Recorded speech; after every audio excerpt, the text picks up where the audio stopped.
Imagine a hardcore bodybuilder getting reincarnated into a temple of skinny monks. In his previous life, he was a special forces soldier, addicted to the gym, but a severe injury forced him to retire. Unable to train, he spent all his days reading martial arts novels just to escape reality. But one day, right as he was reading a new chapter, everything suddenly went black. "Wake up, Mujin, we need to get to morning exercise," a voice called out. "Morning workout," the voice boomed, nearly causing Mujin to jump out of his skin. "Huh? Eh?" Mujin mumbled groggily. The bald monk shouted, "We're gonna be last? Everyone else already left. We're gonna get yelled at." Mujin was completely bewildered. "Kid, how did you get into my house? Who is this kid? Who shaved his head like that?" The bald monk looked up at Mujin, his face incredulous. "What? Kid, I'm older and bigger than you. You're bigger than me?" Mujin stared at the status window. Choi Kang-yuk, a personal trainer and former special forces soldier, stood 180 centimeters tall, with 8 to 10% body fat, 90 kilograms of muscle, and a 650 kilograms max rep. Choi Kang-yuk, looking concerned, asked, "Kid, are your eyes hurt?" Mujin's mind struggled to process the situation. How did he even get into my house? House. Huh? Mujin looked around the room, finally recognizing the familiar surroundings of the Shaolin temple. He reached up to touch his bald head in disbelief. "Eh? What?" Mujin, now in the body of a young novice monk, is suddenly grabbed by the shoulder. He panics, feeling his bald head for the first time. "What's wrong with my hair? And where am I? What is this old-ass house?" He pauses, trying to collect his thoughts. Then recognition dawns on him. "He called me Mujin. It sounds familiar." Shaolin monk chronicles Murim Gagyong Mujin, the protagonist, who just entered the Shaolin temple, will, Munchkin growth. Shaolin novel book, Possessed Coins, 1. That's the name of the main character from the novel I was just reading. The horrifying realization hits him. Why am I Mujin? Where am I? Wait, no, my body, my muscles. I just fell asleep after reading. He stares in disbelief. Mujin, still reeling from the shock of his reincarnation, wonders if this is all just a dream. Phew, I did have a lot of dreams like this back when I read a lot of novels. What are you talking about? The other young monk urges him to hurry. We're gonna be really late. Yeah, let's go. Mujin thinks to himself, what an adorable kid. The other monk is already halfway out the door. Let's hurry, okay? Mujin shrugs, deciding to play along for now. Yeah, since this is just a dream, I'll just enjoy the situation. Suddenly, an enraged voice booms. Late to the first schedule of the day? You need to be taught a lesson. Suddenly, a booming voice echoes across the courtyard. Take your places! Mujin is startled by the sudden outburst. I'm sorry. Whoa, this dream feels real. Mujin squints, recognizing the exercise. Horse stance? Is he talking about squatting? He watches the other monks assume the position, their knees buckling inward. Wait, what the hell?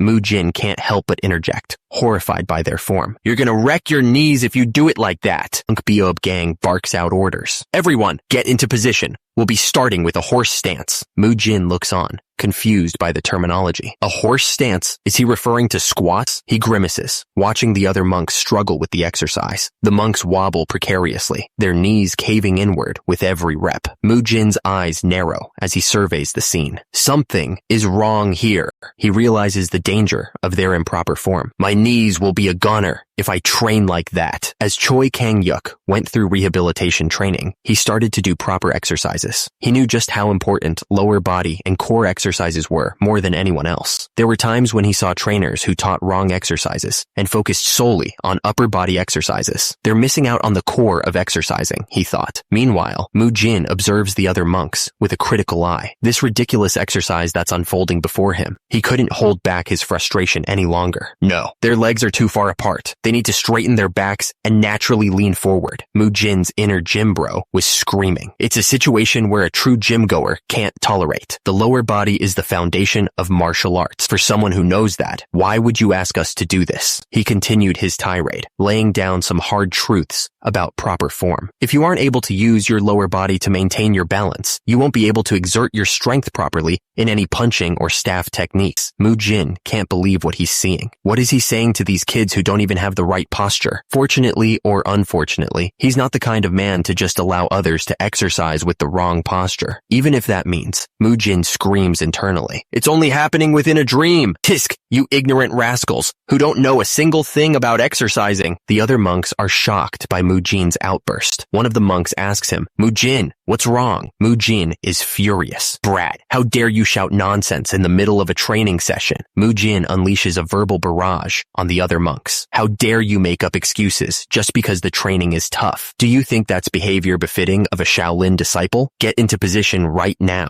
Mujin wonders if the martial arts novel setting is making him feel the energy from their shouts, but even so, he thinks to himself that he needs to say what needs to be said, because he simply pointed out that something was wrong. Mujin is determined not to back down from mere intimidation. Is it possible to hit 500 kilograms for the big 3 in 3 months? A video on YouTube says it's possible. You need to focus on exercising instead of talking. This is way easier as compared to dealing with that horrible member. One of the monks is shocked by Mujin's outburst. "You're a Shaolin disciple. Are you saying that the training of Shaolin is wrong?" Mujin is impressed with the realism of the dream. "Wow, this dream is so realistic. I'll play along and speak like a martial artist would." Mujin continues his tirade, backing up his claims with diagrams. "Yes, if we keep training with the current method, we'll injure our knees and suffer greatly in our later years. Normal joint bone cartilage, synovium, a joint that has damaged cartilage. The bones of a joint that has damaged cartilage will rub against each other each time it moves." Another monk scoffs at Mujin's medical assessment, looking down at him. "That's just an excuse made by those who are weak." Mujin's eyebrow twitches. "Pardon?" Mujin counters with a question, his tone laced with sarcasm. "Isn't martial arts for the weak to train their bodies and minds? But you're saying this isn't something the weak can learn." What a contradictory statement. The other monk stammers, clearly taken aback by Mujin's logic. "That's the way Shaolin trains is different from what you've mentioned. We train in martial arts so that we can improve ourselves and achieve enlightenment." Mujin strokes his chin thoughtfully, a sly glint in his eyes. "Oh, I see. Are you saying that the Shaolin is a place where the weak can't achieve enlightenment?" The monk panics, waving his hands defensively. "That's not what I mean." Monk Beob Gang's face contorts with frustration as he argues his point. "I'm saying that we train our bodies in a harsh manner so that we can train our minds." He continues, explaining the reasoning behind their rigorous training. "The mind of a human is weak. We seek comfort in times of difficulty, and evil thoughts invade our minds easily. We're training our minds in advance so that we can endure and make it through such times." Mujin, with a skeptical expression, questions the monk's logic. "I guess training our mind is only needed when we're young. What nonsense are you suddenly spouting?" Monk Beob Gang looks back at him, confused by the question. "Isn't that what you're saying?" "What?" Mujin explains his interpretation of the monk's words, his tone dripping with sarcasm. "You said that in order to train our minds, it's okay to damage our knees when we're young. After we grow old with a damaged body, we won't need to go through tough times like that." Mujin pushes further, questioning the monk's understanding of enlightenment. "Does that mean that if we suffer a little when we're young, we'll definitely be able to achieve enlightenment?" Monk Beob Gang overhears Mujin's comments and feels a strange sense of unease. "Is that so? But really, something feels weird. That little brat." He glances over at Mujin, pitying his lack of enlightenment despite his age. "Oh? The monk over there. I wonder how much he's gone through for him to still be unable to achieve enlightenment at such an old age." The monk's frustration reaches a boiling point.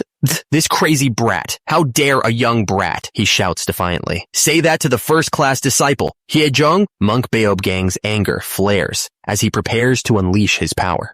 Monk Beob Gang unleashes a wave of spiritual energy, but Mujin and Choi Kang-yuk remain unfazed by the display. Monk Beob Gang is furious. This is what a first-class disciple is like. The other monks watch in stunned silence. Monk Beob Gang continues, "I heard everything you said." He explains the Shaolin philosophy. Like what the second-class disciple said, the martial arts of a Buddhist group is usually used to train oneself. That means it's just a tool to reach enlightenment. He narrows his eyes, challenging Mujin. "However, our martial arts are different." "What's different?" Monk Beob Gang declares the purpose of their training. "Our martial arts are used to rescue the masses. We use it to protect them from evil and demons that harass them." Monk Beob Gang's lecture on Shaolin philosophy is interrupted by Mujin's incredulous outburst. "Are you saying we are doing training that'll damage our knees so that we can protect the masses?" Monk Beob Gang's eye twitches in irritation. Beob Gang thinks to himself that Mujin is a bad influence, but the rules prevent him from punishing a new monk. Monk Beob Gang decides to call Mujin's bluff. "In that case, if you truly think that the training methods of the Shaolin is wrong, then prove it yourself." Mujin is taken aback by the challenge. "How would you like me to prove it? Since our training is wrong, That means you know the correct way to train. Monk Beob Gang points directly at Mujin. If that's the case, Monk Beob Gang decides to call Mujin's bluff, stating, I want you to try to win against those who've learned by the Shaolin training method. Mujin, clearly apprehensive, asks, who will I be up against? You're not asking me to defeat you in a fight, right? Monk Beob Gang replies, it'll only be fair if you fight against someone who joined us at the same time as you, right? Mugung, step forward. A monk steps forward, replying, yes, sir. Monk Beob Gang continues, if what you said is true, I'll give you a chance to prove yourself. I'll give you 7 days, starting from today, after you train yourself in the methods you consider to be correct. Monk Beob Gang finishes his sentence. You'll spar with him. Mujin, looking at his opponent, is clearly worried about the size difference. That guy's obviously of a different weight class from me, though. He calls this fair? Mujin fumes internally, thinking, seriously, acting like he cares about fairness. He wants to keep me pinned down, while leaving me no room to complain or talk back by using someone who joined at the same time. He looks up at Monk Beob Gang and Mugung, thinking, what a horrible senior. Monk Beob Gang smirks, thinking,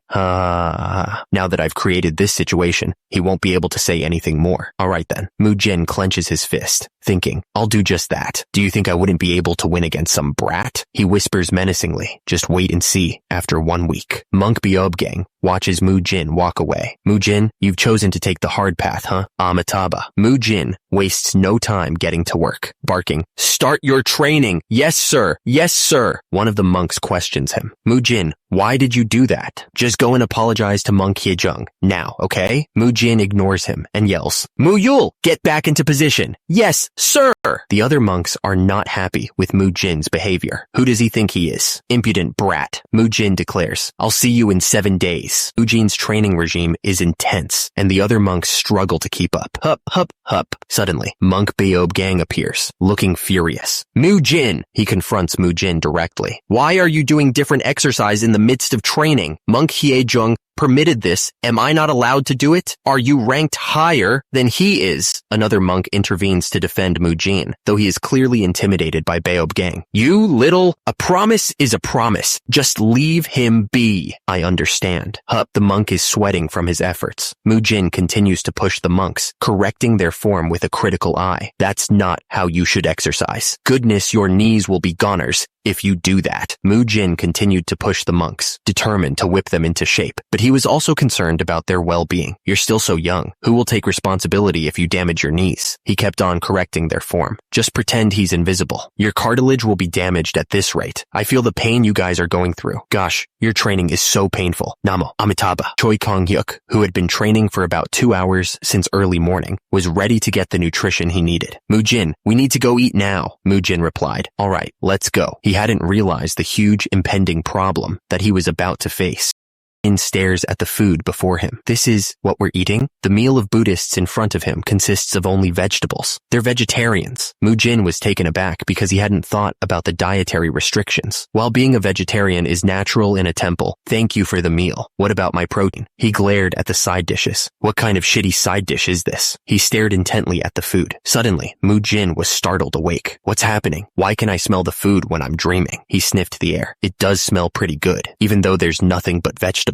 Mujin turned away from the kitchen. So what if it smells good? In the end, they're still just vegetables. Monk Beob Gang sat silently. Suddenly, one of the monks slams his bowl on the table, shouting, isn't this child abuse? Hey, no talking in the midst of eating. One of the other monks chimes in. We spent all morning training. Aren't you being too harsh by only giving us vegetables? Beob Gang slams his hand on the table. Stop talking nonsense during mealtime. Are you going to keep being this disrespectful? Another monk is taken aback by his reaction. This won't do. I'll teach you a lesson. Why is he getting all angry after giving us such a shitty meal? The disgruntled monk clenches his fist. If we exercise that much, we need to get protein. I won't let this go. The disgruntled monk is not ready to let his hunger go unaddressed. I can't let my morning exercise go to waste. Suddenly, a voice booms out. Ahem.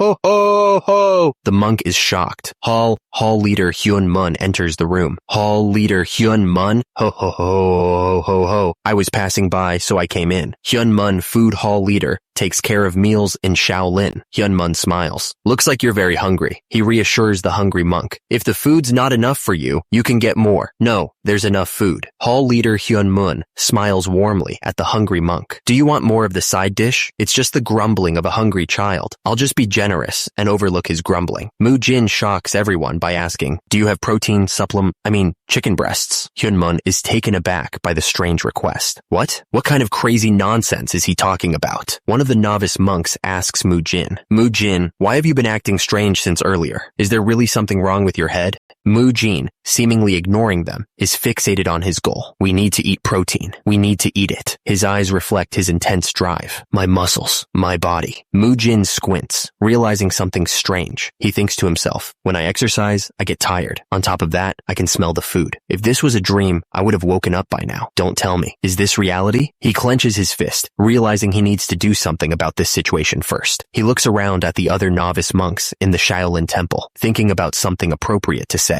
Mujin bows slightly. My apologies. I think I acted weird because I was too hungry. I misspoke. Hall leader Hyunmun nods. Yes, he must have been too tired from training. He clears his throat. Also, I'm sorry, but Mujin, complaining about side dishes, asks, may I please have some beans and mushrooms? Hall leader Hyunmun stares in disbelief. Mujin's request is met with silence. He's definitely crazy. Whether this is a dream or reality, Mujin knew he needed protein. He sighs, resting his head in his hand. Mujin sits with the other novices, listening to the Buddhist scriptures. I can't believe we're solving Buddhist scriptures right after getting beaten in early morning training. I think even Buddha would be scared of the harsh schedule. Mujin thinks to himself, well, for now, let's say I've entered the world of the novel. How on earth do I get back home? Mujin suddenly perks up from his studies. Oh, since I'm in the novel, can I get out when the story is completed? Mujin's eyes gleam with newfound optimism. Looking at it from that perspective, the situation isn't all bad. Since Mujin is the protagonist in the novel, he possesses exceptional talent, and Shaolin Temple is the strongest among the Orthodox Alliance. We're talking about Shaolin here, the North Star of Mount Tai. He raises his hand, gazing at the Shaolin Temple in the distance.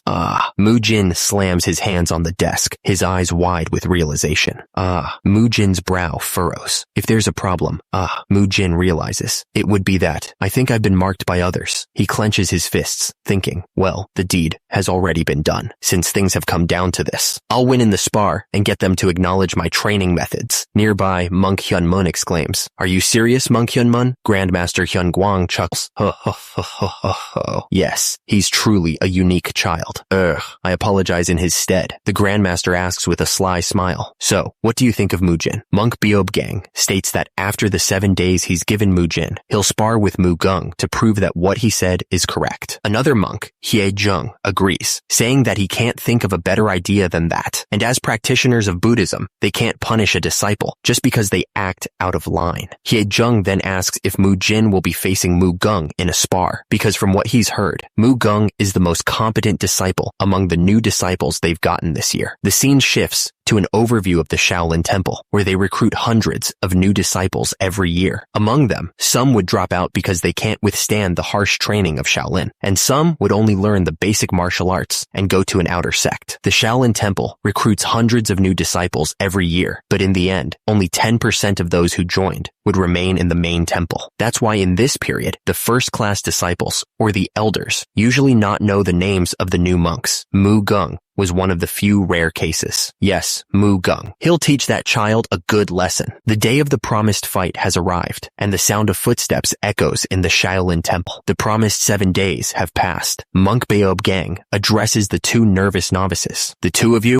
get ready to spar. The monk, Mugung, stares at Mujin, who is sitting on the floor. Mujin, what are you doing? Mujin stretches, completely unbothered. Stretching. Mujin, completely unconcerned, begins his pre-fight stretches. But when Mugung asks what he's doing, Mujin has to translate his fitness jargon. What's that? Right. I need to say it in martial arts terms. Tendons extension technique. Mujin then gives a quick rundown on why stretching is important. Stretching. It's done before the actual exercise. It prepares your muscles and tendons so your body isn't shocked. Various postures and, stretching methods exists. It increases the flexibility of your muscles and increases the movement range of your joints. Mujin then suggests Mugung try it out. If you're curious about it, how about you give it a try? You want me to do it too? Yeah. Do it in advance. Mu Gung, looking utterly bewildered, attempts to copy Mujin's stretch. What are you doing? I'm not sure either. What's with that strange posture? Mu Gung seems to be a natural. I just need to put my legs in this position. Mujin is impressed. Yeah, you're doing really well. I wonder if it's because he's young, but he's so quick at picking things up. The other monks can only watch in awe as Mu Gung unleashes a flurry of blows. Consecutive punches. Look at Mu Gung's punches, he shouts with each strike. The crowd is impressed. Mu Gung is incredible. I can hear snapping sounds from his punches. Mujin watches, a bead of sweat trickling down his forehead. Shoot, I'll be in deep trouble if I get hit by that. He's so cool. I'm supposed to defeat that guy. With just 1 week of training, he ponders how he'll manage it. How do I beat him? Then, an idea sparks in his mind. Oh, right. Mujin has a plan to win, declaring, I just need to use that. Monk Beob Gang watches Mujin's strange behavior. Mujin looks like he wasn't making an excuse to escape training. Beob Gang observes Mujin leaning against a tree. Although he didn't listen to our instructions, Mujin. What are you doing? Leaning on the tree. He seems to have trained in his own way. Mujin replies to the monks. I'm practicing a method to subdue Mu Gung in an instant. One of the other monks asks, you're doing that? The bald monk, Beob Gang, is puzzled. But why do you keep rubbing against the tree? Beob Gang considers Mujin's odd training method. The bald monk Beob Gang thinks to himself that Mu Gung will easily teach Mujin a good lesson. Monk Hyejung spots Beob Gang staring at him and thinks, he's looking at me. Hyejung's face is shadowed as he thinks, I'm sorry, but I'll climb the ladder by trampling on you. Hyejung gets into a stance and clears his throat. He shifts his weight, preparing himself. Hyejung asks, can we start immediately? Hyejung, shadowed by his own ambition, scoffs internally, sizing up Mu Gung and thinking, look at him acting all tough. Hyejung steps forward with a determined look. Step forward. I'll show you. Hyejung gets ready to throw some hands, announcing, all right, let the spar. The results of my consecutive punches, which I've trained for 3 months. With the challenge laid down, the fight begins. Begin! Hyejung's eyes widen in disbelief. He stares in shock, unable to process what just happened. What? Hyejung's boast is immediately cut short as Mu Gung suddenly charges in, throwing a punch.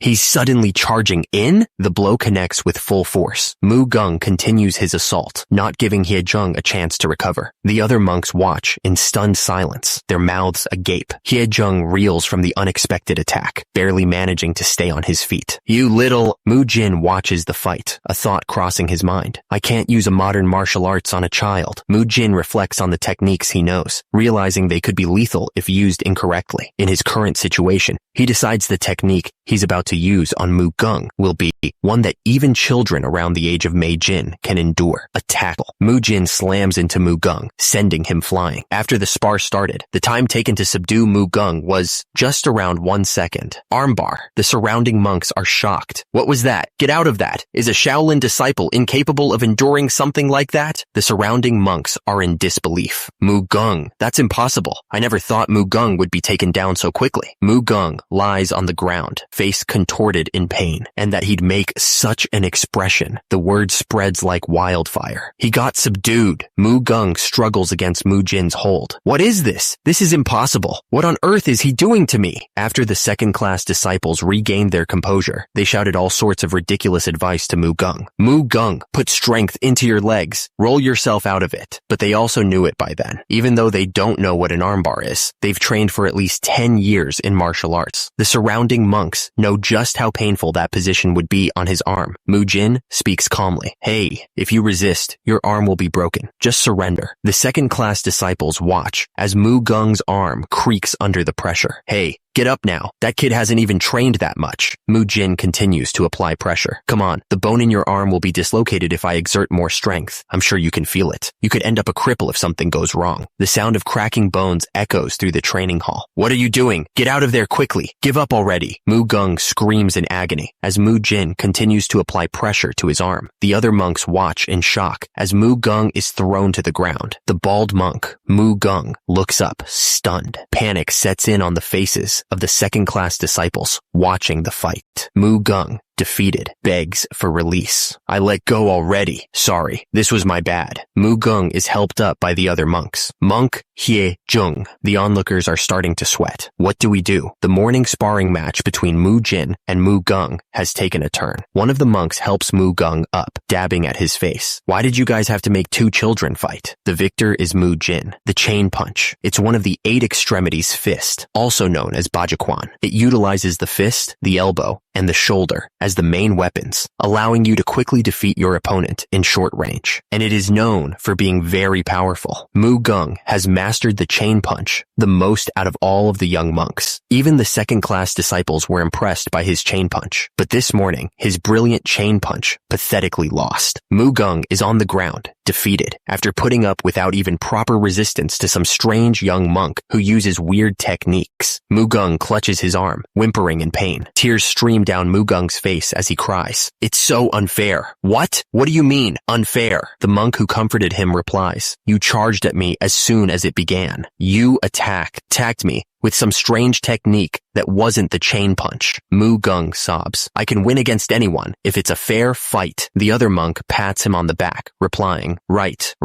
you're the best. Our little Mujingwa. You're right. Mujin sniffles, retorting, I'm Mujin, not Mujingwa. A voice calls out, ahem, Mujin does have a point. The bald monk Beob Gang's statement causes an uproar. What? Beob Gang continues. It's given that one would use Shaolin's martial arts when sparring in Shaolin. You have broken that rule. Mujin is taken aback by this logic. What? What kind of ridiculous ideology is that? Beob Gang presses the point. So why didn't you use the chain punch? Mujin grits his teeth, explaining, had I used the chain punch, the fight would have dragged on forever. Why is he nitpicking this? If that happened, we would have both gotten severely injured. So I just prioritized the essence of a duel, which is to take down the opponent. The bald monk Mujin sits on the floor, wiping his eyes. I did make him cry, but I was able to take him down without a single physical injury. Sniffle.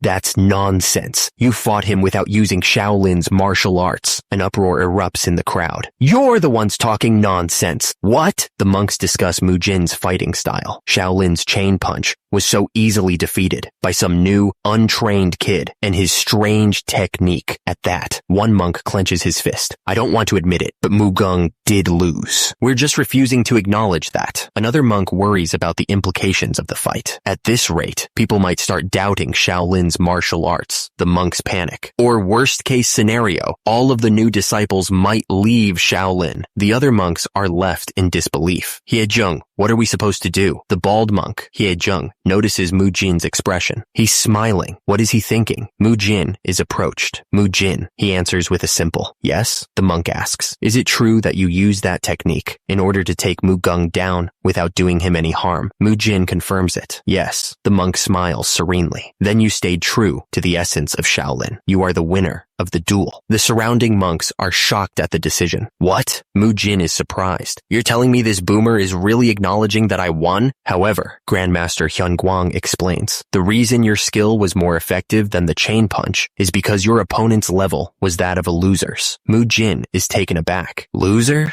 Hyunguang continues, the ultimate reason we learn martial arts is to take down evil and the demonic heads who have learned martial arts. The Grandmaster declares, I'll personally show you the essence of Shaolin's martial arts. Hyunguang flexes his arm. The real power of Shaolin, which can take down the evil demonic heads. Bring a boulder. One of the monks responds enthusiastically. Yes, sir. The monk struggles to lift a massive boulder. 2 monks struggle to bring a massive boulder into position. One of the monks watches in awe. Whoa, is he going to destroy that with just his fist? I never thought I'd see his martial arts with my own 2 eyes. Whoa. Grandmaster Hyunguang prepares to strike. Watch closely. This is the true power of the chain punch that you are all learning right now. Hyunguang begins his strike. The Grandmaster's fist glows with power as he unleashes the chain punch. Grandmaster Hyunguang unleashes his chain punch with a mighty yell. His fist slams into the boulder. The boulder explodes into fragments under the force of the blow. The shattered pieces rain down.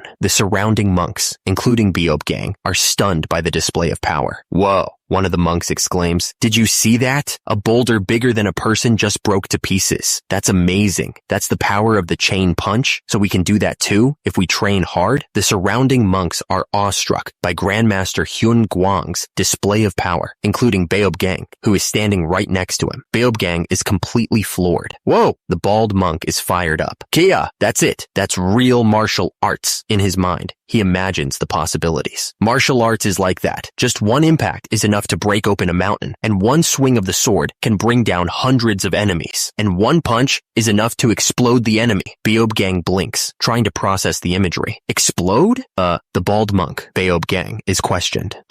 Mr. Hyejung, didn't you say that it's to overpower the enemy without harming them? Hyejung is taken aback. Yes, the monk points out the obvious. But you broke the boulder to pieces. The boulder is now a pile of steaming rubble. Hyejung continues to stare at his hand. The other monks look on, unsure what to make of the situation. Hyejung stammers. Right. A strange silence took over the training hall once again. Around morning that day, Hyun Sung, Arhat Hall leader in charge of education, asks Hyejung's master, so what you're telling me is that this kid, Mujin, defeated Mugung with just one move.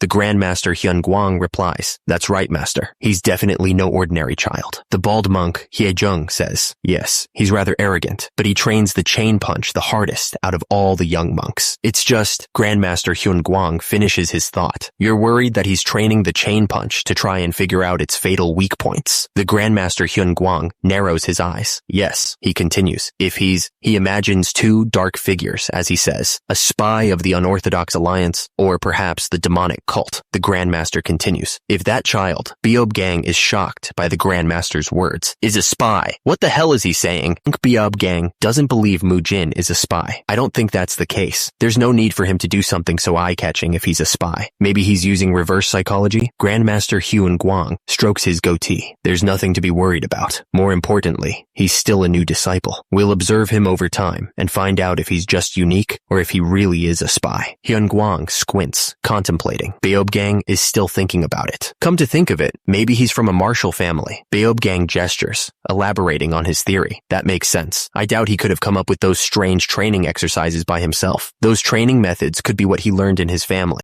Hyun Gwang nods in agreement. The greatest figure in a child's life is their father. Maybe he just wants to prove that his father's teachings are better than Shaolin's, which has been around for more than a millennium. Mujin would have passed out if he heard about how ridiculous their conversation is. And since he defeated Mugung, he'll become more arrogant. What should we do about him? Grandmaster Hyun Gwang takes a sip of tea. All right. He then suggests, how about we leave him to Beob Gang? Beob Gang replies, what? You mean the one who's in the discipline court? Hyun Gwang replies, don't worry. Beob Gang has volunteered to join the Arhat Hall instead. Beob Gang smiles at the other monks. Good work today. Let's go back and have a good night's sleep. Hyun Gwang assigned Mujin to Beob Gang, who volunteered to join the Arhat Hall instead. But as the monks walk through the temple, Beob Gang peers from behind a corner, a strange look on his face. His eyes widen in alarm. The monks stop in their tracks. Let's just take another path. Huh? That's so random. The other monks peek to see what the fuss is about. What's over there? Did you see a ghost? They spot Beob Gang in the courtyard. What is he doing there? The monk realizes who it is. The mad dog, Rules fanatic. I mean Beob Gang. It really is him. What is he doing here? The monks watch Beob Gang from behind the corner. He usually trains late at the training ground. What is he doing here? Can't you see for yourself? He's practicing the horse stance. But why is he doing that here instead of at the training ground? Beob Gang is sweating and gritting his teeth as he holds the horse stance. Well, it's obvious. I guess he wants to keep training without rest. Damn, he's so tenacious. The monks continue to observe Beob Gang. We already know just how tenacious he is. Stop acting like you're new here. That's true. He's called the Mad Dog for a reason. I think his nickname shouldn't be Rules Fanatic, but Rules Dog instead. One of the monks smiles. The Mad Dog of the Discipline Court. Rules Dog. What a befitting place for him. Another monk sighs. Tisk, tisk. You still haven't heard? He's going to be in the Arhat Hall starting tomorrow. The monks are shocked by the news. Wasn't he confirmed to be in the Discipline discipline court? There are even rumors that he'd become the next master of the discipline court. Why would he go somewhere else? Are you saying that I need to live life with that mad dog again? Among the second-class disciples, Beob Gang, who is pretty influential, the mere mention of his name sends shivers down the spines of the younger monks. He has always grilled his juniors ever since they were third-class disciples and maintained the discipline of Shaolin. He said that he's going to join all the halls and courts to learn about the rules of Shaolin before going back to the discipline court, as expected of the rules fanatic. He lives and swears by rules after all. The monk admits, well, that's why despite being scary, he's worthy of respect too. The monk continues, the protector of rules, Beob Gang, has worked hard to be a role model for the rest. It's because he doesn't think it would be correct to ask others to follow the rules if he's not able to follow them himself. Obviously, he also spent way more time in basic training than the others. After training without much rest, his knees underwent brutal training, the monk adds, as we see Beob Gang holding a horse stance. Beob Gang's knees were in terrible shape. If he didn't use internal energy, even walking would be tough. That's how damaged his knees are right now. However, he didn't care. Basic training is both physical and mental training. He had considered the pain that came with the training to be a part of training his mind, and he just finished practicing the horse stance for more than 30 minutes. Beob Gang took a moment to catch his breath. Mujin, In Beob Gang's imagination, Mujin was the problem child and a promising disciple of the Arhat Hall. He was determined to teach Mujin the correct mindset a Shaolin disciple should have. Suddenly, the monks looked up, confused. Beob Gang stood before them, his muscles bulging. Beob Gang, what are you doing here? He grinned sheepishly. I'll be joining Arhat Hall instead, so I'll be working with you guys from now on. I wasn't late today, really. Beob Gang flexed, happy to be there. Yeah, I look forward to working with you guys. Beob Gang, formerly from the discipline court, currently in the Arhat Hall, nicknamed Rules Fanatic. One of the monks stared in disbelief. Whoa, that body of his. He looks like a soldier. The other monks whispered amongst themselves, worried. Why is he joining this place? Don't let him hear you. This is really bad for us. More murmurs spread through the group. Who is he? No idea. What is Beob Gang doing here? Mujin watched the scene unfold, quickly understanding the situation. I see. He must be the second-class disciples disciplinary Beob Gang. Beob Gang announced, we're starting morning training. Mujin thought, well, that's none of my business. The monks groaned as they were ordered to take a horse stance. Mujin, surrounded by monks, contemplated the situation. In order to guide someone, we must first find out the exact problem. He continued, if you know the enemy and yourself, you will win every single battle. I need to know the root of the problem in order to treat it accurately. Mujin narrowed his eyes, carefully observing the other monks. He analyzed their stance. His legs are spread wider than his shoulders. His back is straight while he's keeping his butt outwards, and his toes are facing forward. Mujin crossed his arms, imitating the stance. Is this how he's doing it? Mujin continued to analyze the horse stance. After each movement, he would breathe in and breathe out when he gets up. What's this? It's not any different. Mujin, still in the horse stance, was not impressed. I still feel the same pain as when I do the horse stance. I guess this is all a trick to escape training. The muscle monk decided he had to intervene. I need to teach him a lesson. That's not how you do it. Mujin stood over the smaller monk, arms crossed. What? Your posture is wrong. The young monk looked up, confused. What's wrong?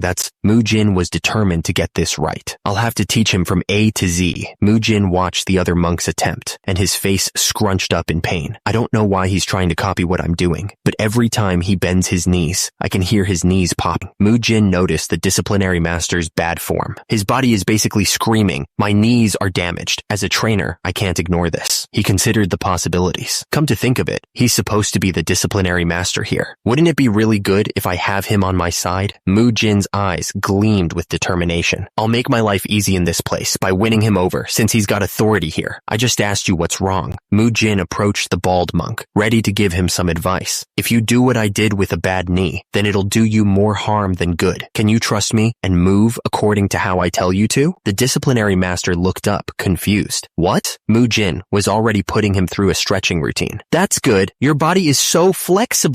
Stretching, lunge, set. The disciplinary master had no idea what was going on. Mujin demonstrated a stretching routine. This is called stretch. I mean, the tendons extension technique. This posture will loosen the muscles in your knees. Monk Beob Gang watched with a confused expression. Mujin continued, if you do this warm-up before the actual exercise, you'll be able to even do the movements in a softer manner and reduce the pressure placed on your knees. I can feel the difference. Mujin kept going. Do this movement with a 30-second interval, and that makes a set. I mean, you just need to do this 3 times. Monk Beob Gang looked even more confused. A what? A set? Mujin stammered. I just misspoke. Mujin paused. Since you've done it once. Mujin pressed on Monk Beob Gang's knee. Do you feel better now? Monk Beob Gang grimaced in pain. Mujin realized the extent of the damage. He feels pain even though I'm just lightly massaging his knee. The training he's done has put so much pressure on his knees. No wonder it's so damaged. Monk Beob Gang seems to be considering what just happened. He says, at first, it was so painful, as if someone just hit my knee, but now I'm feeling more relieved and strangely refreshed. Mujin claps his hands together. All right then. Mujin towers over Monk Beob Gang. We were on the second round, but we stopped, so we're starting it again. Now, get up. Monk Beob Gang replies, huh? Right away? Mujin places his hand on Monk Beob Gang's back. Training waits for no man. Monk Beob Gang replies, wait a minute. Grandmaster Hyun Guang watches the pair. Mujin, just what kind of child is he? Monk Beob Gang encourages Mujin. You can do this. Okay. The other monks watch the pair, unsure of what's happening. What is Beob Gang doing with that kid? I can't tell. Mujin, ever the helpful trainer, explains, when your knee doesn't feel good, you need to do this kind of exercise. But who is this Monk Beob Gang? He's also called rules fanatic, someone who's fanatical over rules, the one crazy over rules. Beob Gang is the dog of the discipline court, nicknamed Mad Dog. Beob Gang had been haunting the second-class disciples without rest ever since they joined Shaolin Temple, so they know just how crazy and obsessive he can be. But that very Beob Gang is now acting friendly. Mujin continues his training with Beob Gang, telling him, we'll rest for a while and repeat this 15 times, alright? Mujin asks Beob Gang, was the posture you were doing earlier as if you were sitting on a chair? Yeah, you said I shouldn't do that just now. That's because your knees are currently in a bad condition. Beob Gang replies, you need to bend your knees slightly to reduce the pressure put on your knees. He nods. Got it. Just bend my knees slightly. Mujin says, I'll summarize it and tell you the sequence of the exercises. Beob Gang replies, alright. Mujin explains, 1. After you bend your knees slightly, slowly sit down. He continues, 2. As you sit down, you must avoid exerting strength from your knees. Exert strength only from your thighs and butt. Mujin continues to guide Beob Gang through the exercises. 3. Just like step 2, only exert strength from your thighs and butt when standing up. Beob Gang, visibly straining, completes the rep. Mujin encourages him. Great job. How do your muscles feel? The bald monk replies, oh, it feels fine. Mujin nods. Good. Let's rest a little now. Beob Gang furrows his brow, concentrating. I'm definitely feeling less pain. Mujin beams, ready to move on to the next exercise. Now that we've done 3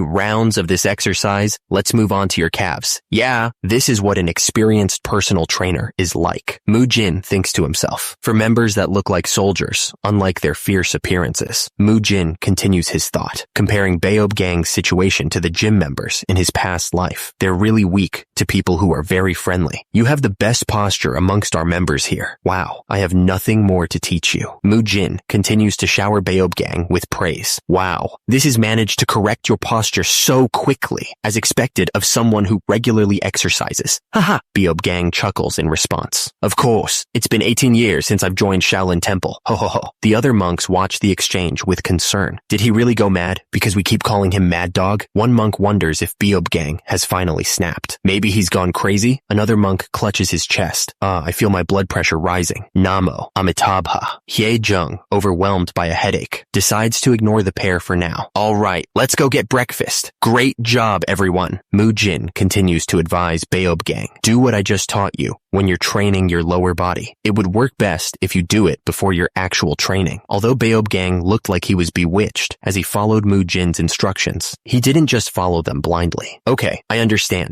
Beob Beob Gang decided to follow Mujin's instructions after experiencing Mujin's training methods for himself, receiving personal training, stretching lessons, and even a massage from a top-class personal trainer. His techniques are incredible. I experienced almost none of the knee pains that I usually experience, and I could feel the stretch in the muscles of my lower body when I trained. Beob Gang asks, "Are these techniques taught to you by your family?" Mujin replies, "Pardon?" Beob Gang continues, "Seeing as how they're so effective, you must be from an extraordinary family." Mujin thinks to himself, "I was told that those techniques were passed on within your family for generations." He smiles. "Oh ho, they had this kind of misunderstanding, huh?" Mujin thinks back to how he was acting. Thinking back, I did act a little strangely. I was wondering how to come back from that, but this is great. Beob Gang puffs out his chest and laughs. "Yes, I learned them from my family. Haha, those are magnificent techniques." Beob Gang's smile fades slightly, but Beob Gang continues, "My praise only applies for the treatment it did for my knees. We're training for martial arts, and Shaolin has a history of 1,000 years. It's the best. I understand your heart for your family, but it'd be great if your training in Shaolin also improves." Mujin looks surprised by the comment. Beob Gang asks, "I'll take note of that. Mujin, are you done?" Mujin grins, eager to leave. "Yeah, I'm done now. May I take my leave?" "Yes, thanks for today." Beob Gang tells Mujin, "If you're hungry, you should have eaten first. Heh, I wanted to wait for you to eat together." He then says, "Let's go eat." And Mujin replies, "Okay." Suddenly, another monk interrupts them with an ahem. It's Monk Hyejung, who exclaims, "Monk Hyejung, I apologize for being unsightly. Ho ho ho ho. So you do know how you looked." Hyejung continues, "I have to know my enemies to win my battles, so I had to experience it myself.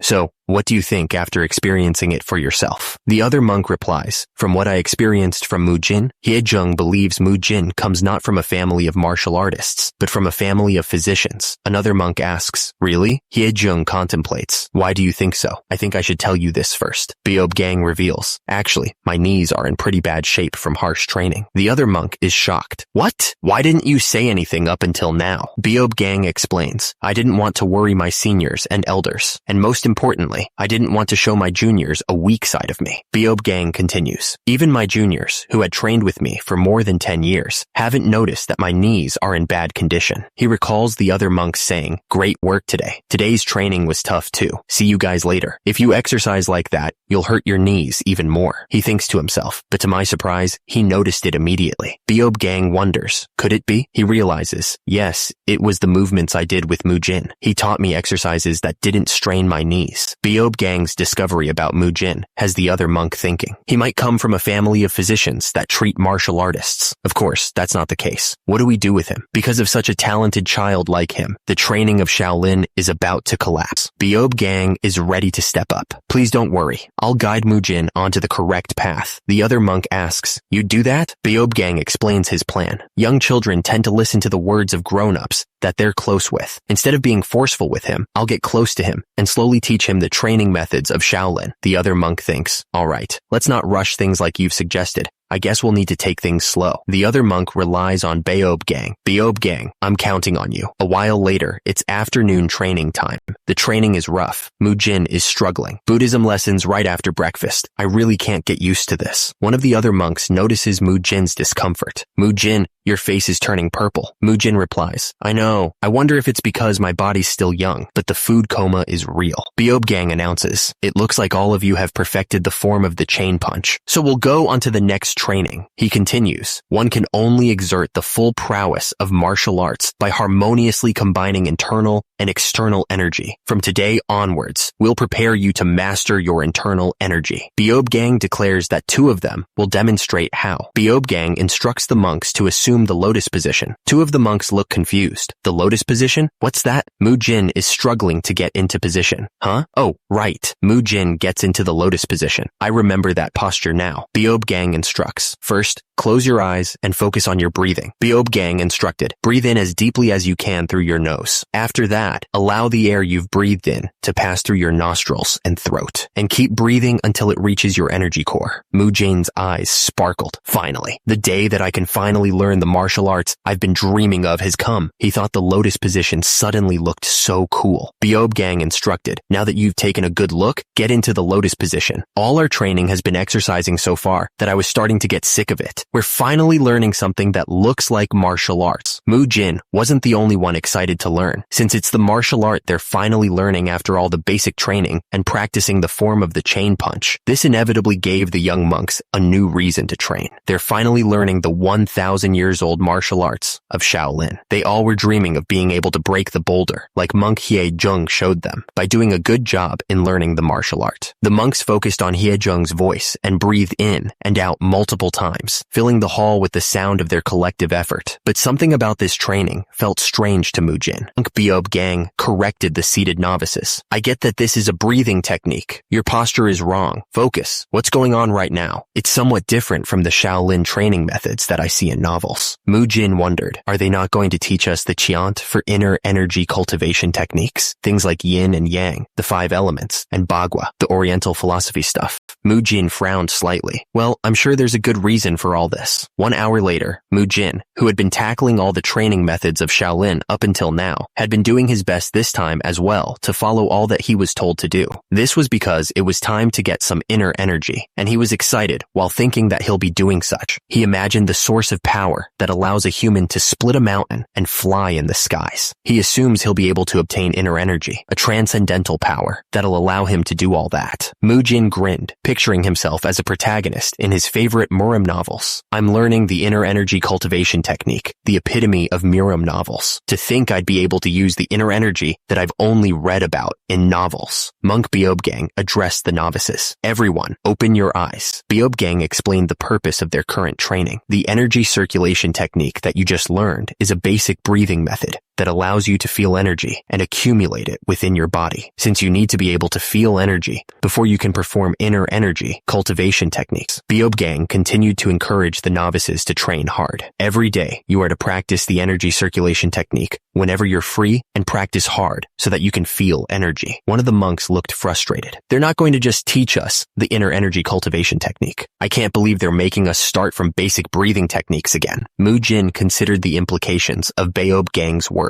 So, they're saying that in order to gain inner energy, I must be able to sense energy first. Monk Beob Gang is handing out books to the second-class disciples, which contain images of a human's meridians. What is this? The book that the second-class disciples are giving out now has images of a human's meridians. Beob Gang considered the book in his hands. The book is thinner than I had expected. Meridians? There's no need to memorize the whole book. Just memorize the main meridians. You can use it when you're circulating your energy or to use it to subdue your opponent. Mujin grinned, looking at the book. Oh ho? Meridians. Huh. The book explained the concept of meridians. Meridians, passageways, where energy flows within the body. Energy is not the only thing that flows in them. Inner energy does as well. Because of that, understanding the meridians is something that's definitely needed for learning martial arts. Beob Gang began the lecture. We'll now teach you the names and the locations of the meridians. Step forward. This is Ting Hui and Kuchai. Mujin stared intently at the diagram. It will flow past this part of the scalp, the flow of energy within a body. I'll memorize all this by today. Later that evening, Beob Gang instructed them to memorize the meridians and practice the energy circulation technique. Once they were familiar with the technique, they could learn Shaolin's enlightenment cultivation technique. Mujin grinned, already thinking ahead. That means I could try out some moves right after I master the energy circulation technique to a certain extent, right? That person, he thought, noticing someone. Mujin was shocked to see the bald monk training late at night. Beob Gang? Oh, Mujin, what are you doing right now? Beob Gang, shirtless and showing off his physique, replied with a smile. Haha, my knees don't hurt as much thanks to the exercises you've taught me. I'm trying to train more. Mujin stared in disbelief. I can hear his joints creaking. I taught you those exercises that don't hurt you so much so that your knees can recover. Beob Gang scoffed. Tisk tisk, an iron only gets stronger the more it's struck. Look at my arms. Look at these awesome muscles that I've trained over 18 years. Muscles, my ass. That's all skin, since you only ate vegetables and nothing with protein. Beob Gang, ever the musclehead, had a unique perspective on training. Iron only becomes stronger if you strike it in the correct manner. If you overdo it, it'll break. The same applies to humans as well. Mujin sighed, seeing the monks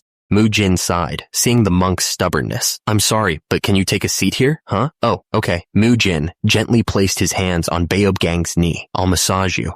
I'll do some pressure relieving for you. This will hurt a little. Beob Gang braced himself for the pain. If it hurts a lot, just tell me. Mujin began to work on the injured joint, his expression softening. Massaging such injured knees reminds me of the past. The monk's mind drifted back to his time in the Special Forces. The time when I was in Special Forces. Who? Mujin's memory flickered back to his time in the Special Forces. He recalled, my body got severely injured when I tried to just grit through the training after already being injured. He remembered the grueling missions and the pain he endured. Even though I suffered so badly, my mission required me to cross a river. Mujin's memory showed him being carried away on a stretcher. In the end, I was forced to retire from the service. The memory continued, showing Mujin sitting alone in the rain, looking dejected. At that time, I really lived through every day without any energy. Mujin's eyes were filled with a steely determination as he recalled his past. Mujin watched as Monk Beob Gang considered his words. Beob Gang's expression softened. I feel like I'm seeing the old me from back then. Beob Gang continued. If your body is injured, you're the only one who suffers. No one else will take responsibility for it. So please, treasure your body. Mujin tilted his head slightly. Mujin, did that sound too much like a lecture? He replied, yes, senior. Beob Gang placed a hand on Mujin's head. I don't know what you went through before you came here, but Shaolin doesn't abandon their disciples just because their bodies are in a bad shape. Beob Gang smiled warmly. No, they won't abandon anyone regardless of what happens. Beob Gang stared intently at Mujin. Well, if you say so. I'm sure that's the case.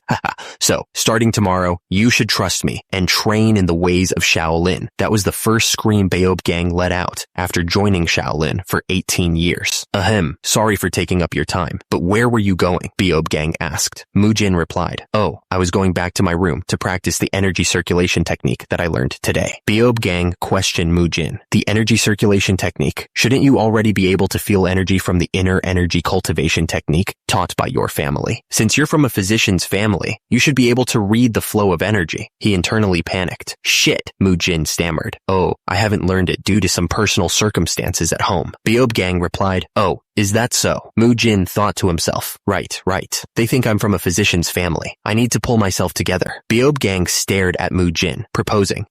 In that case, how about practicing the energy circulating technique here? Right here. Mujin agreed. Yes, I was also thinking of circulating my energy after I'm done with my training before I go back to my room. Oh, I see. When I'm doing my energy circulation, you should also train together with me. Mujin continued. Who knows? If I circulate my energy beside you, you might be able to sense energy more easily. An idea sparked in Beob Gang's head. Oh, that does sound convincing, Beob Gang thought to himself. No matter how much I tried to feel my energy, I still had no idea what it'd feel like. But if he uses energy beside me, I might be able to learn something from it. Beob Gang patted his knee, deciding, let's give it a try first. Beob Gang, ever enthusiastic, declared, I'm ready, senor. Haha, I'll start circulating my energy too, and be focused. Mujin, seated in front of him, responded, pay close attention and learn what you can from what you see. I hope this will help you. Mujin closed his eyes, beginning his energy circulation. Beob Gang watched Mujin intently, sensing something different. This is the real energy circulation. It feels like the air around him is different. Beob Gang focused, determined to understand the difference between himself and Mujin. I'll take this chance to find out what's different between me and him. Suddenly, Beob Gang's eyes widened. What was that? I think I just saw something. I didn't see that when I was practicing by myself. Monk Beob Gang's eyes dart around, trying to make sense of what he's seeing. Could that be what we've been talking about? The shirtless Mujin sits in meditation, his body now radiating an intense, fiery aura. Beob Gang is completely stunned. That's energy.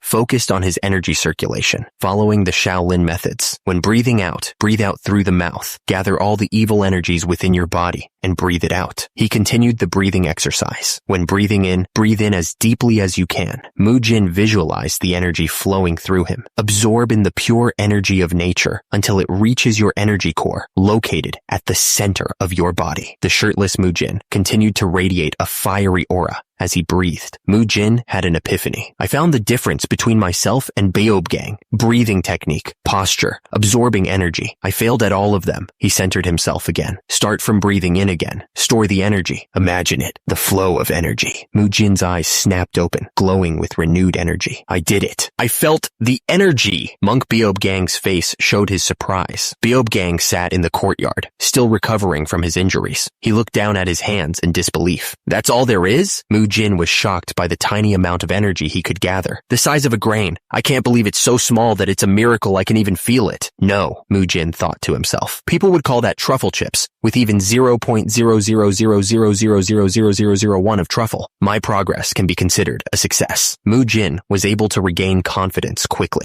Mujin, now shirtless and visibly more muscular, turned to Beob Gang. The difference in their physiques was becoming increasingly obvious. Monk Beob Gang watched Mujin in awe. Did he already feel energy? Monk Hyejung and Hyun Sung were right. Beob Gang was certain of it now. This child, he'll become a pillar that'll hold up the 1,000-year history of Shaolin. Meanwhile, Mujin was making progress. I've gotten a rough grasp of how to sense energy and store it. He focused intently. I've practiced the breathing technique a lot, so it's stable now that I'm familiar with it. But something felt off to Mujin. Why does it feel colder now? Beob Gang was shocked to see Mujin's physique. Oh, you finally opened your eyes. So much time has passed already? Mujin apologized for the late hour, but Monk Beob Gang waved it off. I'm sorry, I didn't know it was this late. Don't worry about it. They're about to strike the bell. Go back to your accommodations quickly. Beob Gang watched him leave, a thoughtful expression on his face. Mujin, now alone, clenched his fists, radiating energy. Thank you for instructing me. I'm surprised that he's already reached this level, even though he's sensing energy for the first time. Beob Gang chuckled, crossing his arms. Haha, you'll be able to learn the enlightenment cultivation technique, a basic cultivation technique of Shaolin now.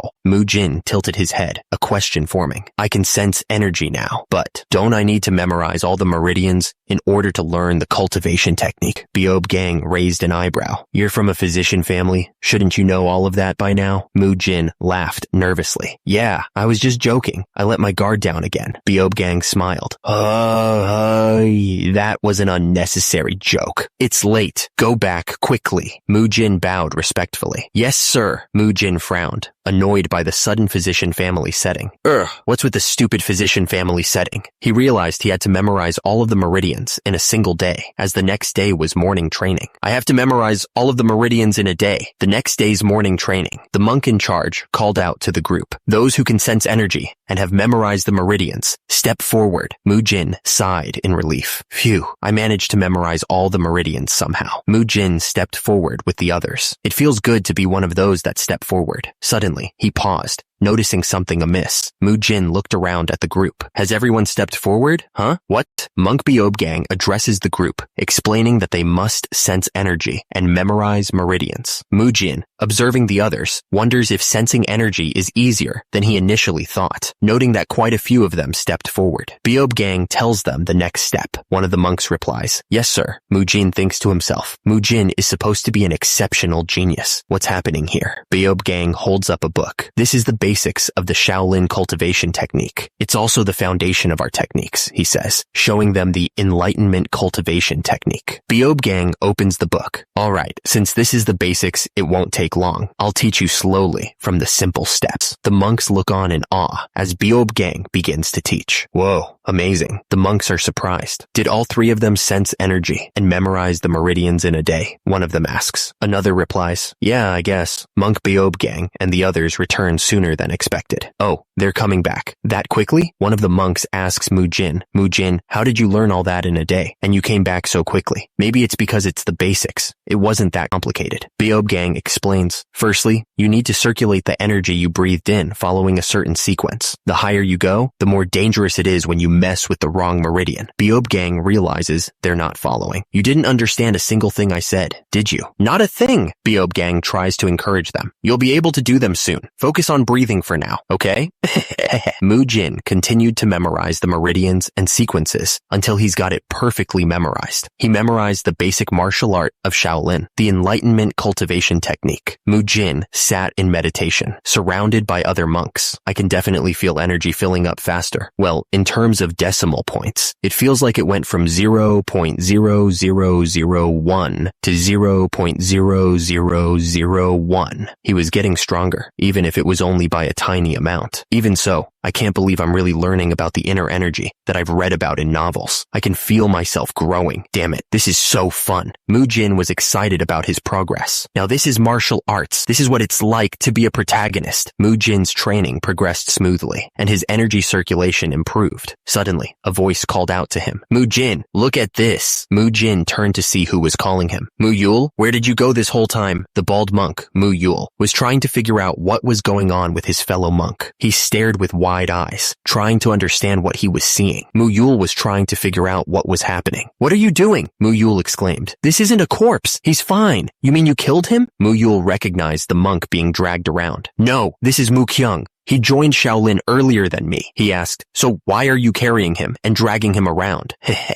I couldn't carry him on my back because I was too scared. What? I need to get him up, but he's completely out of it. Muyul watched as Mujin carried the monk upside down, and he told him, Muyul, wait a second. Muyul stared intently at the monk, trying to figure out what had happened. He narrowed his eyes. The dirt on him is obviously caused by you. Muyul examined the body more closely. But this bruise, he continued, it looks like someone beat him up. Someone beat him up? Muyul observed the bruises on the monk's body. Yeah, it looks like a footprint. There's quite a lot of bruises on his body. Whoa, you're right. Monk Beob Gang is lost in thought. Come to think of it, his name sounds a little familiar. He remembers Mu Hyung, who was tall, scrawny, and looked gaunt, unlike other kids. He looked like a scarecrow with sunken cheeks. Right now, this is the image of him that Mujin barely remembered in passing. But the memory that Mujin had remembered was something else. Mujin is struggling to place the name. I don't recognize his face, but his name is strangely familiar. Mu Kyung.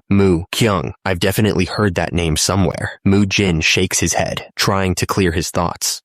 I can't recall. That's not what's important now. But why would he get beaten up? Muyul looks up at Mujin, confused. Who knows? Do you want to know why? Yeah. Do you know why? Monk Beob Gang is still trying to figure out who could have done this, but he has no idea. Well, if he's this beaten up, he thinks he might have some idea. Beob Gang declares he knows someone who'd know for sure. Muyul asks who that could be. Beob Gang explains that they need to find someone who joined even earlier than Muyul. Muyul realizes who Beob Gang is talking about. The person who sparred with Mujin previously. Mujin arrives, looking serious. What is it? Monk Beob Gang tells Mujin that they were just discussing the person who beat up Mugung. Monk Beob Gang is surrounded by other monks, one even doing a handstand. Seriously, what happened? He asks. Beob Gang considers the possibilities. Mugung, did he do this? It'd be a relief if that crybaby had the guts to beat someone up like this. Beob Gang suddenly has an idea. Muyul, you told me this previously, that Mugung joined Shaolin, the earliest among the new monks here, so he should also know what the place was like before we joined. Wow, you're so smart. Let's go talk to him now. Beob Gang carries the unconscious Mu Kyung, while Mu Yul follows. They arrive at their destination. Mu Gung emerges, looking annoyed. What is it? Mu Gung gets knocked out cold, with a single chop to the neck. Beob Gang stands over the fallen monk. Oops, hehe. Beob Gang stands over the unconscious Mu Gung, while the other two monks look on, speechless. One of the monks finally speaks up. Did you just end him? Beob Gang, looking annoyed, replies. Why should I waste my precious training time on you guys? Another monk is shocked by his senior's attitude. What the hell is with his attitude? Aren't you our senior? Is your training more important when you have a junior that's badly injured?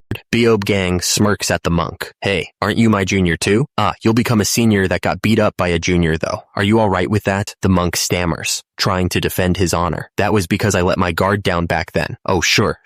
I'm sure that's the case. Mu Gung is furious about being crushed by his junior. Mr. Mu Gung, who got completely crushed by his junior. You little rascal. Mujin continues his assault. The strikes keep landing. Mu Gung is sent flying. He hits the ground hard. Mujin has Mu Gung in a hold. This little rascal is using weird techniques again. Twister. Oh my. You lost again? Beob Gang smirks, confident in his assessment of Mu Gung's skill. The results will be the same, even if we fight 100 times. You don't understand why you're losing, don't you? Mu Gung, enraged, attempts to break free from Beob Gang's grip. Shut. Ooh-ah, how's this? Beob Gang maintains his hold, unfazed by Mu Gung's struggles. If you tell me why he's in that state, I'll tell you why you lost. Mu Gung's fist is being squeezed. Mu Gung is kicked away. Beob Gang watches Mu Gung stumble back, a knowing smile on his face. That's probably why he has an attitude towards towards me. He has a grudge for losing to me before. Beob Gang furrows his brow, piecing together Mugung's motivations. He's very prideful, yet he lost to some technique that he's never seen before. Do you mean it? He must be curious about why he lost, and that must bother him a lot. Beob Gang turns to Mujin, his expression hardening with concern. Firstly, why is Mukyung this beaten up? Mujin answers, why else? It's because he got on the bad side of Mute and the others, that mannerless bastard. He pauses, then adds, who's Mute? One of Shaolin's outer sect disciple, the only son of the saleable escort establishment's owner. Mujin continues, explaining the family dynamics at play. Mukyung's father is a porter of the saleable escort establishment. He elaborates on the situation. Monk Hae-mun was trying to recruit Mu Tai into the main temple, but discovered Mukyung's talent when he was there, so he brought him together with Mu Tai. Here, Mujin finishes his explanation. The problem is, Mu Tae thinks that Mukyung is trying to crawl over his head despite being the son of a porter and started bullying him because he felt like Mukyung was an eyesore. Mujin is shocked at the situation. Are they crazy? Aren't they also Shaolin disciples? The other monk explains the sad reality. It can't be helped. His father is working for Mu Tai's family. He can't even tattle on Mu Tai. Mujin's frustration mounts. If this place was a normal school, then I guess I can sort of understand. But this place is the Shaolin Temple, where they teach the ways of Buddha. What have you been doing? Don't you have the greatest influence among us? The monk shrinks back, intimidated by Mujin's intensity. What can I even do? Aren't you the strongest? You can just protect him, can't you? He continues, his voice rising in desperation. There's 3 of them. Fighting even one would be tough. So how would I take on 3? How could you say that? He says you're the strongest, though? Mujin looks at the other monk with a puzzled expression. Monk Beob Gang explains. That might look like the case in Muyul's eyes, because the 3 of them don't take their training seriously. He likes it. They don't take their training seriously? Monk Beob Gang adds, I already told you that they're outer sect disciples. The martial arts of an outer sect family generally uses Shaolin Temple's martial arts as the base. He probably already learned the basic martial arts of Shaolin, and so he doesn't take the training here seriously. Monk Beob Gang continues. Was he one of those that stepped forward with me? Monk Beob Gang thinks to himself. He's a bully, but has already completed the prerequisite learning. The unconscious Mukyung lies on the ground. The unconscious monk,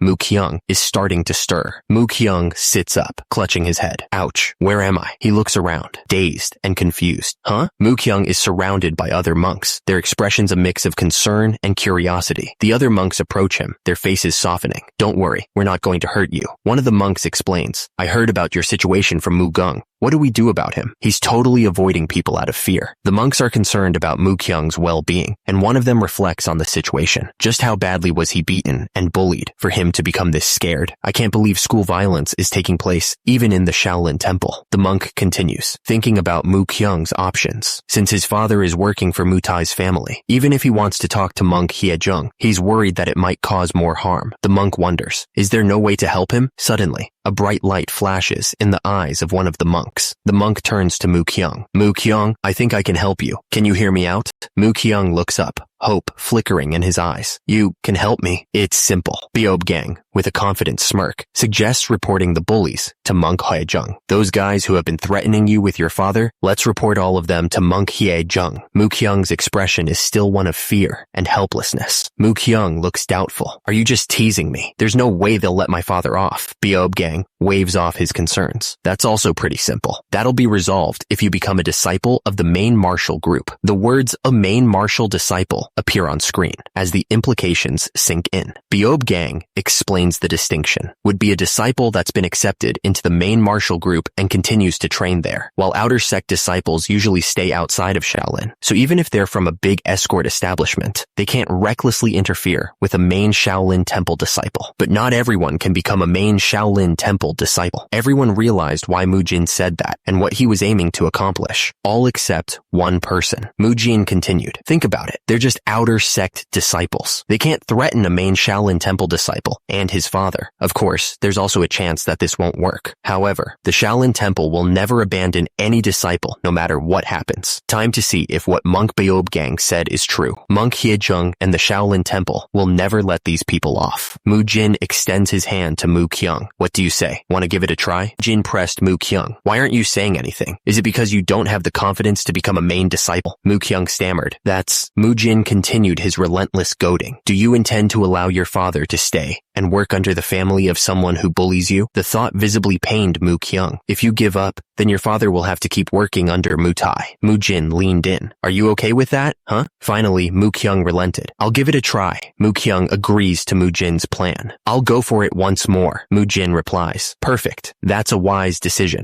Mujin declares. I'll now tell you about the second plan. Mujin asks. We can't just let them bully you until you become a main disciple. What do we do then? Mujin reveals his strategy. It's nothing complicated. We just have to beat Mu Tai down first. 3 days later, it's free time in the afternoon. Someone asks, Mu Tai, Mu Kyung is here today, right? Another replies, of course he is. Mujin's plan was in motion as he whispered to Mu Tai, the only son of the Seobul security establishment leader, that if he didn't come, he'd send a letter to his family. Mu Hui, Mu Tai's underling, stretched his arms. It's been too long since I got to stretch my arms. Mu Huan, another underling, replied, it's been a while. It's only been 2 days. 2 days is a long time when we're used to giving him a daily beating. Mu Hui responded, so that's how it works? Mu Huan asked, don't you think he's been hanging out with some strange guys these days? Mu Hui noted, oh, that crazy brat, Mu Jin, and the idiot, Mu Yul. Mu Huan added, yeah, and Mu Gung is also with them. Why would that spoiler who always acts like the role model be mixing with them? Mu Hui shrugged. How would I know? They might all come here today together. That'd be even better. We'd have even more targets to beat up. Mu Tai grinned, clearly excited. Cool. This is great. I've wanted to beat the shit out of Mu Jin for a while now. Mu Hui agreed. Yeah, he's been acting way too out of place, hasn't he? I've never liked how Mu Gung was a goody two-shoes. Mu Tai's underlings reminisced about Mu Gung's past humiliation. Do you remember how much he cried before? Of course I do. I thought he'd quit right away, but he's still here. Cuckoo, just you wait and see. I'll be the one to make him cry this time. Mu Gung, hearing their taunts, could only think to himself, hey, Mu Gung, they're calling you a goody two-shoes. What do you think? That's what they think of me, huh? Mu Tai's group arrived, ready for a fight. That little bastard really brought them all here. Wow, they're not running away, huh? Mu Tai's underlings were not intimidated. Why would we need to run away? Guess you're overflowing with confidence after you beat that gorilla with nothing but bronze. Mu Gung took offense to the insult. Did you hear that? He just called you a gorilla with nothing but bronze. Any of you, just bring it on. I'll make sure you never say shit like that again. One of Mu Tai's underlings stepped forward.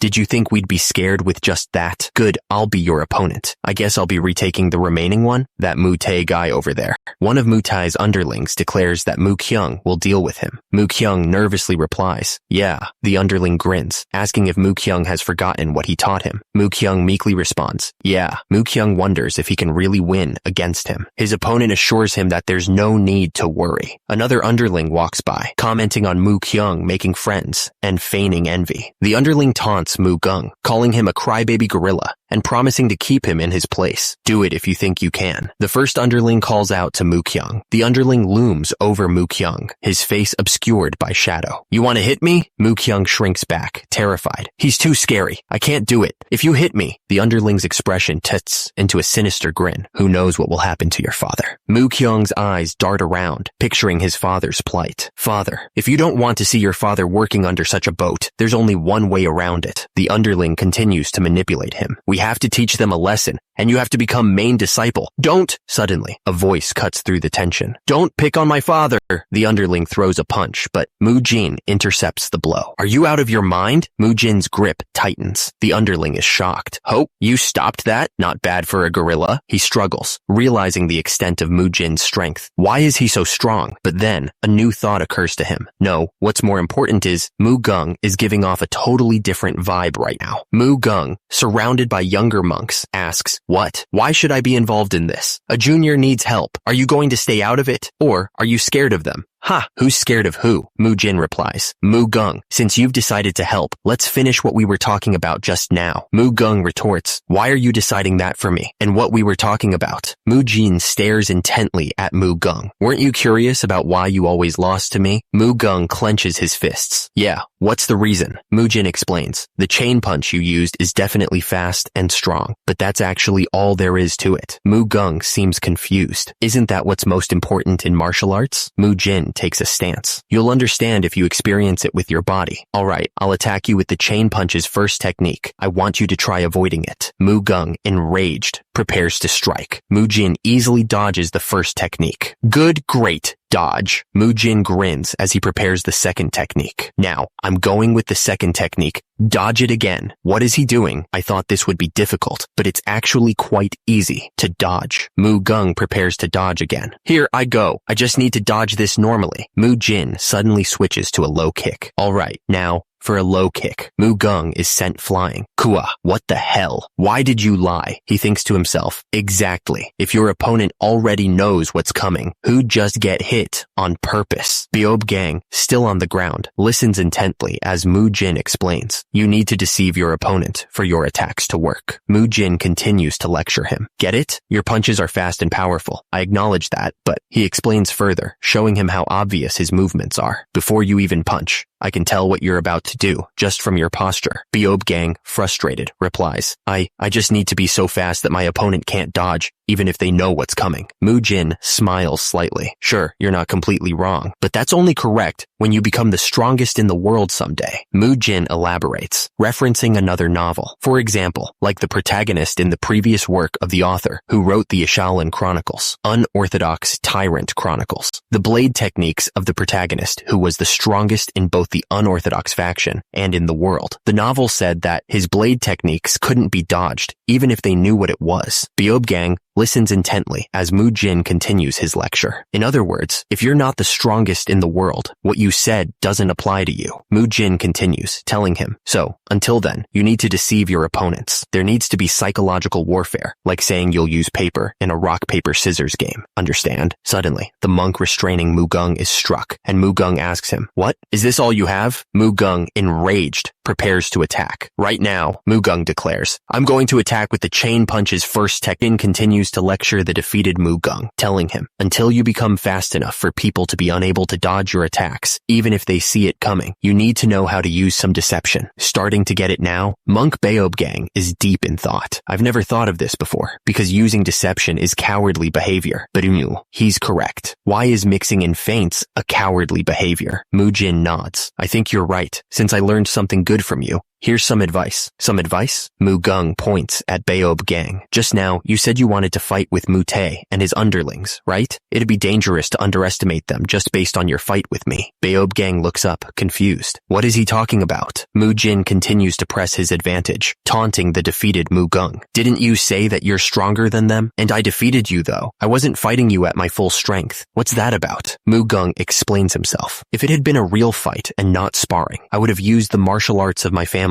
Obviously, I'd also use the inner energy that I've accumulated so far. Mujin seems satisfied with this explanation. I think this is good enough. Beob Gang looks on, a bit confused. Why did you bring us into such a remote corner just to show us your martial arts? Mujin answers, because I don't want to upset the elders by using my family's martial arts. Mujin grins, then asks, Muyul, can you go keep a lookout for us? He thinks to himself that they're going to be so surprised. Beob Gang is eager to see what Mujin has been hiding. Alright, show it to me now. Mujin replies, okay, with this, he'll finally. Mujin is getting serious now, demanding a little respect. Respect me a little, right? His eyes narrow in concentration. He unleashes a powerful strike. Ha! The force of the blow is evident. Beob Gang's eyes widen. Oh! He analyzes the attack. This is definitely different from when he used the chain punch. It's got power and speed. This should be around the level of a high school boxer. Mujin watches as Mujin prepares for another attack. Although the power isn't as strong as I had imagined, but considering his age, he's pretty much a monster. Mujin throws a flurry of punches and kicks, each snapping the air. With every kick or punch, the air is snapping. This is why he said things could get dangerous for me, huh? Mujin realizes the danger of fighting Mute and his underlings. Because if I fight Mute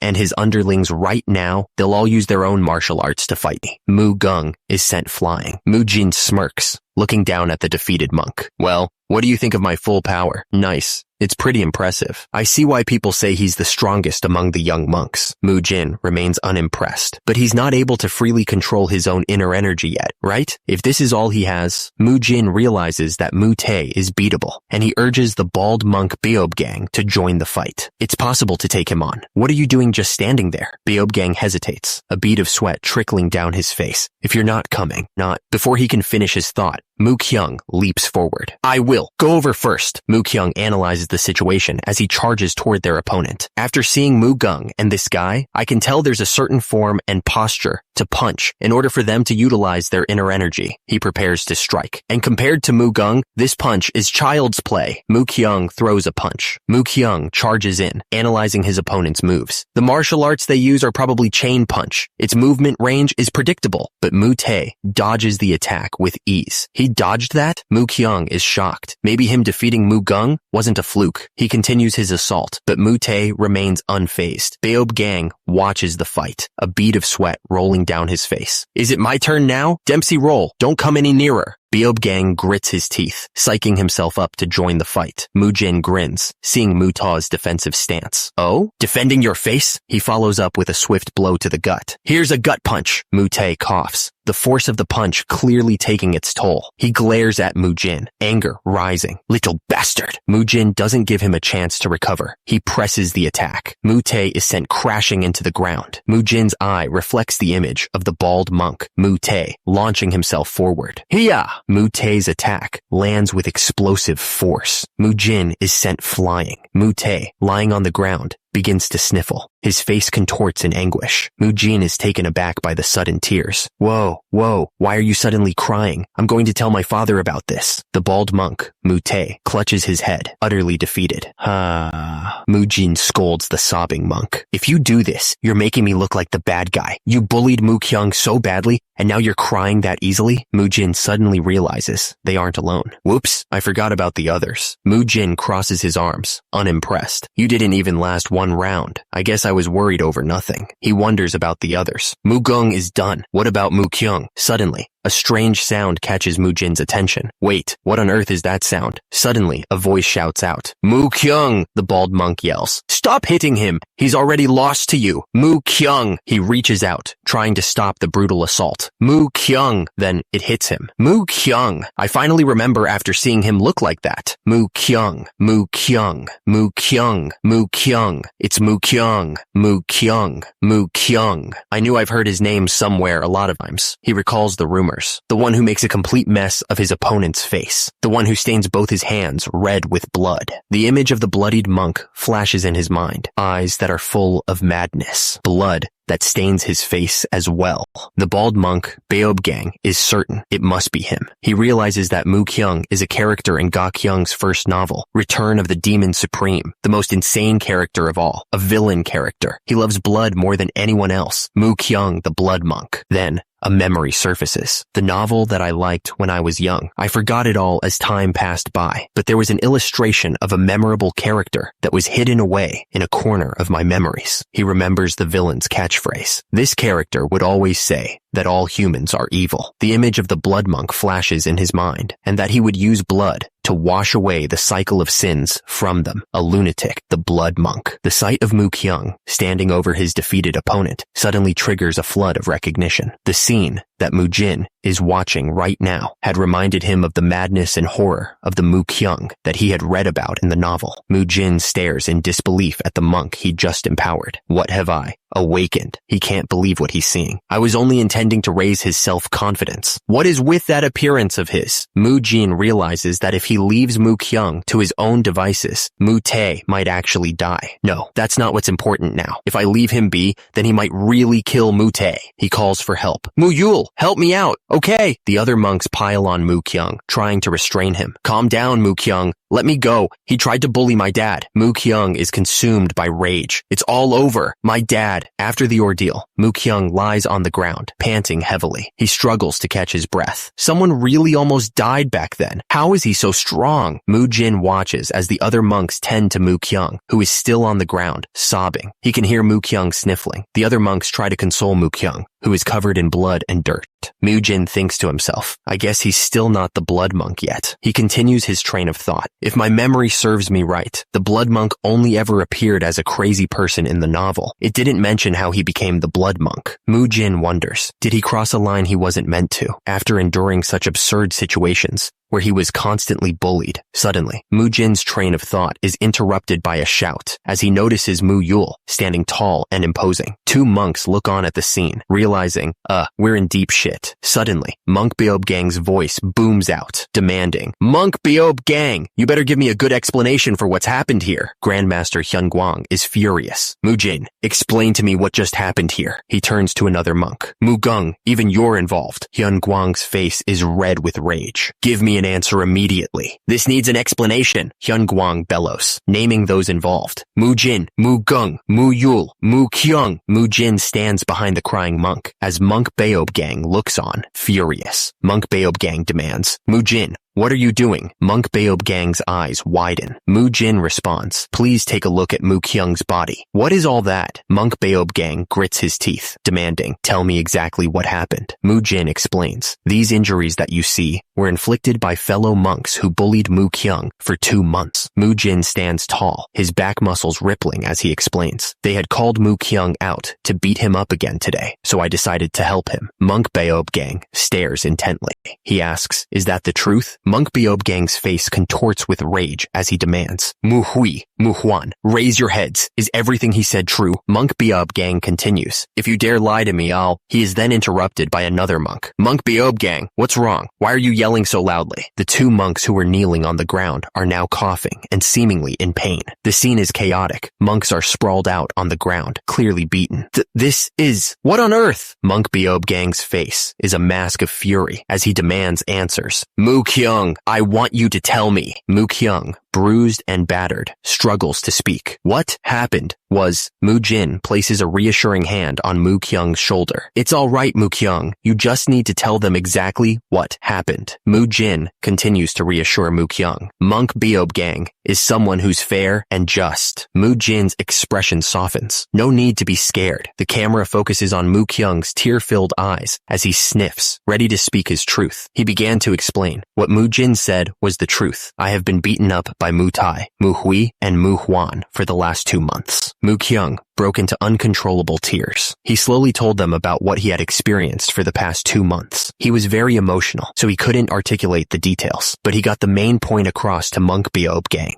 Mujin continues, "You said that the Shaolin Temple will never abandon their own disciples, regardless of the situation. Since Mu Kyung is a disciple of the Shaolin Temple, I had thought he needed to be protected." Mujin's argument continued to build momentum, but those other children are also disciples of the Shaolin Temple. Monk Beob Gang's expression hardened. "Are you saying that these people, who threatened the lives of a father and son, are disciples of the Shaolin Temple? Is that really what the Shaolin Temple stands for?" The two monks stared each other down, the tension palpable. Mujin stood firm, waiting for an answer. Monk Beob Gang finally relented. "Yes, you're right." Just then, Hyun Sung, hall leader of the Arhat Hall, approached. "But that's only true if what you and Mu Kyung said are true. We'll begin to look into whether that's true here and now." Hyun Sung declared, "If what you've said is true, then those children will cease to be disciples of the Shaolin Temple." Monk Beob Gang's face was stern. "I trust that a fair and just investigation will be carried out. Though, even if they cease to become disciples of the Shaolin Temple, what has happened here will not be overlooked either. The Shaolin's martial arts are meant to subdue our opponents." He looked down at the unconscious child. "Isn't this far too brutal considering they're just children?"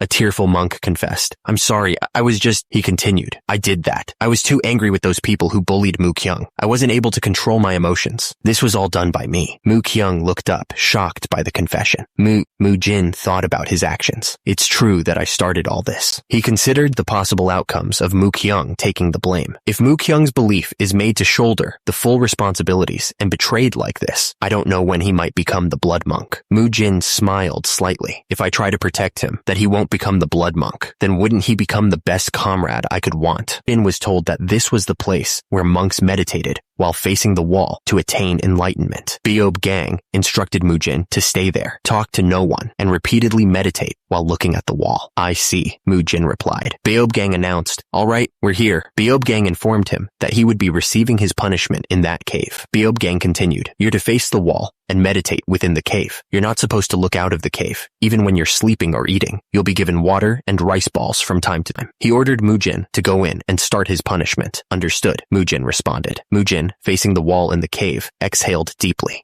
He realized. I was hoping it wouldn't be the case. But this copy experiences a world that creates every novel by the same author, Ga Kyung. I possessed a character in Shaolin Chronicles, but a character of the Return of the Demon Supreme appeared. Mujin continued. I knew that the Return of the Demon Supreme and the Unorthodox Tyrant Chronicles shared the same world. He paused, thinking. On second thought, I think that it's just the world that's the same. I think both protagonists are in the same time period, active in Central Plains, active in demonic cult. They're active in different areas, so it's unlikely that they'll run into each other. He added, and in the second half of the Return of the Demon Supreme, the protagonist of the Shaolin Chronicles, the Divine Monk, would appear. That means all the novels are in a similar time period. My actions might influence events that take place in the other novels. Mujin grew concerned. What if my unnecessary interference has caused a butterfly effect and gets in the way of the other novel's protagonist's growth? Mujin, deep in thought, realized that to get stronger, he'd need to find the right places and connections. But he lamented, if I want to become stronger from now on, then I'll need to find the right places and connections. But other than the ones that'll affect the protagonist's growth, I can't remember anything else. He sat cross-legged, lost in thought. These novels are ones that I've read more than 10 years ago. I only remember the overarching story, while my memories of the exact details are vague. Mujin's eyes widened with concern. If I steal those opportunities from the protagonists and the story developments get screwed up, I don't know how Shaolin Chronicles will turn out. He recalled his decision to take in Mu Kyung, the monk with the sly grin, and I already took in Mu Kyung,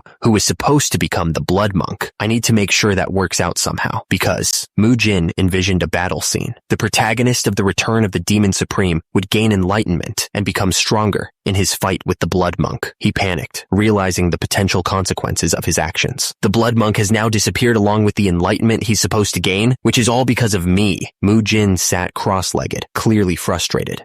This is so fucking complicated. Where do I even start from now? As Mujin continued to ponder his next move, a figure emerged from a cave in the distance. It was monk Beob Gang, observing Mu Kyung from behind a rock. Beob Gang watched Mu Kyung, impressed. Looks like he's focused on repentance right now. To think a child of 12 years old is able to have that level of concentration and repentant mindset. Beob Gang continued to admire Mu Kyung and the special techniques and talents that he's shown us previously. This child will become the pillar of Shaolin a while ago. Monk Beob Gang sighs heavily. He apologizes to his master, feeling responsible for failing to protect the young monks. This is all because I'm still lacking. Sorry, master. It's because I failed at watching after them. It's all right. So, how's the investigation? About that, Beob Gang reports the findings of the investigation. After interrogating all the new monks, their testimonies were all the same. It's true that Mu Kyung was constantly bullied. The news casts a dark shadow over the Shaolin Temple. This is an incident that brought great shame to Shaolin, a great martial group. The atmosphere in the Arhat Hall is pretty bad. Grandmaster Hyun Guang enters the room. I have just returned. Come in. Beob Gang and another monk seem to be aware of something that Hyun Guang also knows. Hall leader, have you noticed as well? Yes. Too? You too. Master, what are you talking about? It's obvious from Mu Kyung's face and hands that he was the one who beat up Mu Tae. Yes, Mujin just wanted to protect his friend in that confusing situation, and so he took the blame. That's right. Who? It seems we've gotten both a disaster and blessing appearing at the same time. Isn't it more like the blessing found the disaster and stopped it? If it weren't for Mujin, there's no telling what else would have happened. The monks remain silent, considering the implications. Monk Beob Gang speaks up. I have something to say about this incident. Grandmaster Hyun Guang nods. Go ahead. Beob Gang continues. This incident isn't due to any certain person's fault. Everyone is at fault. Compared to trying to blame someone or cause someone to regret, it's more important for us to make sure it doesn't happen again. Monk Beob Gang is still trying to get to the bottom of the situation and asks, do you have an idea in mind? Mujin answers, I think the biggest cause of this incident is due to the lack of training. The lack of training? Mujin continues. They did such a vicious thing because they have too much stamina left. To prevent that from happening, I'll just plan training that will tire them out more. He asks Beob Gang, may I proceed with that? Beob Gang replies, I'll leave this matter to you and Hye Jung then. I'll be a little busy for a few days to wrap this matter up. Beob Gang decides that the 3 children need to be punished and says, now that we know the 3 children are guilty, they need to be punished accordingly. I'll go to the discipline court first. Mujin replies, understood. I'll do my best to guide the children. 2 hours pass, and one of the monks observes Mujin, still in meditation. It's been more than 2 hours, yet he hasn't moved in the slightest. He's truly incredible, another monk adds. There's probably no more need to monitor him. The first monk says, I'll come back tomorrow tomorrow early morning. The second monk says to Mujin, movement art. Mujin, I'll bring you water and rice balls from time to time, so no need to worry about that. Just focus on your mediation. As the sun began to set, Mujin walked away from the Shaolin temple. Meanwhile, monk Beob Gang watched him disappear into the forest. He smirked. Phew, he's finally gone. Beob Gang continued, I was in the special forces for 7 years. It wasn't for nothing, you know. That means I can easily sense it when he's nearby. He collapsed dramatically. Geez, what should I do to spend time for 7 whole days? I don't have beans or mushrooms to give me the protein I need for exercising. Beob Gang's eyes widened.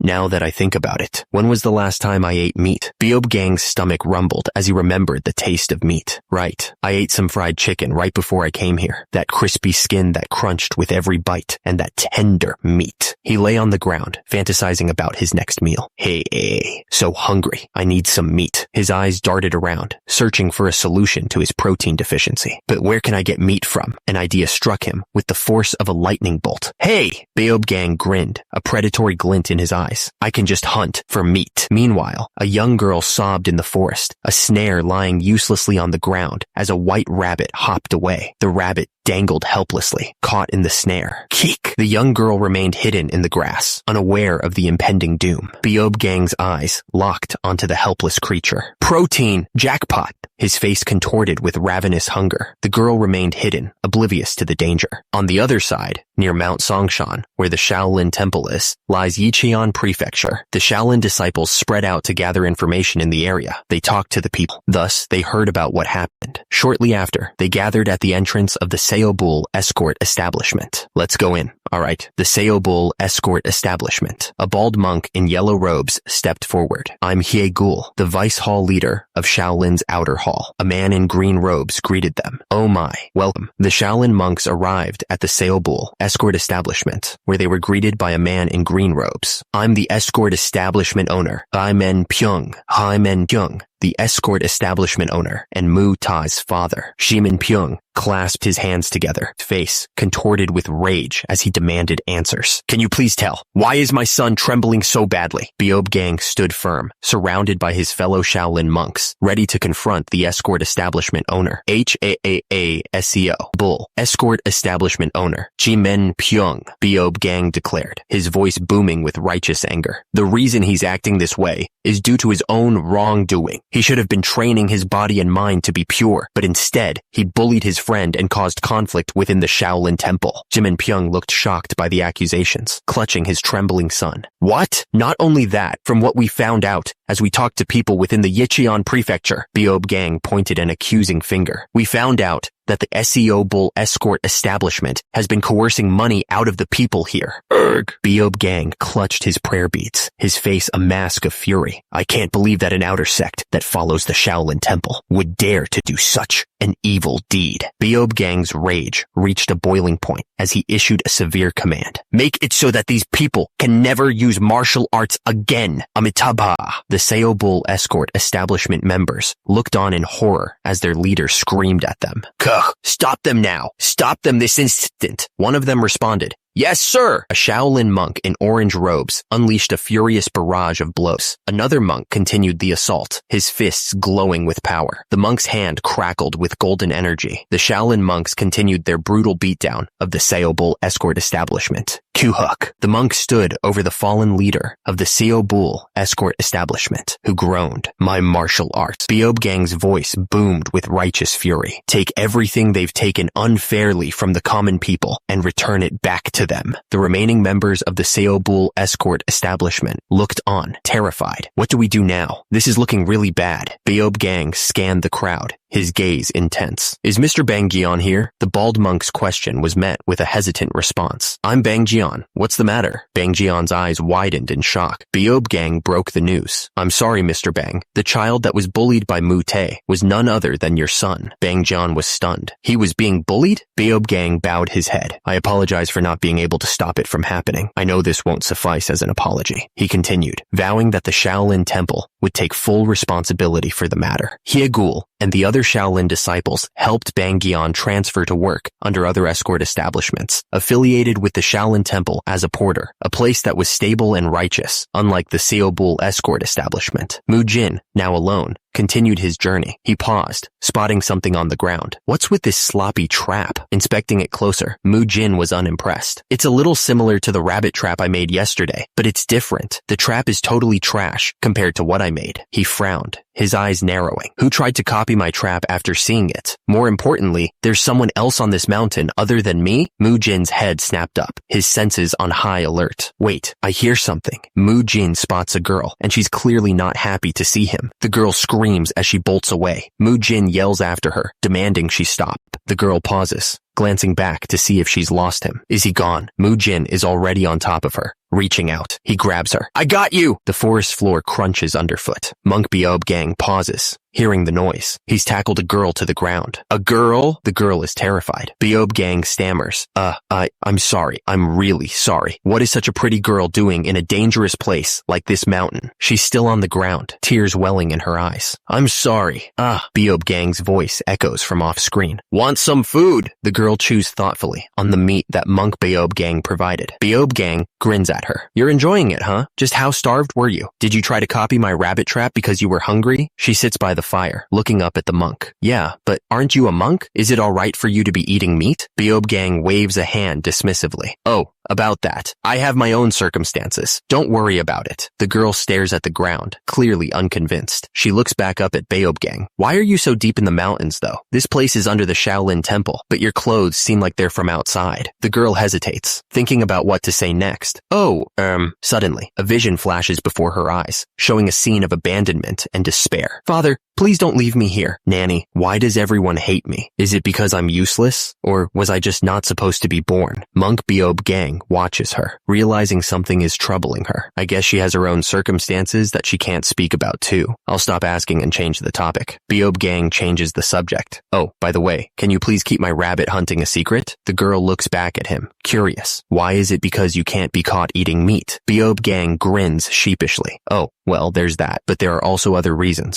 Beob Gang continues. In return, I'll help you get home. The girl's eyes widen in surprise. What? Really? How would you do that? Beob Gang tells the girl, a shirtless monk will soon come to this place. Yeah, he's quite influential, so he'll be able to help you easily. The girl wonders how he knows this. How do you know that he's coming? Monk Beob Gang smirks. Because I can sense his presence. Beob Gang advises her. You just need to wait at the entrance of the cave. Mujin stands before the cave entrance when the girl pleads. Please help me. The girl is startled by Mujin's sudden appearance. What is an outsider doing here? I got separated from my group and lost my way. Mujin replies. I'll help you get home then. She realizes that he is indeed shirtless. Mujin's eyes widened as he considered the girl's words. He turned to her, his expression serious. Did you perhaps see a boy in that cave? Meanwhile, back in the cave, Monk Beob Gang suddenly felt a chill run down his spine. The girl looked up at Mujin, her expression unreadable. She seemed to understand something, a realization dawning on her. That's why he asked me to keep it a secret, she continued. No, I was scared of the cave, so I didn't go near it. I didn't see anyone go in or come out of it. From a distance, Monk Beob Gang watched Mujin's progress. I knew Mujin wouldn't disappoint. Since he's doing well so far, I guess I can go back down now. Mujin turned to the girl. Follow me. I'll bring you down the mountain together and get you home, okay? He asked her, what's your name? Oh,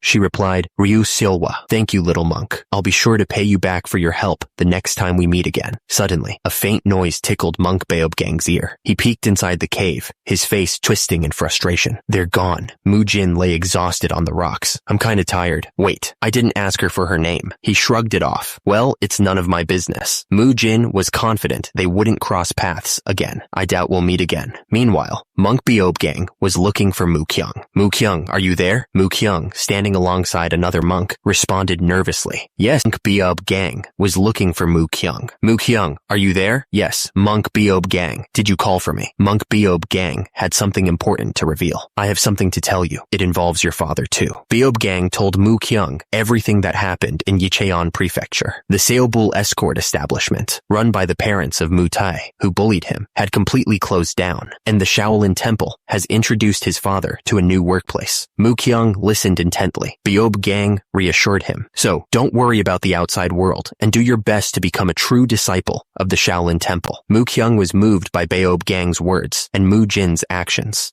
Tears streamed down his face. I'll do my very best. Mujin placed a hand on Mukyung's head, a gesture of encouragement. I'll definitely become a true disciple. Just as Mujin has said, the Shaolin Temple never abandons its. Mukyung was fired up. Disciple. Gotcha. Mujin reflected on his past. The fourth day among the training I received in the Special Forces, there was survival training. Naturally, that included training on procuring food in the locality, so hunting isn't hard for me. He realized the oversight in his actions. The one thing I didn't think of when I cooked the meat for that girl back then, reference from chapter 15, was that if I hunted animals and cooked with an open fire, I could get caught. Mujin knew that in order to leave as little traces as possible, he better cook in nearby caves. He needed to make sure that he left as little evidence as possible, because he wouldn't have enough time to clear up all the mess and pluck out the fur. He'd cover it in mud, cook it, and then pluck out the fur along with the mud. Although this wasn't perfect, he could get his protein this way. It was also his first time eating meat after coming to the Shaolin Temple, so he felt much relief from it. The fifth day, Mujin would get up earlier than the bell striking of the Shaolin Temple to face the world in a lotus position. You ask if that's for the sake of training hard in meditation? Mujin sensed someone approaching the cave. No, it's because of a certain presence that comes near to this cave. Monk Beob Gang peered inside. I had thought he was hard-working, but to think he'd already be up to meditate. Beob Gang watched Mujin sitting in meditation. Or did he spend time reflecting overnight? The bald monk placed a bamboo container and a small pouch next to Mujin. Beob Gang approached Mujin. Haha, to think you'd be meditating with such concentration. You're incredible. He tapped the pouch with his finger, leaving it next to the bamboo container. Beob Gang watched as Mujin sat in meditation. I can't believe they expect a young kid to survive on something like this for a week. This is really too harsh. For food, I'd eat the grain ball and drink the water that's given once a day. I make up for the energy that I lack with my hunting. You could say that I've gotten some sort of routine in my life at this point. It was the 6th day. Once I've gotten protein and energy, I must put my body to use immediately. 6, 7, 10. I'll warm my body up as much as possible by doing as much exercise as I can. Beob Gang kept moving his body. 3, 4, 5. I realized something as I kept moving my body. He noticed the breathing method used while exercising is similar to the energy circulation technique. So he thought, I tried to challenge myself by combining the enlightenment, cultivation technique, and exercises to start my own kind of training. Beob Gang felt more refreshed than before. The results of this training is that my body feels more refreshed than before. It's a pity that I don't have much time left. I didn't know at this time. He was about to discover something new, that this process is the training process of the energy accumulation art. Mujin's wall-facing meditation has come to an end, and a voice tells him, today's the day your wall-facing meditation ends. You can get up now. Mujin asks, may I speak now? And the voice responds, of course. Monk Beob Gang tells him, it's almost time for early morning training, so let's go to the training ground right away.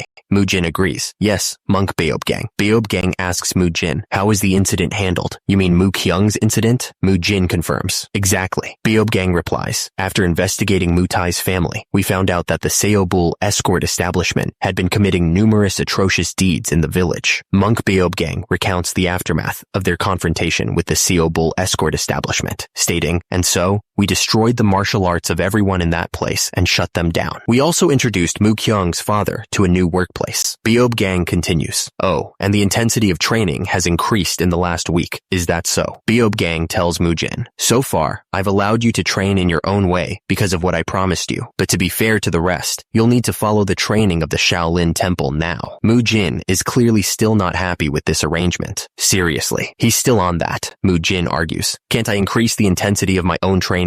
I'll do even tougher training on my own then. Beob Gang responds to Mujin's whining with a simple invitation. Let's see you try it first. Arhat Hall training ground. Mujin is greeted by his fellow monks. He grins, asking, have you guys been well? It has been really tiring. The training's that tiring? One of the monks wipes his brow, confessing, I almost gave up. Mujin puffs out his chest, declaring, this level of training is nothing to me. Mujin's boast earns him a sharp glare. Just then, a senior monk barks. The early morning training is going to start now. Get in position. The junior monks stare at the bags of rocks being brought out. One of the monks looks down at the sand pouches in confusion. confusion. Sand pouches.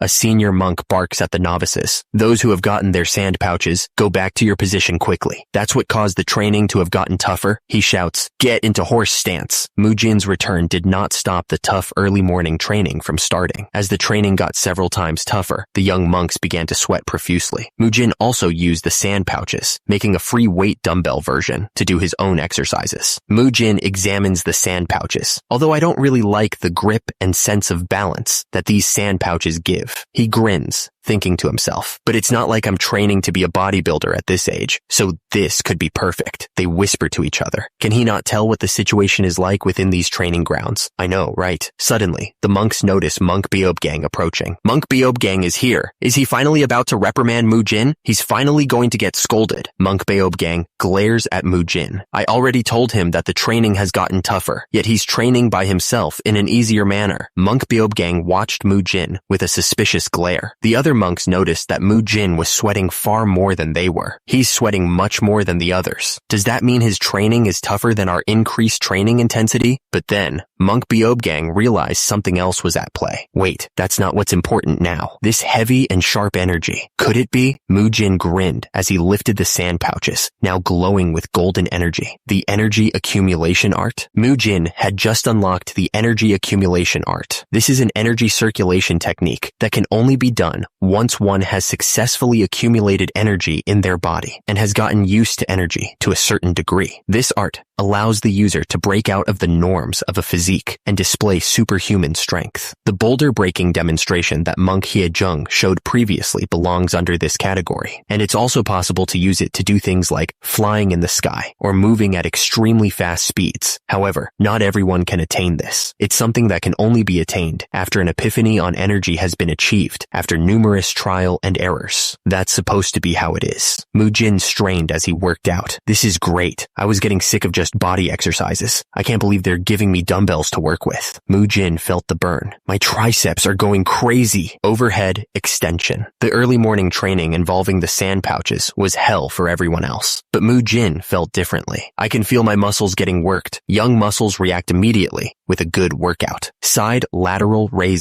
He had begun to use the sand pouches as dumbbells to do modern exercises, a face full of ecstasy. This is perfect. The other young monks were surprised by his weird posture and began to stare at him. What is wrong with him? But Beob Gang looked at Mujin in a slightly different light now. Beob Gang's eyes narrowed, sweat beading on his brow.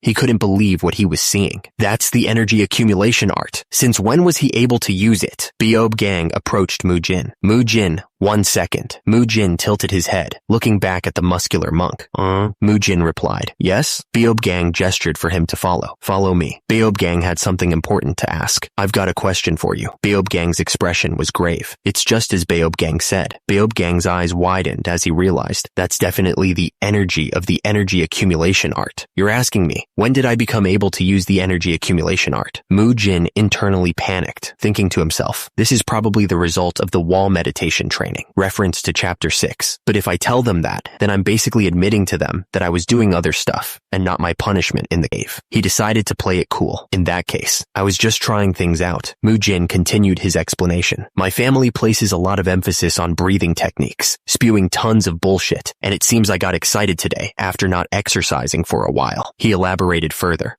My family's breathing techniques are similar to the energy circulation techniques here, so I tried to apply the same principles. Beob Gang and Mu Gung were shocked by Mujin's explanation. What? Monk Beob Gang cleared his throat, explaining, the energy accumulation art should only be achievable after the enlightenment cultivation technique has been mastered. Although enlightenment cultivation technique is a basic cultivation technique, it still takes a few years to master it. Are there only very few strong ones who mastered it that's able to achieve this easy accumulation art? He continued, that's why after the foundation is laid with the enlightenment cultivation technique, they'll learn the next level of cultivation technique.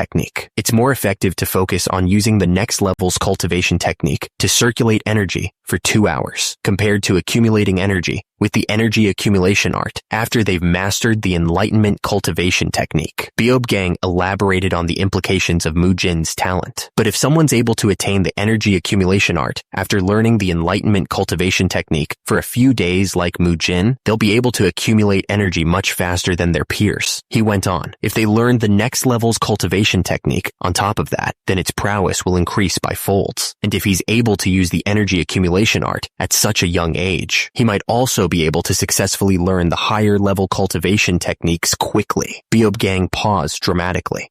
So then, Beob Gang and Mujin stared at Mujin, the latter's massive muscles practically bursting out of his robes. You're saying that you're able to do this normally? Mujin beams. I can only do it when I'm using my family's exercising methods. Looks totally myotsent. Beob Gang and Mujin exchanged dumbfounded glances. A black bird flying overhead. Mujin asks, if there's nothing else, may I continue my training? I'm starting to lose muscles. Mujin, still shirtless, relents. Alright, go on. Mujin sprints away, leaving a trail of dust behind him. The bald monk Beob Gang remarks, I think you got a little too greedy there. Mujin sighs. Amitabha, a bell rings, signaling the end of training. Great work, everyone. The bald monk, Mujin, asks, Mujin, you're doing that today too, right? Yeah, let's help each other again. Mujin spots Mujin doing the muscle lengthening technique with another monk. Oh, wait, Muyul, you're doing the muscle lengthening technique with him? Muyul responds, yeah, we've been doing this consistently even when you weren't around. Mujin seems surprised. As Muyul explains, the two of them seem interested in doing it too, so I taught them how. Mujin asks, you taught them? Mujin chimes in, I'm not sure if it's because he taught us it, but my body feels better after I do the muscle lengthening technique. It does hurt a little though. Mujin thinks to himself, I taught Muyul quite a lot of stretching exercises though. To think he's not only able to keep up, but he's even teaching others. Mujin reflects, I didn't think about him since he wasn't mentioned in the novel, but on second thought, I think he's pretty good with his body. He then adds, heh, ants are delicious. Mujin watches Mujin doing the muscle lengthening technique. He thinks to himself, is he unable to become a martial master? Because while he's talented, he's an idiot? Yeah, that could be possible. He doesn't even know where the acupoints are. Mujin decides, well, I'll look into that later. Mujin then asks Mujin, what about you? What? What do you mean what? I'm asking about you. Mujin asks, why aren't you doing it? Oh, him. Muyul then chimes in. We did it previously because his body was as stiff as a wooden puppet. Before Muyul can finish, Mujin yells, Muyul, don't say any more, huh? Mujin asks Muyul, your body is stiff? That's why you're not doing the muscle lengthening technique? Muyul, caught off guard, stopped talking, and Mujin yelled at him, Muyul, don't say any more, huh? Muyul, flustered, replied, that's right, I have a stiff body. So what? He quickly tried to backtrack. I didn't say anything. It's not like having a stiff body is bad or whatever. That's precisely what the muscle strengthening technique is for though. Is that so? Mujin reassured him, I don't intend to make fun of you for that. And I'm not some trash that'd make fun of others who are working hard. Suddenly, another monk exclaimed, wow, look at Mujin. He's huge. Another monk added, I heard he's really strong because he comes from a family of martial artists. I wished I had a family like him. A third monk chimed in, since he came from such a good family, he must be really talented too. He's probably a genius without having to work hard, right? Another monk, clearly jealous of Mujin, thought to himself, of course I'm so envious of him. He scoffed, working hard, huh? Mujin overheard him and turned to the jealous monk. I wasn't expecting you to say what's correct. One must never make fun of those who work hard, right? Mujin grabbed the monk's shoulder. So then, Mujin forced the monk into a painful hamstring stretch. Let's work hard. National exercise, 7th exercise, hamstring stretch. The monk screamed in pain. Kua! That fucking hurt, you asshole. Wow, your body really is just as stiff as Muyul said. We'll have to keep doing this in the future. The monks do jumping jacks at Mujin's command. 1, 2, 3, 4. 2, 2, 3, 4. The monk leading the exercise says, this is easier, so I guess you guys can follow easier. He continues, Muyul has always hung around Mujin. Muyul continues, and he's gotten really good at doing physical stuff. Whoa, doesn't that hurt? Wow, that's possible? Mujin was also pretty surprised when he saw me doing this, especially that crazy flexibility of his. The monk states, there's Mujin who suppressed me, the strongest among the main Shaolin monks in our age. He finishes, Muyul, who's a little stupid, but very talented, and Mujin, who easily beat up Mutai. Monk Beob Gang grits his teeth, a competitive fire burning in his eyes. They're all monsters, but I'm also working really hard so that I won't lose out. I'll always be. He roars with determination, vowing to be the strong. Thanks to the addition of sand pouches into the dawn training, it became an enjoyable time doing various free weight exercises. I practiced energy accumulation training in my free time. I accumulated more energy through energy breathing and was able to grow stronger. Mujin also incorporated stretches with the monks in between training. Keep your back straight. Don't lean forward. The training was intense. On a closer look at Mujin, two monks observed Mujin, whispering amongst themselves. Don't you think his shoulders have gotten wider? Yeah, I agree. The monks wondered if Mujin's special training methods with the three disciples were the reason. After 10 days had passed, a change occurred for the training sessions. During dawn training, Mujin addressed the monks. Now that most of you have learned the enlightenment cultivation technique, the next step would be learning the inner energy cultivation method. Mujin gestured to two monks behind him. The two behind me will step forward and demonstrate. The monks responded with a resounding, "Yes, sir." One of the monks began to explain the movements. The first move is the core punch. Start circulating energy, then pull the accumulated energy in your energy core to go past the energy C point, the gastric cavity point, and the great palace point. The monk, demonstrating the core punch, explains. After that, 70 of your energy will go to your right arm, pass by the breath vessel point, and then head to the shoulder bone point. The remaining 30 will go to your left arm, shoulder bone point, breath vessel point. Understand all that? Mujin, internalizing the instructions, thought to himself, so after I gather the accumulated energy in my energy core, I just needed to split into 7 to 3. He tensed, ready to execute the technique. I think this is the next step. Chain punch. He launched his fist forward with intense focus. The first move. Mujin unleashed the chain punch, a burst of energy erupting from his fist. Mujin felt a strange sensation as he unleashed the chain punch. This feeling, is this concept one where a part of my body is strengthened as the acupoints are stimulated by my energy? He continued to analyze the technique, now picturing the energy flowing through his body. Is the reason for distributing out the energy instead of sending all the energy into one arm so that my body can maintain balance? If that's the case, it'd make it hard for my left arm to play that role when my energy grows even more, though. Mujin realized there was more to the technique than he initially thought. I need to also put some energy into other places, for example, in order to properly use the first move of the chain punch. He finally understood the complete picture. You must also put energy into your lower body. I knew it. Mujin's eyes widened as another realization dawned on him. Wait, if that's the case, he now understood the importance of balance and control. Since I need to send energy into my legs and not just my arms, I must be able to control my body as a whole. Mujin felt his head throb with the complexities of the chain punch.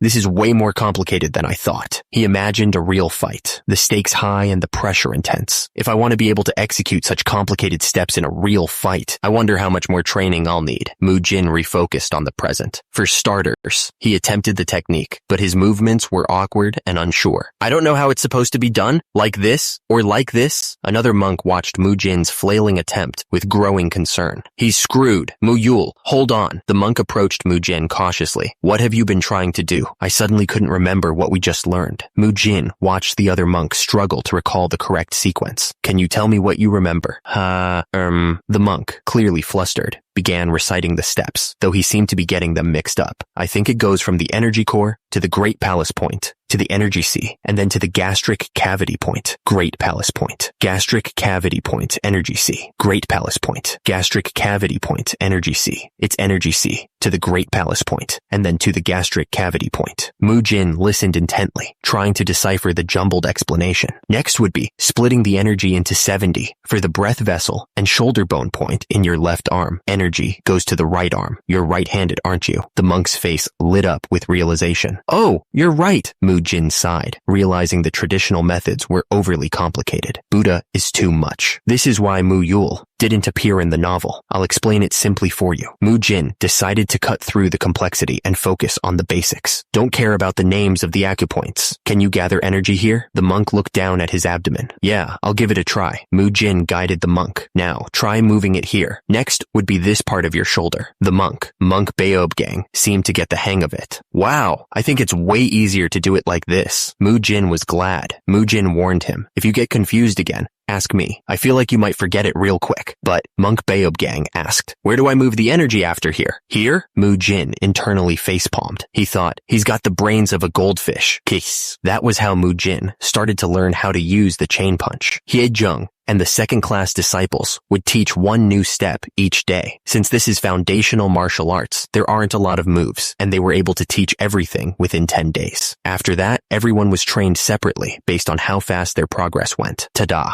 Now, in the present, 71 days have passed. Mu Jin, Mu Gung, Mu Kyung, and Mu Yul have all successfully learned the 10 moves of the chain punch. Hey, 20 seconds have passed. Really? Okay then, let's start doing squats next. The monks have been doing squats, or scoots as they call them, for 71 days now. Dawn training is underway, and Monk Beob Gang observes the scene. They're all training hard today too. He furrows his brow, straining to hear over the sounds of the training monks. Who's breathing so loudly? Beob Gang's eyes dart around, trying to locate the source of the heavy breathing. He spots Mujin, struggling to maintain his squat form. Beob Gang is shocked to see Mujin covered in sand pouches. Just how many sand pouches is Mujin using? And how does he have so much strength and stamina at his age? Monk Beob Gang is still watching Mujin's training. He's amazed by his muscles and stamina. His body is even bigger than those who joined the Shaolin Temple earlier than he did. He wonders how Mujin achieved all that by his own strength in just 2 months. Was he really right about things? Mujin continues to give advice to the other monks. If you train with your current method, your body will be damaged in the future. If you exercise like that, your knees will become even more damaged. What you're doing right now, it'll be even more effective if you do it before exercising. I'll do training that's even tougher. Beob Gang sits alone, contemplating Mujin's words. Is the training of the Shaolin Temple truly wrong? Suddenly, a voice calls out to him. Training time is already long over, yet you're still here, Beob Gang. Monk Beob Gang is approached by a massive, shirtless monk. Oh, greetings, Monk Haijung. Ho, looks like you're worried about something. Sometimes when you speak out your worries, you'll realize it's not that big of a deal. So feel free to tell me what you're thinking. The hulking Monk Haijung looms over him. What's causing you to be so troubled? Beob Gang hesitates, then blurts out, about that. It's regarding Mujin. Mujin? Monk Haijung looks confused. Monk Beob Gang, I think I heard you wrong. Haijung looms even closer, his shadow falling over Beob Gang. I said, the hall leader is looking for you.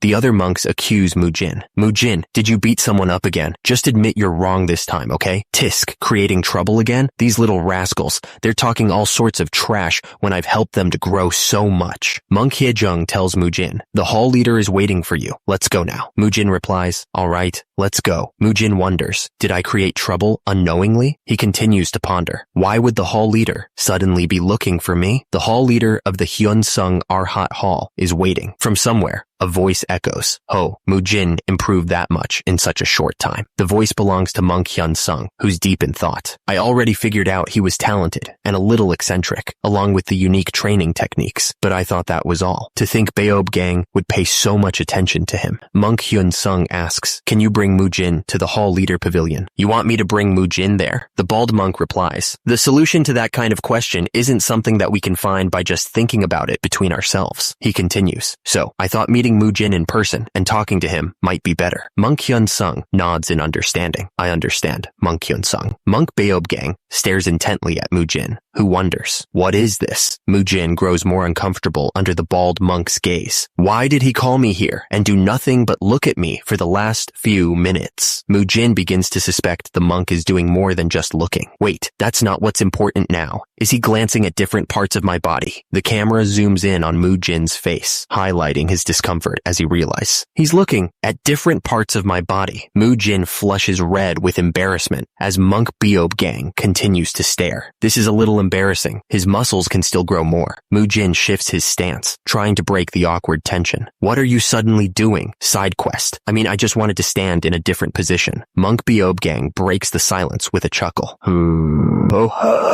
It's been a while since I've met you like this. Yes, this is the first time since that last incident. The monk continues, alluding to a past event. Ho. That incident wasn't exactly a good one either. Have you called me here because of that incident? Beob Gang takes a sip from his cup before answering. That's not it. I just wanted to confirm something with my own eyes, so I called you here. Mujin stares back, waiting for the monk to elaborate. And after seeing you, I know for sure now. He asks, what do you mean? The bald monk explains, I think your body has grown much faster than any of your peers that have joined the Shaolin Temple. Beob Gang narrows his eyes, getting down to business. However, that's not the only reason I've called you here. Mujin, is it true that your eye-catching growth is due to the family's training method that you've been doing? Monk Beob Gang's words give Mujin pause. I think I know where this is going. Don't do that. Do the Shaolin Temple training. That must be it. Beob Gang stands tall, listening to Mujin's assumption. Are you trying to find out if my training method is indeed better than the Shaolin Temple's training methods? He answers, no, not exactly. The bald monk continues. The Shaolin Temple isn't that closed-minded. I wanted to make a proposal to you. Mujin recalls Hierung's warning that training will ruin your knees. This must be done in order to protect people. He thinks Shaolin isn't a closed-minded place. What would be the proposal? Beob Gang explains the temple's philosophy. The reason why the Shaolin Temple has been able to last for 1,000 years is because we've maintained a mindset to fix our shortcomings and take in what's good for us. There are times when we'd be gentle and times when we'd be tough. Mujin replies, I'm not sure I get what you're saying. Beob Gang takes a sip of his tea. If you can prove that your family's training is good, I'm thinking of accepting it. Monk Beob Gang refers to those weird training methods of your family. Mujin is taken aback. Did I hear him wrong? He'll accept my training method? Mujin is shocked that Arhat Hall leader Hyun Sung would consider his training. Before being a martial artist, he's a monk who practiced asceticism to become Buddha. That's a huge decision to make to improve the Shaolin Temple further. To include Mujin's training would simply be a training that they're uncertain of. But now he's saying that the Arhat Hall that's in charge of the younger monk's training would test it out first. If things go wrong, Hyun Sung will be punished by the discipline court. Despite that, he's still decided to take the gamble so that the Shaolin Temple can become even stronger. Mujin wonders why Beob Gang would potentially make the pillar of the Shaolin Temple, with years of history, even sturdier. If his training method really is effective, why would I do that? Monk Beob Gang's expression hardens, his brow furrowed in frustration. Mujin is taken aback by Monk Beob Gang's request. What? What do you mean, why? I mean, there are more than 70 new monks. I need to do my own training too, Mujin continues, explaining his reluctance. And because of the incident from before, they've been treating me like I'm insane. Look, a lunatic is walking by. Come on, you're talking too loud. Haha, they won't want to follow the training methods of a lunatic like me. Monk Beob Gang interjects, clearly annoyed by Mujin's self-deprecating tone. Lunatic, you should mind your words. Actually, I can really tell if helping them to grow will be more beneficial for me, or whether making Shaolin stronger will help me to see the ending of this novel. Mujin hesitates, thinking about the work involved. I don't really want to waste my time and efforts into training those rude rascals. Two monks whisper to each other. Did you say he's crazy? Monk Beob Gang stares intently. However, if you really want to test it out, I have one condition. Monk Beob Gang proposes a condition. Meanwhile, inside the Shaolin Temple, the novice monks are sleeping soundly. Suddenly, a surge of energy fills the room. Wake up! One of the monks jolts awake, biting his tongue in the process. I bit my tongue. What happened? Is it already time for training? I didn't hear any bell sounds yet though. Mujin's voice booms through the temple. Are you here to play in the Shaolin Temple? Wake yourselves up and run to the training grounds. What? It's really time for training. The other monks are understandably confused. Huh? What's this? Why is... They see Monk Beob Gang and Mujin standing in the middle of the training ground. That lunatic standing in the middle of the training ground? Yeah. What is this? Monk Beob Gang begins to speak. Ahem. The reason we've woken you up earlier than usual is because we'll be adding some training to warm your body up before the dawn training. He continues, gesturing towards Mujin. Additionally, Mujin here will be overlooking your daily dawn training from now on. The other monks are not thrilled with this announcement. What is he talking about? That's never happening. That lunatic will overlook our training? It's inevitable for tongues to wag if a peer who has a lousy reputation is suddenly put in charge of training. Mujin is determined to prove himself. But now that I'm in charge of this, I won't let them underestimate me anymore. Mujin silences the crowd. Quiet. Instructor mode on. He declares his intentions to shake things up. From today forward, I'll be teaching the training methods of my family during the dawn training. Mujin lays down the new rules. During the training, I'm not a new monk like all of you. You are to call me instructor. Monk Beob Gang watches Mujin's display of authority. He doesn't even have that much energy within his body yet. Ahem. Beob Gang smirks, impressed by Mujin Mujin's spirit. But I like those eyes of his. Another monk can't help but snicker at the situation. PFT. The crowd's murmurs turn into outright mockery. Why would we do what he said? Who the hell does he think he is? I guess he's really gone crazy. Mujin's face contorts in fury. What? You're laughing? He throws down the gauntlet, his eyes promising pain. I'd love to see if you can still laugh after today's training. Mujin challenges anyone who doubts his authority. Those who have problems with me being the instructor, and you think you're better than me, step forward, including those who laughed over there. He ups the ante. In the sparring that we do, if you're able to overwhelm me for even an instant, I'll give up on being an instructor and train with all of you. Mujin surveys the group, a predatory glint in his eyes. Good. Is that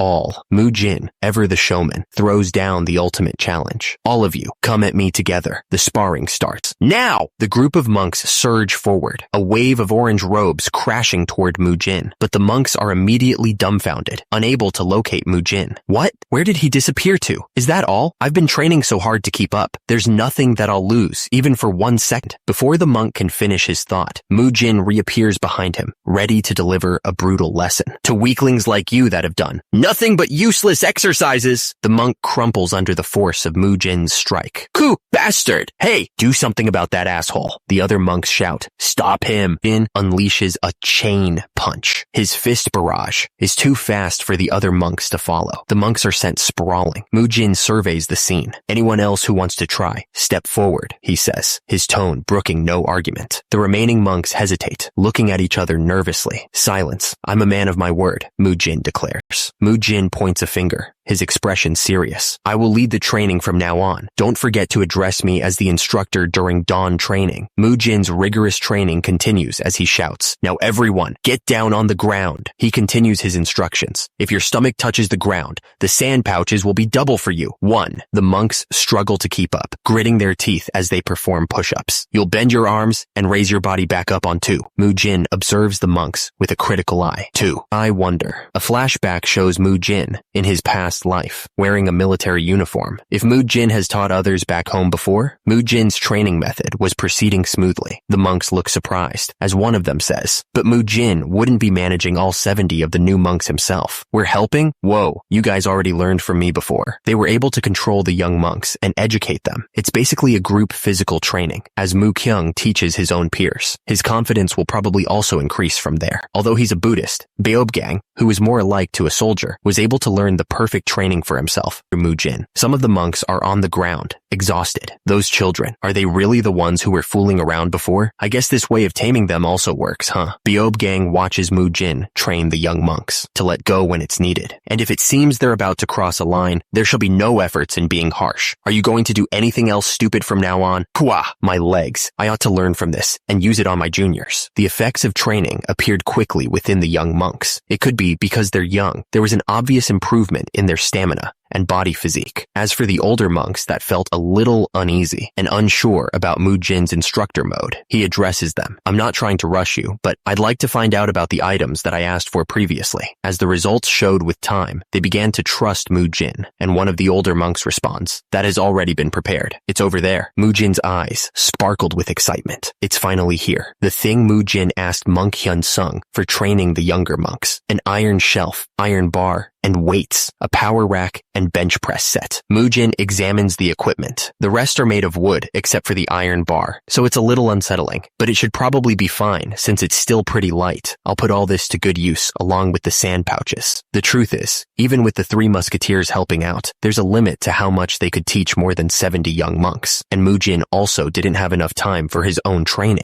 That's why Mujin made a request for this custom-made set, complete with an iron bar and wooden weights. Mujin's excitement was palpable. Awesome! I can't believe I can do these exercises in the Murim. Are you saying this can make the rest stronger? Of course. Mujin's chest and gluteus muscles were twitching in excitement at the prospect of working out. 4 months later, through consistent training, Mujin was able to improve to the next level. No, to multiple levels ahead. The bar and the wooden weights he would lift were around 90 kilograms, about 200 pounds. Mujin was able to lift weights beyond his body weight at just the age of 13 and was getting stronger quickly. Mujin finished his 12th set. Phew! He flexed his arm, calculating. I guess this makes the total weights lifted across the 3 major exercises to be 230 kilograms. He grinned, already planning his next goal. If it's just one set, I might be able to do close to 300 kilograms in total. Mujin felt a great sense of satisfaction every day. He lived a satisfying life by managing a big number of young monks and also trained diligently personally. He continued this life of his consistently. Autumn and winter went by.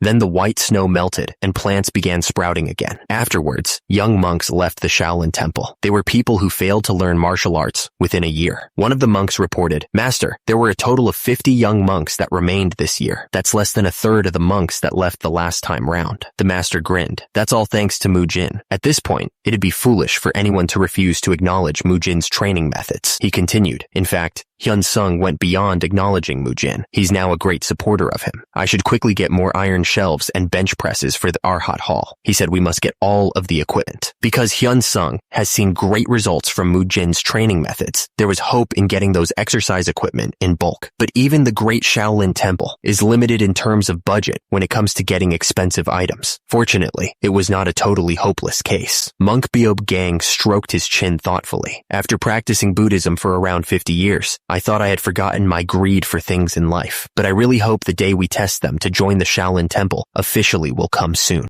Official admission test. The last test of the new monks that's used to choose the disciples that'll be directly under the Shaolin temple. If Mujin's training methods are proven with that test, then it won't be just a dream for the Arhat Hall to purchase all that training equipment. Half a year later, Mujin, who was in a growth spurt, had grown about 10 centimeters taller in a year. He's able to do a total of 400 kilograms across the 3 major exercises with 12 sets as the standard. Although some might say that it's slow growth because 1 year and 9 months have passed, yet it's only 400 kilograms. Mujin isn't a physical trainer. He's a martial artist. If he grows his muscles too much, it'd actually get in the way of doing certain movements in martial arts. That's why Mujin only grew his muscles to the perfect size for martial arts. To just the level of celebrities being called, they have the perfect body on TV. Whoa, wow, look at this body. Did someone draw these muscles or what?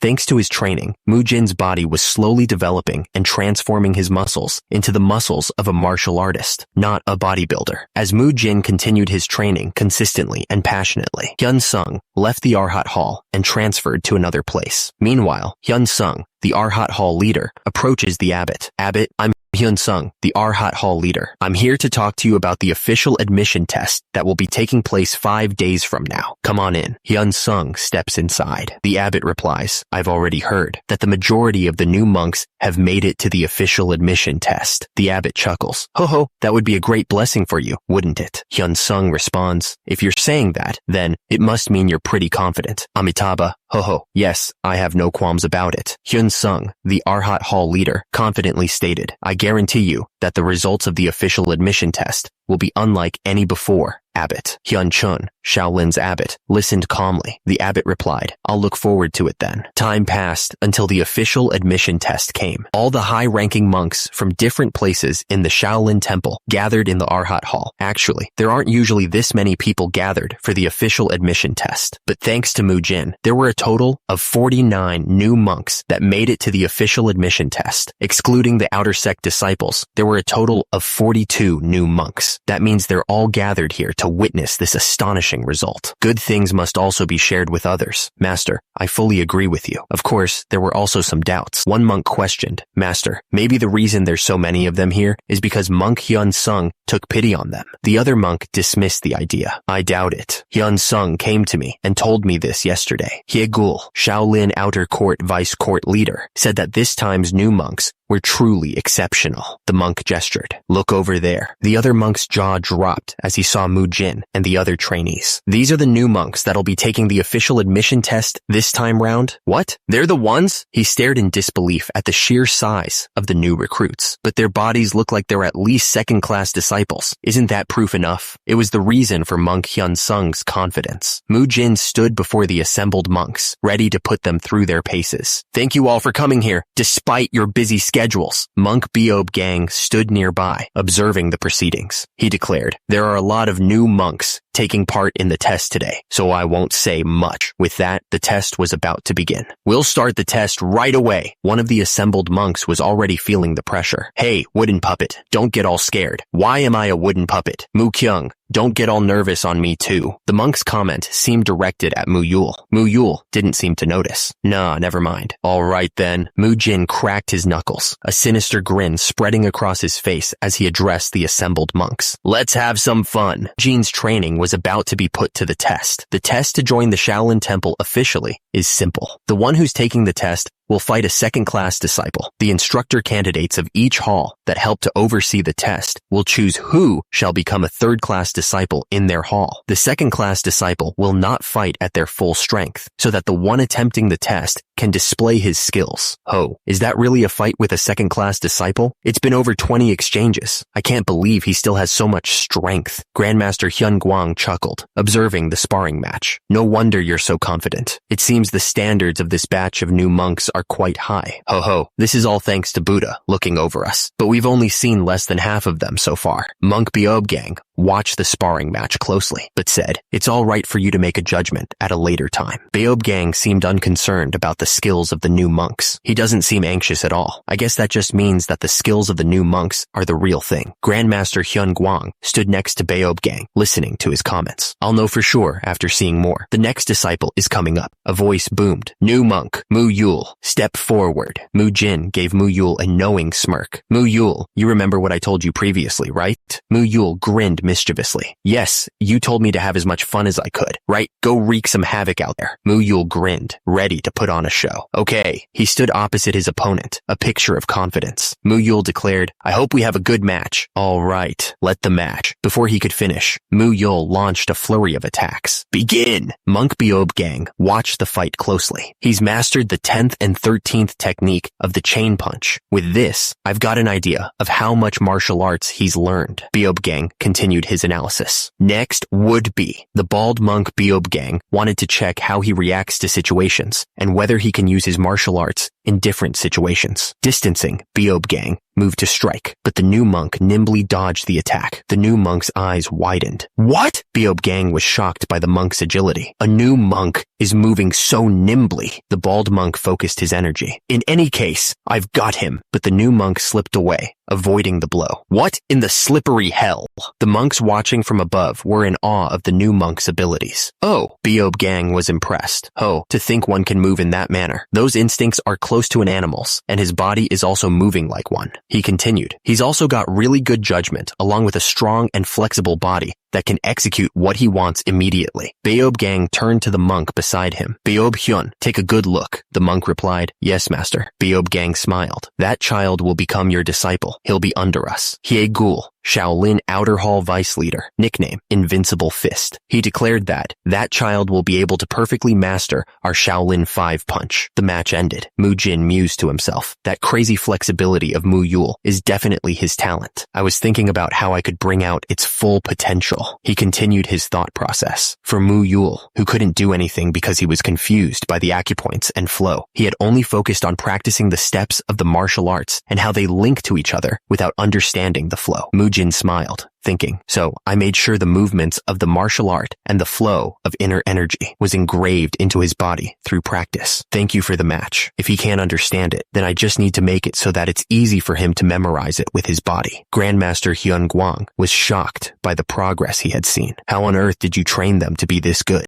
Did you give them the lesser revitalization pill without me knowing or something? Beob Gang laughed. Ho ho ho ho ho. Abbot, it's still too early to be surprised. Mujin called out, new monk, Mu Gung, step forward. Mujin smirked at the new monk. Yo, wooden puppet, what was that? Just telling you to relax. Mu Gung, the new monk, tried to project an air of confidence. Ahem, I'm already relaxed. The other monks in attendance were flabbergasted by Mu Gung's sudden transformation. What was that? Am I seeing things right? Maybe he lied about his age? Is he really one of the new monks? Whispers rippled through the crowd, stunned by the sheer size of the man before them. How could a new monk grow so big in size? That's at least 186 centimeters. Mugung, remembering his training, steeled himself for the fight. I've been training for 2 years for this moment. I endured all those harsh training sessions. I will never lose! Begin! Mugung roared, charging forward. The bald monk Beob Gang watched with interest. Mujin, how do you think Mugung will perform? Mujin thinks back to Mugung's training. In return for having a lot of strength due to his large body, his body isn't very flexible. That's why I came up with a training schedule that focused on achieving a certain level of flexibility before training his strength, and Mugung is also really hard-working. Mujin recalls the results of his efforts. The current Mugung is a tank that can also be a damage dealer. Mugung's fist hurtles toward Mujin. Mujin realized the gravity of the situation. I know this is just the admission test, but if I don't use any inner energy while dealing with such power, he prepares to channel his inner energy. I might just die if I get hit. Inner energy surge. I'll increase my inner energy. Mujin's fist glows with power as he prepares to meet Mugung's attack head-on. Mujin meets Mugung's attack head-on, fists colliding with explosive force. The two monks exchange blows, neither giving an inch. Mugung continues his relentless assault, his superior size and strength evident in each strike. From the sidelines, the other monks watch with rapt attention. Oh ho! One of the observers comments on the fight. That child is not only strong, but he's also including feints in his attacks. I think he's the only one among the new monks to fight on par with a second-class disciple so far. The monk in the center, with the large beaded necklace, seems impressed by the display. Not bad. The monk with the large beaded necklace asks, "Oh, monk Hye Dam, successor of unmovable invincible body R, Rule divine palm strike. Are you pleased with him?"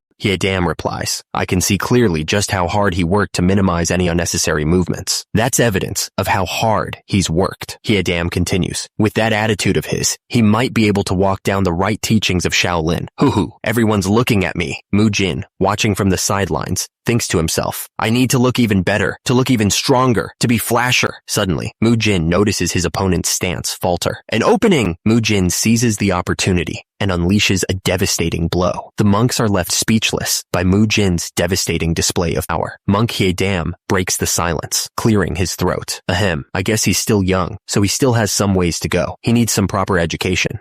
Dam continues, "I'll take him in and teach him personally." The defeated monk, now dwarfed by Mujin's physique, hangs his head in shame, thinking, "I'm trash. Come on, it's possible to make mistakes. Don't feel too upset, but I admit that was kind of funny." Another monk steps forward, a nervous smile on his face. "Mujin, I'm next. See you later." Mukyung is next, huh? Dam watches the next contender with a knowing look. Although he hasn't fully overcome his past traumas yet, he needs to keep practicing to suppress the insanity within him so that he won't become the blood monk. Another monk steps up to the plate, a bald man named Mukyung. Mukyung is, see you later, even more dangerous than Muyul or Mugung. Mukyung unleashes a flurry of blows. 6 yang strikes, invincible punch, unmovable stride, boulder-destroying finger strike. He keeps connecting different martial arts endlessly. The monk's rapid-fire technique leaves the others in awe. Just how many martial arts did he learn? It's like he's learned everything. The crowd is speechless. He is a genius.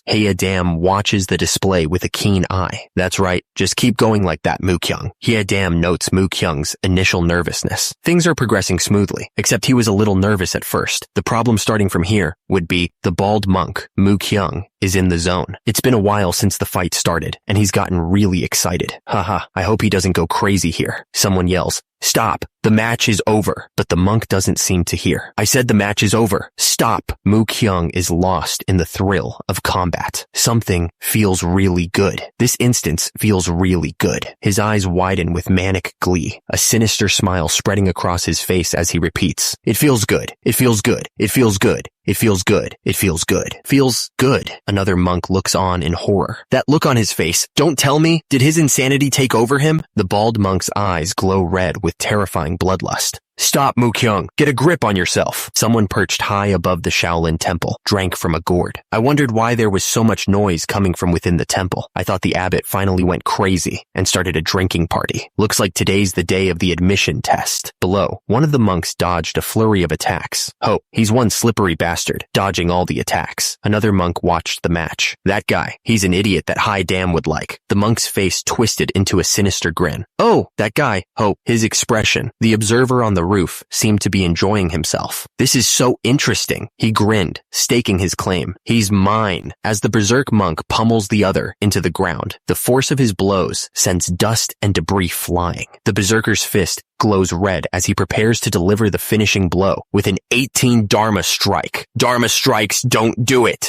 The impact of the blow sends out a shockwave. The berserk monk's hand clutches the other monk's leg. Suddenly a voice rings out. "Monk!" Hye Guan, still drinking, appears on the scene. "Monk? Hye Guan? Yeah, you called for me?" Hiccup. Hye Dam shouts. "Hye Guan, how dare you drink liquor within the temple? You must be wishing to enter the repentance cavern again." He then adds, "Hiya damn, you're so good at making jokes. I wouldn't dare to drink liquor. It smells like water. I know you work hard, but you mustn't cross lines." Hiya damn declares to everyone observing the test. "My seniors, peers, and juniors that are observing this test. Sorry for interrupting this so abruptly, but I think I have to take this child under me." Hiya damn continues. "While that child indeed has exceptional abilities." Ahem, Hiya damn explains. Based on the insanity he's shown, the best person to deal with him would be Monk Hye Guan, who's the leader of the Demon Extermination Squad. They're the only ones within the Shaolin Temple that are excluded from the law of no killing, and thus walk the path of the Asuras. He finishes. "It's a place where people gather to kill terrible and evil beings that are impossible to guide in order to protect the world." The leader of the Demon Extermination Squad, Hye Guan, Grandmaster Hyun Guang, decides that might be better for everyone. If that child learns under Hye Guan, who fights against demons, then Hye Guan might be able to help him control that insanity within him. Hye Guan places a hand on Mu Kyung's head, declaring, "Child, looks like you belong to my side." Mu Kyung is visibly shocked by the turn of events. Hye Guan laughs boisterously. "You're surprised at what you did? Looks like I've taken in someone who's even crazier than I am." After announcing his intentions to take in Mu Kyung, Hye Guan jumped over the wall, signaling his disinterest in the remainder of the test. Although there was some initial confusion regarding Mu Kyung and Hye Guan's sudden departure, everyone regained their composure and resumed the admission test, except for one person, a slippery loach, a mountain-sized giant, and a child with insanity within him. The second-class disciple that helped with the test throughout. I wonder what the next one will be like. Mujin, step forward. Is he also the kind with a good physique and strength? He doesn't look very special on the outside. If you ask me who the strongest young monk is this time around, I'd choose him without any hesitation. Him? How are you so confident in him? Mu Kyung, whom we saw a while ago. He's someone who learned most of the Shaolin martial arts, while Mujin is the one who'll help Shaolin advance forward. I've undergone some pretty brutal training for the past year. The kind of training I went through would be, Mujin, there you are. Mujin explains that he's a little stuck in his martial arts and is trying to meditate to cool down his head a little. The bald monk, Beob Gang, asks if he hasn't already mastered Swift Whirlwind Sweep and 9 Regal Kicks. Mujin reveals that he was actually contemplating energy accumulation training, prompting Beob Gang to ask if he's mastered the enlightenment cultivation technique. Mujin admits that he didn't master it, but he ran into a problem while trying to use the enlightenment cultivation technique. He explains that he's usually able to circulate his energy well, but there are times when it's impossible. He asks when that happened for Beob Gang. Mujin looks on with concern as Beob Gang responds, "When I breathe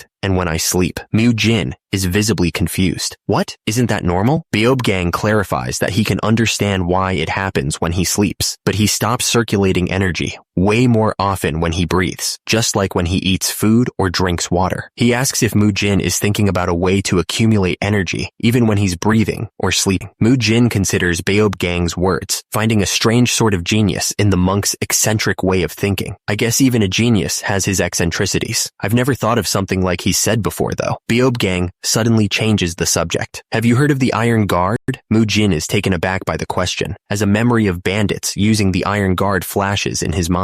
Isn't that a third-rate martial art that mountain bandits learn? If you don't want to get beat up by this fist covered in Iron Guard, hand over all your money. Beob Gang clears his throat. Ahem. The Iron Guard was originally one of the famous basic martial arts of the Shaolin Temple. It hardens one's body to defend against techniques or weapons that are metal. But it suddenly started to be used less. The reason is, he continues, explaining the Iron Guard's limitations, because it isn't of much help with fighting martial masters that have achieved a high level of martial arts. arts because it's unable to defend against the sword aura and enhanced energy that the martial masters use. Beob Gang then elaborates on the Iron Guard. But why did you start talking about the Iron Guard? Alright, the outside thinks that the Iron Guard suddenly protects one's skin against external impact and trains one's skin to be as hard as iron, but that's only when you haven't mastered it. Beob Gang explains that the true Iron Guard also absorbs energy using their skin. The bald monk continues, explaining that the Iron Guard that exists in the outside world was taught by those who left Shaolin after being unable to master the true Iron Guard. Mujin's eyes widened. That means if I can succeed at learning the true Iron Guard, I'd be able to absorb energy at all times, even when I eat or sleep. Mujin's mind raced with possibilities. And if I also train in the energy accumulation training, that effect could multiply in folds. Beob Gang explained. The original effect of the Iron Guard is to absorb energy into their skin and strengthen it. The absorbed energy can only make their skin tougher.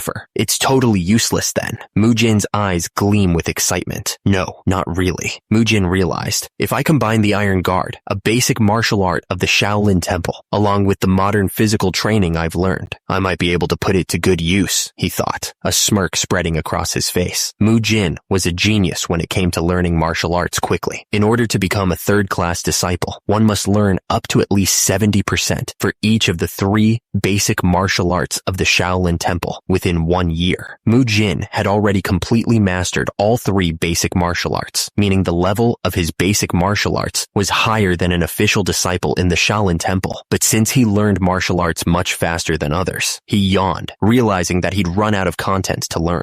And while he was able to compensate where he lacked with the physical training he's had somehow, he needed an original martial art that was exclusive to just him to prepare for what's coming ahead. Mujin was cooking up something in his mind, and it looked like it was going to be good. Mujin suddenly yells, "Please teach me the Iron Guard." The monk, Mu Yul, asks, "Hey, why is he acting weird again?" "That?" One of the monks responds. "Why is he trying to harm himself? He's always done that." "True. He was a complete nut job to begin with." Mujin continues to punch himself, thinking, I need to get used to the impact on my skin. I need to get used to the Iron Guard. He smirks, thinking, I might be able to find out how I can use the energy that I absorb into something I can use freely. If I do that. Another monk looks on in shock, noticing the energy radiating off of Mujin. How does a new monk have so much energy? Mujin realized he had the energy he accumulated through the energy accumulation training, and now he had the method to use that energy. He grinned, surrounded by a golden aura. My very own martial arts collaboration, he declared to the room. I'll show all of you it here and now. Mujin is the one who'll help Shaolin advance forward. Grandmaster Hyun Guang overhears the monks talking about Mujin, the child who will advance Shaolin. That saying, the monks finally arrive at the Arhat Hall. It feels like we're talking about that person. Hyun Guang is being carried on someone's back. Ho ho, I'm sorry for this. Just because I said I want to see this time's admission test. This much is nothing. He continues. But it took us a long while to get here, because you had to carry me on your back. Ho ho, I just thought of this as a slightly longer stroll. It's alright. Beob Gang is carrying Hyun Guang on his back. Don't we need to go a little further in? Beob Gang, you won't be able to see from here. Grandmaster Hyun Guang, perched on Beob Gang's back, explains that he's still not able to judge whether one is qualified to be a disciple. He'd like someone else to take a look on his behalf and decide for him. Suddenly, the order rings out. Mujin, come forward. As Mujin steps up, Hyun Guang is impressed. What a perfect sense of balance he has even though he's so young. But that energy, is it advanced energy? Mujin gets ready. The command rings out. Start! The observing monks are stunned by Mujin's explosive charge. What an explosive charge! What kind of technique will he use? Mujin unleashes the 9 regal kicks. He follows up with the plus Guanyin strike. Mujin shouts, here I go! He prepares the first technique of the chain punch. Mujin launches the core punch. The force of the blow is immense. Mujin gathers strength. I gather strength in my lower body by combining the principles of 9 reveal kicks and swift whirlwind sweep. Then use the 6th technique of Guanyun strikes principle to strengthen the core of my body to amplify its power. Lastly, I use the first technique of the chain punching principle to give another boost to my shoulder. This is the combination of various martial arts principles. Mujin declares his new style, hybrid martial arts. Mujin is on the offensive as he yells, the second technique. Monk Beob Gang struggles to defend against the onslaught. I can't believe how much of an impact got through even though I used 10 years of energy to block it. Beob Gang grits his teeth. The second attack is coming. Monk Beob Gang attempts to dodge dodge the incoming strike. I'll dodge in this direction, but Mujin anticipated the move, his grin widening. That was a feint? Mujin's fist connects with Monk Beob Gang's palm, the force of the impact sending shockwaves through the air. Mujin's grip tightens around Beob Gang's hand. Such immense grip strength. Beob Gang finds himself overwhelmed by Mujin's relentless attacks. I don't think I can reserve any energy while fighting him. Grandmaster Hyun Guang watches the fight intently. I can't believe he's able to exert so much power with the little energy he has.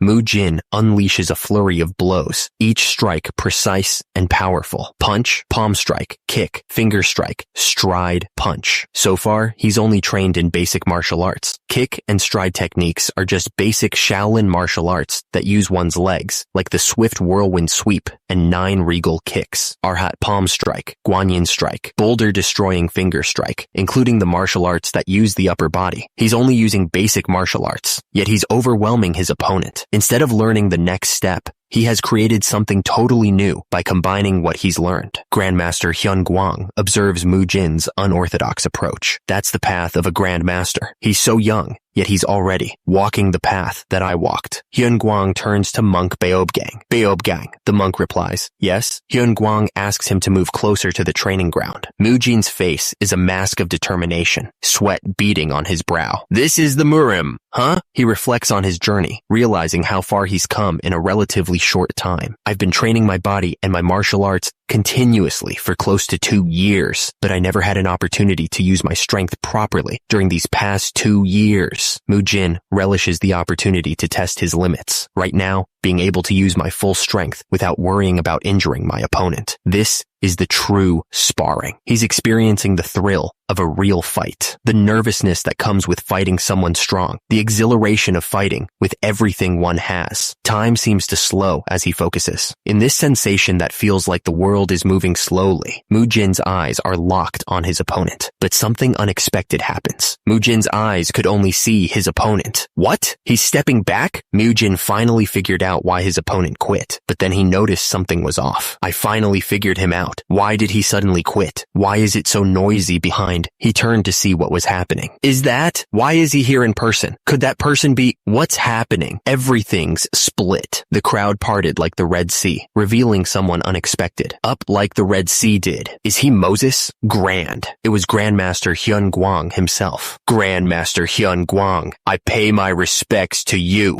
The other monks immediately bowed their heads in respect. Greetings, Grandmaster Hyun Guang. He's someone so influential that everyone paid their respect without any hesitation. Grandmaster Hyun Guang addressed the abbot. Sorry for disrupting the admission test, abbot. I'm sure you did this for a reason, Amitabha. Grandmaster Hyun Guang stepped forward. Actually, I stepped forward because I have a question for this child. For me, the Grandmaster's request took Mujin by surprise. Would you mind lowering your robe? Why did he ask me to take it off? Mujin shrugged, figuring he had nothing to hide. Well, I'm not satisfied with this body yet. There's nothing to be embarrassed of. The Grandmaster was impressed by Mujin's physique. His body, side chest ho. Now, this could be called a natural martial body, Hyun Guang continued. Perfect body balance and muscles to learn exceptional martial arts. In the fight earlier, you combined 6 basic martial arts as one. Is the reason you trained your body for the sake of using that martial art? Mujin was taken aback by the Grandmaster's insight. How did he realize that? Grandmaster Hyun Guang, flanked by other monks, asks Mujin. Shaolin has a wide variety of martial arts. He used the same style of martial arts as the Grandmaster. Can you tell me why you chose to do that instead of learning other martial arts? Mujin, now shirtless, addresses the Grandmaster. I'm not that smart. That's why instead of learning many martial arts and making it complicated, I tried to combine the martial arts that suit me the best and focused on them. The scene flashes to a memory of Mujin. That's the solution that Mujin came up with after thinking for a year. The narrator chimes in. Because he's not the original protagonist of the novel, Mujin. He wasn't confident that he could learn advanced martial arts, like Mu Kyung, who is extremely smart. What on earth is this talking about? Which is why he thought of the hybrid martial arts, which combines basic martial arts. Basic, while this is a really effective method, it'll require one to move their energy around throughout their body at the perfect proportion so they can use their energy properly. And if various martial arts are used in combination, then their energies would be amplified and it'd be hard for their body to bear the pressure. So, Mujin trained his body to be able to withstand the power of the amplified energies. That meant, as long as he has a strong body, then he wouldn't have to think as hard over it. On a closer look, Grandmaster Hyun Guang could tell that Mujin had also learned the Iron Guard, to use a body that's been trained to the extreme and the power of your skin to control the excessive power's flow. Grandmaster Hyun Guang realizes Mujin has created his very own martial arts. Just who the hell is this old man?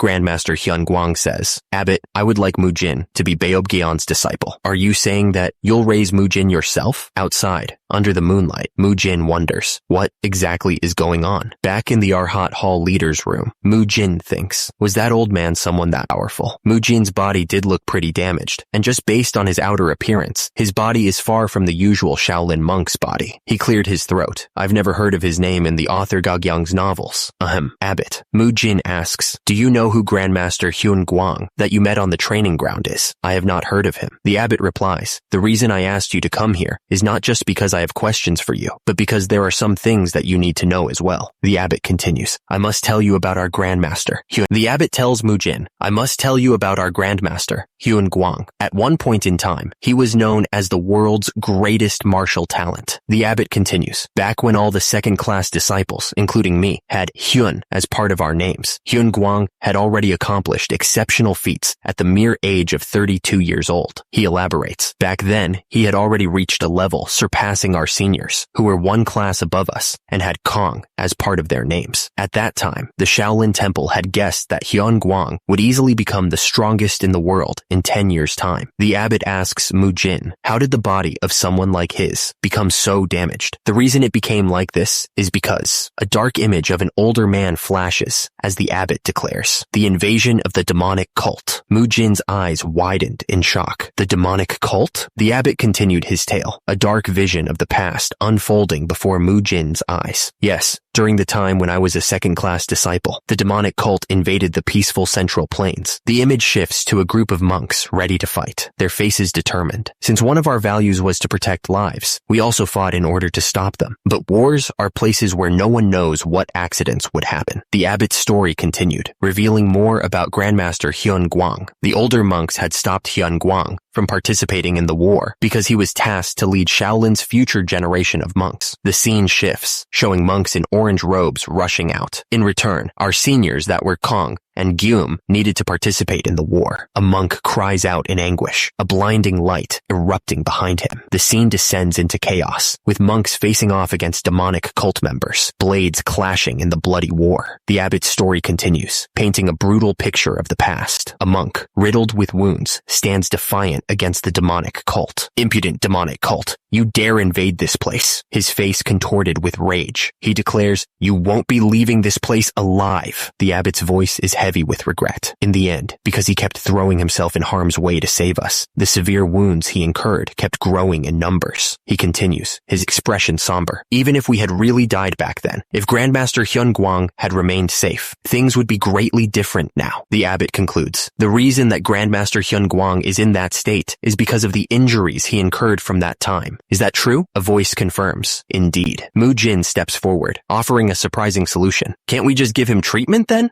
I think I might be able to help. Grandmaster Hyun Guang is taken aback by this unexpected proposition. What? Are you really able to help him? Another monk echoes the sentiment, disbelief etched on his face. Not even the great revitalization pill or the divine physician was able to help him. Yet you're able to do that? Mujin clarifies the extent of his capabilities. First of all, it'd be impossible for him to recover his inner energy. Secondly, it'd also be impossible to fully cure him to the extent of his former body state. He continues, tempering expectations. However, I might be able to help him to walk independently again. Mujin then reminds them of his previous success. You probably know this from Monk Hyun Sung, but even Monk Beob Gang's knees have gotten better, haven't they? The Arhat Hall leader presses for answers, wondering if Mujin's treatment could extend to Grandmaster Hyun Guang. What you did for Beob Gang, will it also have effects on Hyun Guang? Arhat Hall leader, what is that about? At Hyun Chun's question, Hyun Sung started to tell him the events that had happened for the past 2 years. He recounted the process of Beob Gang's knees recovering and how Mujin greatly improved the standards of the new monks with his training methods. Hyun Guang, his eyes widening, could barely believe what he was hearing. Is that all true? Aren't the results of today's admission test enough evidence? Another monk chimed in, pointing out the obvious challenges. Are you saying that training method can treat Hyun Guang's body? But Grandmaster Hyun Guang's body condition is far worse than monk Beob Gang, so it'd be impossible to achieve results with just that training method. The Grandmaster leans forward, his expression a mix of hope and desperation. And several requirements are needed. What are they? If we can treat him, then the Shaolin Temple will do whatever it takes. Abbot Hyun Chun was serious about what he said. All martial artists in the world want to develop their physique, and so various martial groups or clans would look for ways to develop their physique in the way they desire for generations. They'd use basic techniques like using acupuncture, tonic medicine, unknown sorceries, or even recklessly and horrifying things like forcing methods to change the physique of a young child whose body is not completely set in place yet. Shaolin has also done countless trials and errors to treat Hyun Guang, but no one succeeded, and it even worsened his body condition as his body was given stress and extreme side effects appeared. But Mujin's methods were different. It required time and effort to transform one's physique stably. When one looks at the participants of the admission test, no one could deny the efficiency of his methods, because Abbot Hyun Chun had seen the results of it with his own eyes. If he wants the great revitalization pill, I'll gladly give it to him. If a greater sacrifice is needed, I'll gladly do it. Just like how our second abbot, Hyega, did it, I'd gladly give up an arm. But what Mujin needed was quite different from what he was thinking. Does the Shaolin have martial arts that control lightning energy and extreme yang physique? Why is he asking about those? A short while later, come in. The discipline court leader, Hyun Gong, stepped forward. Then Hye Dam, successor of unmovable invincible body art and Rule divine palm strike, made his presence known. One of the monks explained, the guy with the larger body is the one who took Mugung in. I've heard about the situation on my way here. The discipline court leader under the senior monk of the 3 train monk, Beob, added, tell us what we need to do. We'll do anything as long as we're able to help Grandmaster Hyun Guang. Mujin smiled. Oh, in that case, he crossed his arms and requested, could you please use the lightning divine palm strike and control it so that it's at its weakest while using it on my arm? Grandmaster Hyun Guang was taken aback by Mujin's audacious request. What are you talking about? What kind of crazy request is that? The monk with the lightning energy powers, the thought to himself, when they asked for Hye Dam, who could use extreme yang physique, and me, who could use lightning energy. I thought he was going to ask me to do something like burning away the waste that was blocking the blood vessels. Mujin responded to the monk's hesitation. Is that impossible? I'm not asking you to tear my arm apart or burn it with lightning energy. I'm talking about just inserting a faint amount of lightning energy into it. The monk, though still perplexed, agreed to try. I'll give it a try. The monk unleashed a controlled burst of energy. Lightning divine palm strike weaker version. How's something of this level? Grandmaster Hyun Guang recoiled in alarm. Are you trying to burn Grandmaster Hyun Guang alive? That's too much. The monk with the lightning energy powers hesitated, realizing the intensity could be dangerous. His body won't be able to endure such a strong current. I need you to reduce that to less than half of what you just did. The monk, face contorted, took this as a personal challenge. Is that provocation? Ahem, I'll do it. Mujin tried to reassure him, but the monk was already committed. If it can't be done, it's all right. We're talking about Grandmaster Hyun Guang's safety and treatment. I said, I can do it. Mujin then explained the complications of the situation. Actually, physical therapy equipment would be needed for Hyun Guang's treatment, but equipment similar to it doesn't exist in this worldview. And then the treatment went well for Beob Gang because he's young, but the situation is different for Hyun Guang since he's grown old and weak. Mujin had a simple solution. How's something of this level? Lightning divine palm strike, extremely weak version. Yes, this is perfect. And so, Mujin explained what he wanted Hyun Guang to do. Mujin knew exactly what was needed to help Grandmaster Hyun Guang recover. The equipment that can definitely be found in a physical therapy clinic in the modern age. That would be electrical muscle stimulation. Mujin's plan for Grandmaster Hyun Guang's recovery involved some unorthodox methods. Hyun Guang looked skeptical. You want me to send electricity into the muscles? Exactly, Mujin confirmed. Mujin explained the science behind his madness, showing a diagram of muscle fibers being stimulated. When a small amount of electricity is sent into the muscles, it can accelerate the metabolism of the muscles and circulation of blood. It can also increase the size of muscle fibers through repeated muscle contractions. Hyun-Guang looked even more doubtful. Just sending electricity into the muscles can produce such effects. How long does it take to see the effects of such a treatment? Beob Gang was listening intently. Mujin answered, we can only know for sure after using the treatment on Grandmaster Hyun-Guang, but I think we should see some effects after about 1 month of treatments. Mujin turned his attention to another monk. Next, Monk Hyedam, I'll tell you what you need to do.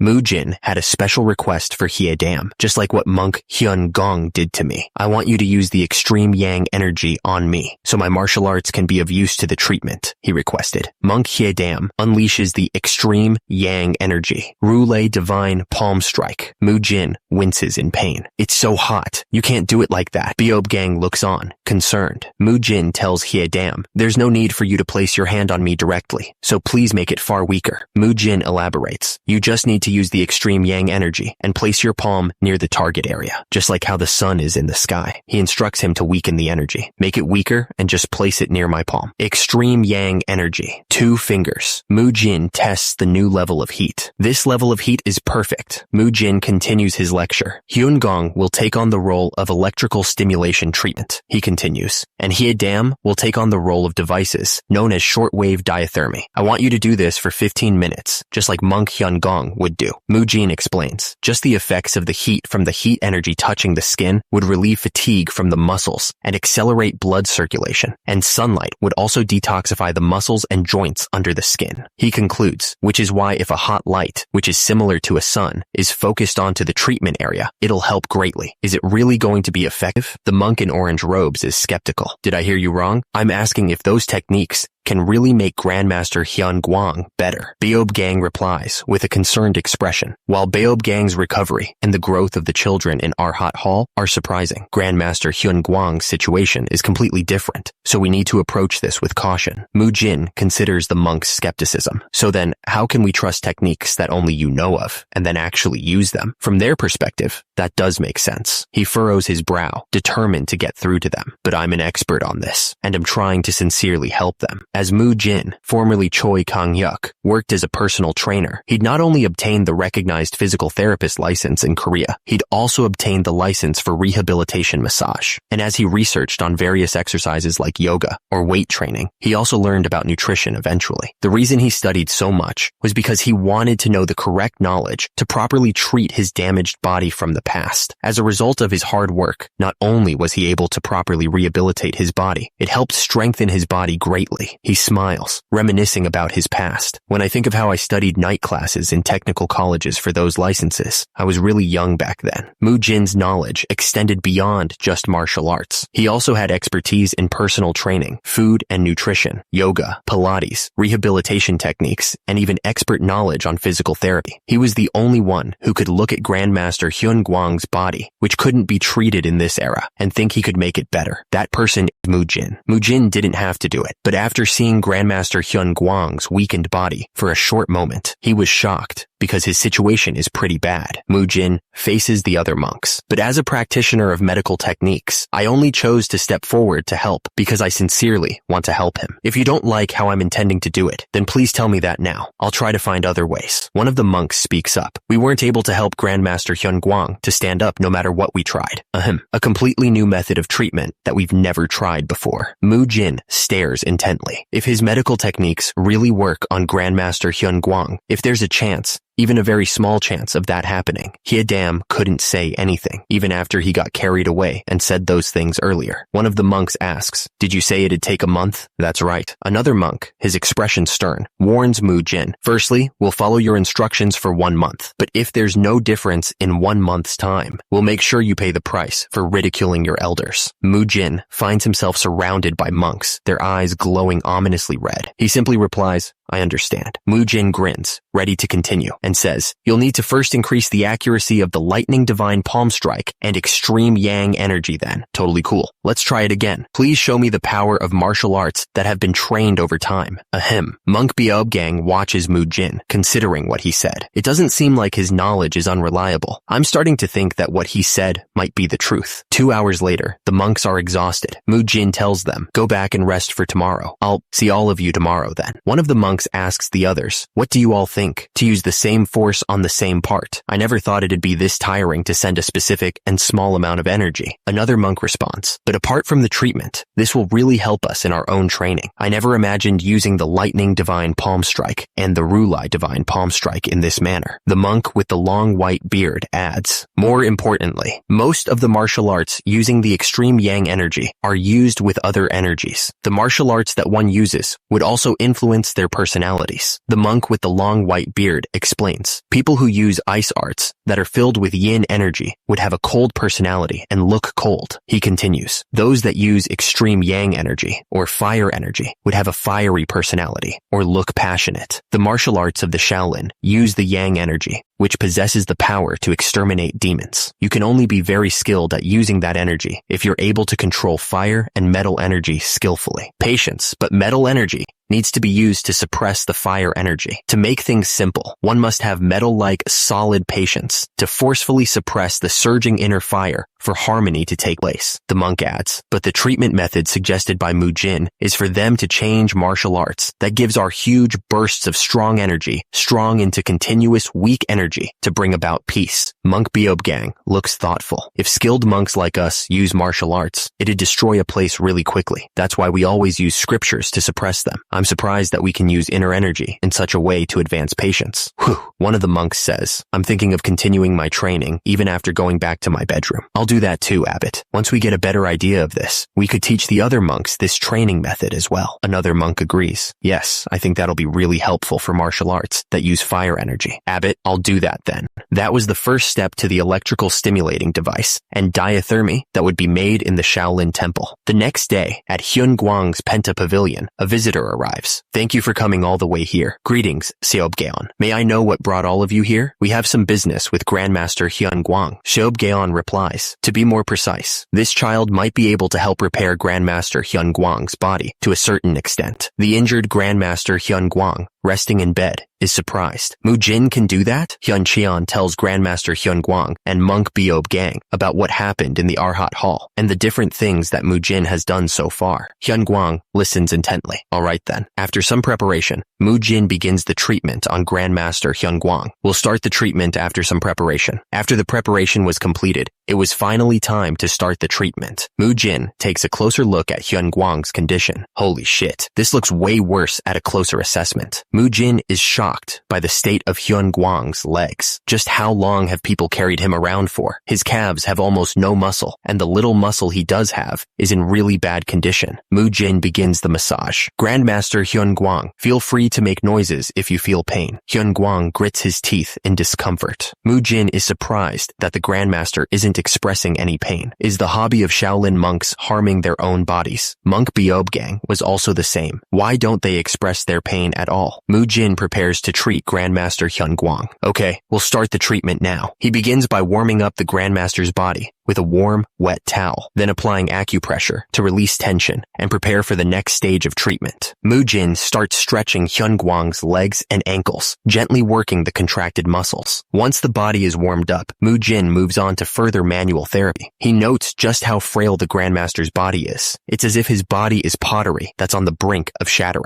Mujin realizes that the treatment will require very meticulous control over his strength, consuming a large amount of his mental fortitude. Mujin never showed any sign of having a hard time or being tired at all. He maintained full focus for 2 hours as the assembled monks looked on. Everyone present couldn't help but be surprised by the resolute look that Mujin had, eyes wide open, focused only on the treatment and showing no signs of wavering. But for some unknown reason, there was desperation in Mujin's eyes. A memory flickered in his mind, a scene of a young boy holding hands with an elderly man. He grit his teeth. Grandfather, I'll make you all better. Master Hyun Guang lay still, exhausted from the treatment. The assembled monks wondered, just what kind of anguish does such a young monk carry? They could see the determination etched on Mujin's face. For him to make such a sad face, Mujin took a deep breath. Trying to compose himself, Mujin stepped back, wiping the sweat from his brow. For today's treatment, this is where my part ends. Is it our turn then? Correct. Monk Beob Gang and another monk stepped forward. Things went accordingly as we practiced yesterday night, so the diathermy and electrical stimulation treatments were completed safely. As soon soon as the treatment ended, Mujin, now monk Beob Gang's disciple, moved his belongings from the Arhat Hall into Grandmaster Hyunguang's pavilion. Just when he thought he'd successfully escaped from sweat-smelling bald monks, why was he still sleeping with others in the same room? Well, this can't be helped, since he needed to look after Grandmaster Hyunguang. He was hoping he could have a room to himself. Forget it. Let's just sleep. He had a busy day tomorrow, too. Grandmaster Hyunguang's condition was definitely in a very bad state. He lived with such a damaged body over such a long time. He was reminded of the past, reminded of him. Mujin thinks to himself, I really miss him. He's determined to help grandfather. Mujin continues massaging Grandmaster Hyunguang's legs. Hyunguang asks, Grandfather, do you feel better now? He chuckles. Of course. My dear grandson is the one massaging me after all. It feels like all my pain is going away. All right now, you should go in and rest. Mujin, with a determined look, replies, You can count on me. I'll study even harder so I can make all your pain go away. Hyunguang smiles warmly. Oh my, you're such a good grandson. Okay, continue to study hard then. Hyunguang smiles, clearly touched by Mujin's dedication. I'm looking forward to what you'll do for me. The scene shifts, showing a montage of Hyunguang and a young Mujin together through the years. The memory fades, and the scene cuts to a funeral. Incense burns in the foreground as Mujin mourns. Grandfather. A portrait of Hyunguang is displayed, draped with a black ribbon. Mujin kneels before the altar, grief etched on his face. Grandfather. Tears welling in his eyes. Mujin thinks back to his helplessness. All I could do was support you, help you walk around, and give lame massages. Mujin's eyes brimmed with tears. I'm sorry. I'm really sorry. I was too powerless. Suddenly, Mujin is back in his old life, sitting at a desk. Grandmother, you're asking me which university I'm going to? He looks up at his grandmother, a determined glint in his eye. I'm sorry, grandmother. I don't intend to attend university. I've got something else that I want to do more. His desk is covered in training manuals, including an exclusive training manual on health management. Mujin stares at a poster of soldiers, a grim resolve hardening his expression. Soldiers. Mujin's eyes sparkled with admiration. They're so fucking cool. If I'm going in, I need to at least join the special force. Time passes, and Mujin, now in uniform, proudly clasps his grandmother's hands. Grandmother, I've finally passed the civil service examination. I've gotten a stable job. He vows to honor his family. I'll take care of you from now on behalf of grandfather as well. Another scene unfolds, showing his grandmother sitting in front of the TV. Kuseoke, special finite challenge. Are all of you having a good time with your family in this festive season? Kangyuk, are you not coming back home today either? Mujin responds, I'm sorry, I can't go back today because of my training. Back in training, he thinks of his family. I'll take on grandfather's share of protecting you as well. He reaffirms his commitment. I'll make sure I protect you. In a flashback, a figure in black tactical gear remembers his past. Grandmother. He recalls a time when he was approached in a hallway. Lieutenant Choi Kang-yuk. The scene shifts to a pair of legs, seemingly unable to support themselves. The man's expression suscite in anguish, his eyes wide with shock. A stark black screen appears. Misfortunes would always find its way to appear abruptly without warning. The flashback concludes with a framed portrait of his grandmother, a somber reminder of his past. The scene shifts back to the past, where a younger Choi Kang-yuk stands in mourning. While we're sorry that your grandmother passed away, it couldn't be helped. His superior continues callously. We can only allow you to take leave for 3 days. After all, it's your grandparent and not your parent. The officer finishes. After the funeral is over, return to camp as quickly as possible, since you've been given a top secret mission. Kang-yuk is seen in his tactical gear, gasping for air. I worked so hard this whole time. His memories turn bitter, but the result of that was me losing every family member I had. Kang-yuk's unit moves through the forest. The memories of his past life continue to haunt Mujin. I should have done better in how I treated grandfather and grandmother. He grits his teeth, overwhelmed with regret. Shit. Mujin pictures his grandparents, their ghostly forms a constant reminder of his failures. Back in the present, Mujin looks at Grandmaster Hyunguang. Grandfather, do you feel better? He continues his healing massage. I'll give you a better massage than I could before. I'm sorry for not being able to do this earlier. Hyunguang smiles faintly. Kang-yuk, your hands are so magically healing. Hyunguang apologizes to Mujin. My dear boy, I'm sorry you're unable to rest because of me. Mujin dismisses the apology, telling Hyunguang that resting is all he does anyway, before noticing the old man's tears. Come on, just staying still is already resting. Look at you. Why are you suddenly crying? Monk Beob Gang stands nearby as Mujin denies crying. Grandfather, I'm not crying. Beob Gang looks at Hyun Guang with concern. Grandmaster Hyun Guang, what do we do? Hyun Guang's expression is grave. Grandfather. Mujin turns away, missing his own grandfather. I miss you. Hyun Guang insists. I'm fine. Leave him be for now. In his mind, Hyun Guang wonders, does he feel like he owes someone a debt? I understand why he was working so hard to help me. That explains before. The memory of a young boy being led by the hand flashes through his mind. Hyun Guang smiles warmly. Mujin, you can call me grandfather from now on. Treat me casually as you would with your own grandfather. Mujin, Monk Beob Gang, and another monk all look shocked by the sudden request. Pardon? Did I hear you right? Mujin's expression is one of utter confusion. Could you call me grandfather once? Why is this old man suddenly saying something so strange? Did he eat something wrong?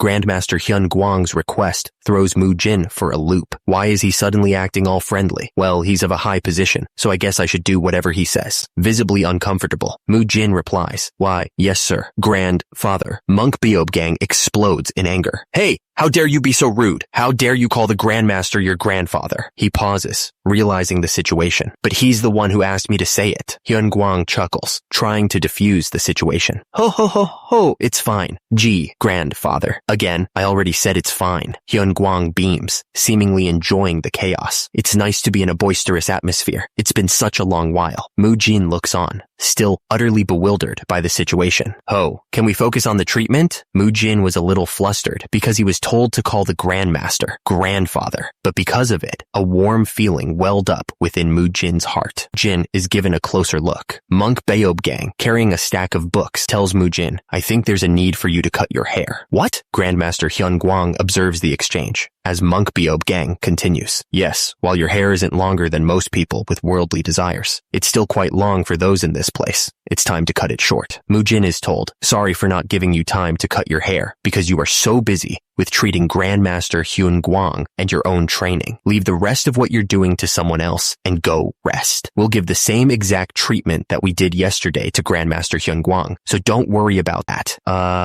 Mujin realizes. I'm fucked. Mujin frantically searches through the shelves. It's not here. It's not here. Mujin frantically searches the shelves, but he finds nothing to help him. There's nothing that I can use, he thinks. I was going to look through the history of Buddhism and everything else to find some kind of excuse to avoid cutting my hair and tell them, look, people used to do this, but there's nothing here that would help me keep my hair. Mujin is distraught. Shit. It took me so long to grow this much hair. He stares into space. And they want me to cut it now? Mujin turns to Monk Beob Gang and asks, why do monks have to cut their hair that short? To cut our hair represents us cutting our ties to worldly desires. Monk Beob Gang replies, every time we cut our hair, it reminds us of our decision to become monks. So you're saying it's an act, sis, that serves to make sure we have no ties to worldly desires. Monk Beob Gang explains that cutting their hair is what the founder of the Shaolin Temple, Buddha Dharma, did, and even Buddha Rulai did that, so they're following in their footsteps. He adds that it's the basic cultivation that a true practitioner of Buddhism ought to go through to rid themselves of agony and the things associated with worldly desires, and asks Mujin if he doesn't think it's such great teaching. Mujin slams his fist on the floor, scattering books everywhere. Great teaching, my ass. It's so old-fashioned, he continues. I didn't join the Shaolin Temple because I wanted to. I read the novel, fell asleep, and when I woke up, I was already in the Shaolin Temple. Mujin pauses, realizing something. Wait, I was reading the novel. He thinks back to his old life. Wait,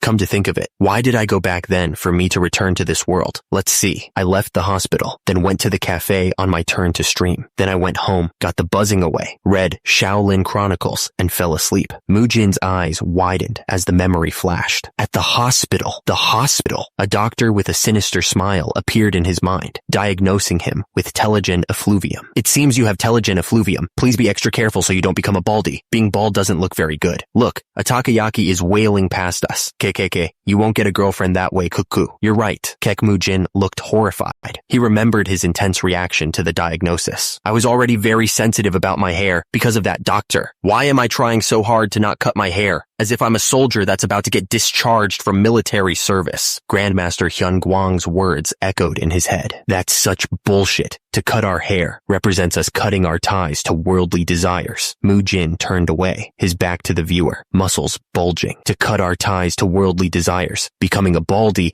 isn't the only way to do that. Mujin's eyes lit up, a mischievous glint in them. I just got a good idea. He grinned, the gears turning in his head. Yes, I'm in a different era. After all, I'm sure they won't say anything with that hairstyle. Mujin took off, already planning his next move. In this era, everything's good as long as we cut out our ties to the worldly desires, right? I'm such a genius. The next day, Monk Beob Gang greeted him cheerfully. I've come to train. Welcome back. Let's continue the treatment to D. Both Monk Beob Gang and Grandmaster Hyun Gwang stared in stunned silence. What? Monk Beob Gang asked if Beob Gyeon had brought a razor and scissors back to his room, confirming that he had given it to him personally. In that case, the camera zoomed in on Mujin's hair as Monk Beob Gang wondered why he hadn't cut it yet. Mujin grinned, showing off his new haircut. I did it, master. Monk Beob Gang was taken aback. You call that cut? Mujin reminded him that they cut their hair because it reminds them of their decision to be a monk, but he thought of a better way to do that than just cutting his hair. Monk Beob Gang stammered. With that hairstyle, Mujin declared that anyone who sees his 2-block mohawk wouldn't be able to say that he still has ties to worldly desires. Mujin added that he'd engraved the swastika that represents Buddha to honor the will of Buddha. Mujin beams, proud of his new look, but others might call it a hipster thug hairstyle. Monk Beob Gang and Grandmaster Hyun Gwang can only laugh at the sight. Grandmaster Hyun Gwang agrees that the meaning of doing things is more important than the law itself.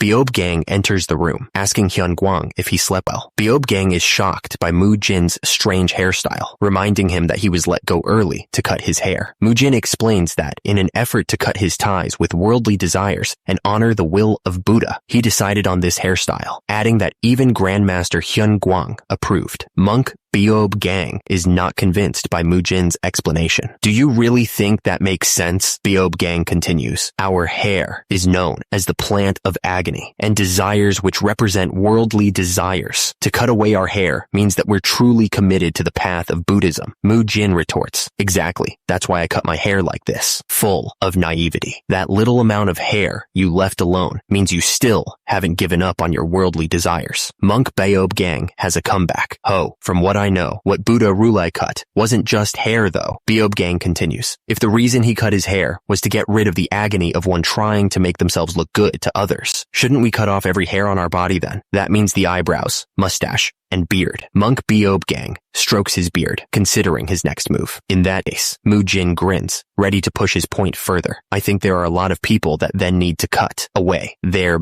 beards. Mujin points out, if we look at the portrait of Buddha Dharma, then he only shaved off hair at the top of his head. He had hair on the sides and back of his head. He also had eyebrows, a mustache, and a beard. Mujin continues, what's important is that we cut off ties to worldly desires. Does how we look matter that much? The monks look at the portrait of Buddha Dharma, and one of them stammers. Is that so? It's true that he only shaved the top of his head like Mujin said. The monk continues, even though he didn't shave it completely. He shaved the side and back of his head, and also engraved the swastika. That hairstyle is indeed one that the outside world would find ugly. Monk Beob Gang strokes his beard and says, this is an era that doesn't have a style with a mohawk with 2 blocks. Ho ho ho, what will you do? Discipline court leader. I don't have any intention of cutting away all my hair. Beob Gang shakes his head, but relents. As long as you don't grow your hair any longer than that, I'll allow it. Mujin grins, a translucent image of his new hairstyle superimposed over him. Hyun Gong, who wouldn't budge on cutting away his own beard, gave in and allowed Mujin's hairstyle in the end. The treatment for that day ended, and the next day, at dawn training,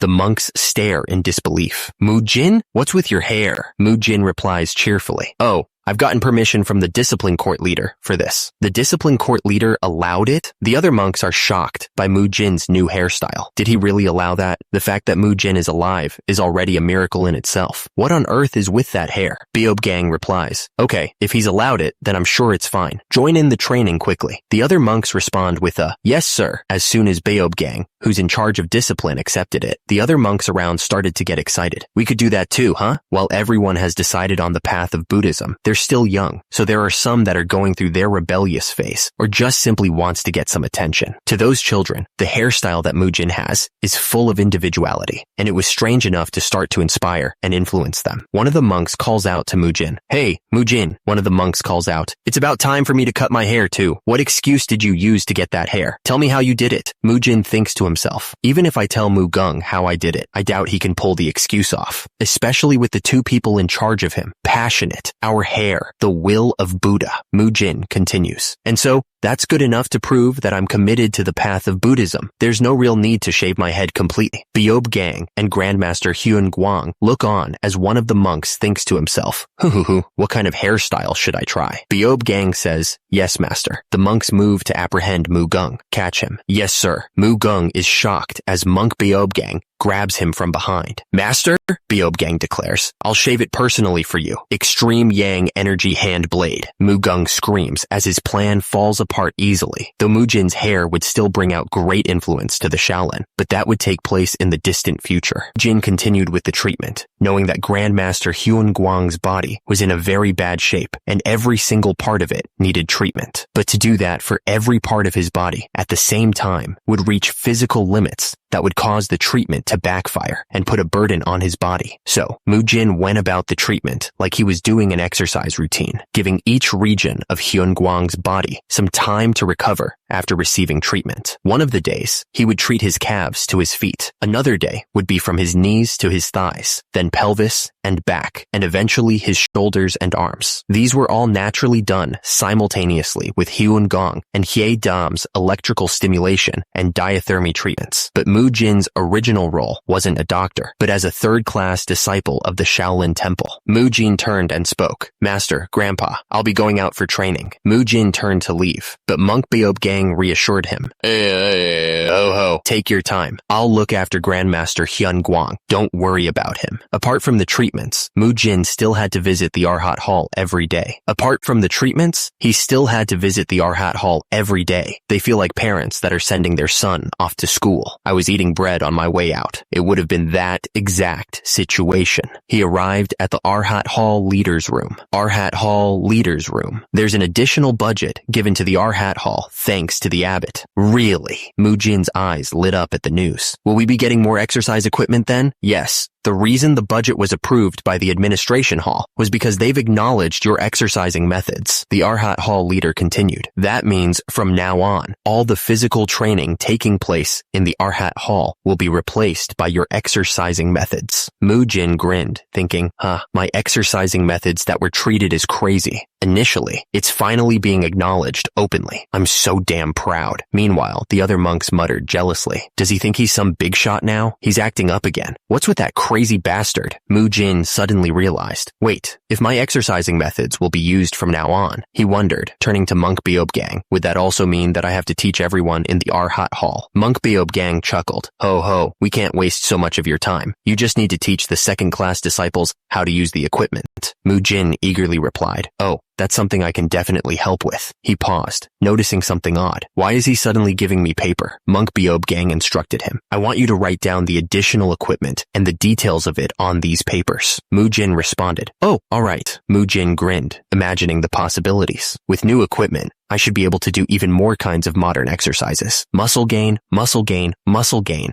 I'm feeling a surge of excitement. Mujin suddenly had an idea. He asked Monk Beob Gang, is it all right to also write down additional equipment that'll be used in other places? That's not the Arhat Hall? Other places? Which place are you referring to? Monk Beob Gang listened intently as Mujin explained. I'm thinking of ordering equipment for Grandpa to use, as in Grandmaster Hyun Guang. Mujin continued. His body isn't well yet. Isn't it too much for him to do heavy exercises? The equipment won't be what we are using. It'll be specific for therapy usage. It'll look totally different too. Beob Gang considered this. Oh, there's something like that? The exclusive Hyun Guang exercise that Mujin thought of was Pilates. Mujin realized that in the modern world, Pilates is usually known as an exercise that women use to keep their body in shape, but it was originally created for war prisoners or injured soldiers' rehabilitation, which means it'd be perfect for the current Hyun Guang. Monk Monk Beob Gang, with his stern expression, stated that if it's for Grandmaster Hyun Guang's training, then the administration hall won't reject the budget, instructing Mujin to write it down. Enthusiastically, Mujin began to write down Pilates equipment. Suddenly, he paused, a thought striking him. Wait, can that be made in this era? He considered the various items, things like foam rollers, resistance bands, spine correctors, reformers. Most of the Pilates equipment is made of rubber, styrofoam, or plastic, but those materials can't be found easily in this era, so he'll need to find replacements. He didn't think they could make springs. For styrofoam and plastic, he'd use iron for the frames and thick leather to fill in the gaps. Mujin started to think of materials of this era to use to build the equipment, realizing that the estimated material cost was going to be pretty expensive. That's not my business though, he thought, as the administrator behind him started to panic. Goodbye, Mujin. We'll go bankrupt at this rate.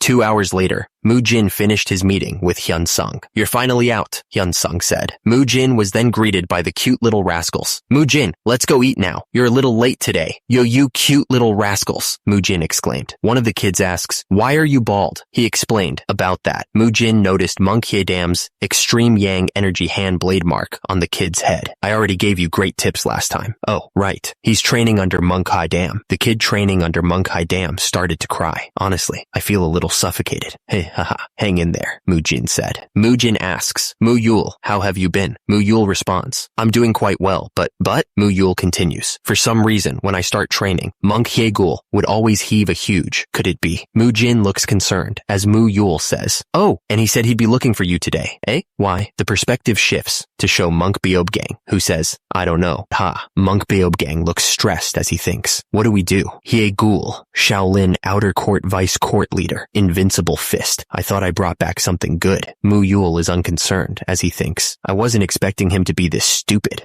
Ants taste so good. Monk Beob Gang watches the other monks train, frustrated. If I teach him one thing, he would forget 2 things. He's a miracle child that would forget 10 things if I teach him 2 things. He continues to lament the state of his disciples. This won't do. Not at this rate. At this rate, the Shaolin 5 punch might not carry on to the next generation. Suddenly, he has an idea. Monk Beob Gang smiles widely. Monk Hyegul. He approaches Monk Hyegul, thinking, he's really good at smiling though. He looks far too kind. I can't even be harsh with him. Monk Beob Gang calls out to Muyul. Muyul, yes, Monk Hye. How did you learn martial arts when you just joined Shaolin? Monk Hyegul looks up at Monk Beob Gang, beaming. Mujin helped me. Monk Beob Gang's eyes narrow, surprised by the statement. Mujin? Yes, and Mugung and Mukyung also helped me a little. Monk Beob Gang recalls the boy. Mujin is the child that Grandmaster Hyun Guang took in previously, right? He considers the implications of Mujin's involvement. To think he was able to teach such a stupid child to that extent. I must ask Mujin for his secret on doing it. Monk Beob Gang makes a decision. I'm going to meet Mujin. Do you want to go with me? Monk Hyegul replies enthusiastically. Yes, I'd love that. Monk Beob Gang approaches Mujin, who is standing with his back to him. You must be Mujin. Monk Beob Gang is surprised to see Hyegul. Monk Hyegul, what brings you here? It's exactly as Muyul told you. Monk Beob Gang wants to see Grandmaster Hyun Guang. I have some business with Grandmaster Hyun Guang and you. Let's go meet him after your meal. Mujin is confused, wondering why they would need to see him. What? He really has business with me? I understand why he would have business with Grandpa, but Mujin thinks, why me? Monk Beob Gang looks up, considering the situation.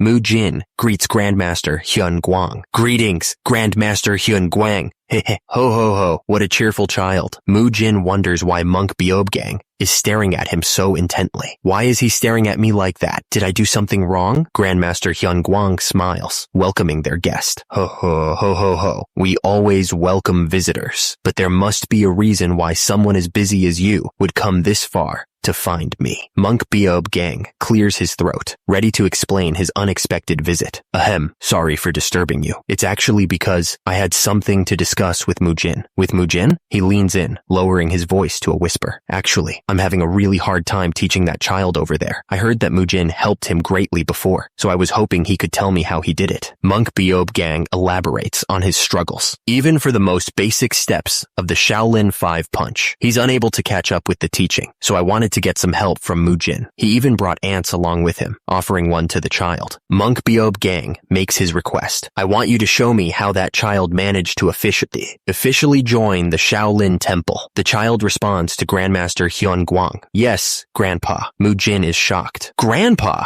Mujin confidently states. Yes, we dueled frequently when we were monks in training. Monk Beob Gang encourages the child. Mu Yul, you know what to do, right? You just need to have fun and play. Let's go out first. Mu Yul, with ants crawling on his face, happily agrees. Yeah, Grandmaster Hyun Guang, overhearing the exchange, wonders aloud. Have fun and play? Is he talking about playing and training together? Mujin smirks, while in the background, Mu Yul and Monk Beob Gang head outside. He wonders to himself, what on earth did they mean? Monk Beob Gang tells Mu Yul that he just needs to have fun and play, and the child enthusiastically agrees. Mu Yul, you know what to do, right? You just need to have fun and play. Yeah. Back inside, Mujin is still trying to figure out what they meant by that. But to have fun and play sounds so odd. Grandmaster Hyun Guang and Monk Beob Gang look on as well. Mujin decides to watch and see what happens. I'm sure I'll learn something if I keep watching. Monk Beob Gang asks Mu Yul if he's ready, and the boy responds with a confident, of course. Are you ready, Mu Yul? Of course.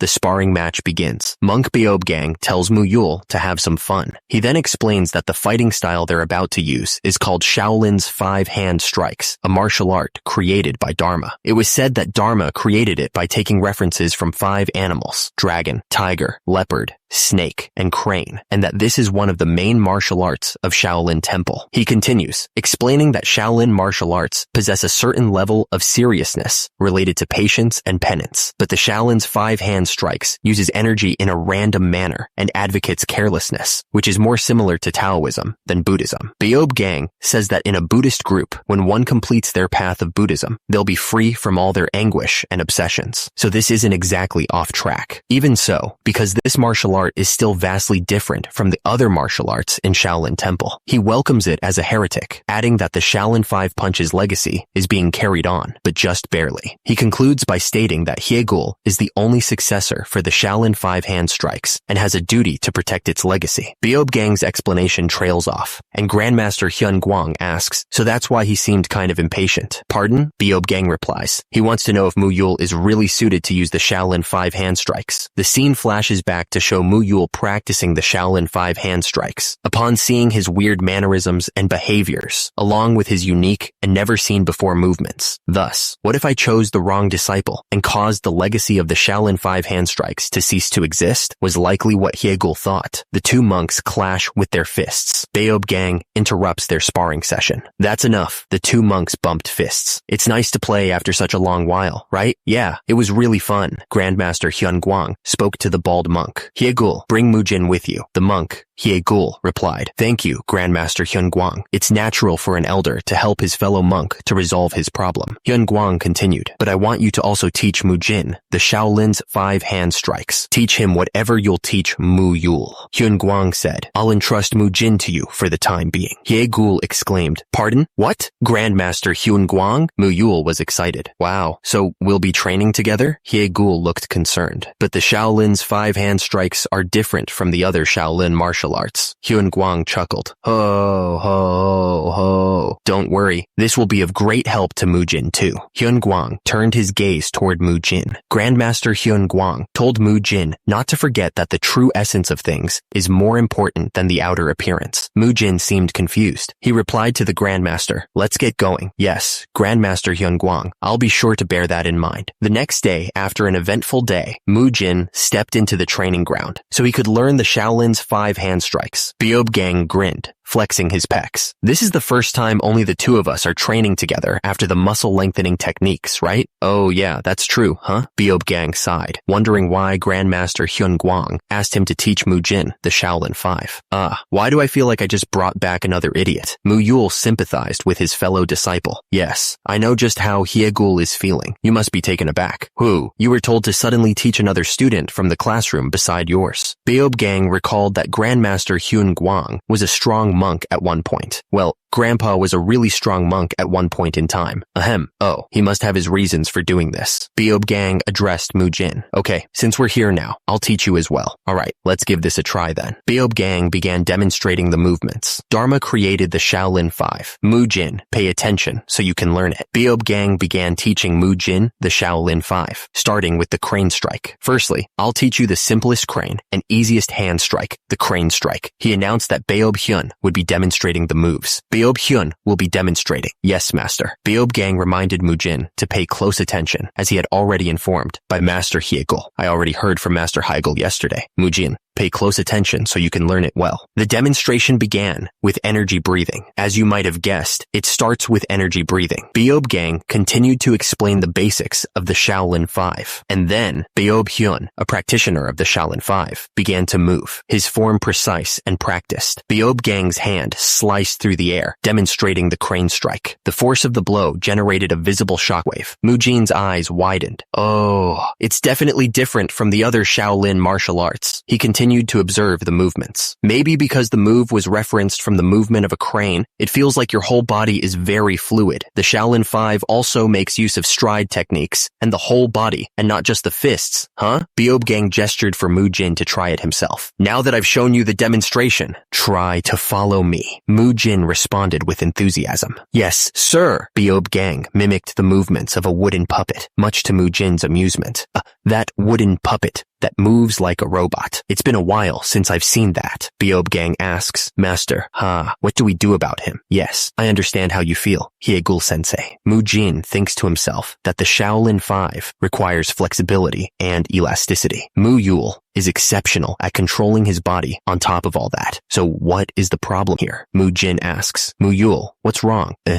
Something feels awkward. Are you talking about the posture of the crane punch? Muyul replies. Maybe I should say it feels like moving feels awkward. Or maybe it's stopping. My body feels awkward. Mujin is confused. Wait, you remember the form? So why isn't he able to continue seamlessly between the forms? Beob Gang says, this is why I looked for you yesterday. I heard that Muyul learned martial arts from you when you guys just joined the Shaolin Temple. Beob Gang is perplexed, striking a pose with multiple arms.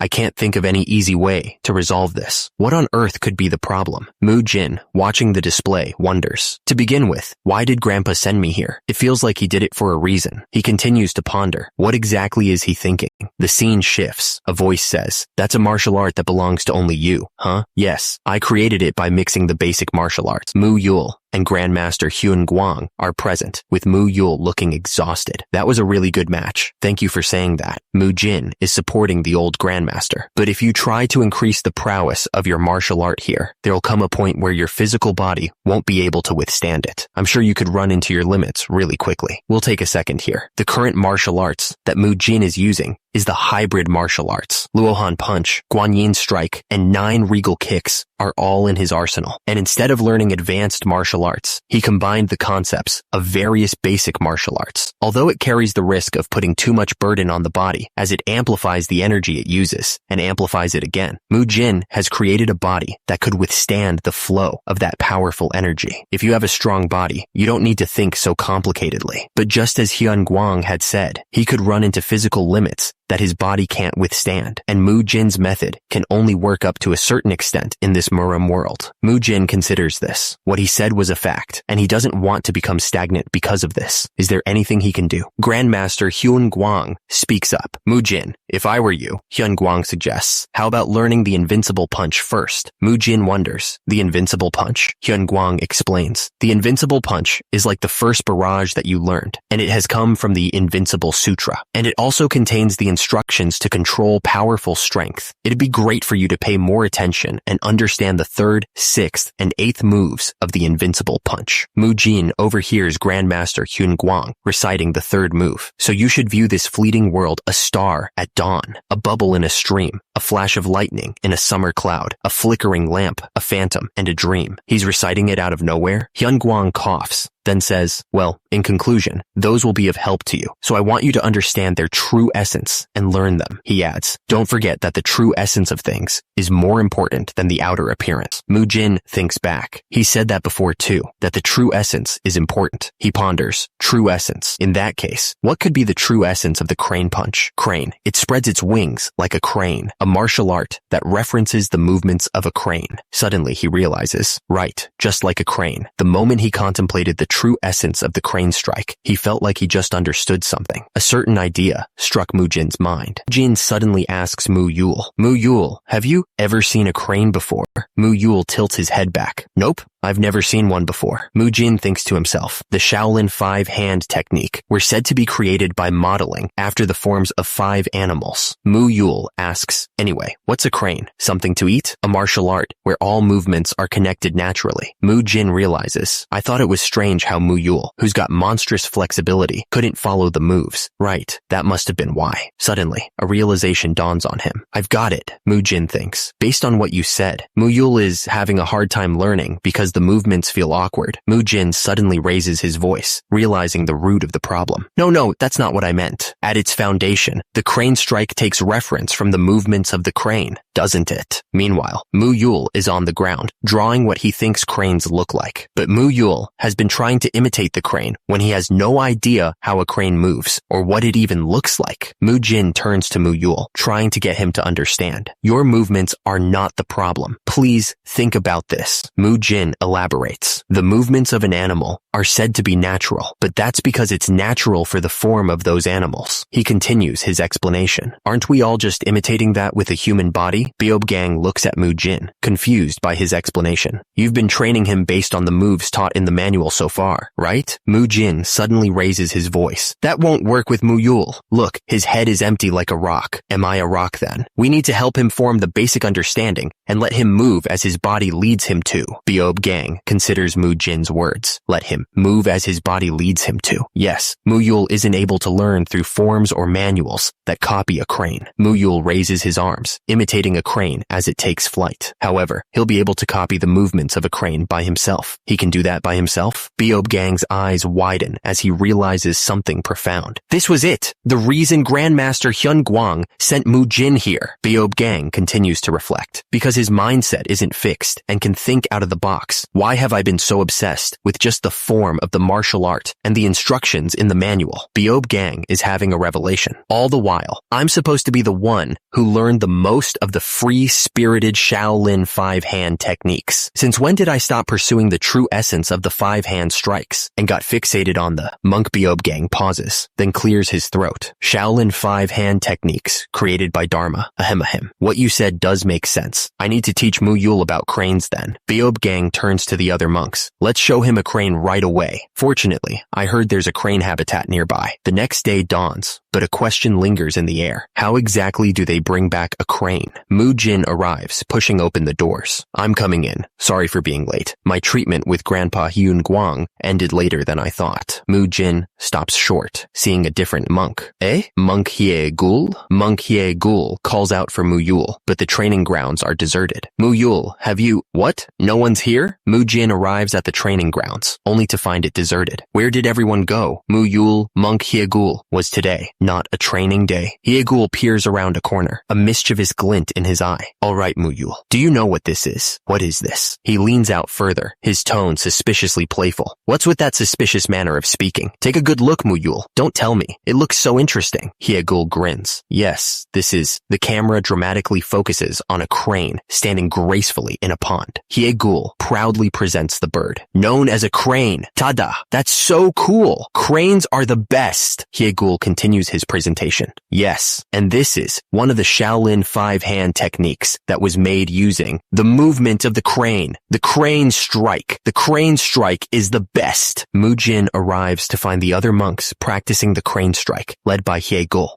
Today's training. Mujin, you're here. The other monks whisper to each other, noticing Mujin's arrival. They call out to Mujin, their expressions a mix of surprise and excitement. Mujin, Hye Gul beams, eager to show off the crane strike. Look at that! Isn't it super fascinating? Mujin thought, I really don't feel like doing it. Mu Yul is introduced to the crane strike as monk Beob Gang and other monks demonstrate the technique. Muyul, this is the crane strike. Whoa, that's so cool. The Shaolin 5-hand techniques are the best. Starting from that day, Muyul would spend the next 15 days with the crane. The monks show Muyul the crane to carefully observe the appearance, movements, and traits of the crane. Where did you get the crane? We caught it. The masters taught and did the movements of the crane and the crane strike together with Muyul. What's interesting here is that Muyul, are you able to follow? Muyul sits by the pond, watching the crane. Muyul's crane strike. Beob Gang watches Muyul, who is carefully observing the crane. But Muyul's crane strike was very different from Hyegul's or Beob Hyun's crane strike. Beob Gang watches Muyul copy the body movements of the crane based on his own observation.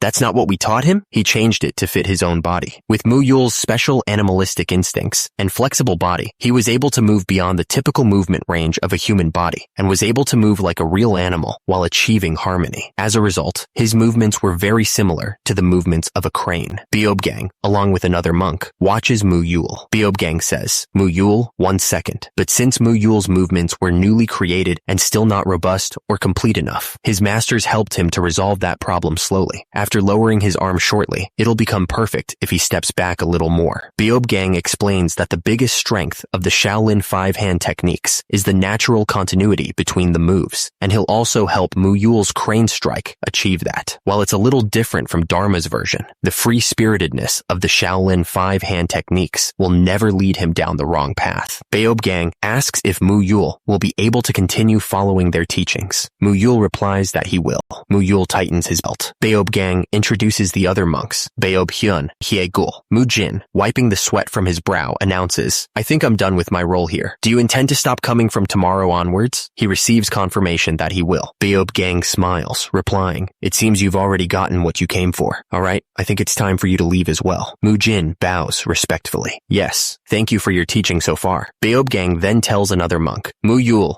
send Mujin off as he leaves." Muyul enthusiastically agrees. "Okay, I'll do it." Another monk asks Beob Gang, "Is it all right for us to just let him leave?" Beob Gang assures him, "No need to worry." Beob Gang explains, what Mujin needed to learn wasn't the crane strike to begin with. The other monk is confused. "Pardon?" Mujin judged that further training would be meaningless for him. "Wait for me. You're sending me off?" Because right from the beginning, the thing Mujin was trying to learn wasn't the crane strike. Mujin had already created his own martial arts even before he officially joined the Shaolin Temple. The current wall that he faces was to merge the new martial arts that he learned harmoniously and stably with his own martial art. When he saw Hyegul helping to correct Muyul's crane strike, he'd now gotten a certain sense of how to accomplish it, starting from the fist barrage and then combine the invincible punch. If I can transition into the Guanyin strike and Arhat palm strike, I could increase the power within the strikes while greatly reducing the recoil. Grandpa had also said that the true essence of things is more important than the outer appearance. He was asking me to figure out the true essence of the martial arts that I will be creating from now on. What I need to do isn't anything like the crane strike. What I need is the continuity between moves and the way to combine different martial arts. Mujin considered the Hellfire Demon technique and its animal inspirations. Though the models used by the Hellfire Demon technique are crane, snake, tiger, and dragon, right? Tigers. They'll figure a way out of that. But it's curious, since that's a Mirim world, dragons should exist, right? He shrugged. Muyul's masters will have to deal with that. That wasn't Mujin's problem. Well, that's none of my business. Mujin turned to leave. "I'm going to go back first. If Muyul comes, then ask him to go back and rest." Monk Beob Gang agreed. "Yes, master." However, what was surprising was, wait, Mujin began to piece things together. This all seemed to happen according to Hyun Guang's plans. Grandpa already expected everything to turn out this way. He already foresaw what would happen, and Mujin already understood what Grandmaster Hyun Guang wanted him to learn. The others could only stand in awe. Seriously, what an incredible person. Jin sat at the table, considering Grandmaster Hyun Guang's treatment. It's been 1 month since I started on Grandpa's treatment. While he's no longer in a state where he would feel pain just from moving, he's not fully recovered yet. He can definitely get better than this. Mujin clenched his fists, thinking, but it'll be a problem if I use that method now. No, it's not the time to care about whether it's possible or not. It has to be done. He steeled his resolve. This is a time when special measures are required. Right, that's the only way now. Meanwhile, Monk Beob Gang and Grandmaster Hyun Guang were outside. Mujin is really doing his best for the treatments, but I wonder when Grandmaster Hyun Guang will recover. Doesn't he look much more cheerful than before already? Monk Beob Gang chuckled. Didn't you say you'd make Mujin pay if his treatment doesn't show any results in a month? Ahem. That was me telling him to work hard in a roundabout manner. Grandmaster Hyun Guang urged Mujin to hurry so they wouldn't be late. They arrived at Hyun Guang's abode. Monk Beob Gang asked Mujin why he had to call him there as well.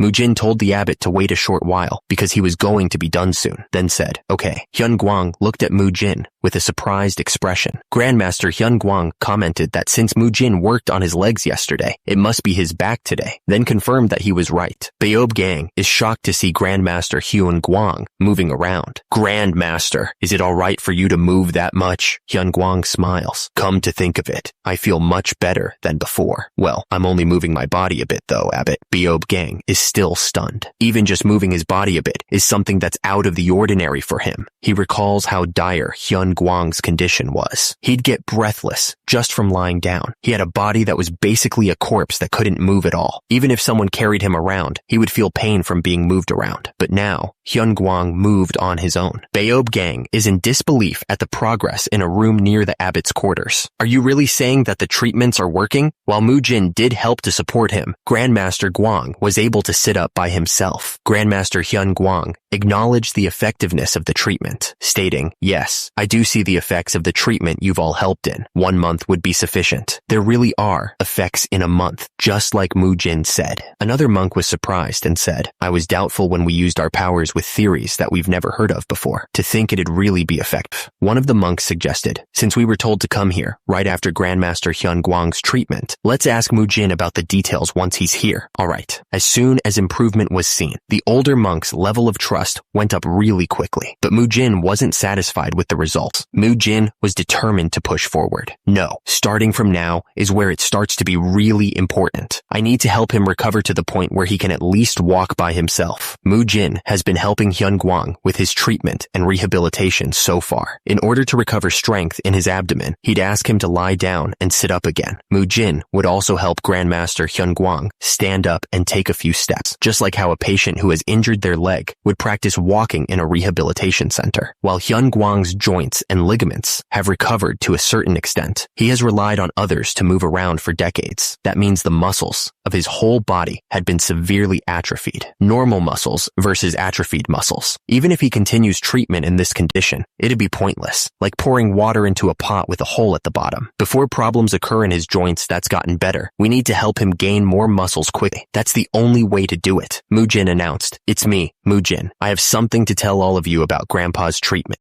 Mujin's announcement about Hyun Guang's treatment was met with concern. Is there a problem with his treatment? Didn't his body become better? Wasn't he moving by himself? Mujin turned to face the monks. He's all right now. But there's a problem in the next treatment process. Tell us what that problem is. Mujin explained the issue in detail. It's correct that he's recovering slowly, but the cartilage in his joints is a different story. His cartilage has deteriorated badly due to old age and are thus in a bad state. Normally, to resolve that issue, we would grow cells in order to support the cartilage. The problem would be that if he moved his body around in order to gain muscles in his currently weakened state, he might put too much pressure on his joints, and there's a risk his body might get injured. Monk Beob Gang looked at Mujin, curious. The reason you're bringing this up must be because you have a solution, right? Mujin nodded as the monk continued. You've been doing great on his treatments so far, so feel free to speak your mind. Yes, you've already proven to be very competent with what you've achieved so far. Monk Beob Gang listened intently. If there's a good solution that only you know of, tell us about it. We'll listen to it without doubting you, since you've proven yourself. Mujin's eyes narrowed as he spoke. Grandpa must, he declared, eat meat. The other monks were taken aback by his suggestion. Meat? Actually, the necessity of eating meat to grow muscles is still a controversial topic even in modern age. Mujin explained further. Firstly, those who exercise and are vegetarians would say that it's possible to have a healthy body just by eating vegetables. Mujin looked through exercise science materials as an expert and did have some information that he learned from them. But Mujin knew that for one to build muscles with a vegetarian diet, can only be done if very complicated conditions are met. Mujin continued his explanation, citing the science behind his reasoning. For example, while animal-based protein and vegetable-based proteins are all made of amino acids, the most important part is the amount that gets absorbed by the body. For Grandmaster Hyun Guang, who is old and can't eat a lot of food, this means that he needs meat-based proteins. The camera zooms in on a monk's face as he questions Mujin's suggestion. But this place is a reputable sect, the Shaolin Temple, with a 1,000-year history. The act of eating meat, eat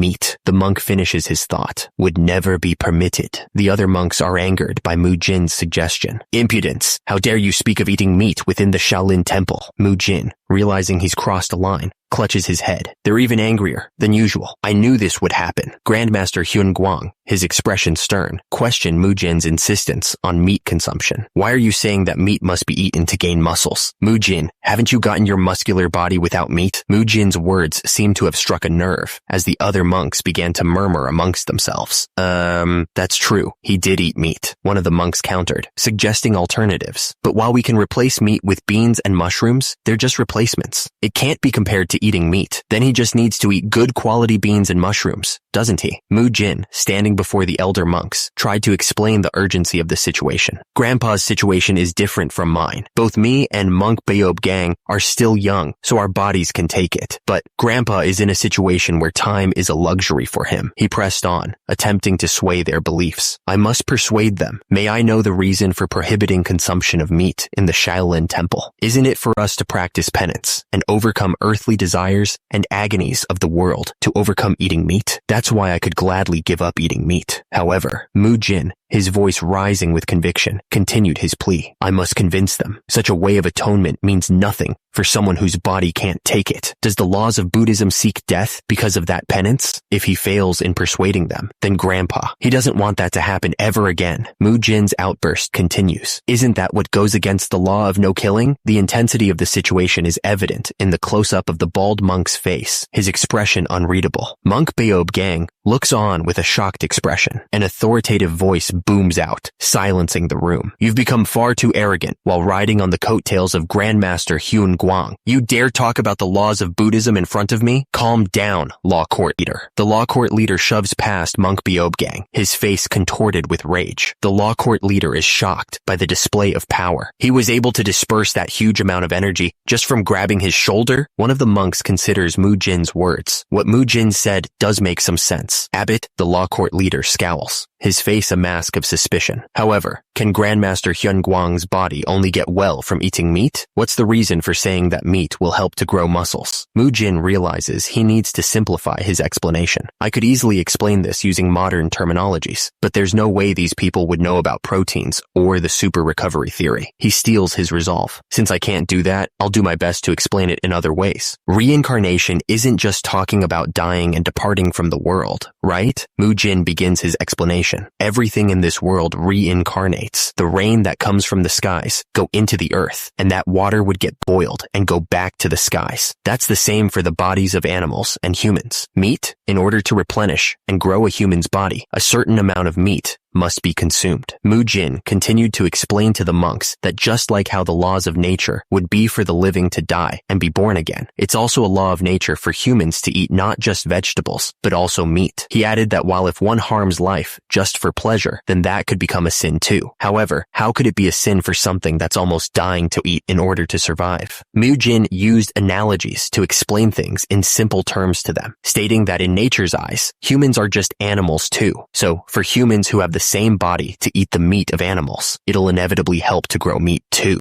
Mujin tried to thoroughly convince them. Grandmaster Hyun Guang let out a monk Beob Gang, and Grandmaster Hyun Guang remained silent. The monks listen intently as the bald monk Beob Gang responds to Mujin. While what you said makes some sense, there's no concrete evidence to support it. Thus, we can't go against the laws of the Shaolin Temple that have been observed for 1,000 years. Mujin is taken aback by this statement. But, however, monk Beob Gang continues, stating, for us to look away from Grandmaster Hyun Guang, who gave his life to protect the Shaolin Temple, is something that can never happen. The image of Grandmaster Hyun Guang appears in the speech bubble. Grandmaster Hyun Guang, the abbot, speaks up. Hyun Hyungong, let's change the laws of the Shaolin Temple under the name of the abbot's sacred item, the Emerald Jade Buddha Staff. The monks are shocked by this statement. Abbot, you're saying? Grandmaster Hyungwang declares. That's right. I'll be including an exception within the laws of the Shaolin Temple to allow the consumption of meat for those who are ill for the sake of treatment. Mujin, overhearing this, is elated. I did it. With this, I can save Grandpa. Grandmaster Hyungwang proposes a solution, stating, there are ways for Grandmaster Hyungwang to eat meat while not breaking the rules of the Shaolin Temple. He could eat meat and then receive punishment for it. Mujin immediately volunteers. What kind of punishment are you referring to? I'll take on his punishment. The bald monk Beob Gang responds. 1 month. Beob Gang continues. He must face the walls for a month. Mujin, you already had experience doing that for 7 days. Will you still accept this punishment, even though it's way longer this time? Everyone stares at Mujin, waiting for his answer.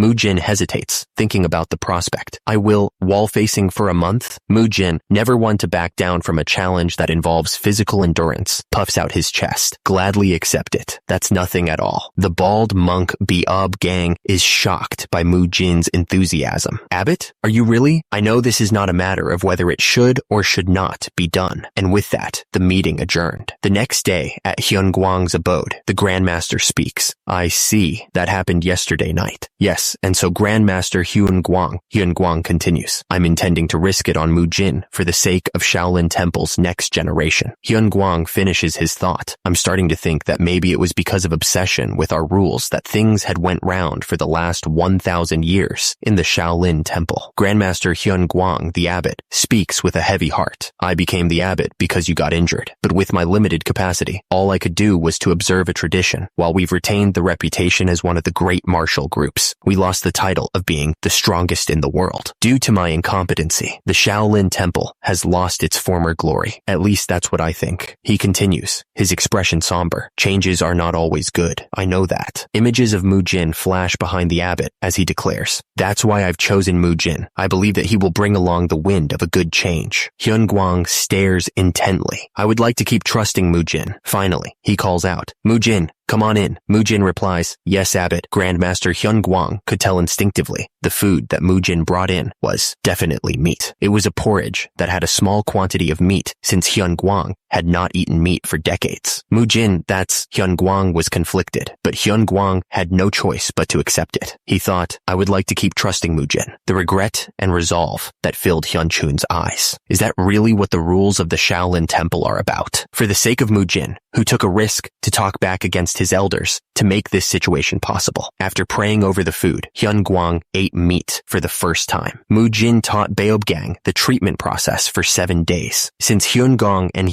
Dam handled the electricity and heat treatments, Mujin didn't have to worry about them. By the time Beob Gang memorized everything Mujin had taught him, Grandmaster Hyungwang was able to eat boiled meat without seasoning, without any troubles. Thanks to Mujin's treatment and the power of meat, Hyungwang saw an improvement in his condition. On the promised day, Mujin began his wall-facing punishment. Mujin thought, I really didn't want to come back here again, but it couldn't be helped. I'll have to do it if that's what the higher-ups want. Mujin stared at the cave where he would serve his wall-facing punishment. It's really been a long time, that cave that I was dragged to for my wrong-facing punishment. It's 1 month this time, right? He'd been hoping for a different outcome, though. Originally, I was thinking of training, hunting, and eating meat like I did previously, and live a happy Bear Grylls life alone. Just then, Monk Beob Gang appeared. Mujin, let's go in. He looked past Mujin with a shocked expression. But what is he doing here? Mujin, Beob Gang, and Hyunchun knelt before the abbot. The reason why Hyunchun is with Mujin. I know this is not a matter of whether it should or should not be done. Grandmaster Hyungwang declared, so I too will accept the punishment that's given to Mujin by the discipline court. Hyunchun looked surprised. Are you saying that you will take the wall-facing punishment alongside Mujin? Hyungwang confirmed. That's right. Mujin grimaced. I'll do that for the sake of changing one rule. That's what happened. I'm screwed. Inside the cave, Grandmaster Hyungwang immediately sat in the lotus position and began chanting Buddhist scriptures, Avalokiteshvara, while practicing deeply with the insight. That brings us to the other shore. And with this realization, he overcame all ill-being. Mujin didn't dare move a muscle. Mujin frowned. To begin with, I thought we couldn't talk when doing the wall-facing punishment. Avalokiteshvara, this body itself is emptiness, and emptiness itself is this body. This body is not other than emptiness, and emptiness is not other than this body. He thought the scriptures sounded mixed up.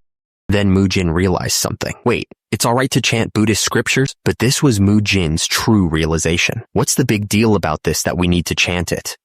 This incantation. After learning the scripture so far, I can tell he's intentionally mixing the incantations up. Grandmaster Hyun Guang was chanting the Diamond Sutra, then the Lotus Sutra, then the Buddhavatamsaka Sutra, before returning to the Diamond Sutra. Mujin noticed something. Thus shall ye think of all things in this world. He's chanting the Diamond Sutra now. I devote myself to the mystic law of the Lotus Sutra. Now, it's the Lotus Sutra. May all sentient beings, as vast as the cosmos. Buddhavatamsaka Sutra, a star at dawn, a bubble in a stream, and he's back to the Diamond Sutra. Wait, there seems to be a pattern. Mujin realized that the incantations were familiar. Among all these incantations, they're all ones that I know about. The steps of the martial arts I've learned. These incantations are what appears in the steps. After realizing that, Mujin focused even more on what Hyun Guang was chanting, wondering if it was possible. He then pieced together the chantings in sequence and pictured how the martial arts would flow in his mind. He began image training. He visualized the moves, a flickering lamp, a phantom. This incantation is the first move of the chain punch, straight punch, and a dream. Next would be the swift whirlwind sweep's sixth move, to raise my right leg for a kick.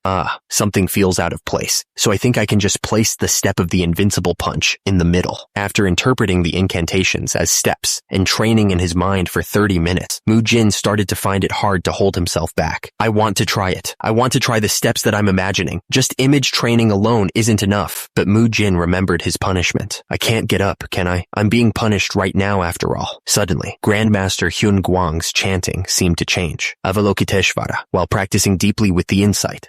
There's suddenly rhythm in his chanting. Mujin noticed the change. Did he do that on purpose? A flickering lamp, a phantom, and a dream. Why would he do that? Could it be? Mujin decided to take a chance. Whatever. I'll take a gamble. I've got nothing to lose. Mujin starts to get up. Hyun Guang still chanting. A flickering lamp, a phantom. As soon as Mujin saw Grandmaster Hyun Guang not moving, despite knowing for sure that he had moved, a phantom and a dream, Mujin had become certain. He realized, he set this up so I can train. Mujin thought the start would be the straight punch of the chain punch. He continued, I'll put in the 21st move of the invincible punch. Mujin imagined the final move and finish it with the swift whirlwind sweep. Mujin felt the rhythm. Since he's put in rhythm with his chanting, it's become way easier for me to go through the steps by following his rhythm. Mujin continued to practice, but something felt off. But why does he keep chanting the same incantation instead of chanting something else? A phantom and a dream. Am I doing something wrong? It feels like he's telling me there's something wrong from his tone. Mujin steeled his resolve. Alright, I'll try it again. That was how the secret between Mujin and Abbot Hyun Chun began. Grandmaster Hyun Guang would dry cough or use higher tones when chanting when Mujin was wrong. For the parts that he found okay, he'd calmly and quietly chant or use a low-toned cough. The combination of the steps that fit in the best with each other were embedded in the scriptures, a phantom and a dream, a flickering lamp, thus shall ye think of. All this fleeting world, the combined step sequence and speed would ride on the rhythm of the chanting. Great, perfect, good, combo. And that was how the secret training that began had continued until the sun set. Mujin then questioned the situation. But why is he training me? Monk Beob Gang observed Mujin quietly. Mujin thought to himself, treating Grandmaster Hyun Guang already took a lot of training time away from him. I can't take away another month of training from him. As Mujin practiced his kicks, he heard Beob Gang say, for all the training time you had missed out on, use this time to make it up for all of it. Beob Gang finished. Suddenly, a voice boomed out in the darkness. Ahem! Monk Beob Gang appeared, carrying a bag slung over his shoulder. He placed grain balls and water on the ground. I brought grain balls and water. Please eat them. The two monks sat in silence, facing the cave wall. Mujin took a moment to reflect. Phew, I almost got caught training. I wasn't expecting a martial master's presence. I couldn't detect to come here. He continued. Thankfully, the abbot faked a dry cough to alert me. In any case, I'm certain now that he's trying to train me. Mujin slammed his fist against the ground. I can't stand it anymore. I have to go out. Grandmaster Hyun Guang watched him, stroking stroking his beard. Looks like Mujin has been dying to train. I can understand how he feels. The cave is too small a place for him to train in. Hyun Guang decided to let him off the hook. Alright, go out and train then. Hyun Chun didn't know, he continued, picturing Mujin's true intentions. That Mujin didn't go out of the cave to train. I can't kill you since you're still a baby. I'll let you go so you can bring your parents here. He went out to get some protein. Meanwhile, Monk Beob Gang looked back at the Grandmaster in surprise. On the other hand, as for Hyun Guang's condition, Grandmaster, I didn't realize it since I was busy helping you with your treatment. He was amazed by the transformation. But you've really changed so much. Thanks to changing the treatment to include meat, as per Mujin's suggestion, his body condition began to improve drastically. Hyun Guang's body, once weak and devoid of muscle, had started to change, gaining muscle in various places. Thanks to those muscles, Grandmaster Hyun Guang was now able to move on his own, even without Monk Beob Gang's support. Beob Gang looked on, surprised. Hyun Guang turned to him. Beob Gang, it's time. I'll go prepare today's lunch then. Beob Gang bowed and left the room. Hyun Guang watched him leave, lost in thought. He was amazed by the transformation. But you've really changed so much. All of this was because of my own obstinacy. Hyun Guang reflected on the abbot's desire to keep to traditions, blaming himself because he even said that the Shaolin temple would be hazardously different if a fake became the abbot. Hyun Guang walked along the temple wall, considering the abbot's words. I couldn't agree with what he said so far. I now understand why he blamed himself so much.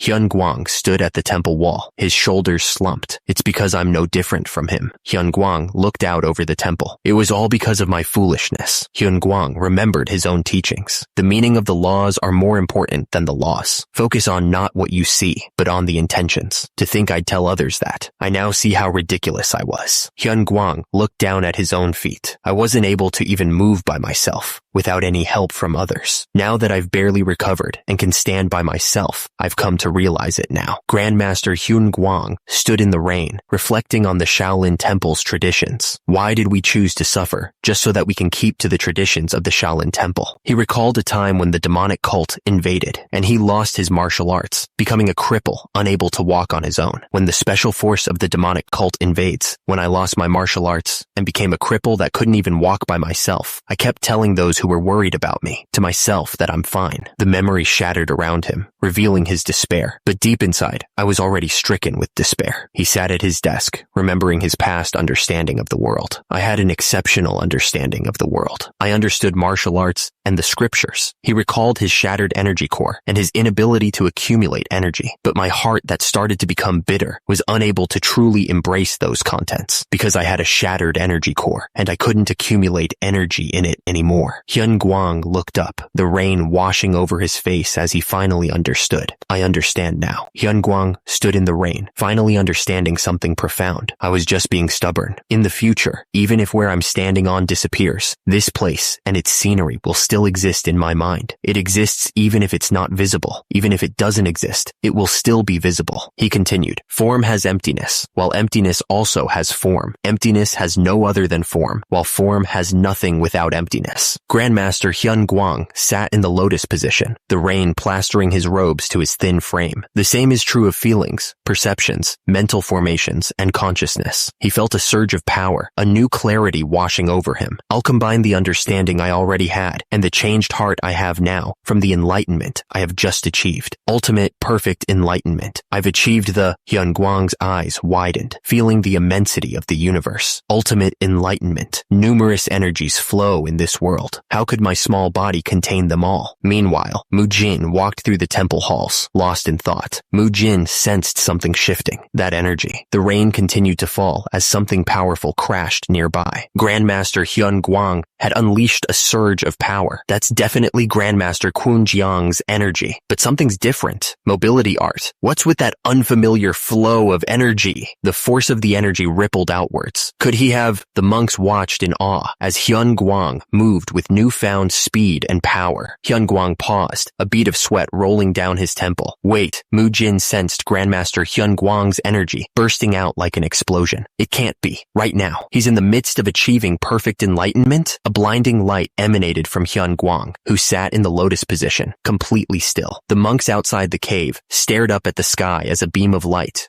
pierced through the clouds. The rain has stopped. That light, that energy, I'm certain of it. That's Grandmaster Hyun Guang's energy. That means even those who aren't familiar with energy yet could tell as well. The energy that surrounded the monks was so bright, it hurt their eyes. Yet it was also warm and merciful. It was something that was out of this world, yet never frightening. Hyun Guang had achieved nirvana. Gone beyond, gone completely beyond. Enlightenment. Hail. Enlightenment. Hail. Form has emptiness, while emptiness also has form. Gone beyond, gone completely beyond. Grandmaster, have you finally achieved enlightenment? Hyun Guang chuckled softly. Ho ho, what I had known in my mind has just finally touched my heart. Monk Beob Gang is shocked by Hyun Guang's words. He asks, but if you've achieved nirvana, why haven't you attained Buddhahood? Hyun Guang replies, it's because I still have unresolved matters. I was only able to attain nirvana thanks to Mujin. The bald monk asks, where is Mujin right now? Another monk explains that Mujin is receiving wall-facing punishment with Hyun Guang. It's been 18 days since he went into wall-facing punishment along with the abbot. Right. He's receiving wall-facing punishment now. Hyun Guang's eyes glow red as he says, I don't like it. Hyun Guang's face contorts in anger, startling the nearby monks. I don't like it at all, he declares.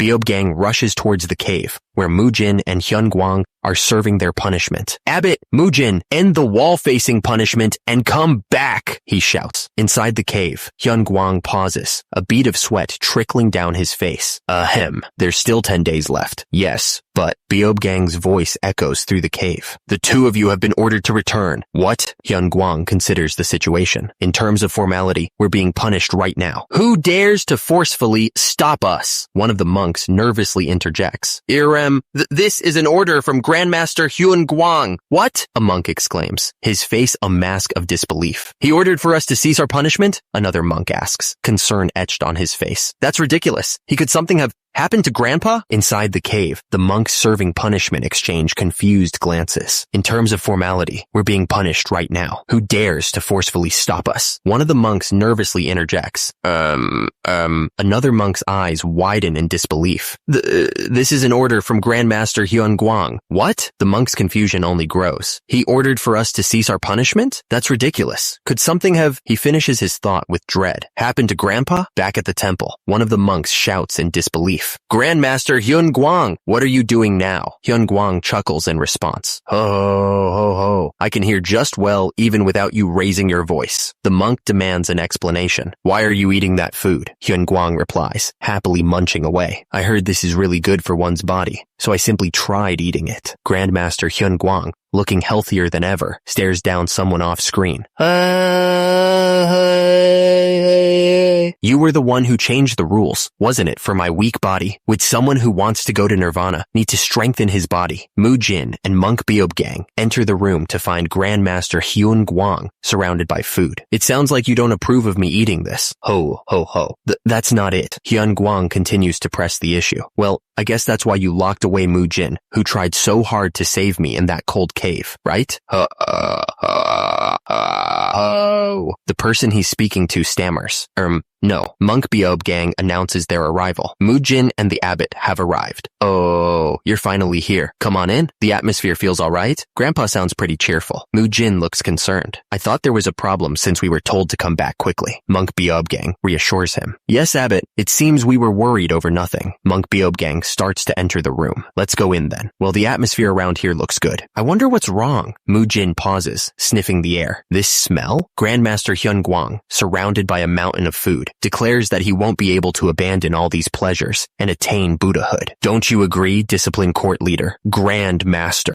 Hyun Guang cuts himself off, then thanks Mujin for being understanding and urges him to come in quickly. Mujin, alongside Monk Beob Gang, arrives looking shocked. Gee, Grandpa? What is, from Mujin's perspective, Hyun Guang is surrounded by so much food that he's overwhelmed. Happening here, can't you tell? Hyun Guang, now shirtless and showing off his gains, gives a thumbs up. I'm strengthening my body. What's with that cocky expression? That's kinda annoying. The discipline court leader looks nervous. Discipline court leader? What is this? Grandmaster Hyun Guang said he wanted to eat all that. I didn't eat any. Grandmaster Hyun Guang flexes his bicep while holding chopsticks, showing off the gains he's made from eating meat. Look, I haven't been doing much lately, but we can already see the effects through the consumption of meat. Oh, now that you mention it, Hyun Guang continues. And so, those two did the right thing and are not in the wrong. Thus, I requested for your return. I couldn't possibly lock those who did such great deeds in a cave. Hyun Guang says, ah, is that so? Yes, it's all good now that you're back. Mujin, go on and train. Abbott, let's talk. The prescient religious leader doesn't want to talk to me. I have some other work to do, so I won't be able to do that. But you, Jin,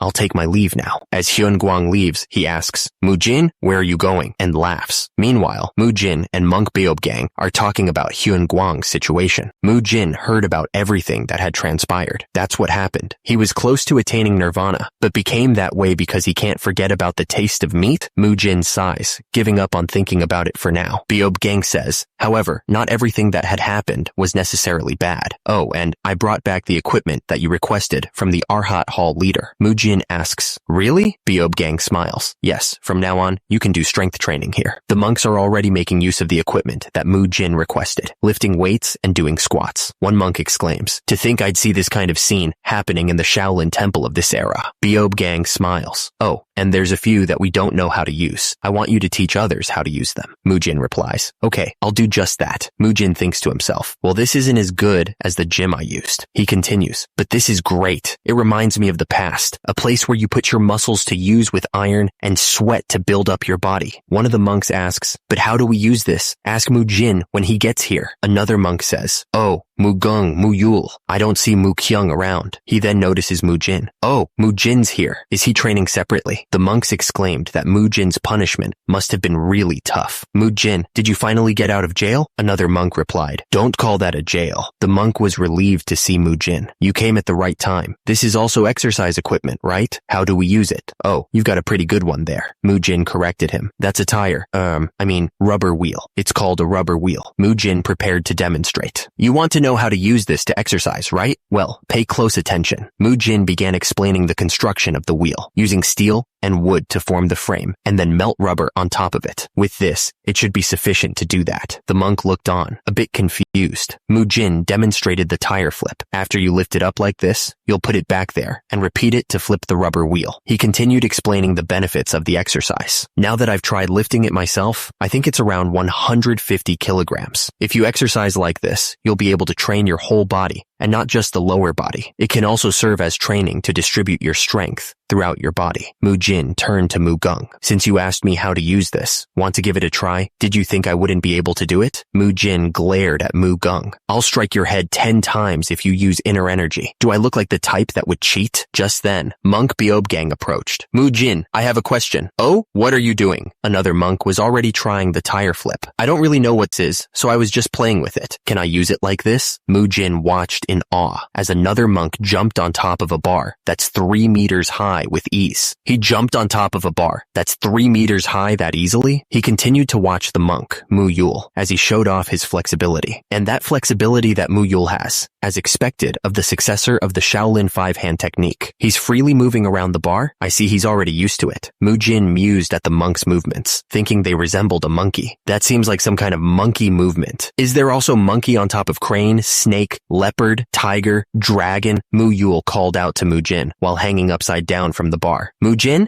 Am I using this correctly? Mujin responded, you can use it that way too. Well, even if it doesn't exist now, Mu Yul might end up creating it in the future. Mujin looked over the rest of the equipment he had brought out. There's plenty of other equipment other than the bars and rubber wheel. The traits of the new equipment would be that they're mainly used in CrossFit as compared to the gym. Mujin gave a satisfied look. Well, this much is just nice. Mujin flexed his massive back muscles, energy radiating from his body. If I just train recklessly, I'd just become a musclehead, which would hinder my martial arts. I need to increase my strength while maintaining a certain level of muscles and flexibility like I'm doing right now. Mujin is slowly building his own career within the Shaolin Temple. I can't wait to become a martial master and see the ending of this novel. But that doesn't mean he's only building a bodybuilder career. Mujin is visiting Grandmaster Hyun Guang. Grandpa, I would like you to use the new equipment that I brought today to help you with your treatment. Are you talking about the equipment that you requested from the Arhat Hall leader? Yes, this Since changes have been made to Hyunguang's treatment method, Mujin presents the reform roller. How do you use that? It's called the foam roller in the modern age. Mujin explained. Wood plus leather. Completion of Murim-style foam roller. It has the same circular shape and is made of sturdy materials. It's a Pilates equipment that's used to stretch muscles by rolling your body on it. Mujin continued to explain how to use the foam roller. You put it below your scapula, sides, thighs, calves, armpits, and roll on it. Would you like to give it a try? Grandmaster Hyunguang winces in pain as he lies on the foam roller. Ah, Grandpa! For this treatment, you must stay alert. You will probably feel some pain since your muscles are stiff right now. If you do this frequently, your muscles will soften and you'll feel lighter. Hyunguang replies. I see. Hyunguang thinks to himself, I really want to introduce this to everyone. Our Shaolin disciples have gone through so much unnecessary hardships. Wait, you're not supposed to disagree with the teachings of the Shaolin temple. Isn't he like an apostate monk now? Hyunguang changes the subject. That aside, Mujin, is your training going well? Mujin replies, oh, my martial arts training? Hyunguang observes Mujin's physique. Your energy has become even more stable and settled since I last saw you. Mujin responds, oh, is that so? Well, the abbot did help me with training in the cave. Hyunguang smiles. Haha. That's great. I guess all that thinking and training paid off. Mujin watches as Grandmaster Hyunguang reaches into his pocket. Grandpa, what are you taking out of your pocket? I knew this would happen. Hyunguang presents Mujin with a map and a letter and prepared something for you. Here, this is a map and a letter. What? A letter out of nowhere? Hyunguang recalls Mujin's previous training. Do you remember when you were learning the 5-hand techniques previously? Oh yes, I learned the continuity of moves and combining moves there. Hyunguang smiles ominously. Ho, ho, ho. This pace will help you greatly, too. Mujin thinks to himself, but he's got a scary smile. Has his personality changed that much since we last met? Is this the power of meat? Hyunguang laughs. Ho, ho, ho. You'll know after going there yourself. Beob Gang collapses. Child, you won't be able to catch even a fly at this rate. Cook. Sir, can't we take it a little easier? The bald monk Beob Gang shouts from atop a pile of monks, taking a swig of his drink. No, you brat. If we do that, then you're just slacking off. Mujin thinks to himself. I don't think you should be talking about who's slacking right now. The Hyeguan demon, extermination squad leader, grins maniacally.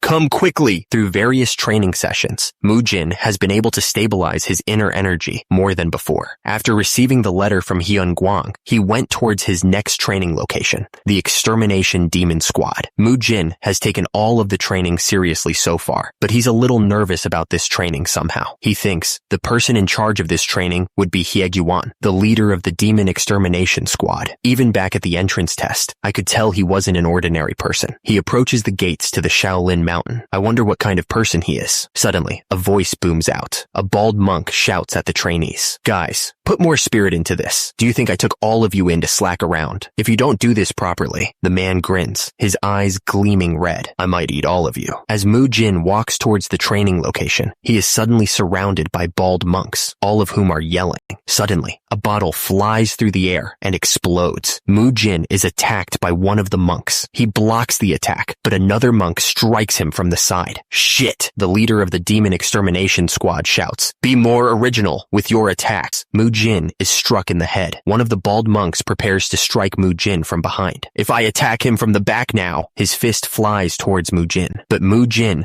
dodges the attack, causing the monk to stumble forward. The bald monk is shocked. He dodged that? Mujin retaliates with a flurry of strikes, using the training equipment. The attacker is sent flying. The bald monks swarm Mujin, attacking from all sides. But Mujin is ready with his training equipment and a flask of alcohol. He surveys the pile of unconscious monks. Ouch, this won't do. I guess I'll have to boil all of you and eat you up. Mujin grins, preparing his next move. Ha! Dharma strikes. He launches an attack. Mujin dodges the incoming strike with ease. This is all I need to do to dodge. Mukyung swings his weapon, ready to strike. Mukyung collapses to the ground, defeated. Looks like you failed to control your madness again, Mukyung. Depending on how you do, I might eat you up. Another monk approaches. Master, Mujin has brought this letter with him. Oh, Mujin is here. Mujin greets the monk. Greetings, Monk Hyeguan. I'm Mujin, a third-class disciple. Mujin's face scrunches up in confusion. Hyunguang bursts into laughter, pointing at Mujin's new hairstyle. What's with that hair? Right, it's been a while since I got that kind of reaction. I think the last time was in chapter 27. Hyun-Gwang hands monk Beob Gang a letter. Did the disciple court leader allow that hairstyle? Here's the letter. Yes, at least for now. Hyun-Gwang explains that the higher-ups want him to help Mujin train. The higher-ups asked me to help you train when you were imprisoned in the cave previously. I heard you were supposed to undergo the wall-facing punishment for a month, though. You got out of it fast, eh? Hyun-Gwang turns to Mujin. Do you know what this letter says? I have not read it yet. Hyun-Gwang grins, a hint of mischief in his eyes. It says I can train you in my own way. Do you have any idea how I train people? Monk Beob Gang looks at the scene of the monks training with the equipment Mujin had set up. ERM? Like that? Mujin, you're here. Welcome. That's right, the scarred man explains. To explain it simply, it's sparring that's very similar to real fighting. He continues, as you know about the demon extermination squad, we exist just to deal with. He warns, evil and wicked people who show no remorse whatsoever. They fight to kill you, and if you don't take fighting with those people seriously, the scarred man's expression hardens. We're the ones who will die. No exceptions will be made for you, even if Grandmaster Hyun-Gwang was the one who sent you here. One of the monks, eager to prove himself, interrupts. I'll gladly take on the training. Before he can finish, the scarred man's staff slams into him, sending him flying. No need to talk any further then.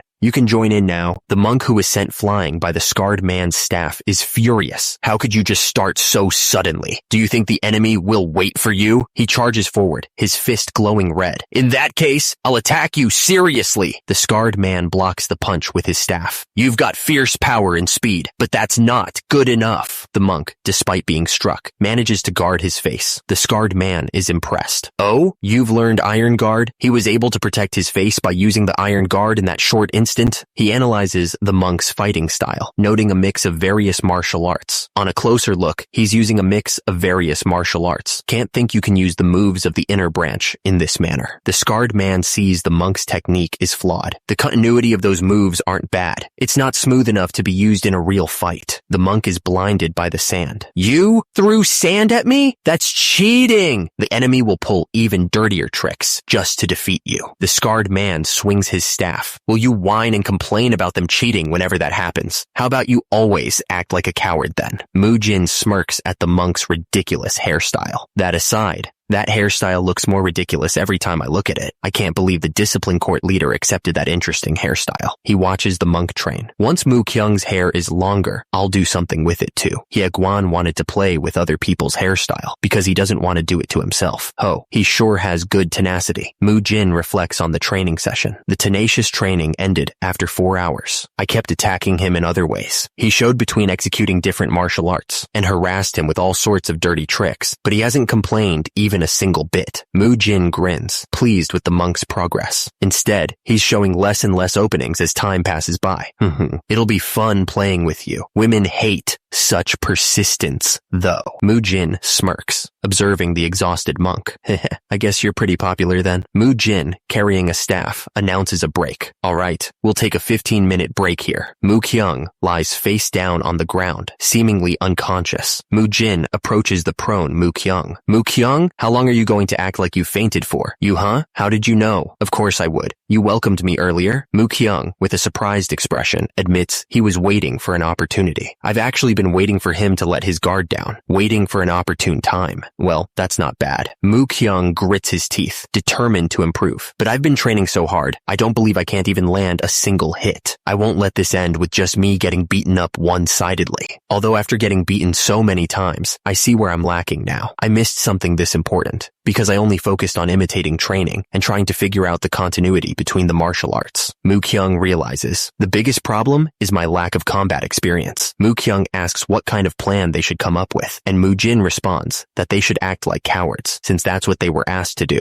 Mu Kyung says he has a good idea, then adds, Master, the administration hall leader is here. Why has he come all this way? Mujin looks surprised as he replies. He said he has something to discuss since the rewards for each place within the Shaolin Temple is about to be distributed. What? All we need is food for all of you, and my liquor. I mean just for food. Why does he have to come all this way to discuss that? Mu Kyung observes that the administration hall leader isn't alone. He asks who came with him, then states, no matter what we do, I'll make sure we land a hit on that drunk monk. Mujin contemplates, how to create an opening, saying, regardless of how strong he is, he'll definitely show an opening eventually. But how do we create an opening? Mujin grins, confident in his plan. There's no need for us to create an opening. I have a secret plan that only I know of. He instructs Mu-kyung, you just need to give him a good punch when I charge at him. Mu-kyung is skeptical. I don't know what that secret plan of yours is, but I don't think it'll work on someone as monstrously strong as him. No, it'll definitely work if he still has some feelings of gratitude. Mujin asks what Mu-kyung means. Mu-kyung changes the subject, looking at the administration hall leader and the monk with him. Who did the administration hall leader come with for you to make such a big fuss?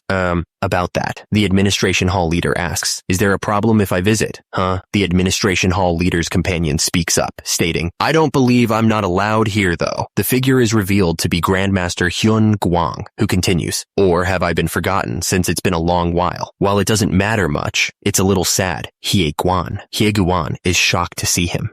Grand Master Hyun Gwang. Hye-gwan is further surprised to see the Grandmaster standing. You're standing up by yourself? Hye-gwan rushes forward to greet him. Greetings, Grandmaster Hyun Gwang. The bald monk in the background is dumbfounded by Hye-gwan's sudden respect. I've never seen him like that before. He never paid respects to even the abbot. The bald monk is surprised by the Grandmaster's display of respect, thinking, that's to be expected. There's no way that rebel would act that way to anyone. He watches Hye-gwan rush over, and Mu-kyung realizes, and since he ran over so urgently. Mu-kyung, we're starting. The secret plan? Mujin grins. Exactly. I know that feeling better than anyone. Mujin asks Grandmaster Hyun Gwang, Grandpa, the Demon Extermination Squad. Are you referring to the leader of the Demon Extermination Squad? Monk Hye-gwan. Hyun Gwang replies, I saw him briefly during the entrance test, though he looked a little dangerous.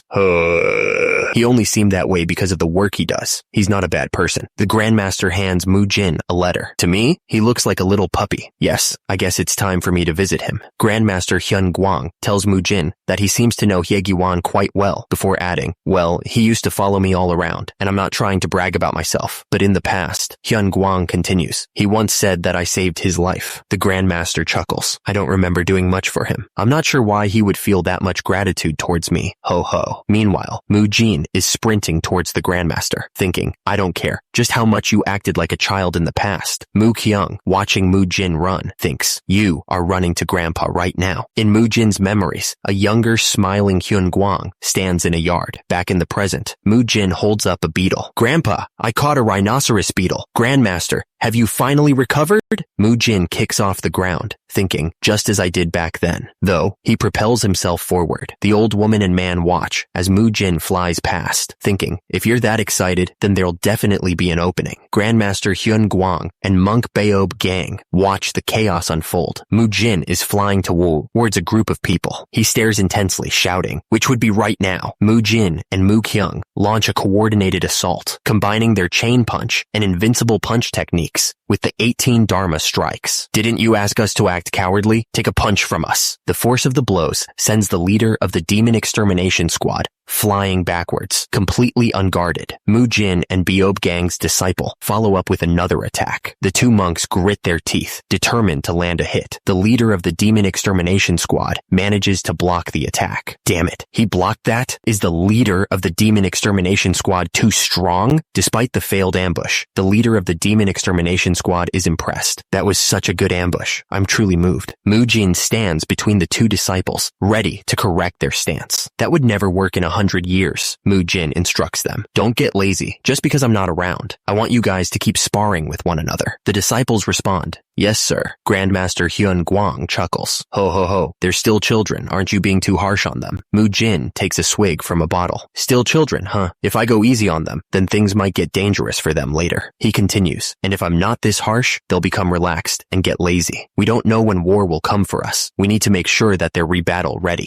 Grandmaster Hyun Gwang warns that it'd be too late by the time they regret it. Hyun Gwang's words echo. By the time they regret it, it would be far too late. Grandmaster Hyun Gwang, a younger Hye-gwan, exclaims, I worked hard and became a third-class disciple. Oh, you finally became an official disciple here, Hye-gwan? He responds, yes. Hyun Gwang pats Hye-gwan on the head. I knew you'd be able to do it. keep growing, and become a pillar of the Shaolin Temple in the future. Hyeguan replies, okay, I trained really hard so I would be of help, but then that incident occurred. The scene flashes back to the day of the demonic cult's invasion, as a bald monk runs from a hulking figure. Do you think you can run away, you rat? The man's fist comes down on the monk, who can only scream. The bald monk is saved by someone, and a fierce battle ensues. The scene focuses on a muscular back, as Hyeguan recalls. Grandmaster Hyun Guang saved numerous people, and I was the last one he saved before his energy core was destroyed, and he became a cripple. I resolved myself back then. Those demonic cultists, I will never forgive them. Tears stream down Hyeguan's face as he vows, those damn demonic cultists, with my own hands. Hyeguan's memories fuel his rage. I'll kill them all, Hyeguan recalls. And so, I kept advancing until I started walking on the path of demon extermination. I have no regrets for that. Grandmaster Hyun Guang stands beside him, listening. Hyun Guang asks, are you all right? What do you mean? Just for everything. Life's bearable. Hyeguan suggests, could you keep looking after that child from time to time? Would it be better for you to teach him instead? He pauses. Hyun Guang replies, it's still too early for you to teach him personally. He's at a level that not even I can guess where he's at. Grandmaster Hyun Guang looked over at Hyeguan and said, that aside, Hyeguan offers him a drink. Can I have a drink? For you, anytime. He pauses, surprised. Huh? What? You want liquor? Hyeguan is taken aback. That's liquor? I heard it was water though. How can you drink within the temple grounds? Oh, it's not liquor, but water though? Hyeguan nervously explains. Oh, back then, it was really water, but this is really liquor. Hyeguan watches him take a swig. He really is drinking it. Are you alright? Hyun Guang smiles. Ha, this is such delicious water. Hyeguan can't help but notice how happy he looks. Hyeguan thought to himself, I guess he's really recovered. He's really alright now. I'm just so glad. He offered Grandmaster Hyun Guang another drink. Can I offer you a drink too? I'll gladly take it. Meanwhile, elsewhere in the temple, Mujin and Mukyung were fighting in the yard, while Hyun Guang and Hyeguan were pouring drinks for each other. Although these weren't things that would normally happen in the Shaolin Temple, it was a great sight, like a great painting. Hyun Myung, the administration hall leader, worried over the Shaolin's administration and budget. No, there's too little budget. At this rate, there won't be enough food for the disciples this winter. The administration hall leader, Hyun Myung, fretted over the Shaolin's finances. In the worst case scenario, we might not be able to take in new monks next year. This is all because of them. He glared at the ongoing sparring match between Mujin and Mukyung. Because of those two, Mukyung complimented Mujin, saying, Mujin, I think you've gotten much stronger than before. Mukyung, you've grown pretty strong yourself. Mujin replied, it's because I've been training really hard ever since I came here. Mukyung agreed, true. It'd be stranger for you to get weaker with this kind of training that's like an actual fight. He then noticed the administration hall leader and wondered. The expression of the administration hall leader doesn't look good. Did something bad happen? Indeed, the administration hall leader looked troubled as he reviewed the books. Oh, could it be? Mujin realized quickly. The administration hall leader sighed, lamenting that the heaved by the hall leader that was in charge of budgets and his gloomy expression. This can't continue. What would we do for the meals of the young monks? Having managed a few gyms in his previous life as Choi Kang-hyuk, he understood the feeling. It's a deficit for this month too. The budget's too tight. What do I do? He knew exactly how that felt. Mujin notices the administration hall leader's expression. That expression, I know it all too well. He must be in real anguish. What's that? The Shaolin Temple is in financial difficulty right now. The 1,000-year Shaolin Temple, one of the reputable great martial groups of the 10 great martial groups, was also known as the North Star of Mount Tai. They've lived a life cut off from the secular world while focusing on meditation and training. However, no matter how cut off they are, it can't be helped when it comes to food, clothing, and shelter. Fortunately, they received donations from believers and funds given by the outer sect groups. That was how they had been able to somehow manage their current lifestyle. That is, until a few problems appeared. Monk Beob Gang shouts, hey, even a single coin is important to the administration hall right now. Pick it up before we lose it. One of the monks bends to pick up a single coin. I know our financial situation isn't great, but to think we'd be so desperate over one coin. Oh, it's that kid. Another monk sweeps the courtyard, responding, you're saying we've become this poor because of Mujin, right? Well, there are some other complications, but what you said isn't completely wrong. The scene flashes back to a memory of Mujin standing up for Mukyung, who was being bullied by the outer sect disciples. It all started from Mujin saving Mukyung, who had been bullied by the outer sect disciples. The flashback continues, showing the aftermath of the bullying incident. punishment. At that time, the Shaolin Temple punished the ones who had severely done wrong. The flashback shows the bullies getting their comeuppance. The clique that bullied Mu Kyung had their energy core destroyed and could no longer learn martial arts. The Seobul escort establishment, which harassed the people and collected money from them. The flashback concludes with the resolution of the Seobul escort establishment incident, had returned all the money to the people after they had their martial arts destroyed. The speaker continued, the Seobul escort establishment kept going on sins before, reaching the limit, and that as a pretext to shut them down. Another voice piped up, worried. What if they shut us down like that too, instead of sitting around like ducks waiting to be killed? The group decides, let's leave first. The outer sect groups that had been influenced by the secular world were more unhappy at the way the Shaolin Temple had shut down an outer sect group to return the money they've stolen from the people. Those groups soon joined other martial groups and no longer sent their donations. Since the Shaolin Temple didn't prohibit that from happening, close to half of the outer sect groups had left. Then came the yoga or Pilates equipment, made for helping Grandmaster Hyun Guang, along with various new exercise equipment, customized for Mujin's exercising methods. The administration hall had to take on the incredibly huge expense for all of it, and thus, all they saw in Mujin was a demon that devours money. I understand, they likely don't have a good impression of me now. Mujin sweeps the floor, but it's thanks to me that the other disciples are achieving good results. Grandpa's body is also much better now. They're being a little too harsh. Grandmaster Hyun Guang tells Mujin, I'm doing the duties of the third-class disciple as per guardians and master's wishes, but Mujin,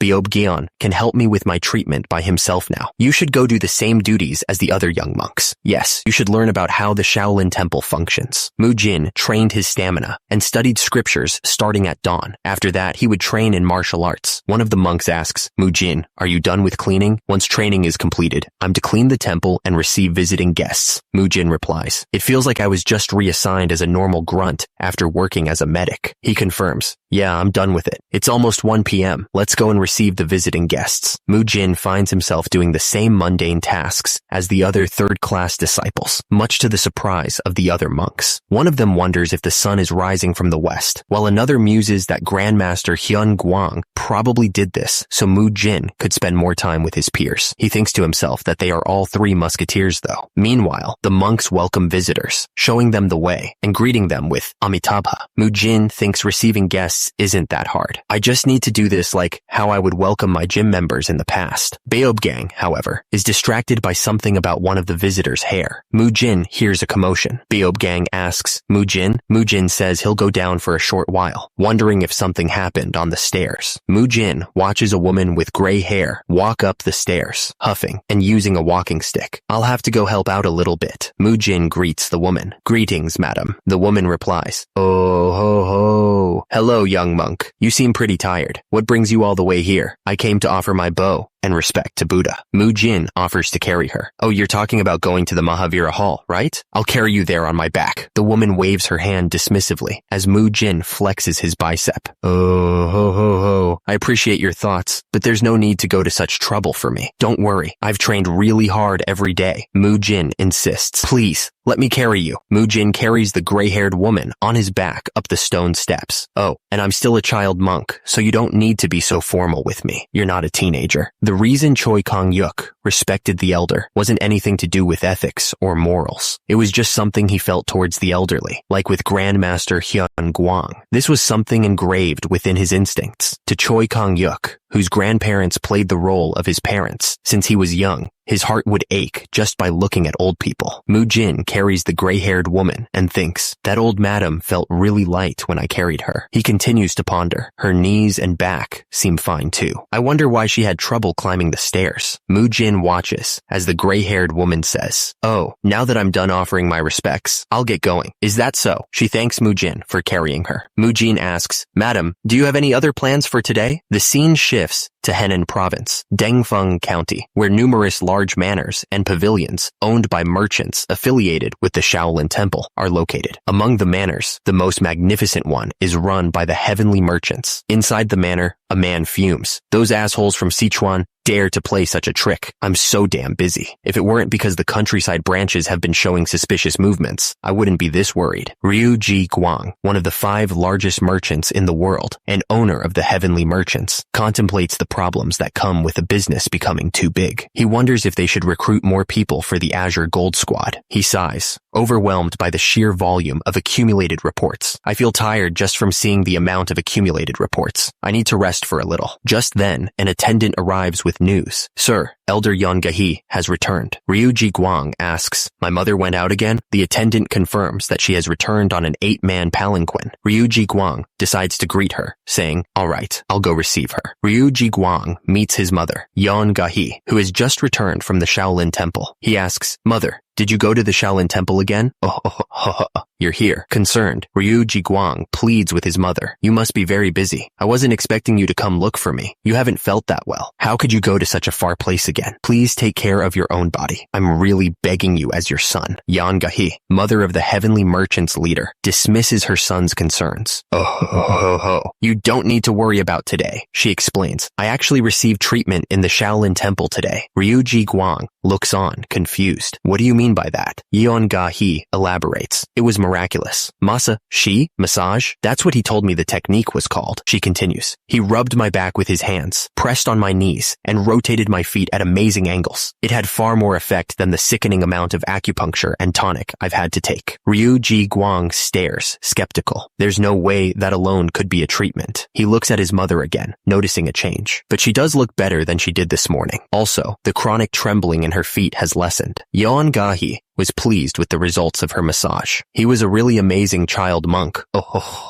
Tomorrow, I'll go with you to the Shaolin Temple again. Ryu Guang was determined to find out more about this mysterious monk. I must see who that child monk is, in person. Back at Shaolin, Mujin sat quietly. Although Mujin helped that old madam feel better earlier, he still didn't feel very at ease. It wasn't because she reminded him of his own grandmother, or because he found out that she was a very wealthy woman. The words written on the palanquin just now, that definitely said the Heavenly Merchants. Mujin thought about the Heavenly Merchants, but it can't be, since the Heavenly Merchants are one of the 5 wealthiest merchants that appeared in the Unorthodox Tyrant Chronicles within Gakyeong's universe. Images of one of the Heavenly Merchants flashed in his mind. They're one of the villain organizations. Mujin realized they were the ones that went up against the protagonist. Jin greets the visitors with a smile. Greetings, I'm Mujin, a 3rd-class disciple. You can just call me Mujin. The old madam responds, accompanied by a stern-looking man. Thank you for taking your time to come all the way here. Isn't he such a cute young lad? Mujin gives a polite response. I heard a little about what happened yesterday. I was told that you gave my mother treatment. I wouldn't go so far as to say that. I simply spent some time with her. The old madam replies. And you really came back, old madam. I want to offer my prayers again and also get another masashi from you. She corrects herself. Oh, it's massage. The old madam continues to speak to Mujin. If you weren't a monk, I would have introduced my granddaughter to you. Oh, pardon me for talking too much. It's fine. It'd be nice if you came here. I could offer prayers together with you and memorize scriptures together. The man beside the old madam comments on her behavior. Oh my, you're such a sweet lad. She's not even that affectionate when talking to her own grandchildren. Mujin beams, looking at the old madam. It's all good as long as she's happy. But as he turns his head, his expression hardens. That person must be the former merchant leader. He studies the man carefully. Although at this point in time, he's still the current merchant leader. Mujin recalls the Heavenly Merchants from the novel. All they commit, including serious illegal crimes and human trafficking. But it's not the dark side. It's more like they have a washout relationship with the actual dark side. He wonders if this is before they became corrupted. If I get closer to that person, could I also find out the details of how the Heavenly Merchants are related to the dark forces? Mujin decides to play it cool for now. I'll have to observe more for now. You've been looking at me since earlier. Is there something on my face? Mujin stares at the man, who stammers. No, I wasn't looking at you because there's something on your face. I was just thinking that you seem like you do a lot of your work while sitting down. The man thinks, how did he know that? I do read a lot of letters while sitting down, and it's been a while since I climbed the mountain too. I'm just a little tired with all of that combined. Mujin smiles. I'd like to offer some observation. Your pelvis is crooked, and your back is also slightly hunched. That's a posture which office workers have quite often in front of computers all day long. The man simply replies, oh. Mujin continues, how about receiving some treatments along with your mother this time? The saying goes, keep your friends close, but your enemies closer. Ho? The man considers Mujin's offer. Will I have the chance to see what kind of treatment it is then? Let's see just how good he is. Mujin smiles, ever so slightly. Of course, I just need you to follow me. I actually have one more person receiving treatment other than your mother. Meanwhile, they arrive at Hyun Guang's residence. The bald monk Beob Gang looks at Grandmaster Hyun Guang, who asks, what are you doing here at this time? Who are those people? Mujin replies, oh, they're guests that came to offer prayers today. Their bodies don't feel so well, so I thought it'd be good for them to receive treatments together. Mujin continues, Grandpa, I was wondering if your treatment can be done at the same time. Ho ho ho. If that's what you want to do, let's do it. Mujin announces, I'll do the treatment for Grandpa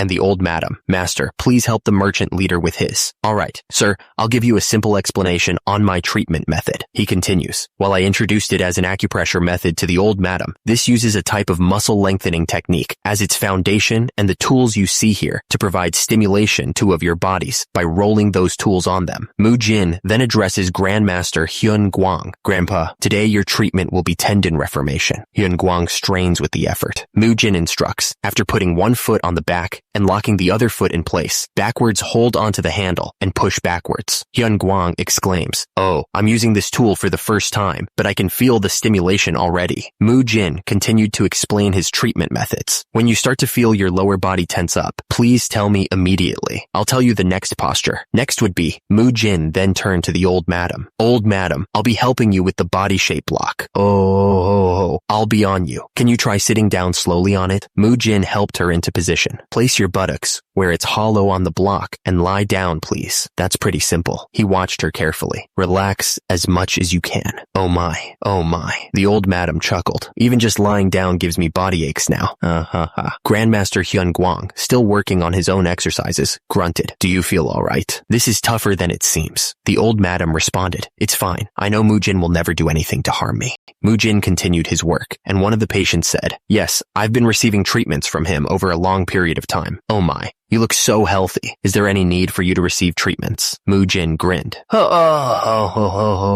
It's because I've recovered greatly by now. I was in quite bad shape before. That means Mujin has really miraculous hands then. Someone watching the scene unfold thought to himself, is this place the Shaolin Temple or an elderly rehabilitation center? Another patient asked, how was the muscle lengthening technique? The monk replied, I do feel better. The patient continued, it really hurt at first, but as time passed, my pain subsided and I started to feel refreshed. The monk and the patient bowed to each other. Thank you so much for such a good treatment. Mujin responded, not at all. I'm glad the treatment was of help. One of the patients reveals, actually, it's my first time using this technique, which I learned from Mujin on someone else. I was a little worried that I might not do well. He learned this technique from that Mujin? Someone overhearing the conversation suddenly remembers something. Wait a minute, come to think of it. Did they say Hyun Guang earlier? Hyun Guang. I feel like I've heard that name a lot from somewhere. Grandmaster Hyun Guang chuckles. Ho ho ho, seeing as how you're fidgety, there must be something new you want to try. Yes, while you've gotten much better than before, you need to stretch your stiff muscles even more. The monk asks Mujin, is what you want to try related to the treatment that uses heat and lightning? Hyun Guang replies, my body has gotten much better thanks to them. I think I can do them myself now. What do you say? The monk is shocked. He used his inner energy to create natural energy and manifested them in each of his hands? How on earth? He's really an unbelievably incredible martial master. Grandmaster Hyun Guang sits cross-legged, manipulating natural energy in his hands. You must be someone very skilled. Ho-ho, this is just a petty trick I have. One of the monks overhears the name and turns to his companion. Hey, that person said his name is Hyun Guang. Yes, that's correct. The monk's eyes widen in disbelief. That technique is not something any martial artist can easily perform. I remember now. That person. He recalls the legend. The person who single-handedly drove away the demonic cultists that barged into the Shaolin Temple decades ago. The most talented martial artist, the Shaolin divine monk, Hyun Guang. The monk is in shock. The legend of Hyun Guang, the Shaolin divine monk, he is that Hyun Guang, is something that everyone in the world has heard of. He remembers the old tales. But until Ryuji Guang was around 40 years old, what happened after the demonic cult's invasion was no longer told to others. Grandmaster Hyun Guang sits cross-legged, manipulating natural energy in his hands. From what I heard, He became a cripple and lost all his martial arts. You must do it very faintly. I know that very well thanks to you. He's been recuperating with this muscle lengthening technique. Elsewhere, Mujin and monk Beob Gang are walking. Oh, I can't believe this. To think I didn't know that I've been presented with such a great opportunity. Back at the Shaolin Temple, Hyun Guang is still using his energy. Hyun Guang is using his energy so easily, even though he's known to have lost all his strength. This muscle lengthening technique went very well together with Mother today. It really was effective. Also,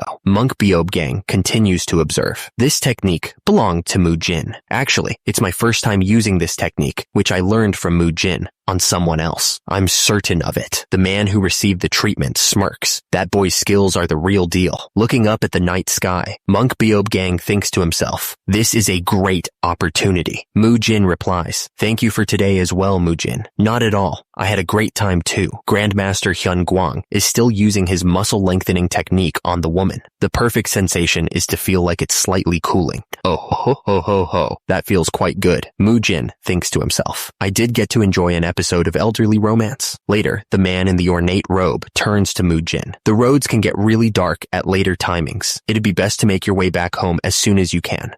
Before we leave, I have something to say to you. He continues, I'll be coming early to find you tomorrow morning. Could you bring me to the administration hall? Mujin looks at him quizzically. The administration hall? I can bring you there. May I ask why you'd like to go there? The man responds, I have some business to take care of, so I'll tell you about it tomorrow. It's something that you're needed in, so I'll be counting on you to bring me there tomorrow. The man in the ornate robe thinks to himself, I'll tell them that you'll be visiting after this then. What on earth is he scheming? Hyun Guang gave him permission to visit the administration hall, and Mujin brought the heavenly merchant's leader to the administration hall the next day. Hyun Myung, the administration hall leader, was taken aback. I think I heard you wrongly, so I'm going to ask again. What did you just say? The heavenly merchant's leader pours a cup of tea. Actually, I have a proposal. Mujin looks on as the heavenly merchant's leader says, I was wondering if the heavenly merchants could open a clinic with Mujin. The heavenly merchant's leader proposed opening a clinic with Mujin, and a pile of gold coins emphasizes the scale of the transaction. Monk Beob Gang couldn't help but wonder. He gave us 100 gold nang for his mother's treatment expenses. He offered what amounts to a year's worth of food expenses to our Shaolin so readily. He narrowed his eyes, thinking, what on earth is he up to? The heavenly merchant's leader replied, to be honest, I regret not being able to offer an even larger sum, considering that the treatment techniques used showed improvement in an incurable disease that even renowned physicians couldn't treat. My action is only natural. He continued, still, the earlier discussion about opening a clinic with Mujin, I was thinking I could open a clinic with Mujin. Could you elaborate further? The heavenly merchant's leader explained, Mujin's treatment method is something entirely new, not found on this continent. Surely there are many patients in this world, like Grandmaster Hyun Guang or my mother, who cannot be cured with conventional treatments. I wish to open a clinic utilizing Mujin's skills for those patients. Monk Beob Gang responds to the heavenly merchant's leader's proposal, saying, ahem, Shaolin does not engage in business using the talents of its disciples. Furthermore, considering the substantial treatment fees you've given to Mujin, he continues, the clinic you mentioned that you want to open in Dengfeng County. Monk Beob Gang narrows his eyes. It sounds like it'd be a clinic meant only for the wealthy. Amitabha, the heavenly merchant's leader, thinks to himself, tisk, so he noticed after all. The heavenly merchant's leader replies, but that's not my only goal. He explains his reasoning. As the merchant leader of one of the 5 great merchants, Ryu Guang possesses a vast network.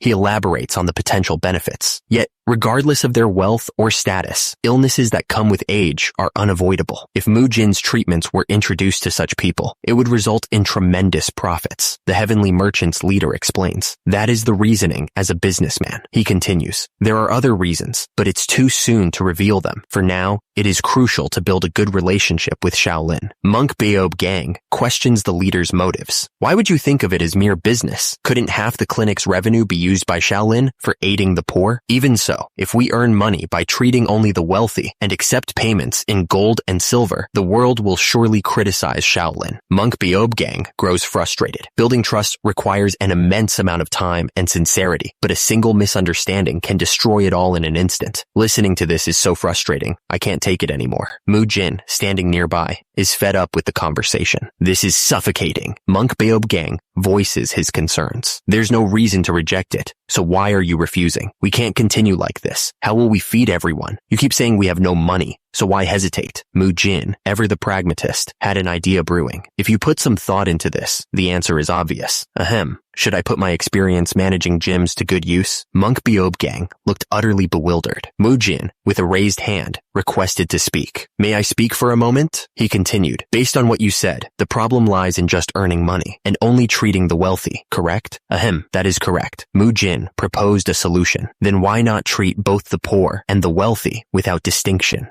Beob Gang tilted his head, confused by the suggestion. Treat both groups? What do you mean, Mujin? Mujin began laying out his vision. Simply put, if we assign a certain fee for treatments, why is it so expensive? Why is it so cheap? Certainly, the poor would find it difficult to afford treatment. That would lead to reduced demand, making the effort meaningless. Mujin continued, proposing a radical restructuring of the finances. Why not divide the facilities into two businesses? Bewildered, Beob Gang asked, divide the facilities? How so? Mujin elaborated. One facility would be open for free, while the other caters to the wealthy. Grandmaster Hyun Guang, intrigued, simply said, continue. The heavenly merchant's leader interjected. Wait, so only the wealthy would pay? Mujin anticipated the obvious objection. Of course, the wealthy would then question why only they have to pay for treatment, arguing fairness. Why are the poor treated for free while we have to pay? Are we being charged more just because we're rich? Mujin then detailed how he would implement the free clinic. So, at the free facility, treatments based on muscle lengthening technique could be provided on a daily rotational basis for different parts of the body. Let's see. The parts that we'll treat today will be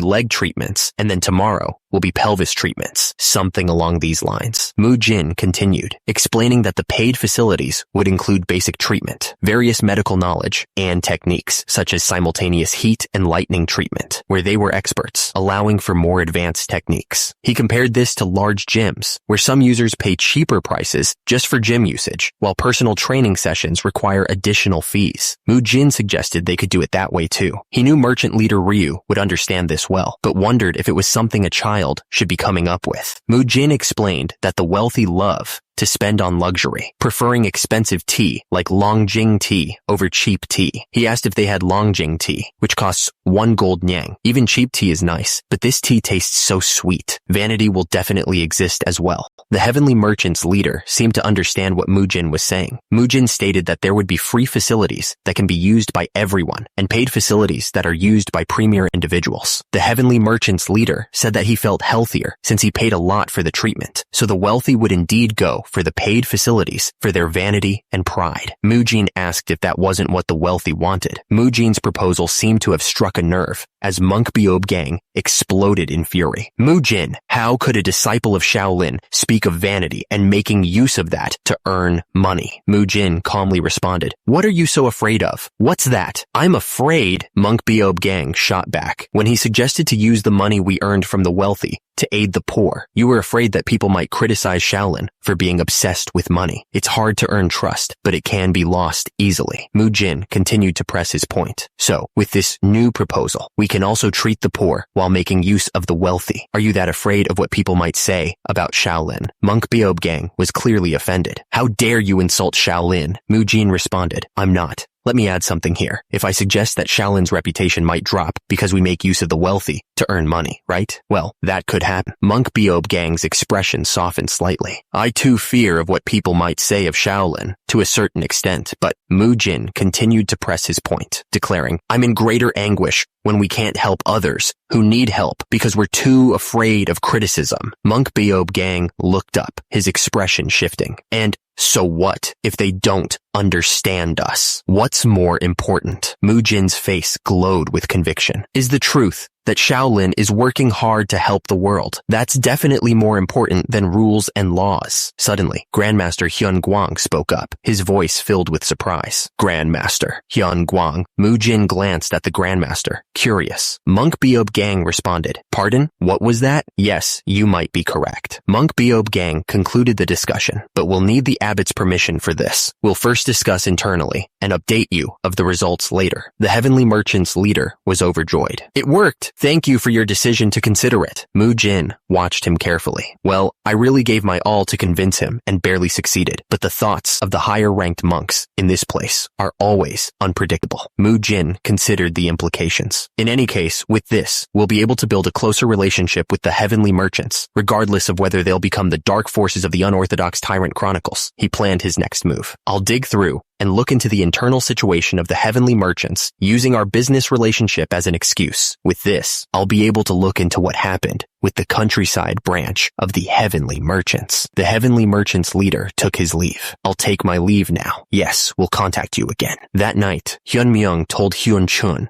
about what had happened, and the result was a delighted yes. Monk Beob Gang was pleased with the recent turn of events. I knew Mujin would lead the Shaolin to the correct direction. We'll be able to make even great advancements to help the world with the money that Mujin will bring in. Grandmaster Hyun Guang chimed in. Shouldn't we give him a reward for everything he's done so far? Beob Gang considered the options. What kind of a reward? An elixir would be great. Hyun Guang raised an eyebrow. An elixir? What kind of elixir? We're talking about giving it as a reward. Isn't it obvious enough? No need to act like you don't know what it is. Ho ho. Beob Gang's face went pale. Could you be? The others were talking about rewards for Mujin's hard work. Rewards like elixirs. The afternoon on the next day, after training ended, Mujin found himself face to face with Grandmaster Hyun Guang. Grandpa, why did you suddenly ask to meet me? Eh? What is this? Hyun Guang held out a small box. This is for you. For all the achievements you've accomplished. I got this fair and square for you. The box opened to reveal a glowing pill. It's an elixir of Shaolin, the lesser revitalization pill. Mujin stared at the pill, unsure what to make of it. What on earth is he giving me? Jin examined the glowing pill, the revitalization pill. It's one of the elixirs that appears a lot in period dramas or martial art novels alongside snake tonic, azurite essence, tuber fleece flower, etc. They're known to have immense amounts of energies condensed within them, and that you could obtain powerful energies when consuming them, he thought. He continued to stare at it in awe. The revitalization pill of Shaolin is one of the more famous elixirs in the Murim, and it's something that's very hard to even see in person.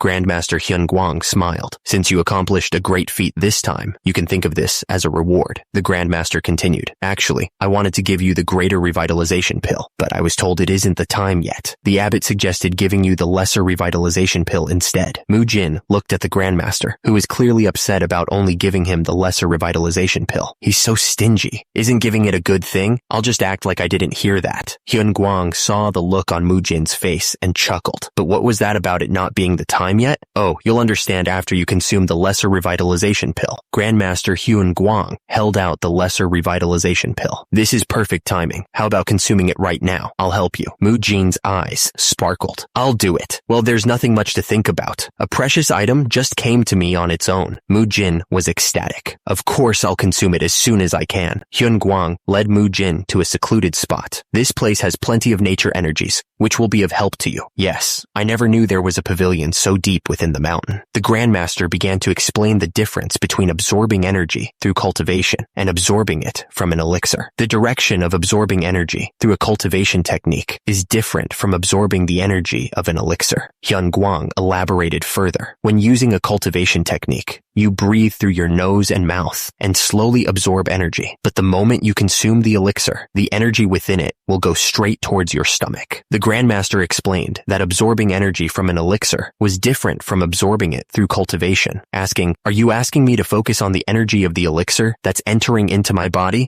instead of my breathing?" Exactly, Hyun Guang continued. With every breath you take, you lose some of the elixir's energy. If you get greedy and hold your breath to retain the energy, then you'll fall into energy deviation. So you must be very careful. Mujin considered the Grandmaster's words. I think I get what you're saying. I've never seen him so serious before. That means I really need to be careful, right? Mujin steeled himself, ready to consume the pill. All right, let's focus and eat it already. Mujin swallowed the lesser revitalization pill. Mujin felt the effects immediately. I got the signal, the power of the lesser revitalization pill. In order to absorb such pure energy, let's use that cultivation technique that I learned previously. Mujin initiated the Great Path cultivation technique. He focused, thinking, I'll let the energy slip right down from my mouth into my stomach and spread it throughout my entire body as it follows my blood vessels. Mujin Mujin's eyes narrowed. I understand why the protagonists of martial art novels are so desperate to get their hands on this. He knew he needed to absorb as much as he could, just as the Grandmaster had taught him. 30 minutes later, beads of sweat dripped down Mujin's face. Damn it, Mujin struggled, feeling the energy escape him. This is why he asked me not to get greedy. I've used breathing techniques, the energy accumulation technique, and even the Great Path cultivation technique. Yet still so much energy of the lesser revitalization pill is leaking out. Mujin realized, my vessel is way too small to absorb such an immense amount of energy at once. He knew that for now, he'd need to end this soon. He thought, with every breath you take, you lose some of the elixir's energy. I'll discharge the immense amount of energy that I can absorb by breathing. And after inhaling, I'll release the sticky energy by exhaling. I just need to repeat this process. Inhale, exhale, exhale. Mujin continued the breathing technique, his eyes widening as he felt the effects. Did I absorb around 30? He grinned, feeling the power coursing through him. This is already awesome. It's to the extent that I'm not even thinking about what I couldn't absorb. The energy from the lesser revitalization pill began to manifest around Mujin's body. Mujin, still catching his breath, admitted to Grandmaster Hyunguang, Grandpa, I kept thinking to myself not to get greedy, but I think I got a little too greedy subconsciously. Hyunguang only hummed in response, listening intently as Mujin continued. The power of the lesser revitalization pill was way bigger than I had imagined. That's to be expected. Suddenly, Hyunguang announced, Mujin, you have just completely absorbed the lesser revitalization pill. Hyunguang explained the process. Here is a summary of what just occurred. What actually happened was a miracle created by Hyunguang. He elaborated further. Energy from the lesser revitalization pill would come out of Mujin with his exhalation. Hyunguang would then wrap it with the nature energy so that it wouldn't disperse, and then slowly send it back into Mujin. Grandmaster Hyunguang explains that Mujin inhaled the energy without realizing it, an impossible feat for normal people. He laments, I went through so much to get my hands on this lesser revitalization pill. I can't just let it go to waste. What a waste. Hyunguang warns that Mujin's body will fall apart if he attempts any martial arts in his current state. Mujin, overwhelmed by the overflowing energy, asks, Grandpa, is this overflowing energy in me just from the lesser revitalization pill? My body can't seem to calm down because of the energy I've absorbed. Hyunguang reveals that this was all part of his plan. He tells Mujin, okay, let's help you with your current state first. Follow me. Mujin, looking hopeful, asks if there's something they can do about it. Hyunguang confirms, yes, there's a training that'll be of great help to you in your current state. Hyunguang explains, the best method to calm down energies that are running rampant. An unwavering heart is the only thing that can calm that energy. Hyunguang declares, I'll teach you the unwavering heart. Grandmaster Hyunguang brought Mujin to this place for a reason. Unwavering heart. A heart that does not move. A heart that does not waver. It's all to calm down and control the energy that was rampaging within Mujin. And this training would help him achieve a stable and calm mental state. This method is normally completed by those that use extreme yang energy, including He Dam and his disciples. In order to control the extreme yang energy freely, which possesses traits that easily stimulate a person, they use this training method to calm themselves down. An example would be to count beads while chanting scriptures, or to keep thinking of happy moments. There are various ways to do it. Simply put, the unwavering heart allows one to maintain a calm body and mental state. Alright, Hyunguang tells Mujin, you've been thinking about the steps of the chain punch in your head for 4 hours. I want you to try using it now. Mujin, standing under the pounding waterfall, prepares to execute the technique. Chain punch. Basic technique. The force of Mujin's punch shatters the waterfall itself. Mujin, who was under the waterfall for 4 hours, while reflecting on the chain punch's moves, was able to calm down his stimulated mind and uncontrollable strength. He was able to normalize the flow of his inner energy. Moreover, he was able to use that strength to split the waterfall into two. That was how Mujin advanced to the next level. Mujin looked at Grandmaster Hyunguang, and Hyunguang looked back at Mujin. Hyunguang felt extremely proud of the growth Mujin had made and was also able to obtain new realizations. After they looked at each other for a while, they exchanged greetings as if they understood something from each other. 2 days later, a voice asked, are you ready now? He's still not ready to go into the outside world. The voice continued, I want the 5 of you, the second-class disciples, to look after Mujin. The plan continues. Yes, the framework of the clinic business that was planned with the heavenly merchants up until now is completed to a certain extent. All that's left is to go to Dangfeng County and initiate the rest of the plan. Grandmaster Hyun Guang and monk Beob Gang thanked Mujin for his efforts, telling him to do his best. Mujin replied, "Yes, thank you for believing in me and entrusting this to me. I will combine the strength of Shaolin and the heavenly merchants." Mujin vowed to save even more people as he strived to help Shaolin overcome its crisis. Hyun Guang simply stated, "Good. We await your return. I'll see you when I'm back," Mujin said as he turned to leave. Someone was looking for a young miss. Someone was looking for a young miss. Shall we leave soon? Young miss. After leaving the temple and descending Mount Songshan for some time, Mujin's destination, Dangfeng County, was finally in sight. The scenery welcomed Mujin with landscapes straight out of a wuxia film. He thought to himself, crossing the mountains, I had actually encountered members of the Green Forest Bandits, enjoyed the pleasures of an inn's lively atmosphere, and got swept up in a conflict by chance. He continued, along the way, I rescued a veiled beauty, dealt with local thugs, and uncovered layers of schemes that Mujin, standing tall and muscular among the monks, declared, brought me closer to the dark figures behind it all. A man's dream within a wuxia world begins here. He exclaimed, Shaolin Chronicles, make way for me. 1 week later, a buzz rippled through the county. Hey, have you heard the news? What news? Some monks from Shaolin came down the mountain a while ago, and get this, they've opened a clinic. A clinic? The monks opened a clinic. One of the men stroked his chin thoughtfully. Why would they do that? Did they get their money stolen? Have they become greedy for money or something? The other man scowled. Nonsense. They're monks, you know? They are offering treatments for free. I have to go check this out. His companion looked skeptical. Wait, you're only going because it's free, right? You're not even unwell, are you? The first man scoffed. Of course I'm unwell. Heavy hauling loads every day has made my legs shaky. I need to go get some acupuncture before it gets worse. Word spread quickly among the locals. You're in luck. The treatment area changes by day. I hear that today they're treating backs and legs. What? Different physicians for different body parts? That's weird. Their clinic is quite unique. Actually, they use both medicine and acupuncture. The clinic specializes in a certain treatment for the ailment. Mujin surveyed the area with a satisfied grin. He thought to himself, in order to operate the two separate facilities that offer free and premium services, 2 places near the manor were bought. Meanwhile, an official held a book and declared, I've given it a grand name for now, the Body Treatment Clinic. Each building has its differences. The official continued, the left hall focuses on free treatment. It's equipped with a variety of tools, a furnished storage, and resting areas. He added,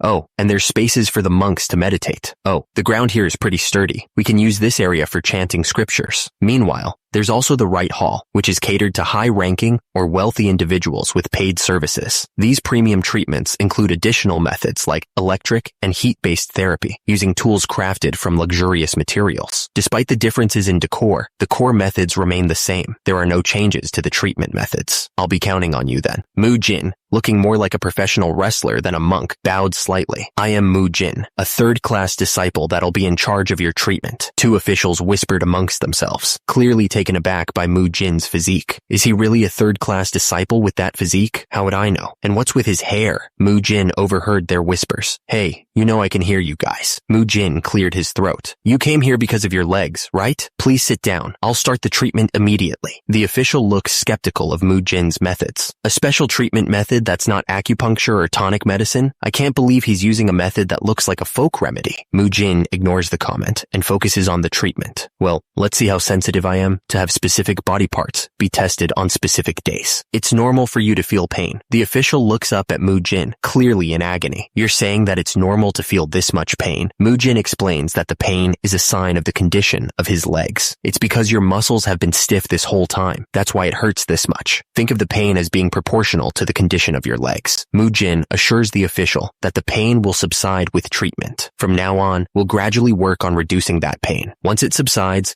we'll loosen your muscles and fascia with the reform roller treatment. Mujin confidently states, I'll make sure you see results in less than 1 hour. Mujin continues to work on the official's legs, promising improvement as he eases the stiffness. Extreme pain and a peculiar treatment continues. As we gradually ease the stiffened areas, the condition of your legs will improve. Minutes in. Initially, the patient was skeptical, but as time passed, Now that the pain has begun to subside, Mujin announces, "Now, we'll proceed with the refined roller treatment." The excruciating pain had significantly lessened. Eventually, the tension in the official's legs was released, bringing a sense of relief and stability. Mujin instructs him, "Now please, sit down here. I'll place this beneath your legs. Lift your hips and roll it beneath your legs." Relief gradually set in. Mujin encourages him. "Great. You're doing well." The official responds, "So this is how it's used." The official exclaims, "This treatment is so effective. It feels amazing. Oh, this is so much better than getting pricked by acupuncture needles over and over. It's been so long since my legs felt this comfortable." The official asks Mujin, "Could you roll it a bit deeper?" He thinks to himself that the Shaolin had such a fantastic treatment method. The official proclaimed that Mujin had come down from the mountains to share his wisdom for the benefit of all. The man continued to praise Mujin's noble and selfless act of descending into the mundane world. He declared that he must tell others about the kind heart Mujin has for the world. After the satisfied patient left, another asked, "Hey, you're not limping today." The first replied, "Well, you know, I recently got this free treatment." Word spread quickly. It then became very popular, and the clinic became bustling with people. High-ranking officials and the wealthy heard the rumors, and there were people who sought out the paid facility for the treatment. One official told Mujin, "I'll be counting on you for the treatment." While there were distinctions between the free and paid clinics, standard mats versus luxurious gold-threaded mats, the fundamental treatment remained the same unless it was an emergency. One man exclaimed, "This quality fabric is only fitting for someone of my stature," while Mujin thought to himself, "It's just a reskinned version of the same thing. What's so good about it?" He's the kind that focuses on the cosmetics of things.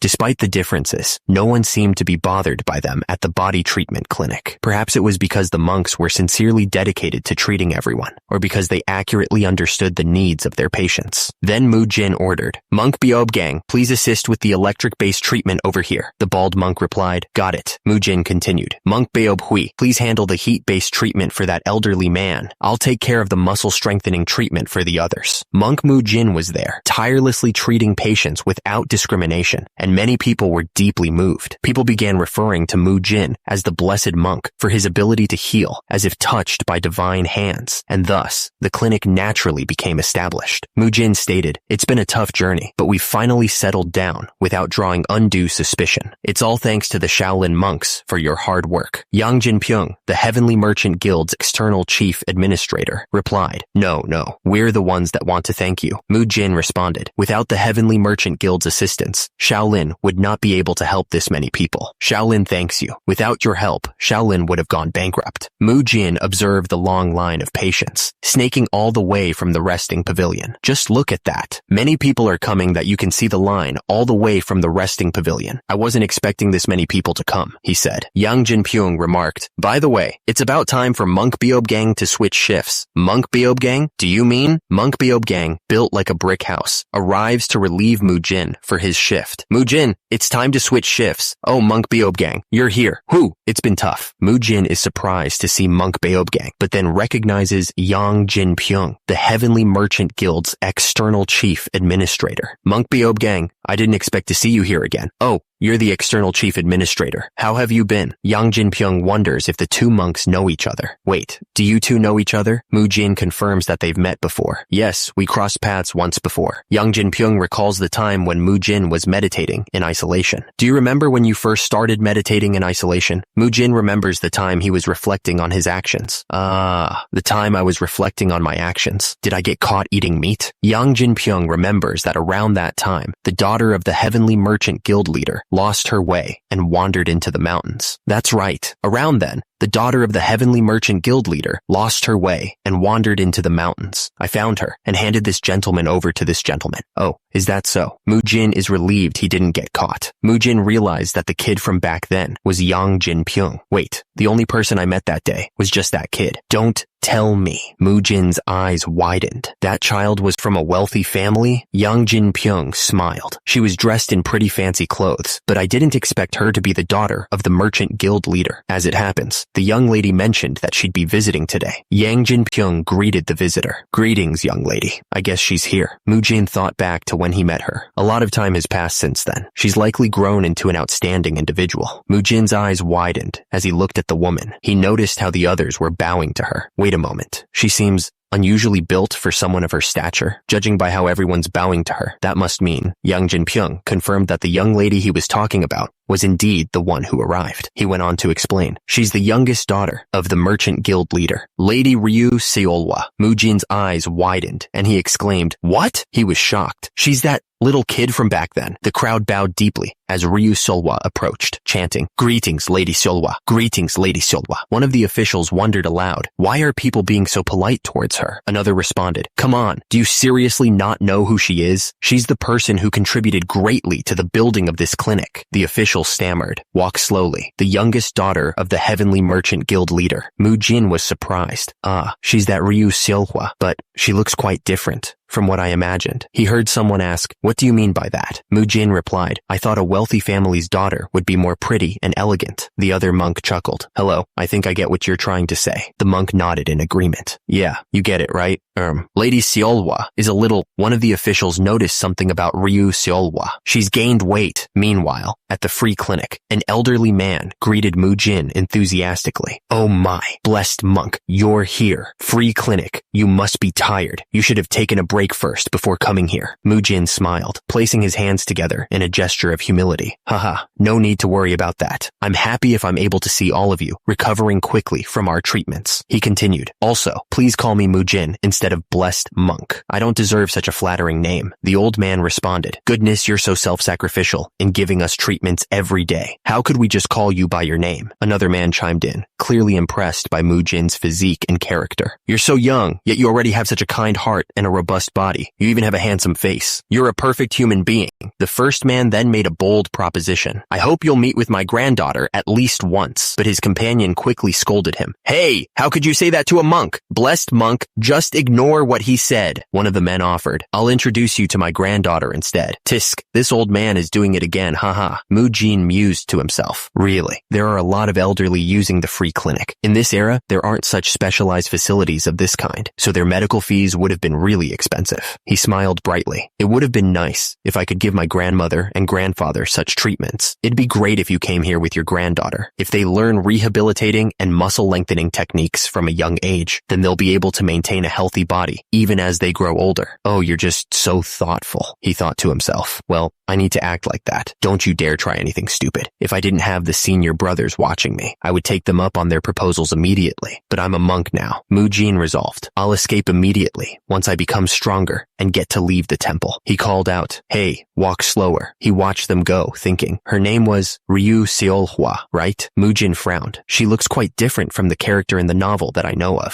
He realized, she's a character that appears in Gagyong's second novel, Unorthodox Tyrant Chronicles. She's the main person behind the human trafficking portion, and based on the illustrations and descriptions in the novel, she was severely obese and had layers of fat on every part of her body. Perhaps it was due to her inferiority complex concerning her looks, but she would secretly sneak out women who were very pretty and enjoy torturing and killing them. Even so, that doesn't make sense at all. Mujin considered. Mukyung was designed to be a crazy character, so I understand why his personality is like that. Mujin frowned, observing a dark silhouette in his mind. But the Ryu Siola that I see now is way too different from the novel character I know of. He continued to observe the real Ryu Siola. Right now, she's just a timid, chubby, and shy young girl. She doesn't seem to have some kind of hidden madness within her, like Mukyung. Mujin wondered to himself, was there something that happened which caused her to fall into darkness? That could be strongly related to how the Heavenly Merchant Guild became corrupted. Just then, the Merchant Guild leader returned to the clinic. "Oh, my old sir, you're back again. Gosh, aren't you the Merchant Guild leader? I can't believe you're here again, despite being so busy." Mujin replied, "From what I've seen up until now, the current Merchant Guild leader isn't a suspect. I took some time out so I could meet you. Are you sure it's not because you have some public business to take care of? In that case, it means someone else is involved here, either an internal or external party." The Merchant Guild leader laughed. "I'm disappointed that you'd say that. I think I ought to check this out." Mujin decided to investigate the suspects one by one, starting with Sohee. "Sohee, you're walking too quickly." Hong Sohee, Ryu Seolhwa's servant, replied, "Can't you walk a little slower?" "Lady Seolhwa,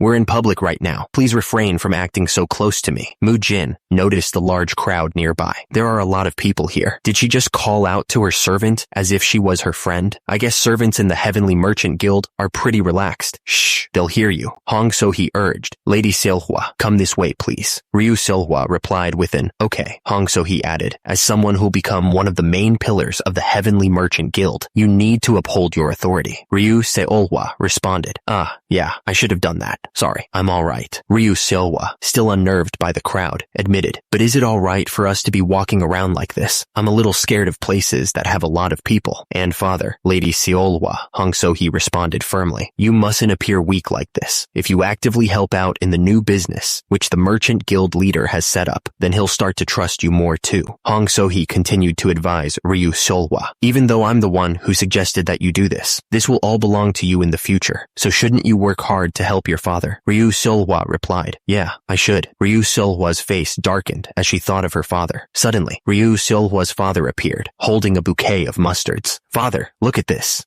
These are the mustards that I gathered. Ryu Siola's father seemed annoyed and replied, aren't they so beautiful? I'm working right now, Siola. Ryu Siola's father tells her, and there are a lot of people here, so address me as the Merchant Guild leader. Ryu Siola's face is filled with anxiety. She drops the mustards she was holding. Yes, sir. My father didn't have time for me because he was too busy working. Hong So-hee watches her. I want to believe that he'll pay attention to me if he sees me working hard now. Ryu Siola is visibly shaking, but I'm too scared. Hong So-hee places a comforting hand on Ryu Siola's shoulder. I know very well how scared you are. It might take a little time for the Merchant Guild leader to finally look in your direction, but you're the only daughter of the Heavenly Merchant Guild, the top 5 merchant guilds in the world. You can just take your time to do this without needing to worry about what others might think. Hong So-hee hugs Ryu Siola tightly, telling her, but if it's really too hard for you, I'll always be by your side to help you. Okay, that's right. Ryu Siola thinks So-hee is doing so much to help me. Meanwhile, Mujin gazes up at the building where Ryu Siola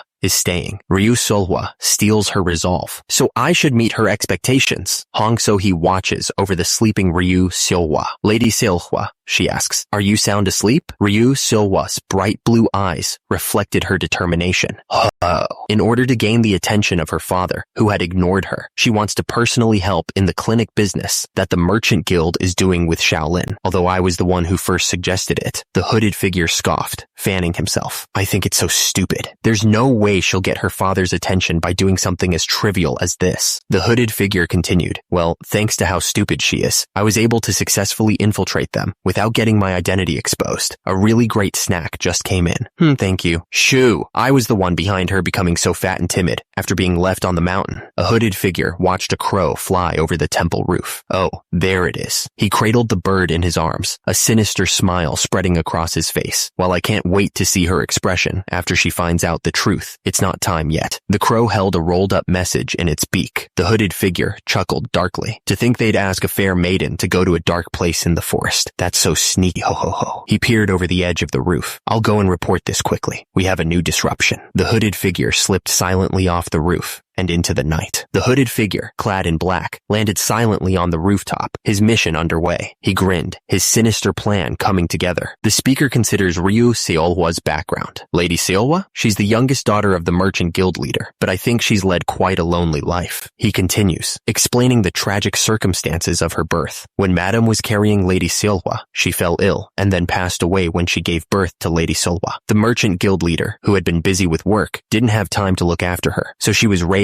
by the servants of the Merchant Guild. The Merchant Guild leader's grief consumed him. While the Merchant Guild leader is much better now, back then he was just a cold person who focused on nothing but work to forget his sadness of losing his beloved. He elaborates on the young girl's isolation. The problem was that Lady Siola was still young and easily felt lonely. She relied too much on the servants. She treated her nanny like her mother and would ask the servants to ask her nanny if they needed any instructions. The Merchant Guild leader's solution only deepened the problem. In In the end, the merchant guild leader changed her nanny for someone else because he felt that something bad would happen one day. But that didn't help Lady Siola in her loneliness and over-dependency on others. The servants around her would later be changed a few more times. The constant turnover of trusted figures took a toll. After seeing the people that she decided to trust and rely on being chased away for 2 to 3 days, she decided to close off her heart, starting from the 6th change of servants. This time, Hong So-hee had joined Lady Siola as her servant. She had worked in the Heavenly Merchant Guild for over 10 years and had also looked after Lady Siola a few times when she was young, so she was deemed qualified to become her servant. It's been a year since she started working for Lady Siola. It's about time for her to be changed. Mujin, ever the observer, overhears this. A change? There's no need to worry about that, he thinks, since Hong So-hee will do whatever it takes to remain as Ryu Siola's servant. In the Unorthodox Tyrant Chronicles, the version of Ryu Siola that became a key member of human trafficking was called Fallen Ryu Siola. Although she enjoyed taking away beautiful women to torture them due to her inferiority complex, she was way too fat to move by herself and left most of the dirty work to be done by her servant. The servant who was in charge of doing the dirty work was Hong So-hee, Ryu Siola's current servant. Meanwhile, Mujin, perched on a rooftop, remarks, "I knew things smelled too fishy." He grins. Bingo! Elsewhere, a woman walks through a desolate forest. A voice booms out, "You're late today." The woman in the desolate forest seems to be in trouble. A figure looms over her, shrouded in shadow, and she says, "I had some things to attend to." The hooded figure, eyes glowing ominously, asks, "Is it related to the Merchant Guild's new business?" Yes. He looms over her, warning, "Haven't you been too ambitious recently? This is all for the bigger picture." The hooded figure continues, "Make sure you keep your current position without getting caught." He finishes with a threat. "I'll speak to you another time. Be careful of the Shaolin monks." The hooded figure watches as the woman walks away, musing to himself. While they aren't familiar with the ways of the world, they're still very skilled. He clenches his fist, clearly annoyed. Who is he to ask me to be careful of them? He scoffs at the idea of the monks being a threat. I guess that old man is afraid I'd steal his position, huh? Why would I be careful of monks that do nothing but read Buddhist scriptures on a mountain? His expression hardens, a sinister plan forming. "Just you wait. I'll coax both those stupid monks and Ryu Siola over to my side and take your position for myself." He glances around, paranoia creeping in. "I've been on this infiltration mission for 10 years without getting caught. Who would suddenly find out my identity?" His gaze returns to the go board, confidence returning. Who would find out? The Heavenly Merchant Guild would be in such deep trouble without me. The hooded figure places a white stone on the go board, completing a row.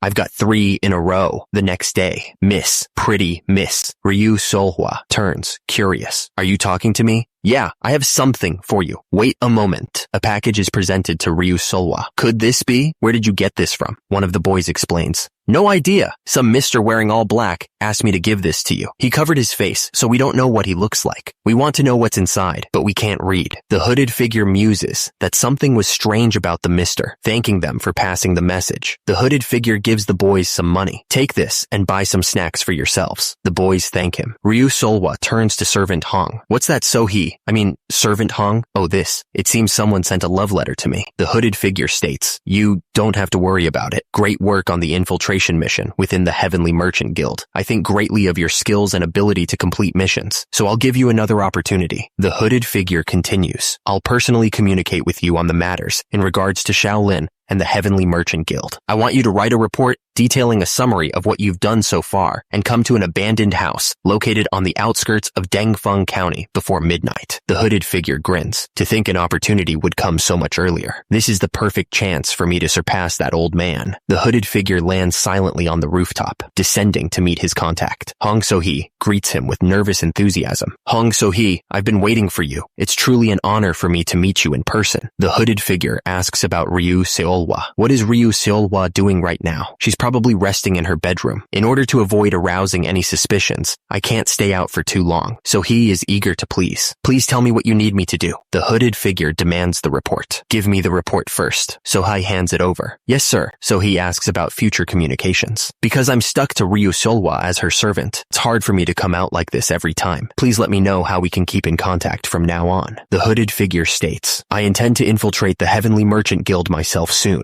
I'll contact you from within at that time. Hong So-hee is taken aback. Pardon? I thought the reason for only having me infiltrate was because the higher-ups think that having more than one infiltrator would just create confusion. I'm the perfect fit for this mission, since I've worked in this place for 10 years already. The hooded figure remains silent, causing So-hee to sweat. Why is there someone else joining the mission suddenly? Damn it, did I talk too much? She realizes the implications. Could it be? Panic sets in. This won't do. Am I getting thrown away? I've been working. Hong So-hee is knocked out by the hooded figure. The hooded figure's punch lands square on Hong So-hee's face. Hard, the hooded figure prepares to play a deadly game. Time to play. Al-Kagi. Hong So-hee's face is bloodied from the blow. The hooded figure stomps on the ground. A surge of purple energy emanates from the hooded figure. The hooded figure grins menacingly. Hong So-hee, bloodied and enraged, recognizes her attacker. The hooded figure is none other than Mujin. He grins, revealing his identity. That damn monk! Why are you here? Hong So-hee glares. Are you the one who lured me here? Mujin confirms her suspicions. Well, yeah.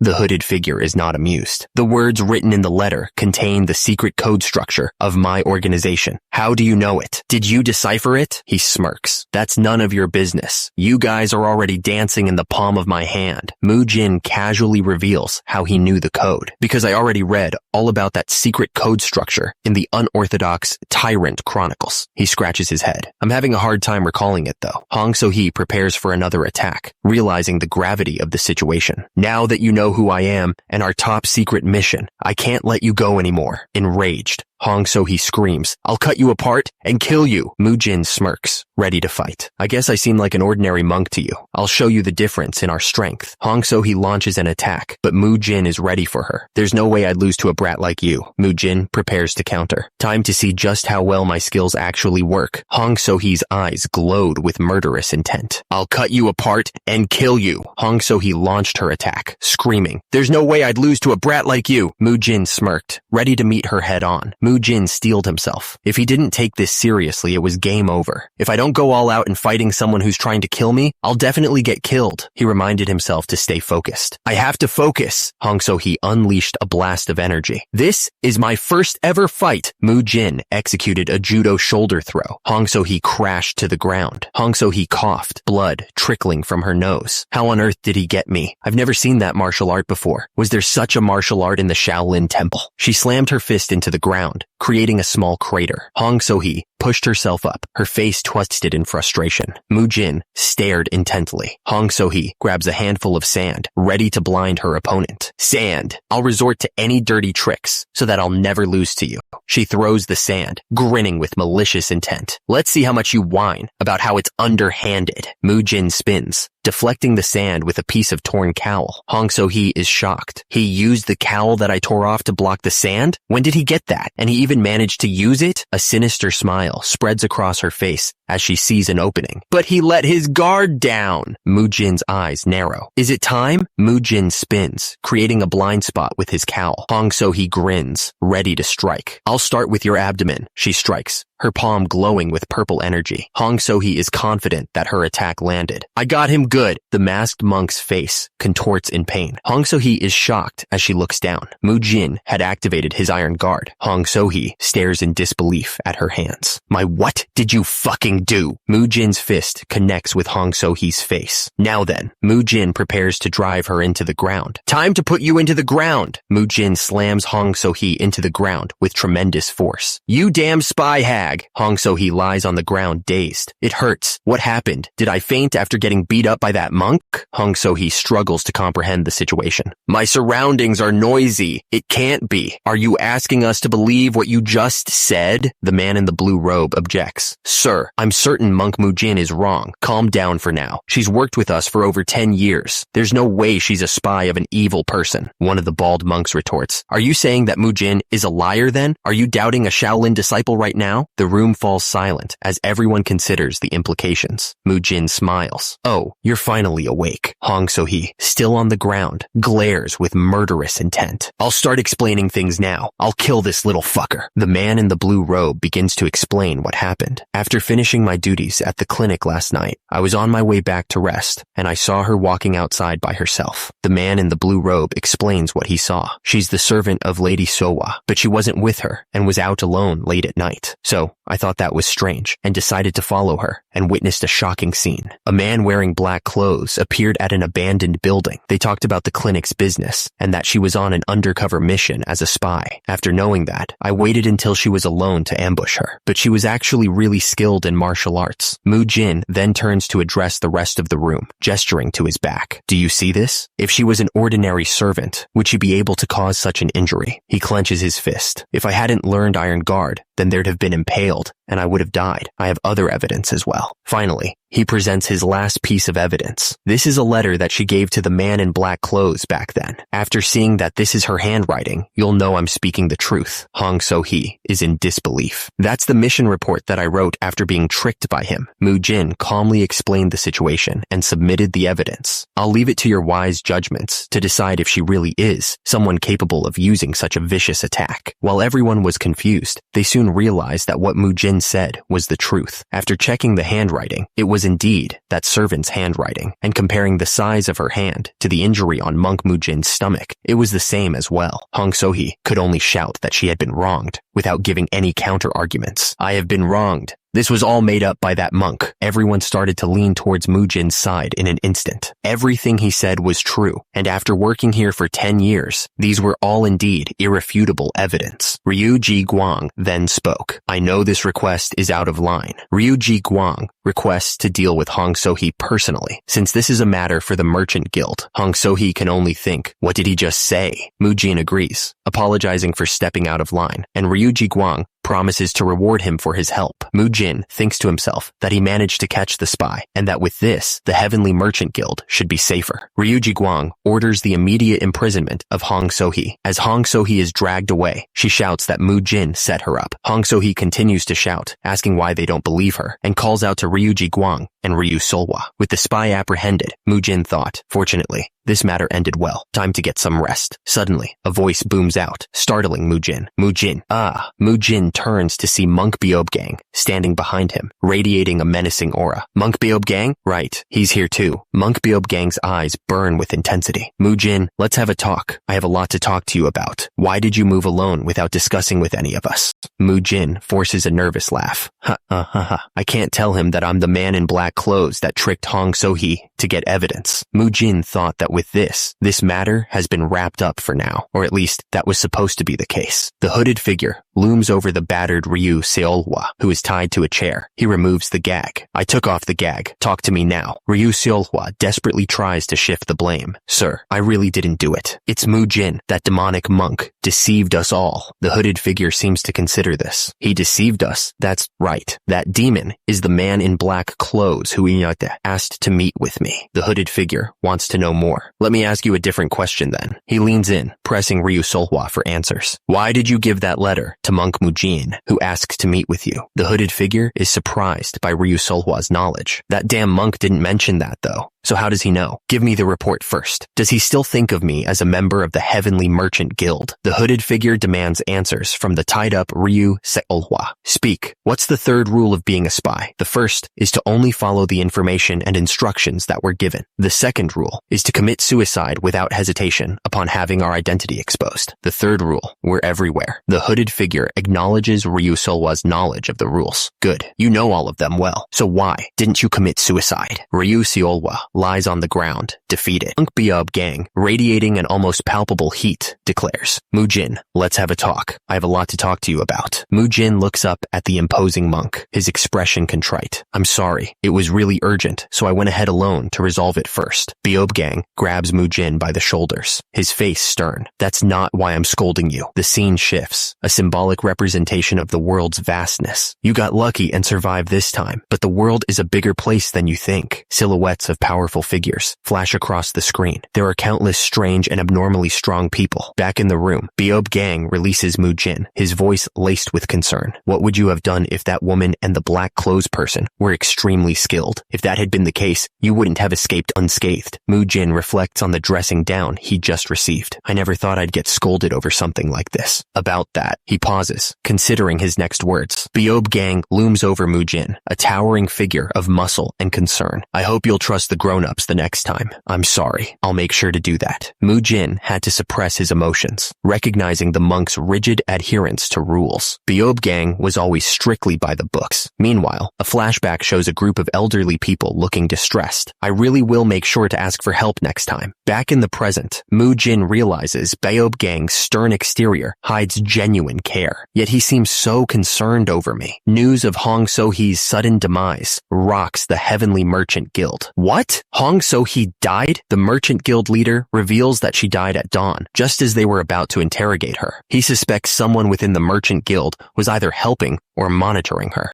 A pool of blood stains the floor. Even after deciphering the letter Mujin provided, the Merchant Guild leader says there was nothing special in it other than details of what she did. But they are certain that she was acting as Solwa's servant to leak information about the Xiaojin and their Merchant Guild. Mujin is confused. But why are you telling me this? You mentioned that this is an internal Heavenly Merchant Guild's affair and asked to take over holding her, didn't you? The Merchant Guild leader wonders if Mujin has missed something. Isn't there something else that's relevant to me? I mean, did I miss out on anything? As expected of monk Mujin. Mujin stands tall, having proven his worth to the Merchant Guild. Not only did he come up with a completely new way to run a clinic business, he was also able to discover suspicious movements within their Merchant Guild and swiftly subdue the spy. Ryu Guang soon started talking after he realized just how wise Mujin is through the series of events that happened recently. If it's him, I should be able to trust him with this. He clasps his hands together, ready to reveal his true intentions. Actually, the reason I decided to work with Shaolin wasn't just because of business. I had another greater reason. Mujin looks on, waiting to hear what Ryuji Guangsun has to say. That's why I've asked to meet with you now. Ryuji Guangsun prepares to share his secret. The second reason I had decided to work with Shaolin would be the scene shifts to Ryuji Guangsun's office, where various reports and receipts are scattered across the desk. Ryuji Guangsun was about to finish his work for the day when he noticed something amiss. After I'm done with this, I'll be done with today's work. Wait a minute. He reviewed the documents in front of him. The purchase report of the Mianyang branch aligns with the recorded goods in the report of Xiangxi Province's Hanzhong County as expected. But as he continued to look through the reports, he noticed something that made him narrow his eyes. But one item is being sold at an especially higher price than the market rate. What is this? Ryuji Guangsun's expression darkened as he realized what this could mean. Don't tell me. He immediately called for his chief administrator. Chief Administrator Yang. The administrator responded promptly. Yes, guild leader. Ryuji Guangsun gave his orders. I want you to send the Azure Gold Squad to the Miang branch and Hanzhong branch. I'll write the details in a letter, so make sure that they only open up the letter after they arrive. The administrator confirmed the order. Yes, sir. Ryuji Guang soon knew that his senses, honed over decades, were telling him that this was dangerous. Ryuji Guang soon explained his decision to work with Shaolin, stating, the movements of our branches seem suspicious. That's why I decided to work with Shaolin in order to keep them in check. He continued, reflecting on his instincts. Up until now, based on my experience and instincts, I had thought something was slightly out of place. Mujin listened intently as Ryuji Guangsun expressed his gratitude. Then you came and helped to catch a hidden spy. I had wanted to believe that the main branch that I'm in had no problems, but unfortunately, that wasn't the case. Ryuji Guang soon bowed his head slightly. We almost ran into huge trouble, but you prevented it for us. I thank you from the bottom of my heart. As expected, there's no need to doubt the current merchant guild leader. Mujin responded modestly. The problem was spies like Hong So-hee. I simply did what was supposed to be done. That aside, you mentioned that other branches have problems. Ryuji Guang soon frowned, lost in thought. I want to go there right away. I don't feel safe doing that since I have no idea when the Heavenly Merchant Guild's main branch might fall. I need to come up with some kind of countermeasure for it. Mujin knew he couldn't rest until he solved the mystery. Let's think. If I don't completely solve this matter, no one will know what kind of disaster will befall the Heavenly Merchant Guild and the whole world of Shaolin Chronicles. He began to piece things together. I got rid of the first problem, which was Hong So-hee. The other villain would be...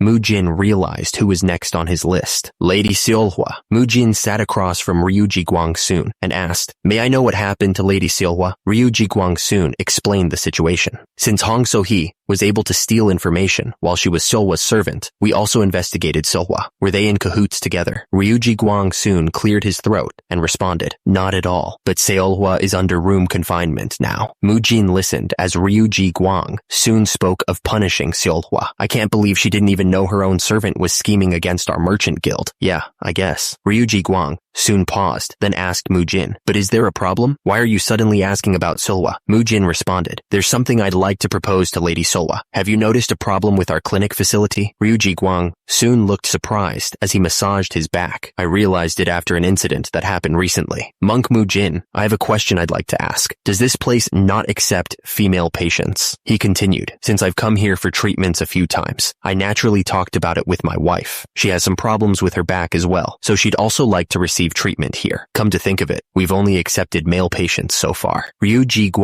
soon elaborated on his concerns. Even in the modern world, for a male fitness trainer or Pilates training, there's always an issue, since there's usually a lot of touching. But in this martial arts world, they really take the whole men and women should not sit together after the age of 7 very seriously. It's not a place where people can fool around or refuse to listen to their seniors. In the case of Yeon Gahee's treatment, because she treated Mujin like her grandson, she was able to undergo the treatment without any problems. But for Mujin to personally give treatment to a woman of high status that can afford the luxurious treatment, "I'll start the treatment now." "Oh, Mu, where do you think you're pressing?" "But that's for the treatment." "Darling, this man put his hands on me. I was just trying to ease the pains necessary for the treatment by using the muscle strengthening technique." Mujin didn't even want to imagine what could happen if that were to occur. "You pathetic fucking trash," Mujin grimaced. "I fear something along those lines could happen." Ryu soon stroked his chin thoughtfully. "Even though you're a Buddhist, there'll still be women who would feel uncomfortable with a man touching them. At this rate, it's true that it'd be hard for the clinic to accept female patients. That's indeed a huge problem." But the man asks if he's found a solution, and he confirms that he has. The solution would be to ask Lady Seolwa to learn his method of treatment, which will allow her to treat female patients instead of him. The man strokes his chin, responding, "I heard that even though she's under room confinement, she can still take lessons. If we do that, then we'll be able to easily resolve the clinic's problem." He continues, "And most importantly, since Lady Seolwa is your daughter," he finishes his thought, "we won't need to worry over her leaking information about my techniques to the outside world. This technique will only belong to the Heavenly Merchant Guild, among the top 5 merchant guilds in the world." The hooded figure throws his head back, letting out a sinister chuckle. Haha, his laughter intensifies. "Ha ha ha ha ha, Monk Mujin is so unpredictable," he calls out. "Chief Administrator Yang, are you outside?" "Yes, sir." "Ask Seolwa to come here." Ryu Siola enters the room, facing her father. "You must hate me for confining you to your room." She responds, "Father, I don't blame you for that."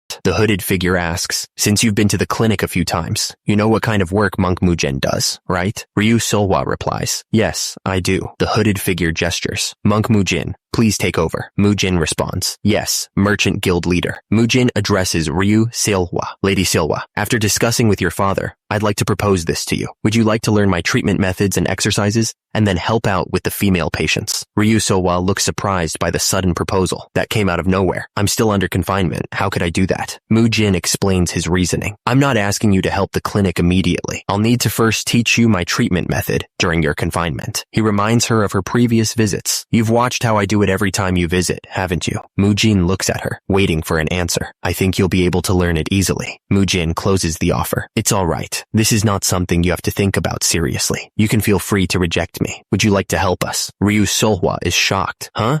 The hooded figure smiles. "You can just think of it as us playing together, like we did back then." A flashback shows a young Ryu Siola looking at monk Beob. Ryu Siola makes her case. "Aren't you going to treat the sick and save the world? I'll stay by your side to help, so that you can accomplish that." She looks unsure. "Can I really do it? All I did was visit the clinic a few times, and saw what was happening there though. If something goes wrong, what if I make a mistake?" Ryu soon watches her from the doorway, concern etched on his face. Ryu Siola mumbles to herself, lost in thought. What do I do? What do I do?" Ryu soon turns to Mujin. "While those are good intentions, will it really be okay? I feel like this might be too difficult for Seolwa to do right now." Mujin smiles confidently. "She's your daughter, isn't she? She's definitely capable capable of handling this, and this is the perfect timing for it. He knows Ryu Siola has lost a lot of her self-confidence right now due to Hong So-hee fattening her up and gaslighting her. Mujin realizes that if Ryu Siola learns exercise theories and techniques, she'll feel more accomplished and recover some of her confidence. Also, it's also good that he can get closer to a daughter of a rich family. Mujin plans to teach her basic theory and the physical transformation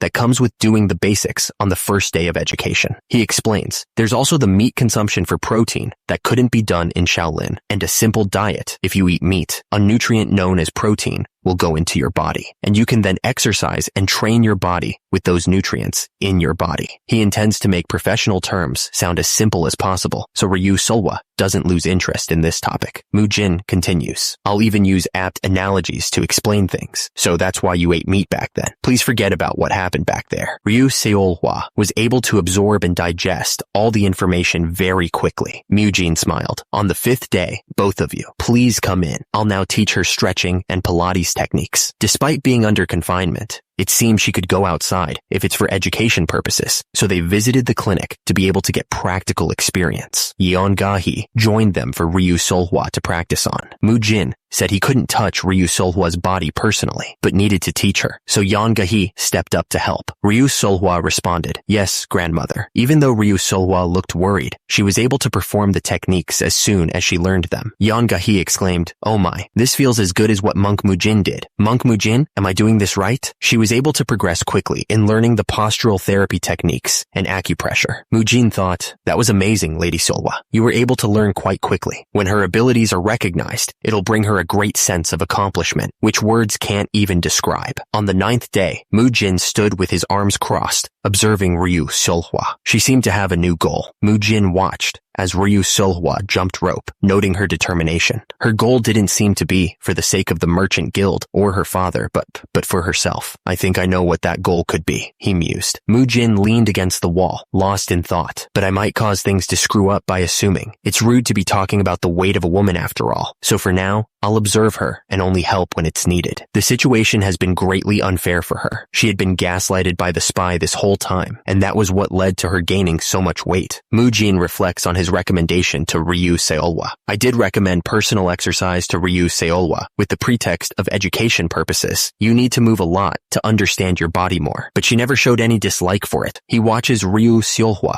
working out. That's probably because she's really determined to lose weight. I really hope she'll achieve good results out of this. Mujin hopes for a positive outcome. I hope I'll see a Ryu Siola of resolve and not what I read about in the novel. On the 20th day, Ryu Siola is shown diligently performing stretching and Pilates techniques. Mujin observes her progress. There's less techniques compared to what I taught Beob Gang, but she's more stable in them and can now be practicing them in real life. Ryu Siola consults a book, determined to get the poses correct. She also hasn't been lazy in exercising. Is this how I do this pose?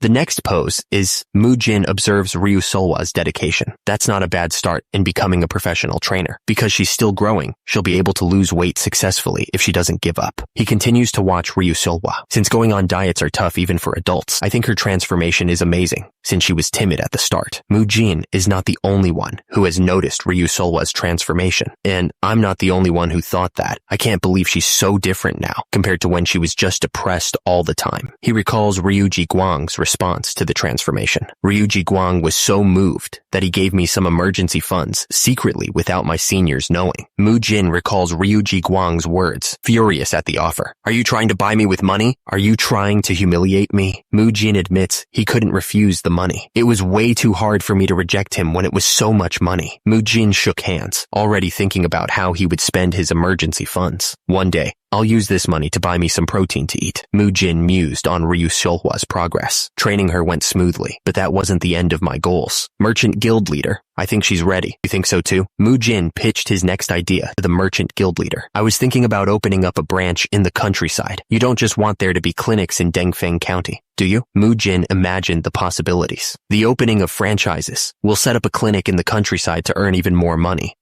To save even more people. Mujin's expression turned serious as he thought about the secondary objective. We'll also take this chance to figure out what the suspicious countryside branches are doing. The merchant guild leader listened intently as Mujin Mujin began to explain his plan. Where do you intend to open the first branch? The first branch will be, Mujin decided the first branch would be in Jiangxi province, Nanchang. The merchant guild leader questioned, Nanchang? Why did you choose Nanchang instead of Luoyang or Zhengzhou, which are closer? Mujin explained his reasoning. Shaolin has great influence in the Dongfang County, so it won't be hard for us to expand into nearby areas. On the other hand, if we expand further out, then the other sects will complain, which is why my target is the neutral zone, Nanchang. It's a place where we don't have influence in, and also doesn't have any other groups there, either. If we start opening a branch there, we'll be able to help even more people in the future. The merchant guild leader seemed surprised. I can't believe you have such a good grasp on the territory situations. I'm really surprised. But Nanchang isn't that easy to do business in. Mujin countered. It's still better than opening it in a place where they are completely ruled by another group. And if you look at the map, you can see that Nanchang is the closest to us among all the neutral areas. That was Mujin's convincing excuse. But Mujin was truly after something else. It'd be hard to change the future of the Heavenly Merchant Guild easily by catching a low-rank spy like Hong Sohee. I still haven't met the true puppet master of the Heavenly Merchant Guild, he thought. He looked over a map, remembering. If I remember correctly, Nanchang will be ruled by an unorthodox faction in the future. The Tyrant Blade faction is the unorthodox faction that takes care of the dirty work of the corrupted Heavenly Merchant Guild. It was in charge of illegal drug manufacturing and human trafficking, which brought the majority of the profits to the Heavenly Merchant Guild and was a major contributing faction to turning the Heavenly Merchants down the path of darkness. Mujin realized, I must go there in advance and find out what they're trying to do. The Merchant Guild leader asked Mujin, I understand why you want to go there, since it's the first branch, but who'd deal with the Heavenly Merchant Guild here? Isn't there monk Beob Gang? Mujin thought, Beob Gang hasn't been able to show his true abilities since he's been helping Grandpa so far. Mujin considered his options, but he knows my techniques even better than I do now. Grandpa also always felt sorry towards him since Monk Beob Gang helped him with everything. Mujin continued, I feel like this is a good chance for Monk Beob Gang to do something on his own. With a grin, Mujin declared, with that, I'll go to Nanchang alone. I'll buy some meat to eat there too. Grandmaster Hun Guang replied, even so, that place is too far away for us to send you there alone. I should have known, but I have someone that'd be perfect as a travel companion. Abbot Hyun Chun was told of their conversation and gave permission while smiling widely. Go give it a try. Grandmaster Hyun Guang also readily agreed to it. I'm sure you'll do well alone. Monk Beob Gang seized the opportunity to venture into the outside world and assist Mujin with his work. Yes, Grandmaster Hyun Guang, I was able to bring Monk Beob Gang with me. Mujin, channeling his inner gym owner from his past life as Choi Kang-yuk, explained the plan's intricacies. This is how it should be managed. This is how you should handle customers. I was able to tell them what to do with my years of experience as a gym owner from when I was Choi Kang-yuk, with most matters progressing smoothly. Mujin began preparing for his departure. That's all for today. Thank you, Monk Mujin. Ryu Siola asked about the class. How was the muscle lengthening technique class today? I'm sorry that the quality of my class isn't that high. Mujin waved off her concerns. Not at all. You really taught well. Thanks to that, I was able to make good use of time during my house confinement period. Ryu Siola inquired about his travel plans. Are you leaving tomorrow to Nanchang? Mujin confirmed, yes, we'll be departing first thing in the morning tomorrow. Ryu Siola watched Mujin, a somber expression on her face. I thought I would only stay in Henan when I left the Shaolin Temple. We just got close and he's already leaving. She recalled a memory of him saving her. He saved me when I was young, and now he's at the Merchant Guild this time. I still haven't expressed how thankful I am to him yet. Her expression darkened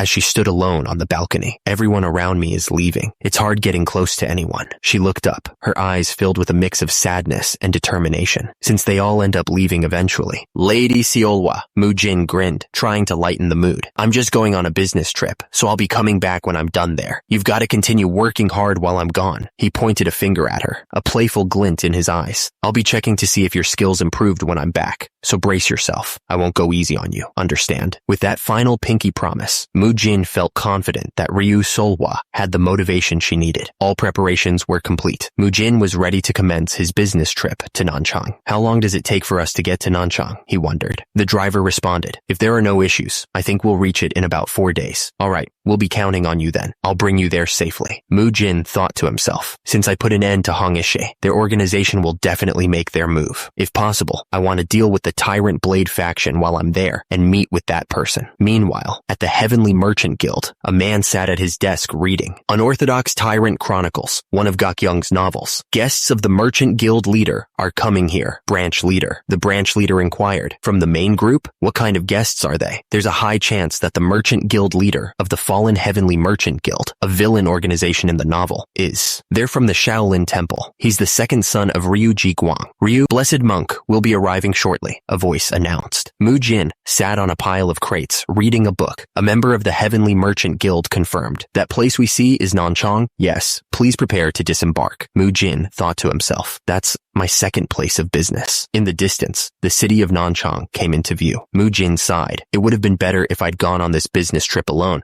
We've arrived. Please wake up. Mujin is struck by a wooden rod, and he yells, "You little brat." He continues his tirade. Did you not hear what the coachman just said? He said, "Well, be arriving shortly," didn't he? Mujin, still lying down, says, I told you to only wake me up once we have arrived. Do you not understand words, or are you just deaf? No one would understand what you mean if you say it like that. He sighs. In any case, I'm going back to sleep. Why did it have to be with this old dude? Flashing back to 2 days ago at the Heavenly Merchant Guild, Mujin asks, What? You want me to go with Monk Hayeguan? He is answered with a simple yes. The speaker explains, you might not know this, but in the vicinity of Nanchang, there are rumors that some underground gangs and unorthodox groups have suddenly appeared. While they're only rumors, I'm still too worried to send you there alone. Monk Beob Gang explains that he is thinking of asking Hayeguan, who knows a lot about unorthodox groups, to go with Mujin, and that nothing bad will come out of being more careful. Mujin thinks that this is actually good. He reasons that since his objective on this business trip is to defeat the Tyrant Blade faction, which does the dirty work of the corrupted Heavenly Merchant Guild, there'll be fighting. Mujin lays down, thinking that having someone as strong as Hayeguan definitely puts him at ease, but wonders if he can really depend on him. Suddenly,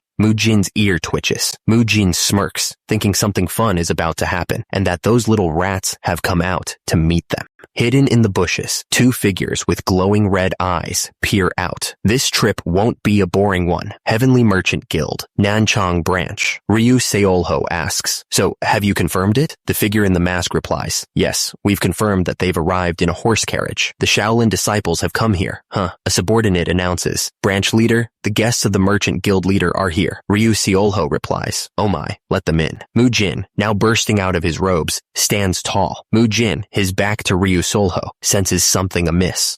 There's a lesser presence? Am I overthinking things? Mujin turns to face Ryu Siola, clasping his hands together in greeting. Nice to meet you. I am Mujin, a third-class disciple of Shaolin. Well, not that it matters. Amitabha. Ryu Siola, seated at his desk and puffing on a pipe, responds, I am Ryu Siola, the branch leader of the Heavenly Merchant Guild's Nanchang branch. It must have been tiring for you to come such a long way. Mujin replies, I received a letter from the Merchant Guild leader, so I have a rough idea of the situation. We, the Nanchang branch, intend to ask a workshop to make the tools your clinic needs. Ryu Siola gestures dismissively. You can speak to the chief supervisor if your clinic needs anything else. Mujin blinks, confused. Pardon? Ryu Siola takes another puff from his pipe. Today is your first day here, so I made time for you. But as the Nanchang branch leader, I'm quite a busy person. Mujin gives Ryu Siola a knowing smirk. This is how you want to play it, huh? He's really rude, befitting for a future villain. Mujin's expression hardens as he stares down at Ryu Siola. May I take my leave now, branch leader? It'd be nice if you did. I have a lot of work to do.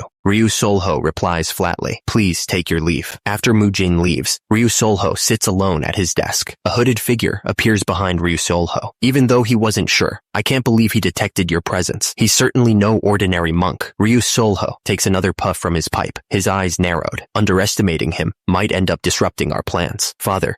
The Merchant Guild leader must have had a reason to praise him so highly. The hooded figure dips his brush in ink, planning his next move. I'll have to test him myself then. How would you go about that? He lays out his strategy. I just remembered an incident where a large number of Shaolin's outer sect disciples left them. The world is a place that reacts sensitively to bullshit as long as it sounds interesting. Spread that rumor. His subordinate replies, Yes, sir. Back in Nanchang, Mujin heaves a of relief, having just moved a heavy crate. A new figure approaches approaches him. Thank you so much for helping with the luggage. I was also once a Shaolin disciple. The man introduces himself as Mok Ji-hyuk, an outer sect disciple of Jiangxi Buddha, fist sect leader. We should all help each other out whenever we can. When I was still a disciple, my Buddhist name was Hye Shin. Mok Ji-hyuk continues. Monk Hyun Myung was quite worried about the security of Nanchang, but the Buddha fist sect leader is actually kind and friendly. Mok Ji-hyuk gestures to the crates. By the way, can these fancy-looking things really help the world? They're treatment tools that have already provided a lot of help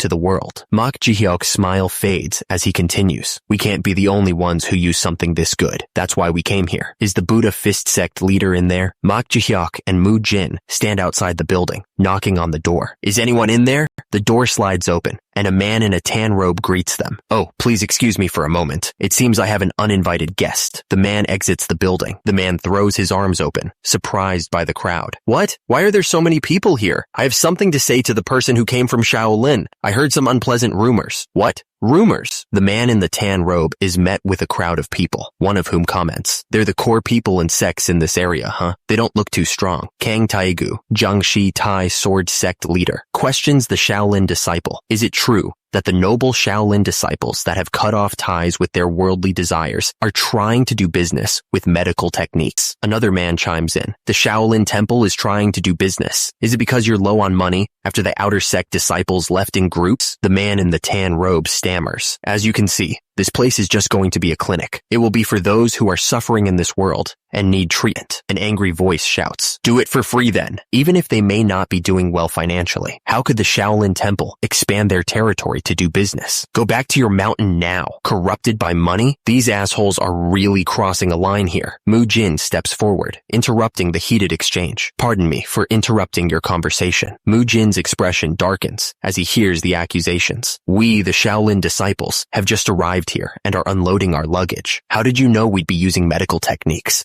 That's the man in the tan robe stammers nervously. Didn't you say it? No, I heard it from the Tai sword sect leader. I only heard about it through rumors myself. Mujin's eyes narrow. I knew it. The only person who could get all the smaller sects to gather in one place. Ryu Siola, you cunning fox. His face contorts in anger. You dare mess with me? You want to fight by swaying public opinion, huh? Mujin clenches his fist. Then I won't go easy on you either. I think I know why you guys are here. So let me tell you this. He declares with conviction. I've come from far away with the intent to sacrifice myself so that I can help the world and the people of this city. Saying nonsense like the Shaolin temple has become obsessed with money is something we already expected to hear. Mujin's accusations hang heavy in the air, met with shocked indignation. Even so? The crowd bristles at the accusation. Do you not want the people of Nanchang to become healthier?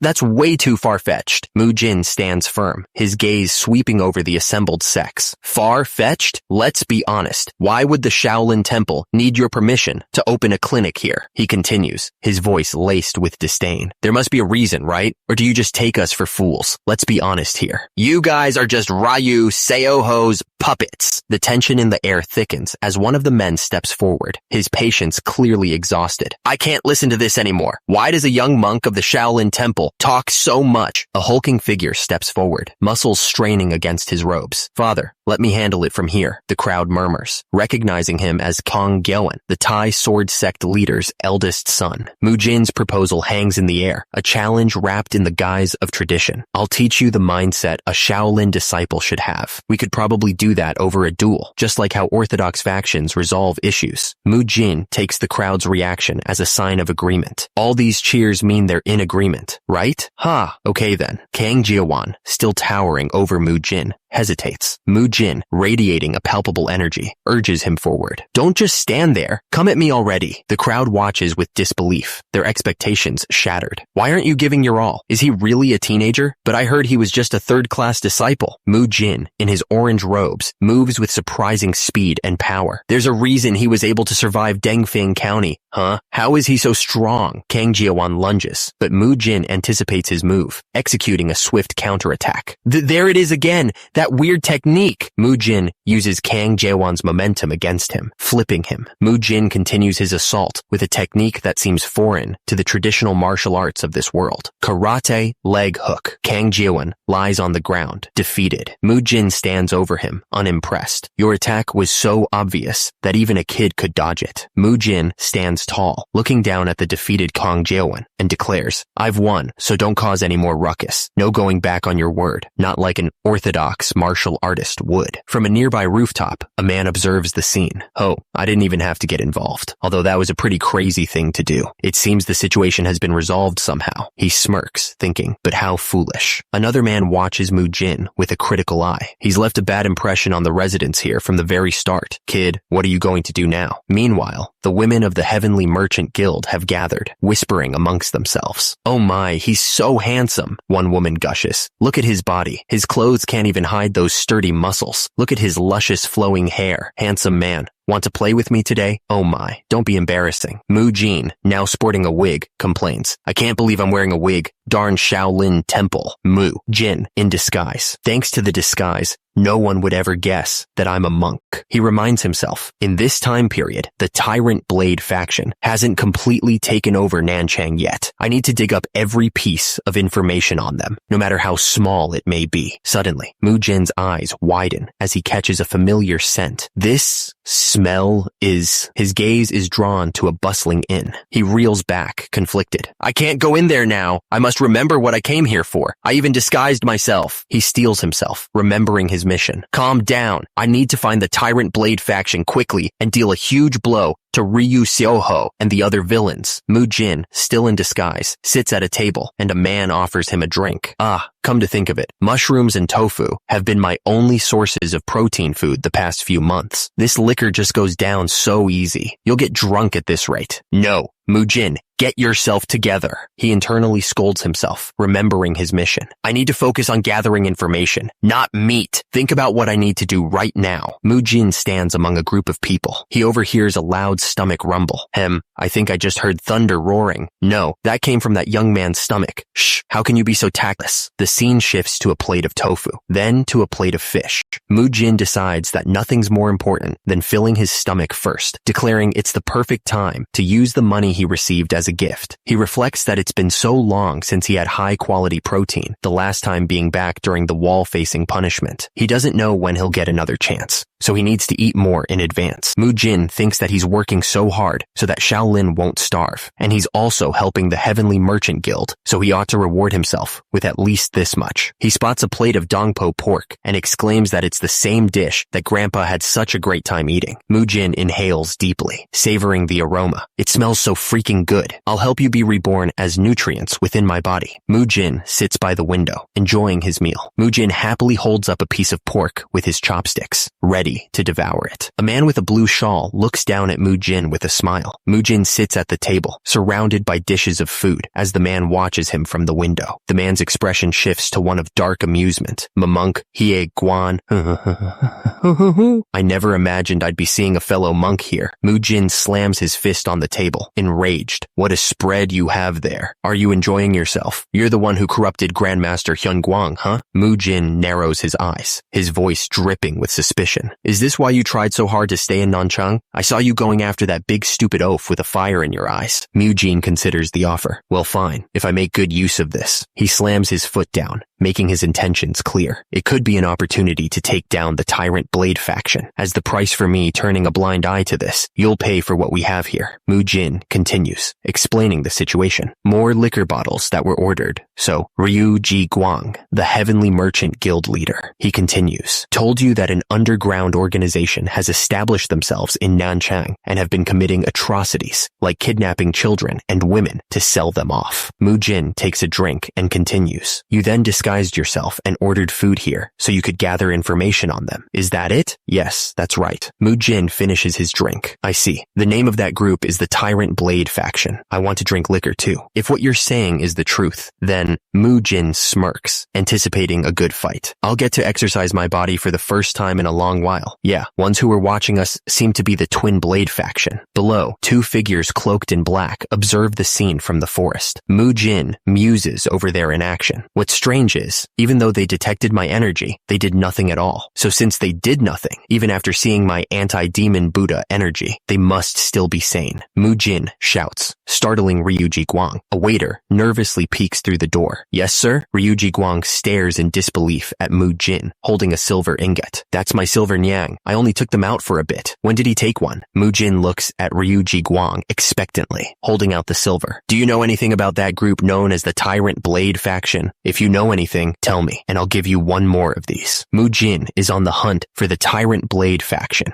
but it seems Ryuji Guang doesn't recognize the name. What he does know about is the Black Death faction. Ryuji Guang continues. I've never heard of the Tyrant Blade faction, Black Death faction, but there's a notorious underworld group in Nanchang. He explains that they're known as the Black Death faction. They've been around for a long time, Black Death faction, so they probably deal in everything shady. Ryuji Guang is confident in his assessment. I think they could be the Tyrant Blade faction you're looking for. This isn't them. Mujin scoffs at the suggestion. The Tyrant Blade faction isn't weak like a group of street thugs. They're even weaker than the guy I fought yesterday. Hang. Jiowen? Suddenly, someone's had enough of Mujin's backtalk and delivers a swift slap to the face. Oi, asshole! Mujin pins Ryuji Guang to the ground. I doubt you know the Tyrant Blade faction. I can't slap you a second time. But do you know of any quickly rising underworld groups that could threaten your position here? Or any groups that are bringing in outside forces? Mujin's eyes glow red with murderous intent. If I don't hear an answer I like, I'll boil you alive. Ryuji Guang trembles in fear. There's a place where we saw several unfamiliar faces recently. A lot of people go in, but almost none come out. So we never dared to mess with that place recklessly. Ryuji Guang begs for mercy. Do you know its location? I'll tell you everything. Please spare me. Mujin and Ryuji Guang stare intensely in the direction of the new lead. We found them. Ryuji Guang suggests a more cautious approach. I think it'd be dangerous for the two of us to go alone. Let's contact the rest of the monks and go all together.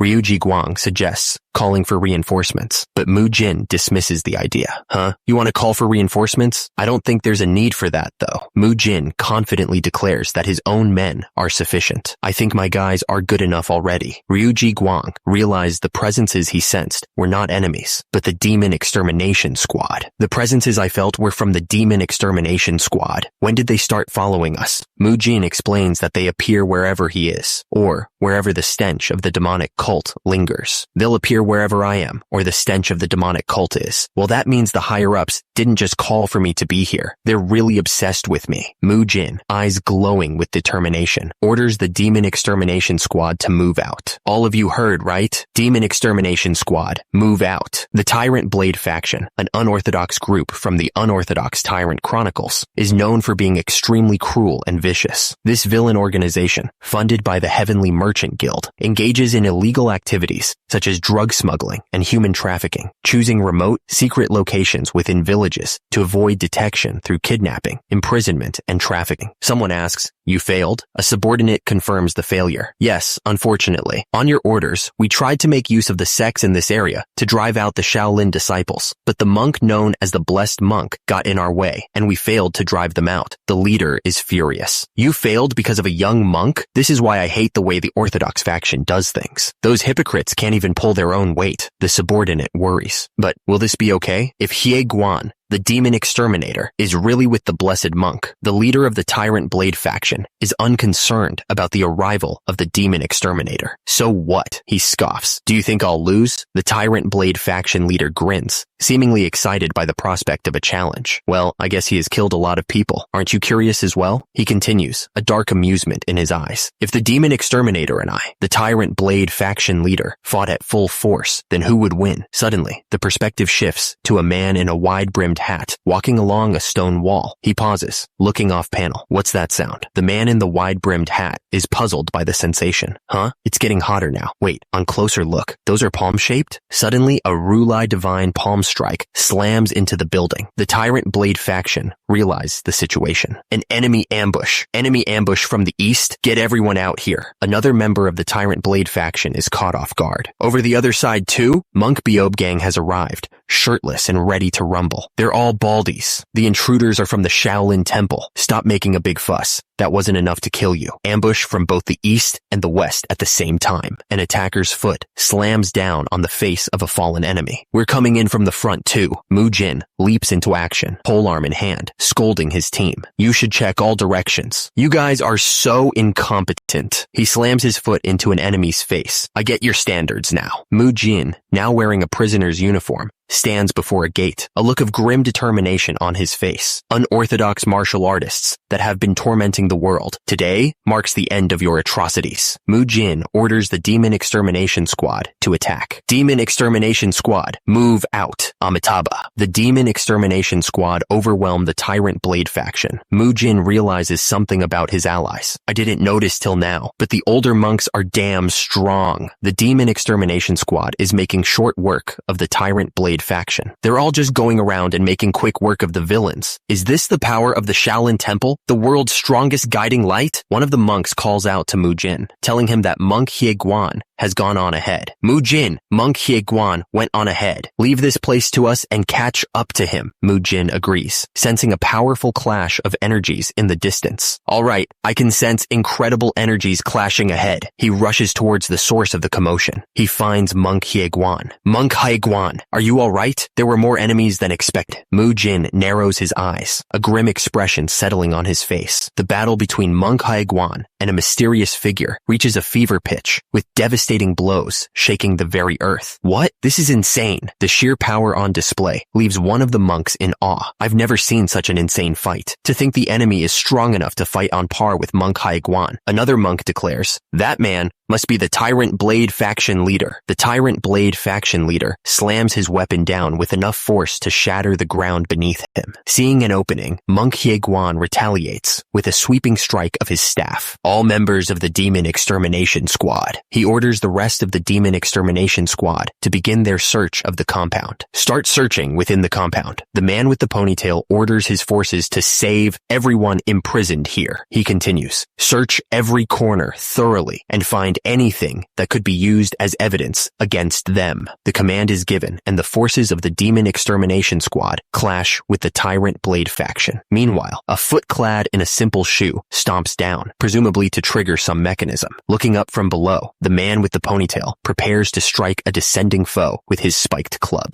The spiked club collides with a resounding crash. The force of the collision sends debris flying in all directions. The ponytail man is sent crashing to the ground, but he seems to be enjoying himself. This is so much fun. You're just as strong as the rumors say. One of the subordinates watches the fight with concern. He's enjoying this situation. Should I attack with Monk Hyeguan right now? Mujin, still sitting amidst the rubble, strokes his chin thoughtfully. He's this strong, huh? The ponytail man's second in command clenches his fist. My decision to get reinforcements was correct. I thought this was just a group with nothing but weaklings. The ponytail man sits up, brushing himself off. It's such an honor to be recognized by someone as reputable as you. That's not a good thing. Mujin, still amidst the rubble, reflects on his past battles. All the villains I've acknowledged are just hoping I'll join them in hell soon. The ponytail man's weapon lies broken on the ground. Haha, your weapon is already destroyed. How long do you intend to keep up the tough act for? Tough act, huh? Mujin gathers energy into his hand. The way I send them to hell is always the same. After they make me drop my weapon, they all think they'll win. Mujin prepares to fight barehanded. However, don't forget this. While the situation might be slightly disadvantageous, I'm still from the Shaolin Temple. Even without that stupid stick, I can still easily kill you. The ponytail man scowls, clearly not buying it. That's a bluff. Mujin unleashes a powerful strike. Mujin's fist connects with the ponytail man, delivering an invincible anti-demon punch. The ponytail man is sent flying, blood spraying from his mouth. What just hit me? What the hell is with that power? The ponytail man crashes to the ground, his spiked club falling beside him. The man with the blue stripe down his outfit is shocked, seeing his ally defeated so easily. My punches are actually much stronger. You're dead meat now. The man with the blue stripe thinks, what a crazy monk. The ponytail man is kneeling on the ground, clutching his chest. Well, not right now though. The man with the blue stripe down his outfit suddenly declares, time for a lesson, Mujin. What? The man with the blue stripe down his outfit smiles, grabbing Mujin by the shoulders. I've already weakened him enough. I'll leave the rest to you. Do whatever it takes to defeat him. Mujin, looking shocked, shouts, what are you talking about? The more danger there is, the more one's strength will awaken. The man with the blue stripe down his outfit shouts, let's go!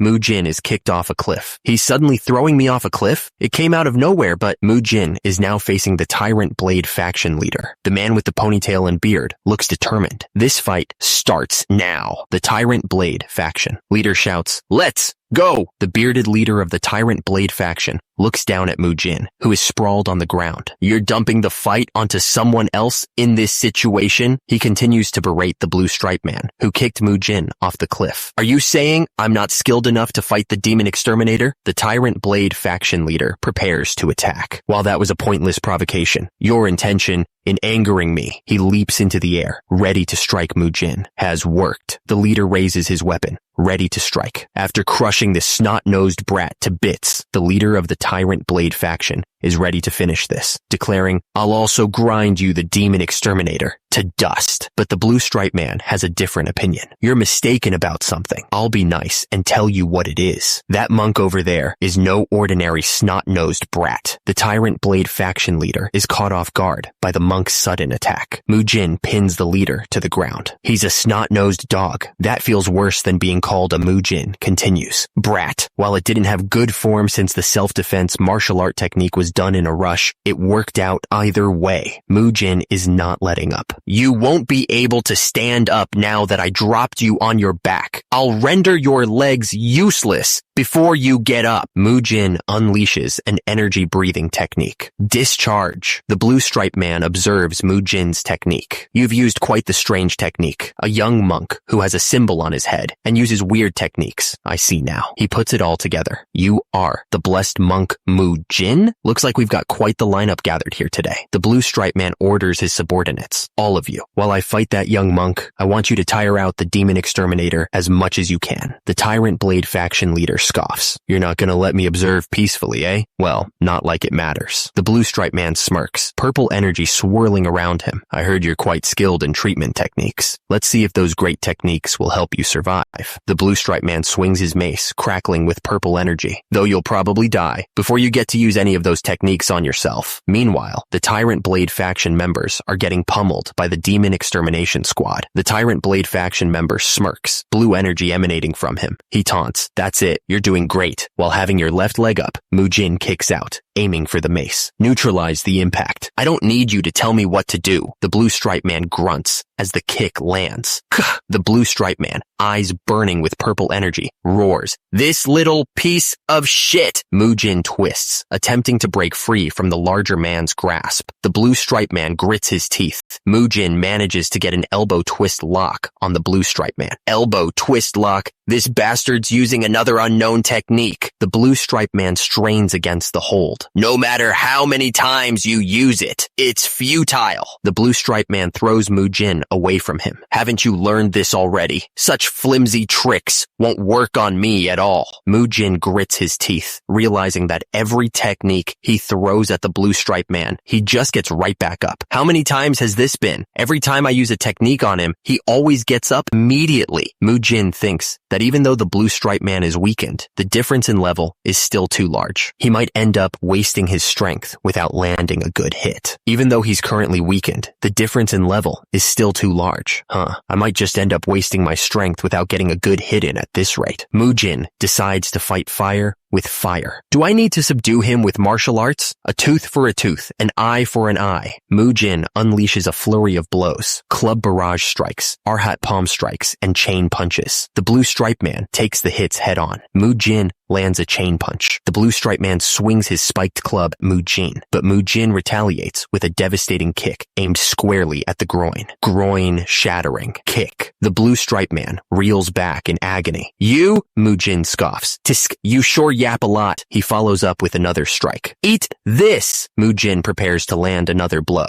Mujin's fist connects with the blue stripe man, sending him flying. Mujin declares, "Enough playing around!" The blue stripe man, though wounded, is far from defeated. "I'll kill you now." He still has that much strength left. Mujin observes his opponent, recognizing the desperation in his stance. No, this is probably his final stand. The blue stripe man gathers his remaining energy for one last attack. "I'll gather every last bit of my inner energy, invincible punch, for this final attack." Mujin steels himself, preparing to meet the blow head on. "Focus, I can do this." The blue stripe man is shocked that Mujin destroyed his club. "He destroyed my club." He's not giving up yet. But That won't suffice. You should have destroyed me as well. Suddenly, a voice echoes, praising Mujin's efforts. You did great, Mujin. The blue-striped man is blindsided by a new attacker and says, hi. The new attacker's punch is charged with energy. Indivictable anti-demon punch. The punch connects, sending the blue-striped man reeling from the force of the blow. The blue-striped man gets knocked back by the punch, blood spraying from his head. Shit. He crashes to the ground, defeated. Damn it. The monk who delivered the final blow smirks. You already defeated them all? They were all weaklings. Another monk pumps his fist, pleased with the victory. While this all happened abruptly, we did it. Monk Haiguan looks up at the sky, satisfied. Indeed, great work. Tyrant Blade faction versus Mujin. Mujin wins. After the fight ended, Monk Haiguan asked me for 1 silver nyang as a reward for his hard work. He must have gone to buy more liquor for himself. What a total bully. The moment the Tyrant faction leader lost his inner energy, the rest of his men all bit their tongues and committed suicide. It wasn't just because they didn't see any more plausible chances in winning. Doing it was related to some kind of rule. And they're really here. Mujin was right. Now that we've found the hostages, go and report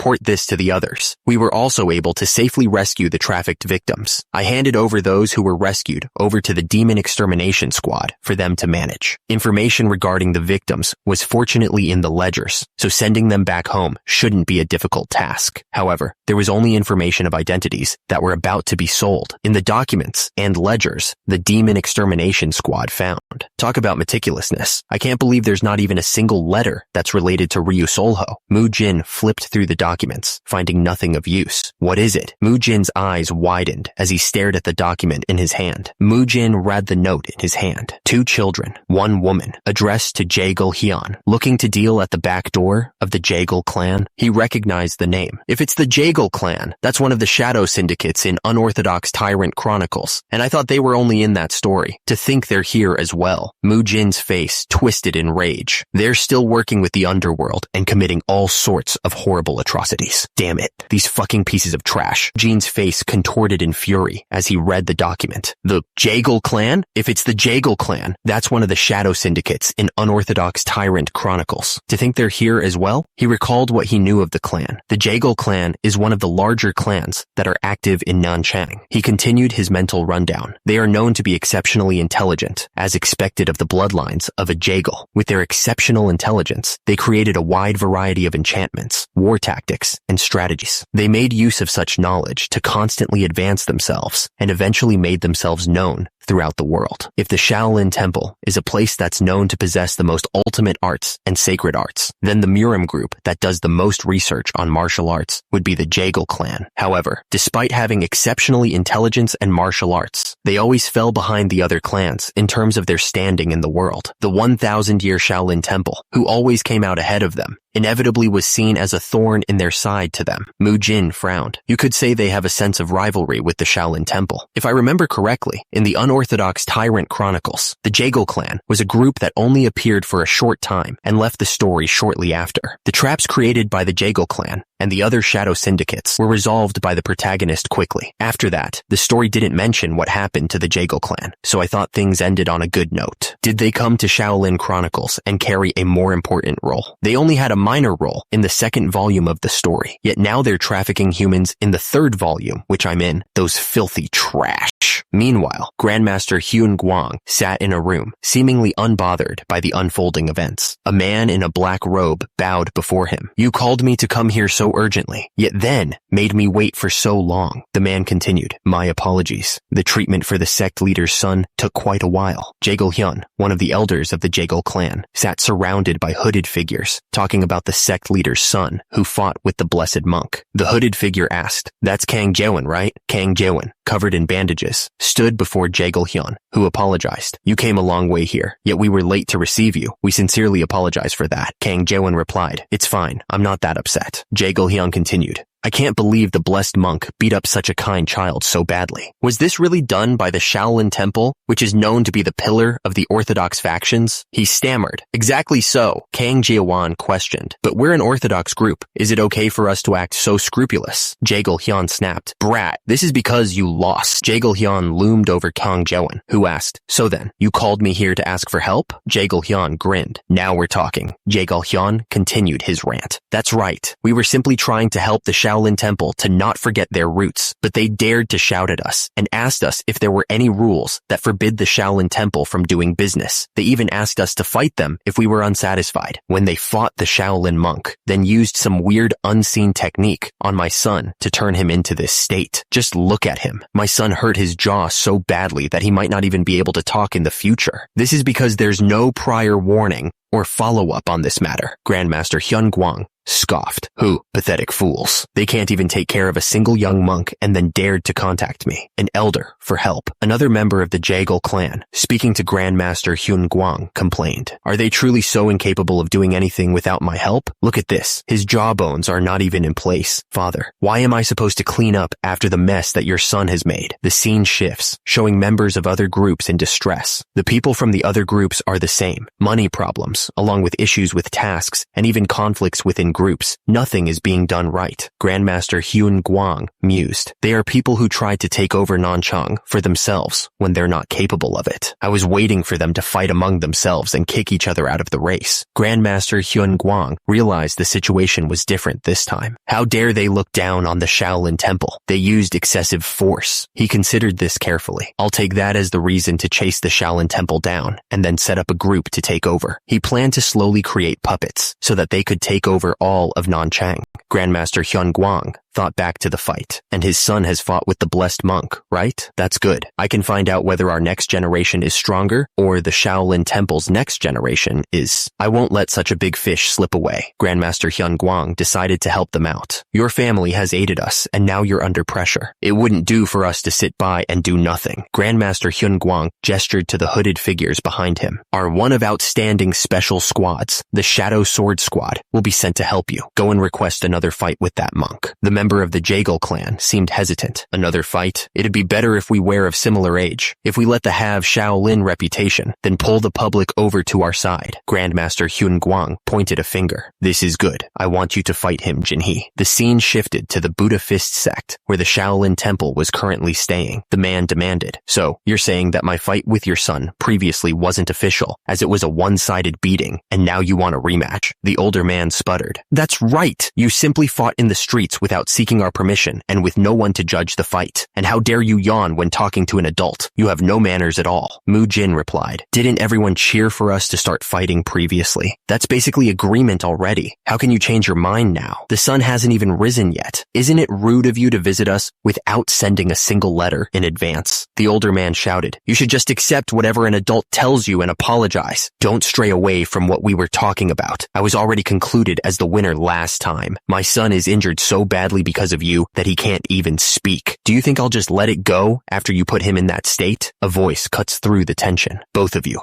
please stop there. Grandmaster Hyun Gwang steps forward, addressing both parties. It's true that the fight ended one-sidedly, and it's also true that the blessed monk did injure someone very badly. The hooded figure speaks, his tone laced with a hint of sarcasm. If this matter escalates, wouldn't it make it harder for the clinic business that you're about to start? If rumors are spread that a physician that treats also injures others, the place I hit was his leg, yet his jaw is broken. That's truly fascinating. He continues, laying out their offer, which is why we're here to make a proposition to have a rematch. The hooded figure elaborates. With this fight, we'll have a clean conclusion. If we lose, then we won't bother you again. Mujin, his expression skeptical, retorts. You're saying this now after saying that the first fight was a one-sided beating? Why should I trust you guys and have a rematch? Mujin, ever the strategist, raises a valid point. How do I know you won't ask for a third match after losing again? In response, the scarred man slams a scroll onto the table with a resounding thud. He explains the document's significance significance. That's the memorandum written by all the martial groups. I think that should suffice as evidence. Mujin, however, remains unconvinced and annoyed. We want a rematch. Stop bothering me. It's only been a few days since I fought the Tyrant Blade faction. I'm still recovering from that. A disembodied voice echoes, offering a counterpoint. How about just agreeing to their request? The scarred man's face contorts in anger as he leans in close to Mujin. Or are you acting like that because you're scared you might lose? Suddenly, a frequency transmission crackles through the air. Whoa, what the hell? Mujin recognizes the technique. Was that the frequency transmission technique? That must be it. From atop the building, Monk Hyeguan waves. Monk Hyeguan. Hey, it felt like he whispered directly into my ear. I felt pretty gross. The scarred man's face is shadowed with displeasure. Well, it's natural you'd feel scared since your opponent looks strong. He thinks that this damaged his pride. The scarred man relents. Well, alright then. I accept your request. Did that damage your pride? Like hell that's the case. Do you think I'd be scared of fighting someone like that? This will end cleanly, as promised. Meanwhile, the hooded figure watches. Mujin studies the scarred man's face. I doubt you'll feel better if you go into the fight like that. Want me to say something to make you feel better? The hooded figure glows with energy. From what I can see, that person's energy flow.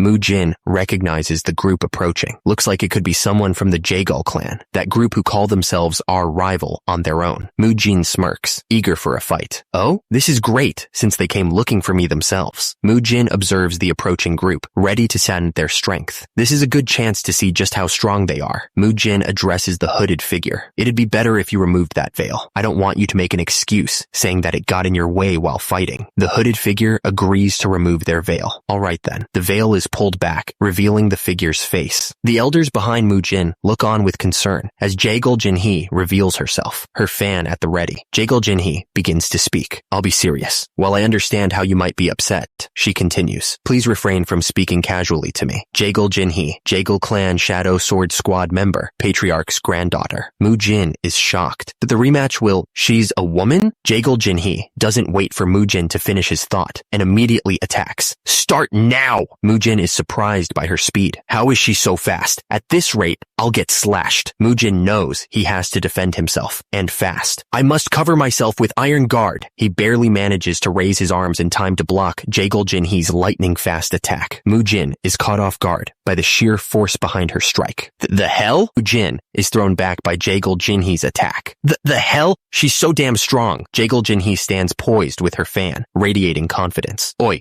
Mujin, take a good look at her. Isn't she a great beauty? Mujin grits his teeth, struggling to keep up with her speed. While she might look thin, she's still far more skilled than you are. What am I supposed to do then? The voice in his head booms with encouragement. I'm telling you to give it your very best. The fight intensifies, the crowd scattering, as Mujin and Jaegul Jinhee clash. Mujin is astonished by her unconventional fighting style. I've never seen anyone try to use a fan as blades. The voice in his head continues. I'll tell you a method that you can use to defeat her. The voice in Mujin's head urges him to get closer to Jaegul Jinhee. Stick close to her like a playboy would. Very, very closely. Are you kidding me right now? Mujin launches his attack. For now, he begins his combination attack. I'll use combination techniques. Spiral kick. Mujin follows up with another attack. Swift whirlwind sweep. Mujin's eyes widen in disbelief. Jaegul Jinhee effortlessly blocks the attack with her fan. She blocked that? Mujin's combination attack slams into Jaegul Jinhee, but she blocks it with ease. She smirks. Jaegul Jinhee flips backwards, gaining distance. She prepares her next attack. Fan art, soaring stride. Energy blades rain down. Jaegul Jinhee unleashes her fatal wind slash. Mujin is blown away. I can't believe she's launching wind slashes with a fan. How is that even possible? He watches Jaegul Jinhee twirl, her fan a blur of motion. She's good at using the sword, shield, and even hidden weapons. Just as Monk Hyeguan had mentioned, she's definitely more skilled in martial arts than me. Mujin grits his teeth, analyzing the situation. The only fortunate thing is that I was able to push her away quite a distance with that kick, which means I can still overpower when it comes to brute strength. He recalls his previous fight, and as compared to fighting the Tyrant Blade faction leader, she's a way easier opponent. He steels himself. Maybe I should try Monk Hyeguan's suggestion.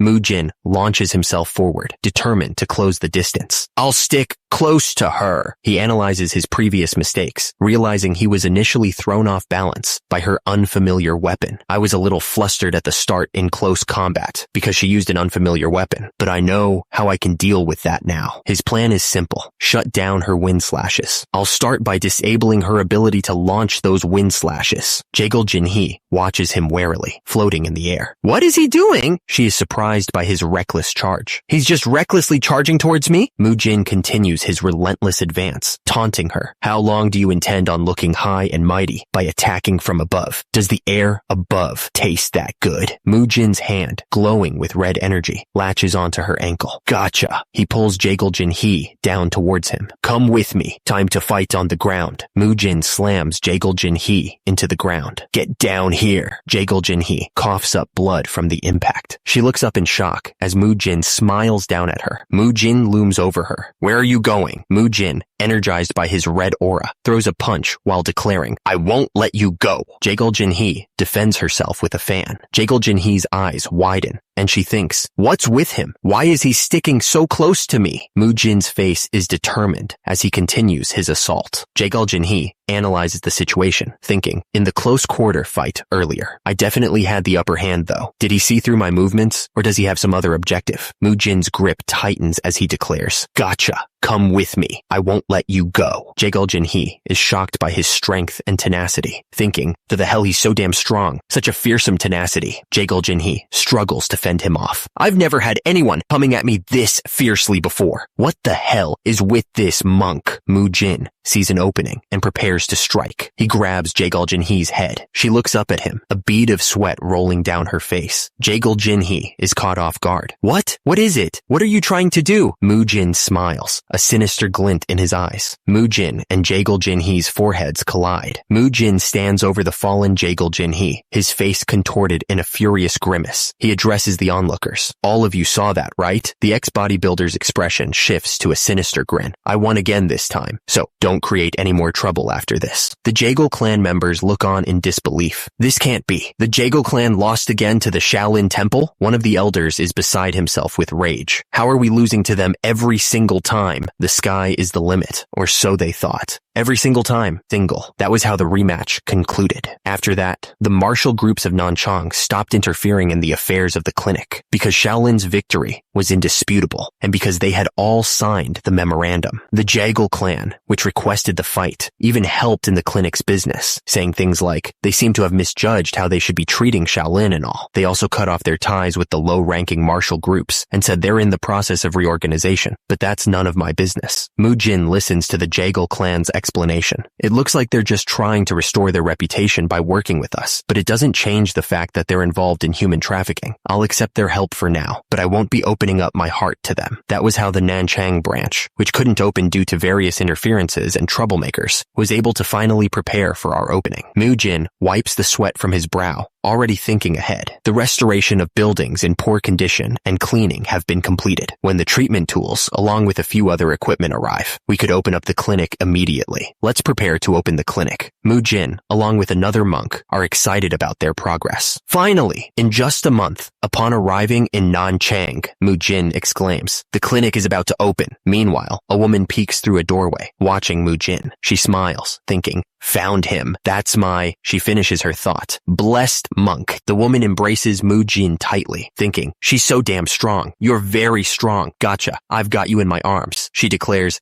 I won't let you go. I won't ever let you go. Clinging to Mujin, the woman says, come with me. Let's go away together. Time to fight on the ground. If I'm with you, I'll gladly get dirty on the ground. She beams with hearts floating around her. Mujin, shirtless, stretches his back, unaware of the effect he's having. He was basically publicly confessing to me, my back hurts. Wow, he's both strong and hardworking. She wonders, should I try and talk to him again? Then someone calls out, Oi, the young lady over there. The woman is confronted by someone who demands, we're very busy right now, as you can see. What are you here for? She retorts, how dare you talk to me? Begone from my sight. She seems to recognize who she's talking to. Huh? Wait, are you that famous? Another man appears, explaining, and so I brought her in after that. She said she has some business with you. Meanwhile, further away, Mujin is shirtless, carrying a heavy wooden crate, while Monk Beob Gang looks on. The woman exclaims, "Why did you bring her back here? We're so busy right now, and I'm not wearing any clothes. I wanted to make you uncomfortable, Kiki." She then stammers, "Sorry for coming to find you. No, that's not what I meant." The woman, flustered, exclaims, "I'm sorry for looking like this. I only took my clothes off because there were only men here. I'll get changed quickly." "Not at all. It's okay. It'd be fine even if you weren't wearing any clothes at all." She studies Mujin intently. "At first, I was fascinated by his rock-hard body, but on a closer look, I get it now." She sees the scars and bruises covering his back. That strong body is the result of numerous fights. That's the source of his experience. She reflects on her own training. "I spent a lot of time learning martial arts for my clan, but I neglected the cultivation of my mind because I only focused on martial arts." She realizes this is what it means to be a frog in the well. Finally, she turns to Mujin. "Blessed monk, what do you think of me?" Mujin considers her question. "What do I think of you? No. Not me, my martial arts." Mujin replies, "Oh, your martial arts. Honestly, I was overwhelmed after seeing you give your best and using various techniques. I think that if we're talking only about your level of martial arts, you're definitely way better than me." She absorbs his words. "Only martial arts. That means I'm still lacking experience in real fights."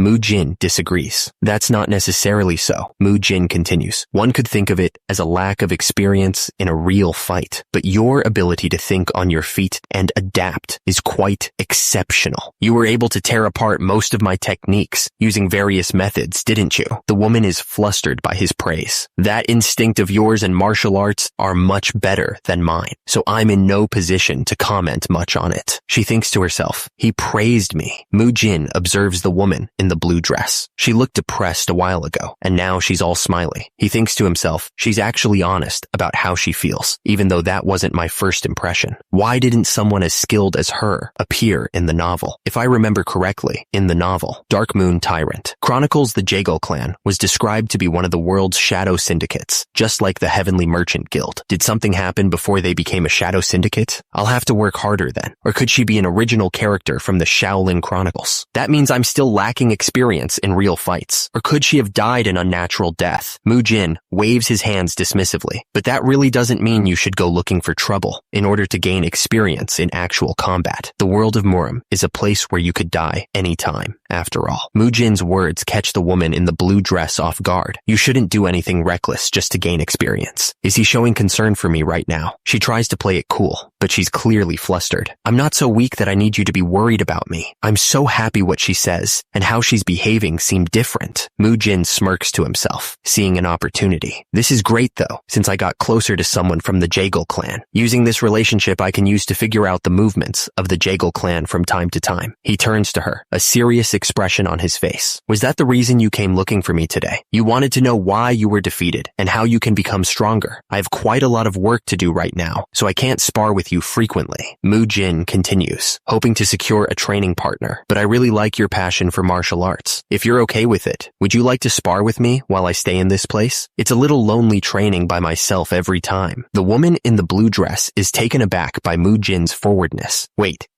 I really like you. Please be with me. The woman in the blue dress is overjoyed by Mujin's offer. I want to do it. I will do it. I must do it. Mujin notes to himself. That's such an interesting reaction. Mujin continued. In return for that, I'll teach you some muscle lengthening techniques. That's something that I created. The woman in the blue dress replies, okay, I love the idea. That marked the end of the conflict between the Nanchang martial groups and the Jago clan. After that, Mujin helped Jagal Jinhee with her training. She asks, am I doing this correctly? Mujin responds, that's good. Lie back down slowly. Mujin observes, she's quite flexible, and her body is also trained to a certain extent, so she faced no difficulties. You need to bring your head in and lose your abdomen, and when you lie back down, your body should be completely flat on the ground. However, Jagal Jinhee thinks to herself, I'm training with the blessed monk.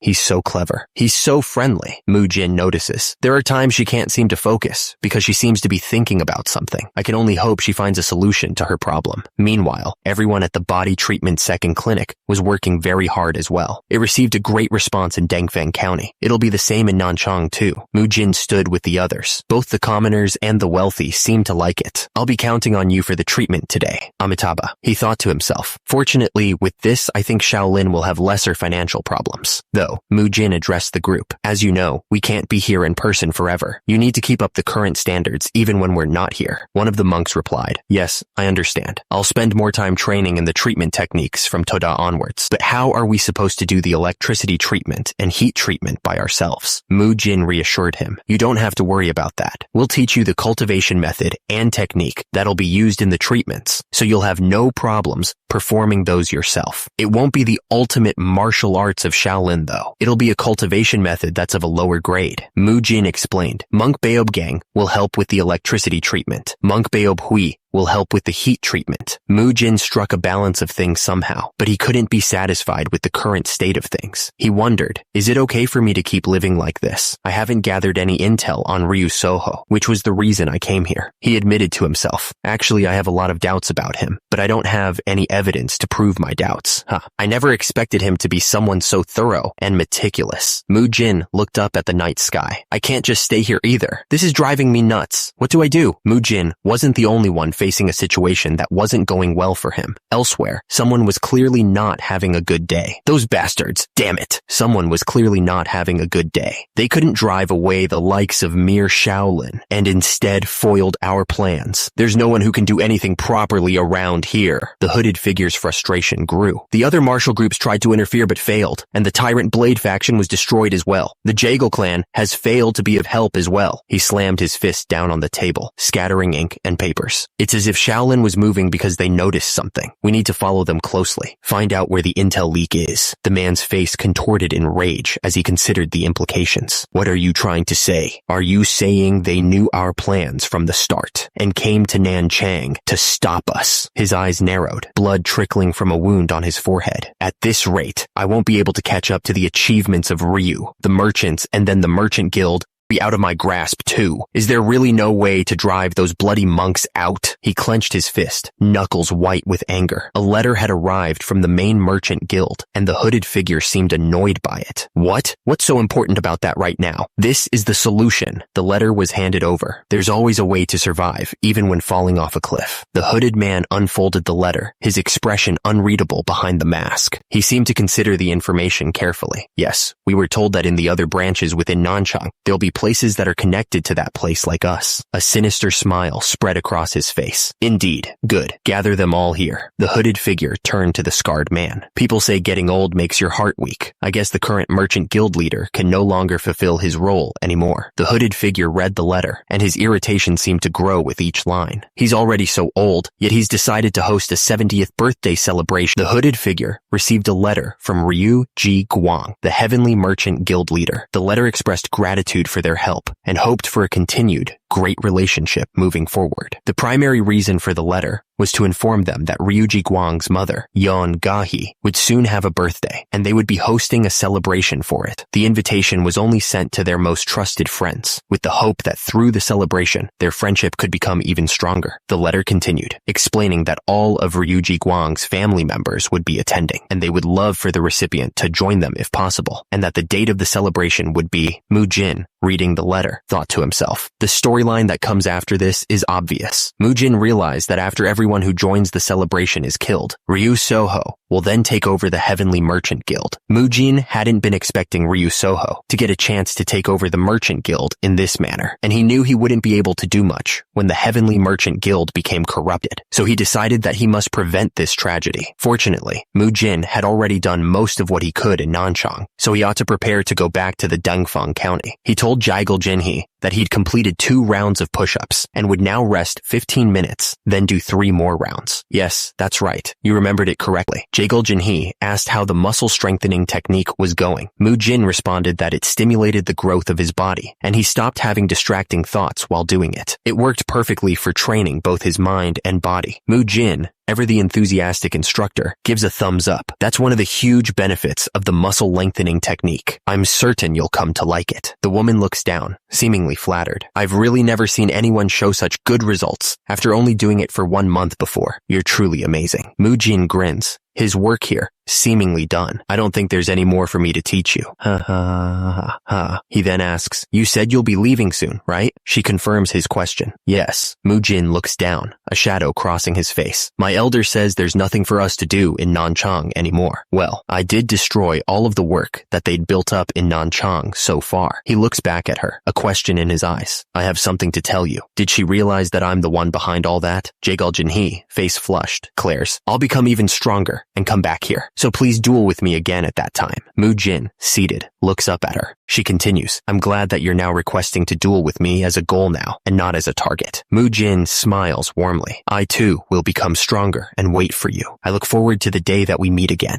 As they clasp hands, Jaegal Jinhee thinks to herself, I'll wait for you. I look forward to meeting you again. Her holding my hand while saying such things. Isn't he basically asking me to marry him? Even monk Mujin. And so, the Jaegal clan left Jiangxi. While she was quite sad that they would need to be apart, they had now promised to meet again, which she had as a goal to become stronger for. Jaegal Jinhee looked very hopeful and cheerful. I'll be back. Mujin, standing with his back to the viewer, asks, since we've done everything we need to here, shall we prepare to return? I still have some things to hand over. Once that's done, I intend to visit the Heavenly Merchant Guild immediately. The monk responds, I see. You've done great for the last 5 months. Mujin turns to the monk and says, I will first go back to Shaolin with the others then. I can't leave you alone, so I'll leave 1 or 2 of them with you. Alright, I wonder if my friends and grandpa are doing well. The monk asks, oh, right. Any news on Grandpa's condition? About Grandmaster Hyun Guang, the monk notes. He's so healthy that he's basically flying all over the place. He does the muscle lengthening technique by himself and has also gained a lot of weight due to eating an oily diet. He continues, it's to the point where it's almost like he had never been weak or malnourished before. I'm glad that he's gotten so much better. The monk wonders, if he's flying all around the place, that means he's completely recovered, doesn't it? He thinks to himself, there was a time in his life that he was skilled enough to be called the world's strongest talent. If he comes to the banquet right now, he'd definitely be a great fighting force. Someone asks, can I ask you for a favor? The other replies, what is it? The first speaker requests, if you arrive first at the Shaolin Temple,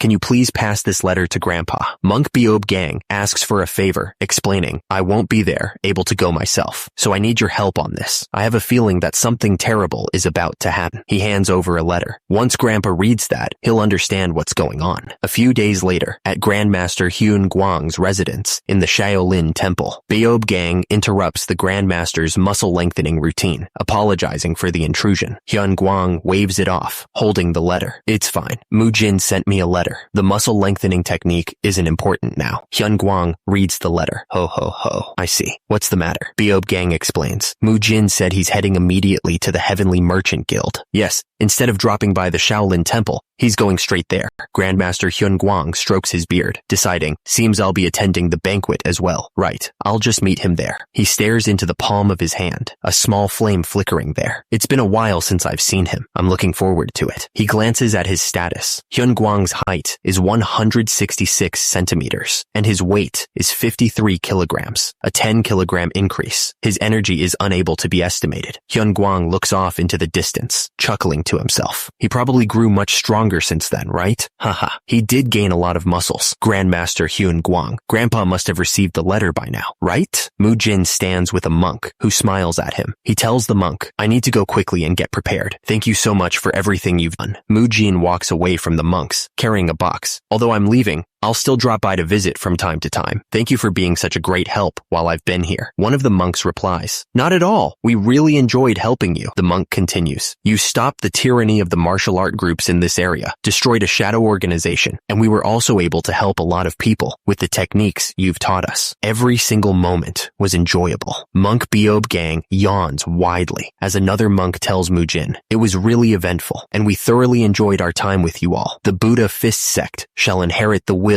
you have brought us. The monks wave goodbye to Mujin, telling him, please continue to work hard to help the masses, even after you leave this place. Thank you. We'll miss you. Mujin smiles, responding, I'll see you again. Amitabha. As Mujin travels away from the monastery, one of the monks on the roof reflects, there wasn't anyone strong, but it was quite an interesting place. Mujin's expression hardens, knowing they had to leave Nanchang abruptly in order to stop Ryu Siola. Thank you, Nanchang. They had to leave Nanchang abruptly in order to stop Ryu Ryu Siola, but the sun burned bright on their way back as to tell them that there's nothing to worry about. Mujin also put measures in place in case of any unexpected incidents. If Grandpa, I must reduce the number of victims as much as possible. If he has recovered his strength completely, the bald monk Beob Gang is clearly unamused. Damn brat, let me sleep. Mujin's party that traveled for 3 days straight had then arrived at Dangfeng County. Mujin went straight to the Heavenly Merchant Guild, Yoangahi's birthday banquet day. Welcome, Monk Mujin. It seems like your body has gotten even bigger since we last met. Mujin is greeted warmly. I simply haven't slacked off on my training. You're still the same as usual. Thank you for coming to my mother's birthday banquet. He is urged to come inside because Grandmaster Hyun Guang is waiting for him. Come in quickly. Monk Hyun Guang is waiting for you. Huh? He's already here? Mujin considers the situation. He realized that this gathering could be a prime opportunity for Ryu Siola to eliminate everyone connected to the Heavenly Merchant Guild. All the people gathered here have a certain level of relations with the Heavenly Merchant Guild, huh? This is definitely a chance for Ryu Siola to get rid of all of them in one go. Mujin knows he must prevent any bloodshed. I must stop any bloodshed. Oh, is that you, Mujin? He's shocked to see Grandmaster Hyun Guang looking so healthy.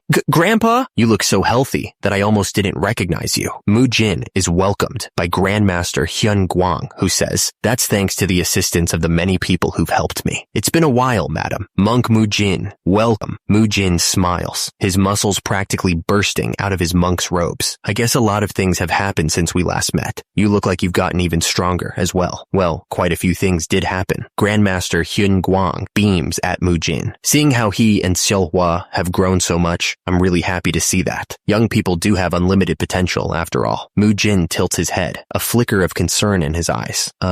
Did something happen to Lady Siola? Hyun Guang chuckles. Oh, something big did happen. The scene shifts to a room where Siola sits, a hand gently covering her eyes. Back in the main hall, a woman asks, gosh, today's the elder's birthday, but you seem more excited than her. Is something good happening? A woman muses, today's the day he come back. Someone asks who she means, but the scene cuts to a man with a shaved head and a wide grin. You've got to continue working hard while I'm gone. The woman from before, Ryu Siola, looks nervous as she replies, I'll be checking to see if your skills have improved once I'm back, so brace yourself. I won't go easy on you, understand? She makes a pinky promise. Okay, Ryu Siola thinks to herself. Monk Mujin, the promise we made back then. She smiles, now noticeably thinner. I've kept to it. Ryu Siola succeeded in losing stares in disbelief. Lady Siola, is that really you? He's stunned by Ryu Siola's transformation. You've changed so much that I wouldn't recognize you. You're like a completely different person. You really worked very hard while I was gone. Ryu Siola smiles, clearly pleased. This is all thanks to you teaching me well before you left. Even so, you were determined and had put in all that hard work. Mujin stammers, flustered. I'm worried that the men within the Dangfeng County will get their hearts broken. Ryu Siola looks at him expectantly. That's all you have to say. Blessed. What do you think? Mujin is clearly flustered. What? I already said you've changed so much that I can't recognize you, didn't I? Lady Siola, you're wearing such pretty clothes and even put on makeup. Is there a reason you dolled yourself up today? Mujin stammers. It's because today's the 70th birthday banquet for Grandma. He nervously continues. I know it's the elder's birthday, but is there a need for you to doll up this nicely? Is this the timing to tell her that? Others might think you're the one having the birthday today. Stop. Mujin continues. Lady Siola, since we last met, you've become so... Before he can finish the compliment, someone calls out, Monk Mujin, can you come help me out a little? Mujin smiles, relieved at the interruption. I'll go help out for a little bit. Ryu Siola is left with her friend. An internal monologue surfaces. That was so close, Lady Siola. I hate Grandma. The birthday banquet for Yahello's grandmother was in full swing. The night air filled with laughter and music. Elegant dancers entertained the crowd, while distinguished guests mingled and celebrated. Mujin checked out the attendees as he helped out with the banquet. He didn't know who could be dangerous, so he tried to remember as many faces as he could. It took quite a while to check through everyone, since there were so many people. He once again felt just how well connected the Heavenly Merchant Guild, one of the 5 greatest merchant guilds, is. It'd be great if nothing happens. I really hope no bloodshed occurs, since the strongest person in this world is here. As the birthday banquet continued, one guest wondered, where did Monk Mujin go? Looks like he's still at the latrine. Another replied, I wanted to hear him talk about his trip to Nanchang. Chang though. Let's hear it from him together when he comes back. Meanwhile, Ryu Siola noticed the Heavenly Merchant Guild leader's eldest son's worried expression. What are you so worried about? I can see it all over your face. Ryu Guang's eldest son waved it off, saying, "It's nothing, Siola. I was just thinking about work. It's okay to rest a little on a joyous day like this, isn't it?" Ryu Siola then noticed an unfamiliar face. Who is the old monk that's sitting with grandmother? Oh, I heard from father. That's Monk Hyun Guang, the one who was called the greatest talent in the world and the Shaolin divine monk in the past. In the past? Not anymore. He lost all his martial arts in the past while trying to protect the Shaolin temple from the demonic cultists and became crippled after that. They say he's just a normal old monk now. Ryu Guang's eldest son spoke. Well, fate brought them together and he became a friend of grandmother. We're thankful to him either way. He then turned away, saying, "I'll go talk to the rest of our guests." Don't smoke so much tobacco. The man he addressed watched him leave, a strange expression on his face. I've never smelled this kind of tobacco before though. Is it a new product? He frowned, sensing something was off. Something feels unpleasant about it. Meanwhile, Ryu Guang's eldest son thought to himself, there are no problems with our plan. Next Merchant Guild leader, the man with the strange tobacco, was still watching him. Also, that's a special product, so please refrain from smoking it when others are around. Ryu Guang's eldest son is shocked. Inner Administrator Gyum Pyogu? What are you saying so suddenly? Gyum Pyogu's face twists in a sinister grin. I see. You're also connected to that place. Gyum Pyogu stands silhouetted against a blood-red background. To think you, who served in this place for 40 years, are a spy. The Merchant Guild leader would cry tears of blood if he found out. Ryu Guang's eldest son is informed that number 1.027's failure was unfortunate. If we could have made good use of her, Lady Sohwa could have become our puppet. He asks about the current status of their plan. What's the current situation? The reply is, everything's progressing very smoothly. He reveals his next move. I've already used low-frequency transmission to pass on messages to our own people. Things will start when I fake cough once and hit the table 4 times. The inner administrator, Gyum Pyogu, dismisses the underling. I see. Thank you for all your hard work. You may take your leave. The underling bows deeply. Yes, sir. As if mocking Mujin's worries, Ryu Solho's mind was simply thinking about the festival of blood that was about to take place. This will be the last banquet, so enjoy it to your heart's content. Today will be the day that I become the Merchant Guild leader. Nearby, Grandmaster Hyun Guang's aged face twists in concern. Yeon-gahi looks up, a question forming on her lips. Meanwhile, under the light of the moon, Mujin's thoughts are heavy with concern. It seems what you thought might happen has come true.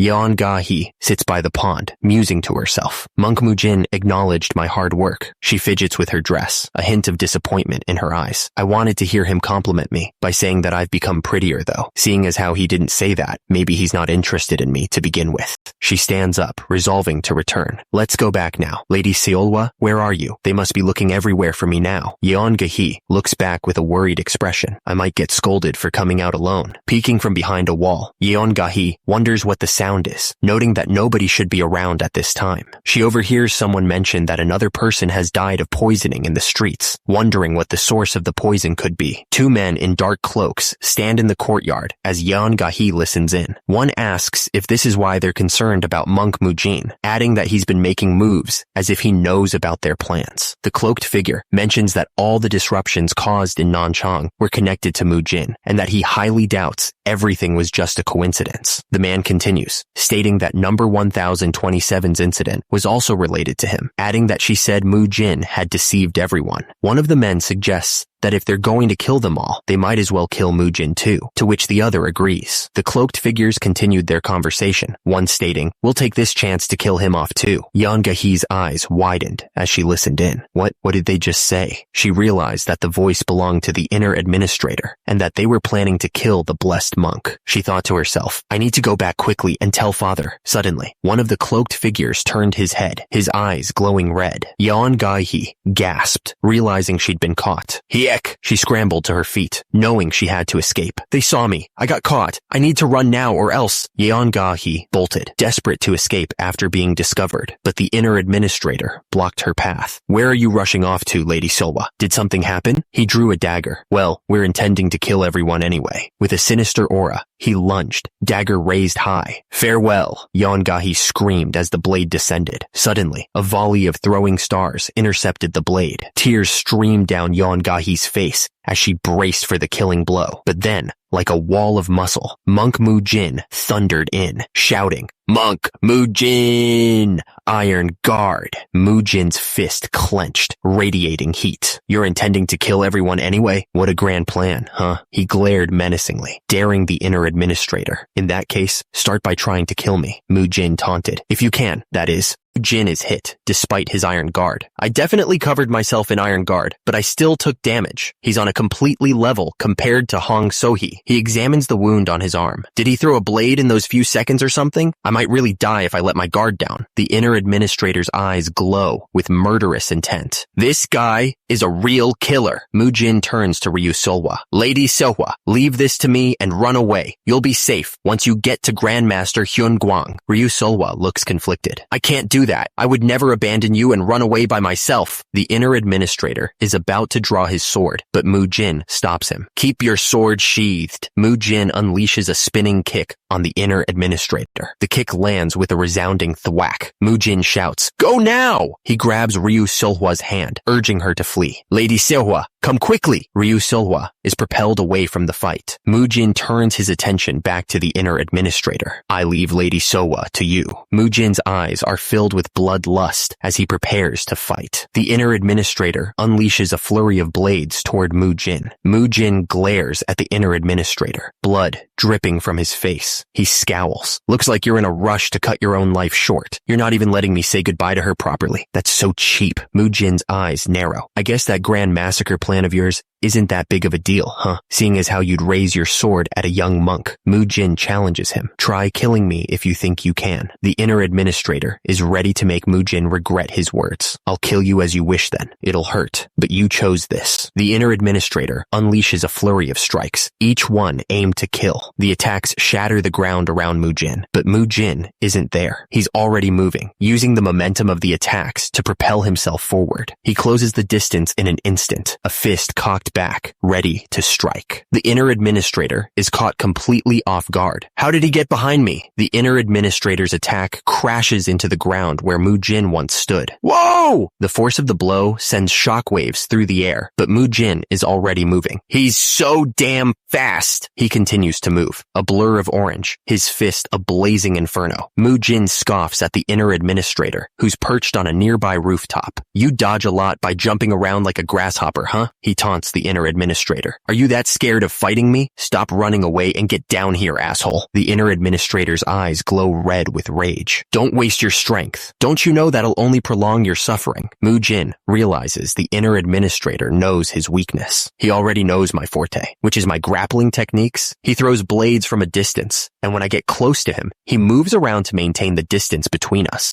He grits his teeth, knowing this fight is a war of attrition. At this rate, my stamina will really run out first. He's the worst kind of opponent for me. Mujin steals his resolve, knowing the stakes. I have to keep him here either way. If I let him go, then Lady Siola will be in danger. He prepares to dig in for a long fight. I'll stall him here, no matter what. Mujin realizes he needs to change his strategy. I need to put some distance between us for now. He leaps away, creating space between himself and the inner administrator. Mujin recognizes the inner administrator's technique. Could it be from back then? He realizes he's in trouble. Ah, shit. Mujin uses Iron Guard to defend against the inner administrator's attack. The inner administrator counters with Chain Punch. Mujin once again uses Iron Guard to defend. The inner administrator prepares to attack with 3 blades. The inner administrator unleashes a flurry of attacks, each strike aimed with deadly precision. Mujin grunts as the poisoned blades find their mark. The inner administrator smirks. Those were covered in poison. I'll slowly paralyze you. He unleashes his ultimate technique, sword technique, Endless Pit. Mujin falls, defeated. The inner administrator prepares to deliver the final blow. Farewell. It's time you met Buddha. Mujin collapses forces, blades sticking out of his back. He spits out blood, struggling to breathe. Suddenly, Mujin's eyes snap open. "Hey," he says. A blade is lodged in the inner administrator's back, and he stares in disbelief. Mujin stands, unfazed. "I don't think that lousy paralyzing poison is effective on me." The inner administrator stares in disbelief as Mujin continues. "Buddha just sent me right back. Did he circulate his inner energy to stop the poison from spreading?" The inner administrator prepares to strike again, declaring, "I'll have to send you back there again then, to paradise." He lunges forward, confident that this will be worse than the paralyzing sword technique. The blade pierces Mujin's arm, but he barely reacts. Mujin smirks, unfazed by the attack. "Well, I don't think this place is paradise. I guess I'm not the one that's going there." He unleashes a devastating blow. Arhat palm strike. The inner administrator realizes he's now within grappling range. Mujin rains down blows on the inner administrator, screaming, "Take this!" Mujin locks in a Darce choke, a submission technique that's working, but he realizes both his stamina and energy are running out.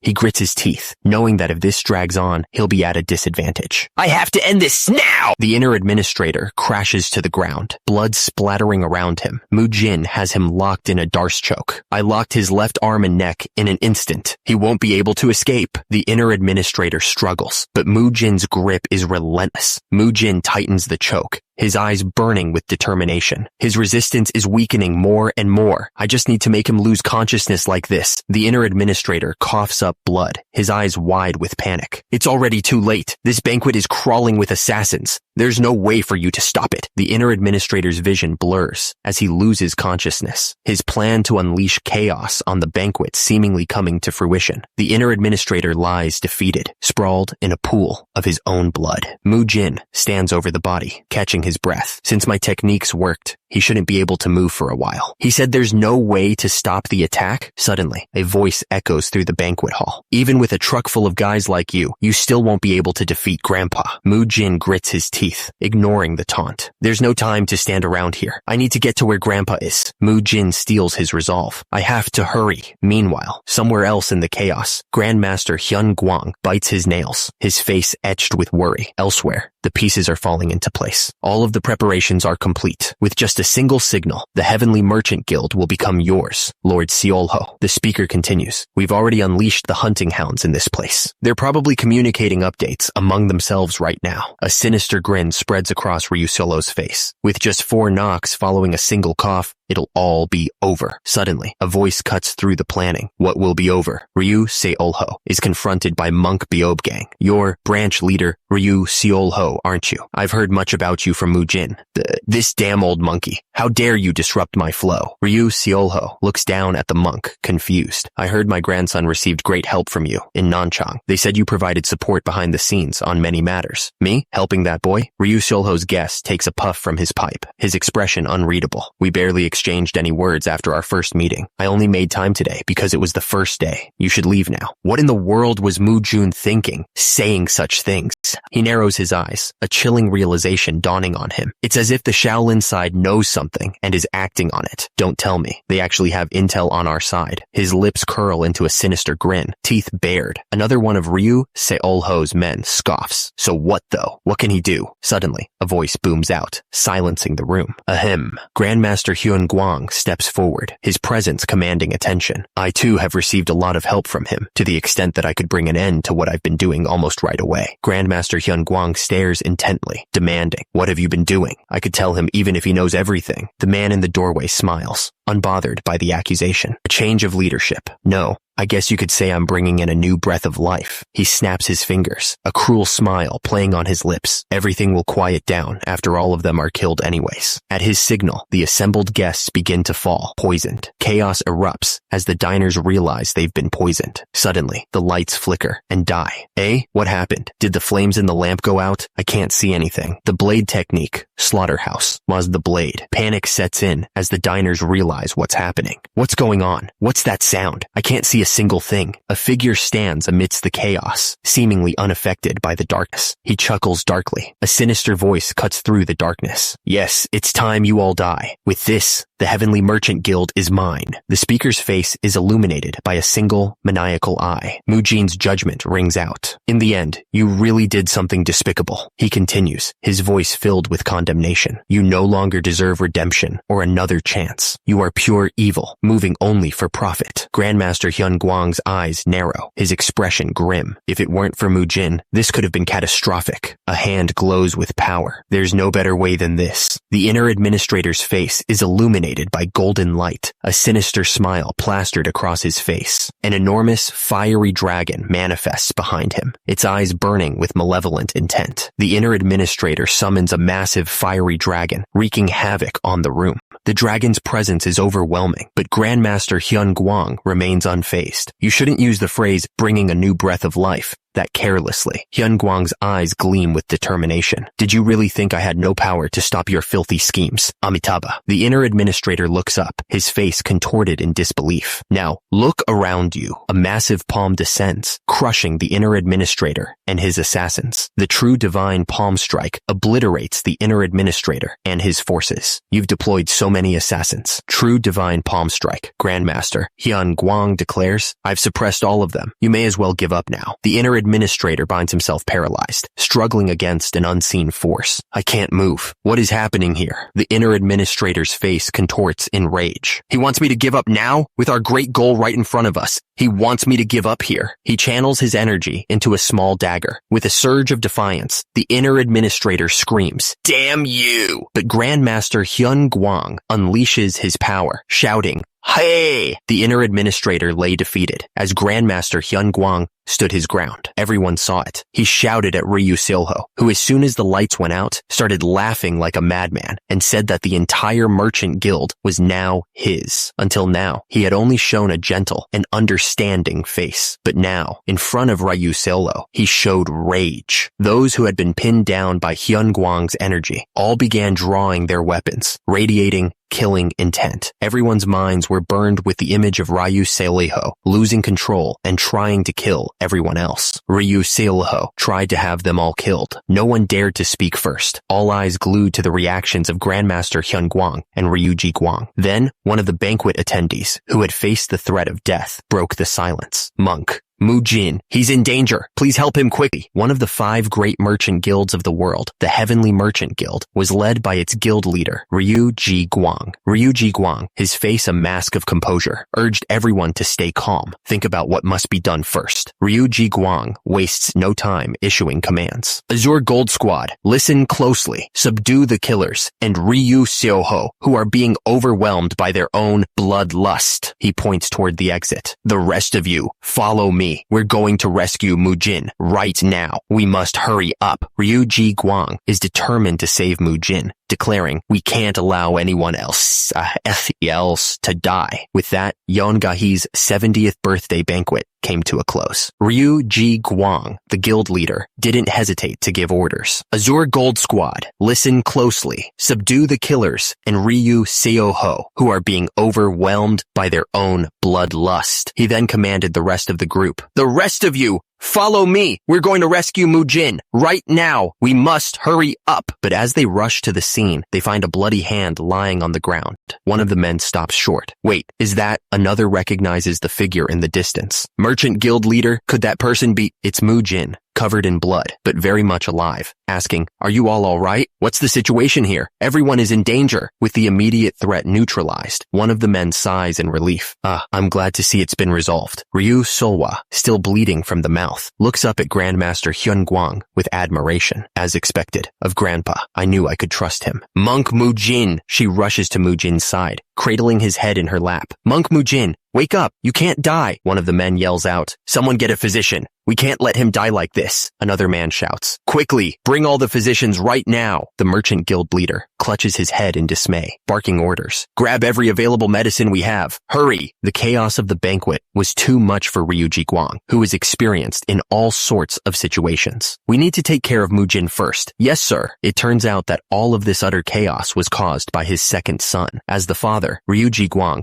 had to take full responsibility for the inferno. His own son had caused it with his own burned hands. The night passed and morning came. 2 men arrived to find the aftermath of the banquet. One of the men reports, when we arrived, he had taken poison and committed suicide. Ryu Guang sits with his head in his hand, lamenting. He must have sensed something and chose to end it himself. He must have gone through so much. The chess pieces on the board show Ryu Solho's vicinity, surrounded by assassins. I can't believe he openly deployed his men to massacre everyone. Gaum Pyogu. He really was a traitor. 2 men arrive in the aftermath of the banquet, and one of them presents a box. They left this behind. The man in the box says, "It's the same as the one Ryu Solho's lieutenant carried. There's a strange smell. You should take a look." The man opens the box to reveal a smoking pipe. The man with the pipe asks, "This smoking pipe is..." The man with the white beard, Grandmaster Hyun Guang, says, "People say opium addicts should be punished, but in truth, the greatest punishment should go to those who distribute it." The man examines the pipe more closely. "This is opium? So Sioho was smoking this?" Monk Beob Gang stands with his head bowed. "I have no excuse to give to you and Mujin. Please don't say that. It was I who lost my temper and disrupted the celebration." Grandmaster Hyun Guang replies, "You didn't disrupt the celebration." Beob Gang is remorseful. "I'm the one who disrupted it. It's my karma for not properly caring for my family." He sits alone in a dark room. "Though I may not be able to bring back my child, who was corrupted by opium, I will never forgive those." Hyun Guang clenches the pipe tightly in his hand. "Who dared to offer it to him?" Grandmaster Hyun Guang vows that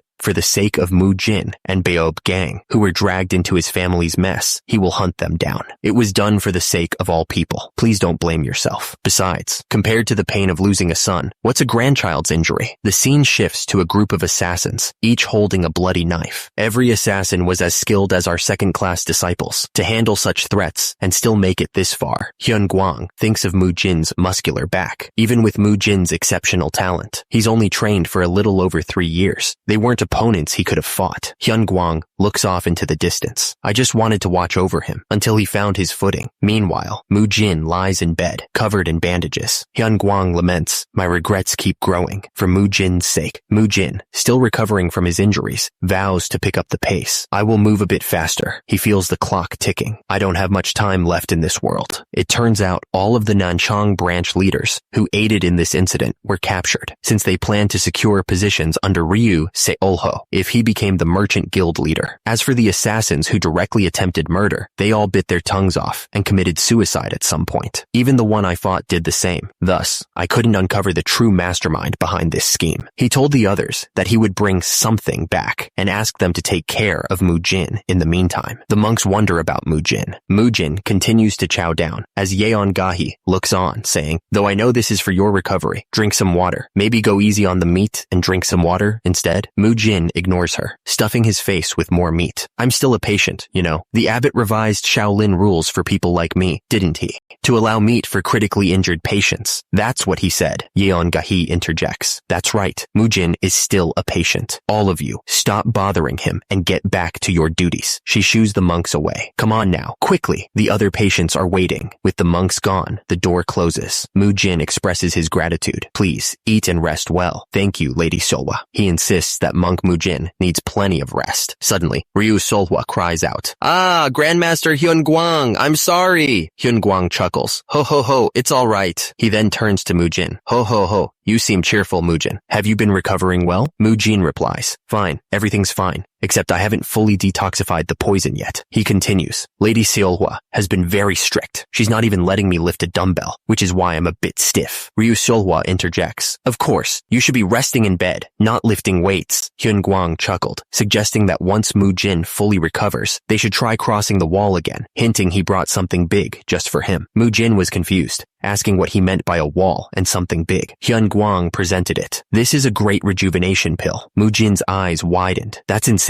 The great rejuvenation pill?" Hyun Guang explained that the abbot, moved by Mujin's struggle, willingly gave it to him as compensation. Mujin was not buying it. "That's a lie. He definitely stole it." Mujin was distraught. "How can I eat in peace now?" Far away, a lone figure stood silhouetted against the night sky. "There's been a disruption to the plan involving the Heavenly Merchant Guild. That sounds like a significant blow. Yes, it might take decades to recover from this." terrorists. All our agents in the guild were wiped out. The plans for Heavenly Merchant number 1 have failed. But didn't you say if this went well, the Heavenly Merchant Guild would be completely under our control? There was an unexpected obstacle. The Shaolin Divine Monk was at the scene. No one knew he had regained his martial power. The man's hand tightened around the box. He had been hiding his recovery. Deceptive, but there's nothing we can do now. Verify the truth about the Shaolin Divine Monk's recovery. In a grand hall, a hooded figure received the message. Abandon the Heavenly Merchant Guild, but continue operations with the other merchant guilds. The figure bowed. Understood. The voice wondered how Hyun Guang, the Shaolin Divine Monk, could have recovered. He seemed half dead, yet now he's returned to action. Did he really recover from that severely damaged body? The eyes of the hooded figure glowed red in the dark. How did he do it? The body treatment clinic in Branchang looked peaceful from the outside. A woman with long, dark hair looked shocked. Are you saying he left? The man in front of her confirmed it. Yes, he returned to Dengfeng County about 10 days ago. I heard he was going back to the main branch of the body treatment clinic. She was stunned. He left without coming to talk with me. But why are you asking about someone who's already left? Her face twisted in anger. How could he do this to me? After everything we promised for the future. False. He left for his hometown without a word. She made a decision. I must leave right away then and go to that Dengfeng County branch of the body treatment clinic. In the Merchant Guild training hall, Grandmaster Hyun Guang sits across from Mujin. Mujin eyes the reward before him. Am I really allowed to eat this? I think this is way too big of a reward, honestly. Grandmaster Hyun Guang strokes his beard, amused by Mujin's reaction. He chuckles. That's why I swallowed my pride and personally brought this huge sum of money from the leader of the Heavenly Merchant Guild. Another monk protests, but Grandmaster Hyun Guang, the Great Rejuvenation Pill, is a different story.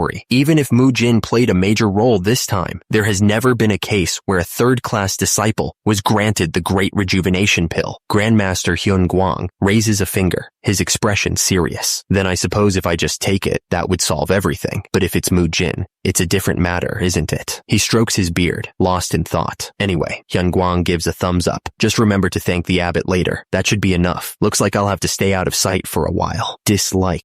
Mujin stares intently at the Grandmaster. But still, Grandpa, you know better than anyone. The lesser rejuvenation pill you gave me before was simple enough to craft with a bit of money and resources. A great rejuvenation pill sits in a box, radiating light. The Great Rejuvenation Pill is on a completely different level. Indeed, only 2 to 3 Great Rejuvenation Pills can be made in each generation. The spirit herb that forms its core takes decades to grow properly. Unless it's cultivated in the most spiritually potent location, it won't even sprout roots. Even among future talents destined to become pillars of the Shaolin, only the most exceptional of them can receive a Great Rejuvenation Pill. Mujin, being a martial arts enthusiast, knew this well. I feel too uncomfortable to take this. I'm sure giving it to someone else would be more helpful for saving people. Grandmaster Hyun Guang points directly at Mujin. That's exactly it. That's why we're giving it to you, Mujin. Mujin is shocked. Huh? What do you mean by that? The Grandmaster gestures impatiently. Enough talk. Just eat it. Hyun Guang explains the process. The method of absorbing its energy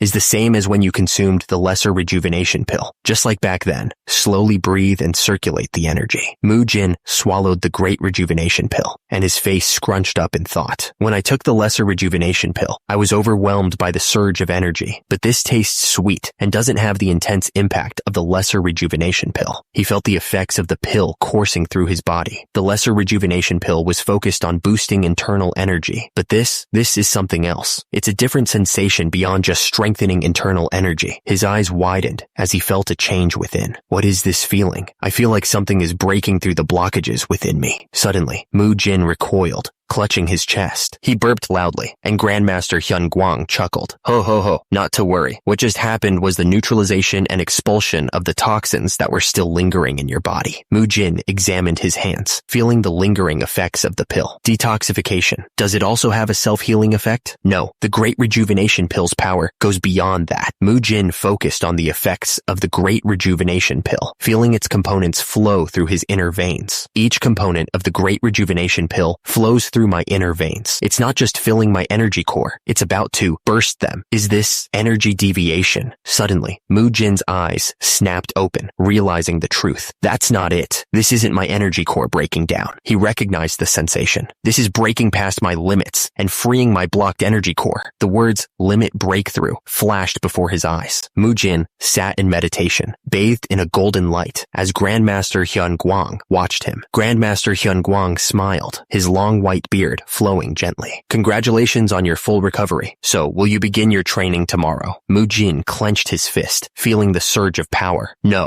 I want to start right now, Grandpa. Not even Lady Sowa can stop me now. He grinned, practically vibrating with excitement. There's something I've been dying to try. But as Mujin stood there, arms crossed, a weighted vest at his feet, reality hit him. Though I said that so confidently, I'm honestly lost. He scratched his head, thinking, where do I even begin? The great rejuvenation pill has given me plenty of strength, but I don't know how to use it. Mujin's eyes narrowed, remembering the assassins from the Heavenly Merchant Guild. They did look cool though. Those guys. Mujin's current goal is to master. Mujin is determined to master energy discharge, one of the realms of martial art enlightenment. It refers to the ability to gather energy into the body or weapon and release it as an attack, allowing easier control over opponents from both close and long range. It's commonly seen in fantasy content as ultimate moves like energy beams or dragon roars, and it's exactly the skill Mujin, whose main attacks are based on close quarters grappling, needs most. Grandmaster Hyun-Guang once told him, you simply need to continue training your martial arts as usual. Picture the energy flowing and being released. That image will become reality. Mujin is determined to master energy discharge. Visualize gathering energy into my arm and then releasing it, he thought. He focuses all his energy into his fist, trying to release it. He throws a punch, calling out, chain punch first technique. He face plants into the ground, defeated. I guess yelling won't make it work, right? Energy discharge is too difficult. Mujin recalls the ease with which Jaegul Jinhee used the technique. So Jaegul Jinhee was shooting this out like it was nothing. It's actually an incredible feat. Now I respect her even more. He lies on the ground, contemplating his options. Grandpa explained it thoroughly, so I feel a bit awkward asking him more. Wouldn't it be nice if someone could give me a tip? Mujin suddenly perks up, realizing something. Oh, like from Jaegul Jinhee. Wait, now that I think about it, he remembers that Jaegul Jinhee promised to spar with him anytime. Meanwhile, Jaegul Jinhee smiles, thinking, didn't she promise to spar with me anytime? I wonder if she remembers that promise.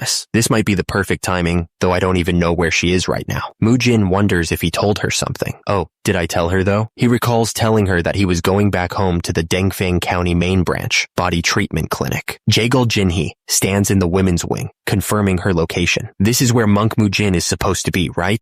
Jaegul Jinhee rushes from Nanchang to Dengfeng County non-stop. This is where Monk Mujin works at. My calves hurt. There's no way I'm going back without seeing Mujin. Not after all this. Jaegul Jinhee fumes at the thought. But wait, he's treating women too? Even if he's a monk, physical contact is involved in these muscle lengthening techniques. The women's wing is not under Mujin's jurisdiction. Someone approaches the room announcing, we've had a rather unique visitor. I'll go take a look. The woman walks in and asks Jaegul Jinhee, excuse me, what brings you here today? The woman smiles, introducing herself as Ryu Siola. I'm Ryu Siola, the head therapist at this body treatment clinic. Jaegul Jinhee's eyes narrow. Jaegul Jinhee responds to Ryu Siola's introduction with annoyance. The head therapist? Mujin is more than enough for my treatment. Jaegul Jinhee is taken aback by Ryu Siola's appearance. Ryu Siola announces, I'm here to see Monk Mujin. To see Mujin? Mujin? Jaegul Jinhee's eyes narrow with suspicion. Who is this woman? Why is she acting so familiar with Mujin? Mujin, oblivious to the tension, is relaxing outside. Well, whatever. She's probably doing okay. The clinic staff are wary of Ryu Siola's sudden appearance. So why are you saying I can't see Bolsudongja? Monk Mujin is currently recovering from a serious injury. Jaegul Jinhee steps forward, a menacing aura surrounding her. Who are you to know Bolsudongja so well? What? Are you his top disciple in manual therapy or something? Oh my, you recognized it well. I happen to be the direct disciple, personally taught by Monk Mujin. Ryu Siola doesn't back down from the challenge. And who might you be to be looking for Monk Mujin so desperately? If you have a message, I can deliver it for you. Jaegul Jinhee's eyes flash with competitive fire. Mujin and I have promised each other a future together. She means a martial duel promise. Ryu Siola pleads her case. So please let me see Bolsudongja. We can't allow a stranger in based on uncertain information. The world's a dangerous place, you see. The clinic staff remain firm, blocking her path. Anyway, he's not here, so try looking elsewhere. Someone from the merchant group said to check here. Do you know how much I've traveled just to meet Bolsudongja? Mujin enters the women's only clinic, explaining. Originally, Bolsudongja doesn't usually enter the women's only clinic. You said your name is Jaegul Jinhee? One of the clinic staff explains that Jaegul Jinhee has been chanting Mujin's name non-stop, and Ryu Siola is trying her best to deal with her. Mujin arrives on the scene, asking what brings the staff member here. He then realized that the young lady must be his guest. Ryu Siola stands with Jaegul Jinhee as Mujin asks, "Excuse me, you said Priestess Jaegul Jinhee is here." Mujin, looking healthy and muscular, greets her with a smile. "It's been a while, Priestess Jinhee. You came at just the right time." Jaegul Jinhee is surprised by his appearance. "Monk Mujin, have you fully recovered?" Mujin smiles, relieved. "That's such a relief. You came at just the perfect time, Priestess Jinhee. We actually need your help." Ryu Siola is taken aback by Mujin's statement. "You showed up at just the right time. It's fate, huh?" "Yes." Jaegul Jinhee is upset that Mujin left Nanchang without telling her. "How could you leave Nanchang without even telling me? I went through so much just to meet you, Mujin." She then apologizes for not informing him that she returned home for proper training after their spar. Mujin is surprised that Jaegul Jinhee traveled all the way to Nanchang to find him. "Don't tell me you actually traveled all the way to Nanchang to find me." No way. "I see. Well, come this way then." Ryu Siola watches Mujin and Jaegul Jinhee leave. Oh my. Bolsudongja's already leaving. How sad. Those two really look close. One of the clinic staff asks Ryu Siola if she has been steadily practicing manual therapy, and she confirms that she's been doing so every single day without fail. Ryu Siola gazes after Mujin, a strange feeling washing over her. "You're quite popular, Bolsudongja. What is this feeling?" Mujin feels a tightness in his chest. Jaegul Jinhee explains that his inner power is sufficient, but he can't reach the realm of chi emission because he doesn't know the method. Mujin confirms that's correct. Jaegul Jinhee is impressed by Mujin's rapid growth since they last met in Nanchang. She offers to teach him without delay, suggesting they catch up later at the Qianryu Merchant Group's training hall. Mujin acknowledges her offer. Mujin considers that he has a basic foundation for chi emission. Jaegul Jinhee explains that reaching the state requires considerable internal energy and a strong vessel to support it, requirements that Mujin has already fulfilled, likely thanks to the Grand Elixir. Jaegul Jinhee declares, "Right now, you should learn Ascension martial arts." Mujin wonders, "Ascension martial arts?" Jaegul Jinhee explains, "Simply put, Ascension martial arts are techniques to release and manipulate chi. Usually, you either surround your body with chi or concentrate or shoot it out, like Super XX from Dragon Ball." She continues, "As you practice and grasp the key points of this martial art, you'll naturally be able to emit chi outward." Jaegul Jinhee elaborates, "The basics of Ascension martial arts involve getting used to sending internal energy through the small veins. Small veins, tiny channels through which internal energy flows. Shall we start practicing with your hands and fingertips? You'll need to break the habit of only using the large veins, like during our duel." Jaegul Jinhee says, "Once you get used to it, you'll even be able to imbue objects with chi like this." Like this, she demonstrates, shattering an iron wire with a blast of chi. "Just like this iron wire." Jaegul Jinhee smiles, holding her fan. "Just like you get used to using tools, you'll get used to Ascension martial arts. I'll teach you." She continues, "You experienced it somewhat during our spar, but long-range techniques really are amazing." Jaegul Jinhee's eyes sparkle. "Then I'll also teach you various exercises. The more you train your body, the easier it is to handle internal energy." Oh my, I'd love that. Just like before, I'll be in your care again. Mujin flexes his pecs, lost in thought. Jaegul Jinhee blushes. "Just thinking about sparring again is making my heart race. I keep thinking about the time back in Nanchang." Someone is peeking from behind a wall, watching the pair. Suddenly, a shadow falls over the clinic. Mujin asks, wasn't that Lady Siola just now? Why was she spying on us from there?" Jaegul Jinhee replies, "You really can't understand teenage girls." Mujin tilts his head, confused. "Teenage girl." Ryu Siola turns to Mujin. "Priestess Siola, may I ask you one more favor?" "Yes, what is it?" I'm researching something lately. Thought it might help. It's not martial arts for combat, though." Ryu Siola thinks, what kind of request makes him this awkward? That night, the day's work at the clinic comes to an end. "Great job today, everyone. Good work today too, young lady." Mujin lingers behind, and Ryu Siola asks, "Are you done for the day?" "Yes. Today was really tough too." Ryu Siola is surprised to see him so late. "Monk Mujin, why are you here this late? I have something to give you." She holds out a book. "Please take this." this? This is a martial arts book. Why are you giving this to me? Ryu Siola explains. It's a martial art called Oknyogong, supposedly great for skin elasticity. It's not a combat martial art. I thought it might be good for you to try it out. Mujin wonders, why would you give me something like this? Ryu Siola responds, since you've worked so hard, I wanted to give you a gift as a token. I guess I got a bit curious about Yahello Jinhee's beauty management methods too. Mujin expresses his gratitude to Ryu Siola. I look forward to your continued help, Lady Siola. I'm glad I found something useful. A proper reward is a great motivation for future training too. He continues, blushing slightly. There were so many things happening. It's really late for me to say this, but you've become a lot prettier since I last saw you. Mujin waves goodbye. Well then, I'll see you tomorrow. Ryu Siola watches him leave, a strange feeling bubbling up inside her. What is this feeling?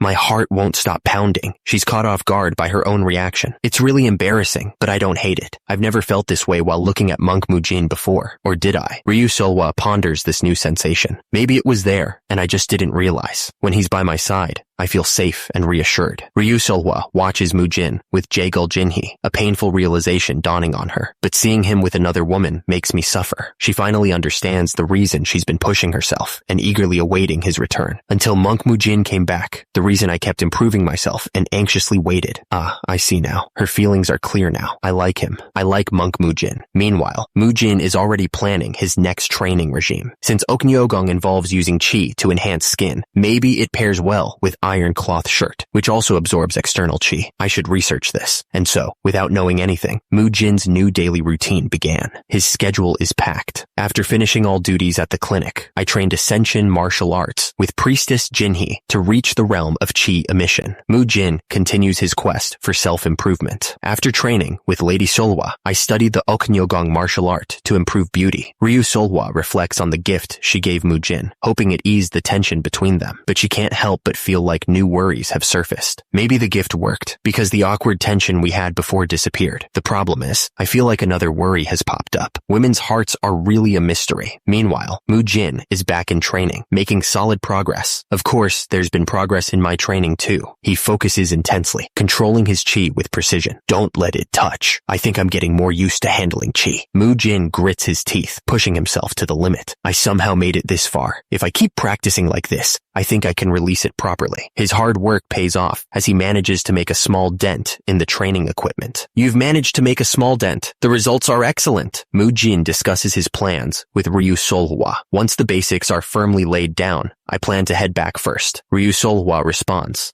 is that so? I think I'll have to stay here a bit longer because of work. Mujin realized, I can't be away for too long. There are people worrying about me and comrades waiting for me too. He thought about his comrades. Comrades waiting for me. Come to think of it, it's been quite a while since I left Shaolin. He wondered how everyone was doing back at the temple. Meanwhile, back at Shaolin, Mugung tried to escape from Muyol's grasp. Senior brother Mugung, let's go together. Muyol responded. Junior brother Muyol, don't cling on to me. It's hot. Mu watched the antics of his junior brothers. Muyol seems to be becoming more and more like a monkey. I wonder how much stronger they've gotten during this time. It's been a week since Mujin started training under Yahello Jinhee to learn Ascension martial arts. The 7th day, Yahello Jinhee instructed him. Good. Spread your chi to each finger joint, then picture it being released. If you're ready, just like before. She challenged him. Try and block this. Mujin focused, visualizing his own image of releasing chi. Inhale chi, condense, harden, prepare, bolt pulled back and locked, chamber set, 1 bullet loaded, selector to semi-auto. Fire initiated, trigger pulled. Yahello Jinhee's punch, glowing red with chi, collided with Mujin's, which shone with a cool blue light. The impact created a blinding flash of energy. Mujin had reached the realm of chi emission. Only a few shots, but now I can release them at will. I did it, priestess. Ryu Siola looked on. If I get more used to it, I'll be able to do rapid fire, right? Yahello Jinhee was stunned. Normally, it takes at least 2 or 3 years to reach that level. I want to fire like a machine gun, but maybe that's still too much. To succeed in just 7 days and nights, what kind of monster is he? Mujin grinned. On top of that, I didn't learn the 72 Shaolin techniques. Instead, I combined a few martial arts and made my own. Yahello Jinhee considered Mujin's philosophy. I absolutely hate things that are complicated and difficult. I guess you could say my mind is at peace, only when my body is strong, truly. The path of a grand master. She turned to Mujin. Training ends here. I have nothing more to teach you now. I'm really glad I came to find Monk Mujin. Jaegul Jinhee watched Mujin, finally understanding his training methods. Haha. Now I understand the reason behind his explosive short-term growth. Extreme physical training. He pushed his basic external martial arts to their absolute limit. She mused on the benefits of a strong body. The stronger your body, the fewer side effects when combining martial arts. Your chi vessel will also grow accordingly. Jaegul Jinhee grinned, admiring Mujin's physique. That's why Monk Mujin hones his body like that. So cool. When I get home, I'm going to grind my therapy practice. Jaegul Jinhee had fallen completely for Mujin's muscle supremacy theory. Now that she's received proper training and wrapped up all the clinic handovers, she figured she'd return to the Shaolin temple she's missed. Jaegul Jinhee, surrounded by members at the Cheonryu merchant group, stated, "With everything that's happened, I feel like I keep owing you, Mujin. Please take care of me from now on too, Mujin."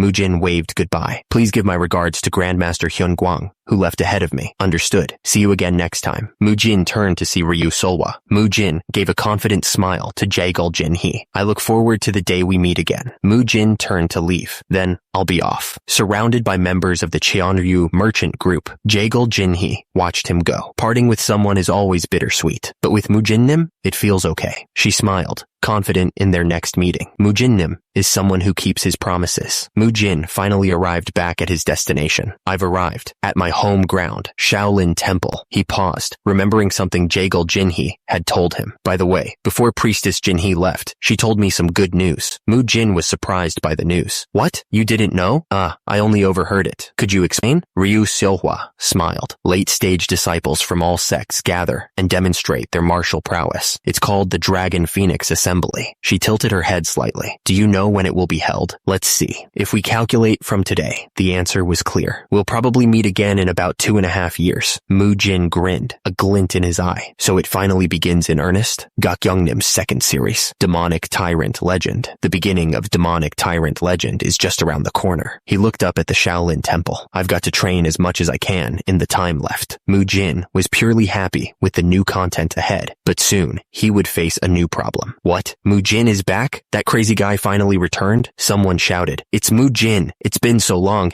Hey, slow down, brother Muyul. Geez, you're always so energetic." After greeting the elders, Mujin was ready to rest. "Phew, now that I've greeted all the elders, let's go inside and get some rest." Suddenly, a figure slammed into him. The impact sent Mujin flying. Mujin! Mujin lay sprawled on the floor as a monk greeted him. "Mujin, welcome back, punk. How was life outside? It's really been a long time." Mujin was surprised by the sudden tackle, but he was even more surprised to see who it was. "Whoa, it was you guys? Have you been well? Looks like you all bulked up a bit." The monk who tackled him was surrounded by familiar faces. He grinned. "Guess you weren't just slacking off, huh?" One of the monks replied, "We got by somehow." Mujin looked at the monk, Muyul, who had slammed into him. "Muyul, you've been working out hard. Your tackle speed and grip strength were insane." He knew Muyul was one of Shaolin's 3 disciples and successor of the Shaolin 5 Animal Fist. Mujin noticed the prayer beads on Muyul's wrist. "Huh? I haven't seen those prayer beads before." Muyul explained that successors of the Shaolin 5 Animal Fist always carry prayer beads, and his master drew a crane on it since he mastered Crane Fist. Mujin then turned to Mugyong and noticed something different about him. "Mugyong, what's up with your head? Is that a tattoo?" Mugyong explained it was a lotus symbol symbolizing Buddha, drawn by his master. Mugyong added that if the tattoo fades during training, he has to run 200 laps around the martial yard. Mujin commented, "Looks like Elder Hyeguan's taste, right?" Mugyong agreed, saying he could see it too. Mugyong, one of Shaolin's 3 disciples from the 108 Arhats division, was shocked. "How did you get even bigger in just a few months? Your brain still seems intact." "That's a relief. As expected from Elder Hidam." "Are you really the one to say that?" Mujin grinned, looking at his old friends. "Wow, you all look really good now. You've all grown a lot while I was gone." One of the monks shouted excitedly. "All right, the day's training is done. How about a spar? Woohoo, we get to play together again? I'll slam you into the ground to celebrate your return." Another monk noticed Mujin's exhaustion. Mujin must be tired. "Are you okay?" He replied, Of course, at the time, they didn't know that in order to participate in the major event called the Dragon Phoenix Assembly, Mujin himself had to become stronger than he already was. But more urgent than that was the delayed growth of his friends. The monks were completely spent. Stamina depletion, you maniac. What the hell did you do out there? Let's just rest for a bit. What is this? Mujin was shocked at how easily his friends were defeated. This used to be a normal sparring session before I left Shaolin. You all went down after one round? Are you kidding me? He watched as the monks struggled to get back on their feet. Their bodies clearly became tougher than before, and they memorized plenty of techniques too. Mujin frowned, trying to understand the situation. So why can't any of them stand up to me, against me? Aha, Mujin realized it. The difference in power was vast. The gap between himself and his friends. Before returning to Shaolin, Mujin had absorbed the summoning pill, fought villains, received one-on-one tutoring with Jagal Jinhee, and absorbed the Great Rebirth pill. Mujin realized in short, balance broken. He's the only one who leveled up. Mujin knew he had to solve this. This is bad. I've gotten way too strong alone. It's not like I'll always be fighting alone from now on. Luckily, the major incidents don't start until return paths. Advance demonic tyrant, demonic lords, demonic tyrants advance. The Dragon Phoenix Assembly is when it all begins, so I'm not late yet. Mujin thought about his friends. Let's see how the others are doing now. Their bodies are strong, but they're lacking the internal energy to support it. He remembered a detail from the novel. In the novel, the blood monk gathered internal energy using the energy absorption technique. At this rate, they might end up weaker than the blood monk. Mujin wondered what he should do.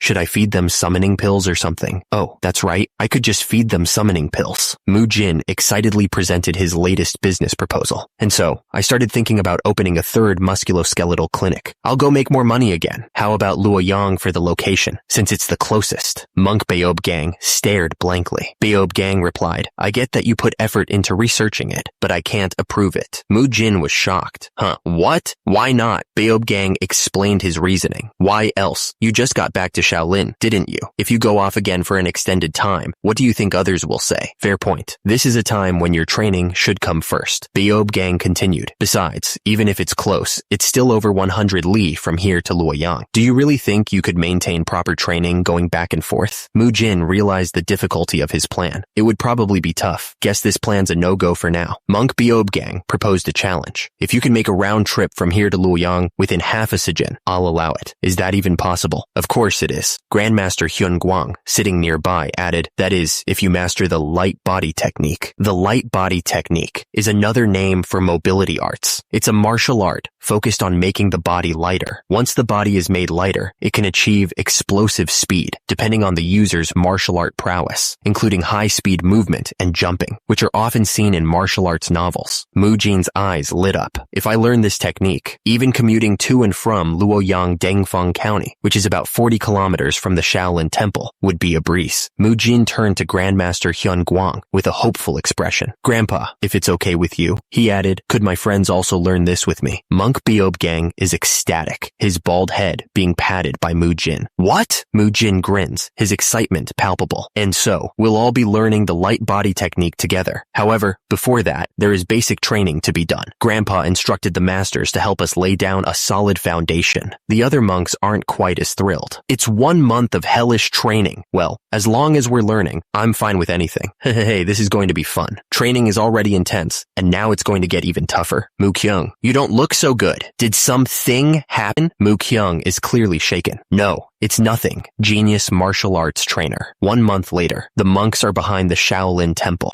Mujin addresses the assembled monks. How was it? Did everyone train well during the past month? The monks respond with enthusiasm. Yes, we've prepared our gear for full-fledged training, but Mujin has a question for Grandmaster Hyun Guang. Excuse me, Grandmaster Hyun Guang. I have a question. Why did we learn the 1,000-pound hammer before the light body technique? Hyun Guang explains the connection between the two techniques. The 1,000-pound hammer is a martial art that changes your body weight. It's practiced before learning the light body technique, which is used in order to move faster, by lightening the body. Mujin summarizes the lesson. So, by controlling body weight with the 1,000-pound hammer, it helps with movement. But why do we need to reduce body weight? He answers his own question. Because a lighter body can move faster. Grandmaster Hyun Guang chuckles, stroking his beard. Ho ho ho. That's partially right and partially wrong. Mujin. Mujin is confused. Pardon? But I thought. Hyun Guang cuts him off. You'll understand what I mean in time. Hyun Guang ends the lecture.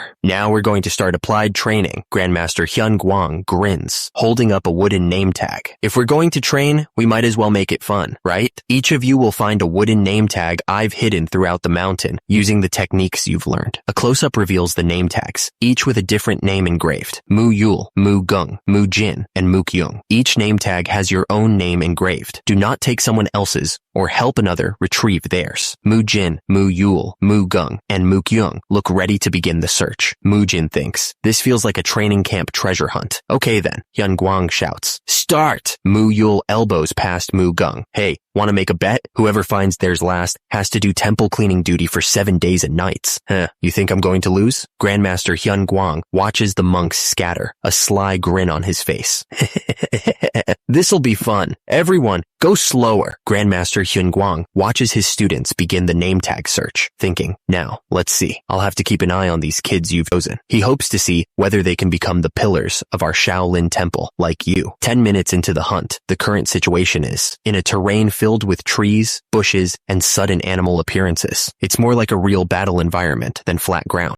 Mu Yul uses his surroundings freely, maneuvering skillfully and fluidly, almost like a monkey. Mu Kyung applies various mobility arts and stride techniques that he's learned, adapting to each situation perfectly. He's the fastest of the four, with incredible acceleration and split-second decision-making skills. Meanwhile, Mujin moves with purpose. Another monk watches him pass, panting heavily. Mu Gung, due to his large frame, has a wider collision range. Unlike the others, he gradually increases speed with minimal movement. So what if he stumbles or bumps into things? He silently pushes forward on his path. The three of them all use the 1,000-pound hammer technique as their base to enhance their light body technique and search for the name tags quickly. However, there was one person struggling. Was that an earthquake? That was a really loud noise. Maybe some wild beasts are fighting in the mountains. Mujin was lost. He thought, I had successfully adjusted myself while using the 1,000-pound hammer. But why is it so hard to keep my balance? My body doesn't even feel like mine. Light body technique. It's too difficult. Huh? Mujin grunted as he stared at the fallen tree branch. Why is a fallen tree branch the size of a log? What a ridiculously sturdy tree. He realized he'd been lucky. If I hadn't used Iron Guard, my abdomen would have been all bruised up. He started to piece things together. Right. Even if you throw something light like a leaf or feather with all your strength, they don't move fast. But what if I add weight the moment that I throw it? Suddenly, Grandmaster Hyun Guang appeared behind him because a lighter body can move faster. Ho, that's partially right and partially wrong, Mujin. So that's what Grandpa meant. Mujin realized his mistake. I was too focused on the idea of simply making the body lighter, like in the novels. But the real technique is adjusting your body weight to increase speed. Time for another attempt. Let's try it again. First, fix my center of gravity right before launching myself. Increase my body weight and move my body forward. While in the air, lighten my body as much as possible to go farther. Mujin focused, zeroing in on his target location. Once the target location is decided, he shifted his weight again, channeling the force. ADD weight again. That's how I generate maximum speed. Mujin grinned, feeling the technique come together. This is the true light body technique, so the 1,000-pound hammer can be used to directly control speed. He realized the versatility of this approach. The light body technique isn't a martial art in itself. It's more like a technique for movement. So that's why we learned the 1,000-pound hammer first. Depending on how it's used, everyone can develop their own unique version of light body technique. Mujin smiled, excited by the possibilities. My own light body technique. How exciting. He turned to survey the damage he'd caused during his training. Oops, I left quite a trail of failed attempts behind me. I didn't mean to.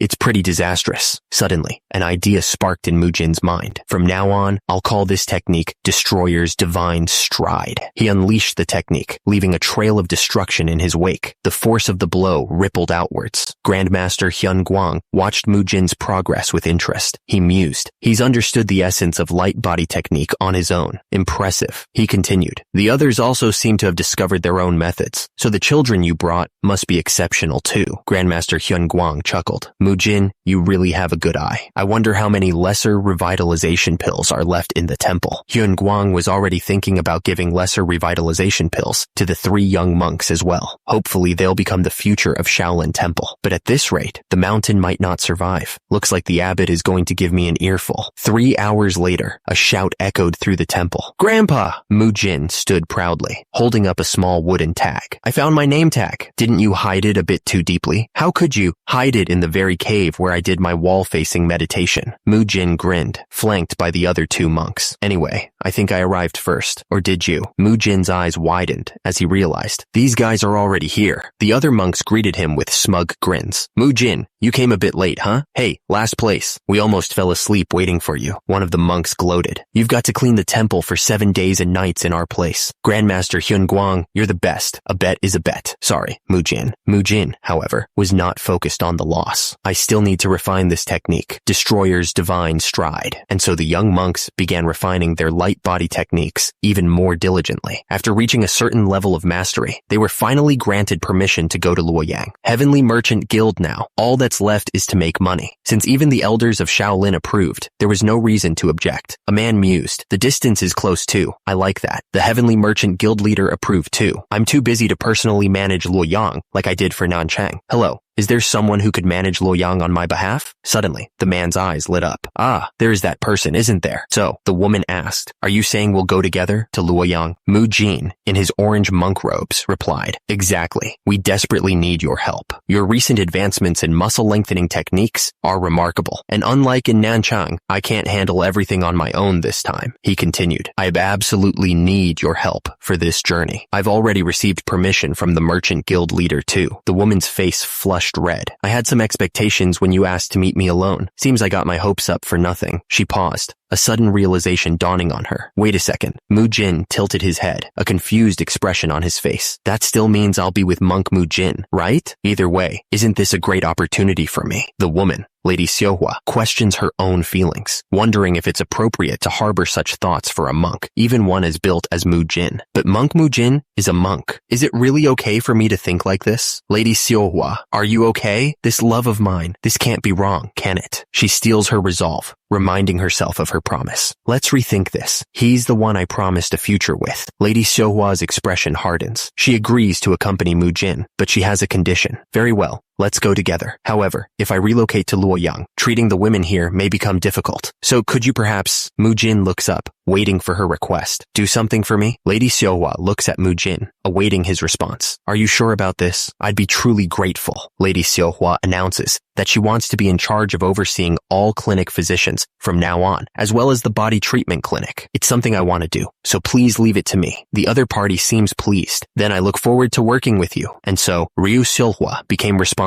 not only for Luoyang, but also for all upcoming clinic branches. This is Lady Siola. Ah, she's the one that Monk Mujin mentioned. Lady Siola thinks to herself, I don't really know her true feelings. With this, I'll get to see Monk Mujin more often, right? Well, the outcome is good, so it's fine. The others remark on her newfound confidence. She seems more confident now. Maybe it's because she took initiative. I'll be counting on all of you. You're someone who we can definitely trust and follow. Not at all. We look forward to working with you. And she seems a lot brighter, which is wonderful. The man on the left is moved by her growth. Her growth is seriously bringing tears to my eyes. So what do you think, guild leader? He must be proud. He's turned into a complete daughter-doting father. What more needs to be said? Afterward, Monk Mujin commuted kilometers every day, using Destroyer's divine stride. Fortunately, thanks to his experience starting from scratch at the Nanchang branch, opening the Luoyang clinic wasn't difficult, and there were no locals giving him a hard time like before. And many people offered help after hearing about the body treatment clinic, so the establishment went smoothly. Monk Mujin went back and forth between Dangfeng County and Luoyang countless times, with support from Heavenly Merchant Guild and the Shaolin elders. In just 2.5 months, the Luoyang branch was opened, and after the clinic opened, the response was booming with business. Many of the afflicted began coming to the body treatment clinic. The Luoyang branch of the body treatment clinic gained popularity through word of mouth. People were saying that their knees got better there, and even an old monk on the brink of death recovered thanks to the treatment. There wasn't a single day without patients. One man without money pleaded to be seen, but Mujin's clinic didn't charge for treatment and invited him inside. News of the treatment at the Luoyang clinic spread far and wide. They say rumors travel 1,000 miles, and this news even reached people who were not ordinary. Very far away from Mount Song, where Shaolin is located, the news reached Mount Wudong in Hubei. Grandmaster Hyun Guang asked if a Shaolin monk had fully recovered. His subordinate confirmed, and with support from the Heavenly Merchant Guild, they've opened clinics in several places. The subordinate continued, saying that he heard they provide treatment free of charge. The Grandmaster held the sword, thinking, because he suffered so much, now he wishes to give back, huh? The sword hummed with power. A subordinate asked, will you go visit them, Master Unheo? Grandmaster Hyun Guang replied, of course. People always say, the strongest is the best in the world. But the world is so wide and complex. How could anyone pick just one person? Whether in the past or now, people have always loved ranking the strongest. He continued, among the powerful, there was always talk of the 10 great martial masters of the world. Grandmaster Hyun Guang spoke of the most powerful. Among them, 3 were especially renowned, all swordsmen, known as the 3 greatest swords. Heaven Destroyer Sword, Emperor of the Sword Destruction Pavilion, the Namgung Sword Emperor of the Namgung clan, and finally, this person. That damn monk is back, the Taiji Sword Immortal of the Wudong sect. We'll finally see to the match that never reached its conclusion. Unheo, one of the 3 greatest swords, the Taiji Sword Immortal. And so that rumor was the start of a new story. Grandmaster, are you here? Monk Beob Gang burst into the room, startling Grandmaster Hyun Guang and Mujin. Grand Master, this is serious, Beob Gang exclaimed. Hyun Guang responded, Beob Jian, there's no need to shout. I can hear everything. That person is here, Hyun Guang mused. I see. It's about time. Who do you mean? Beob Gang announced the arrival of a legendary figure. Sage Unheo has arrived. The Taiji Sword Immortal. Sage Unheo greeted Hyun Guang.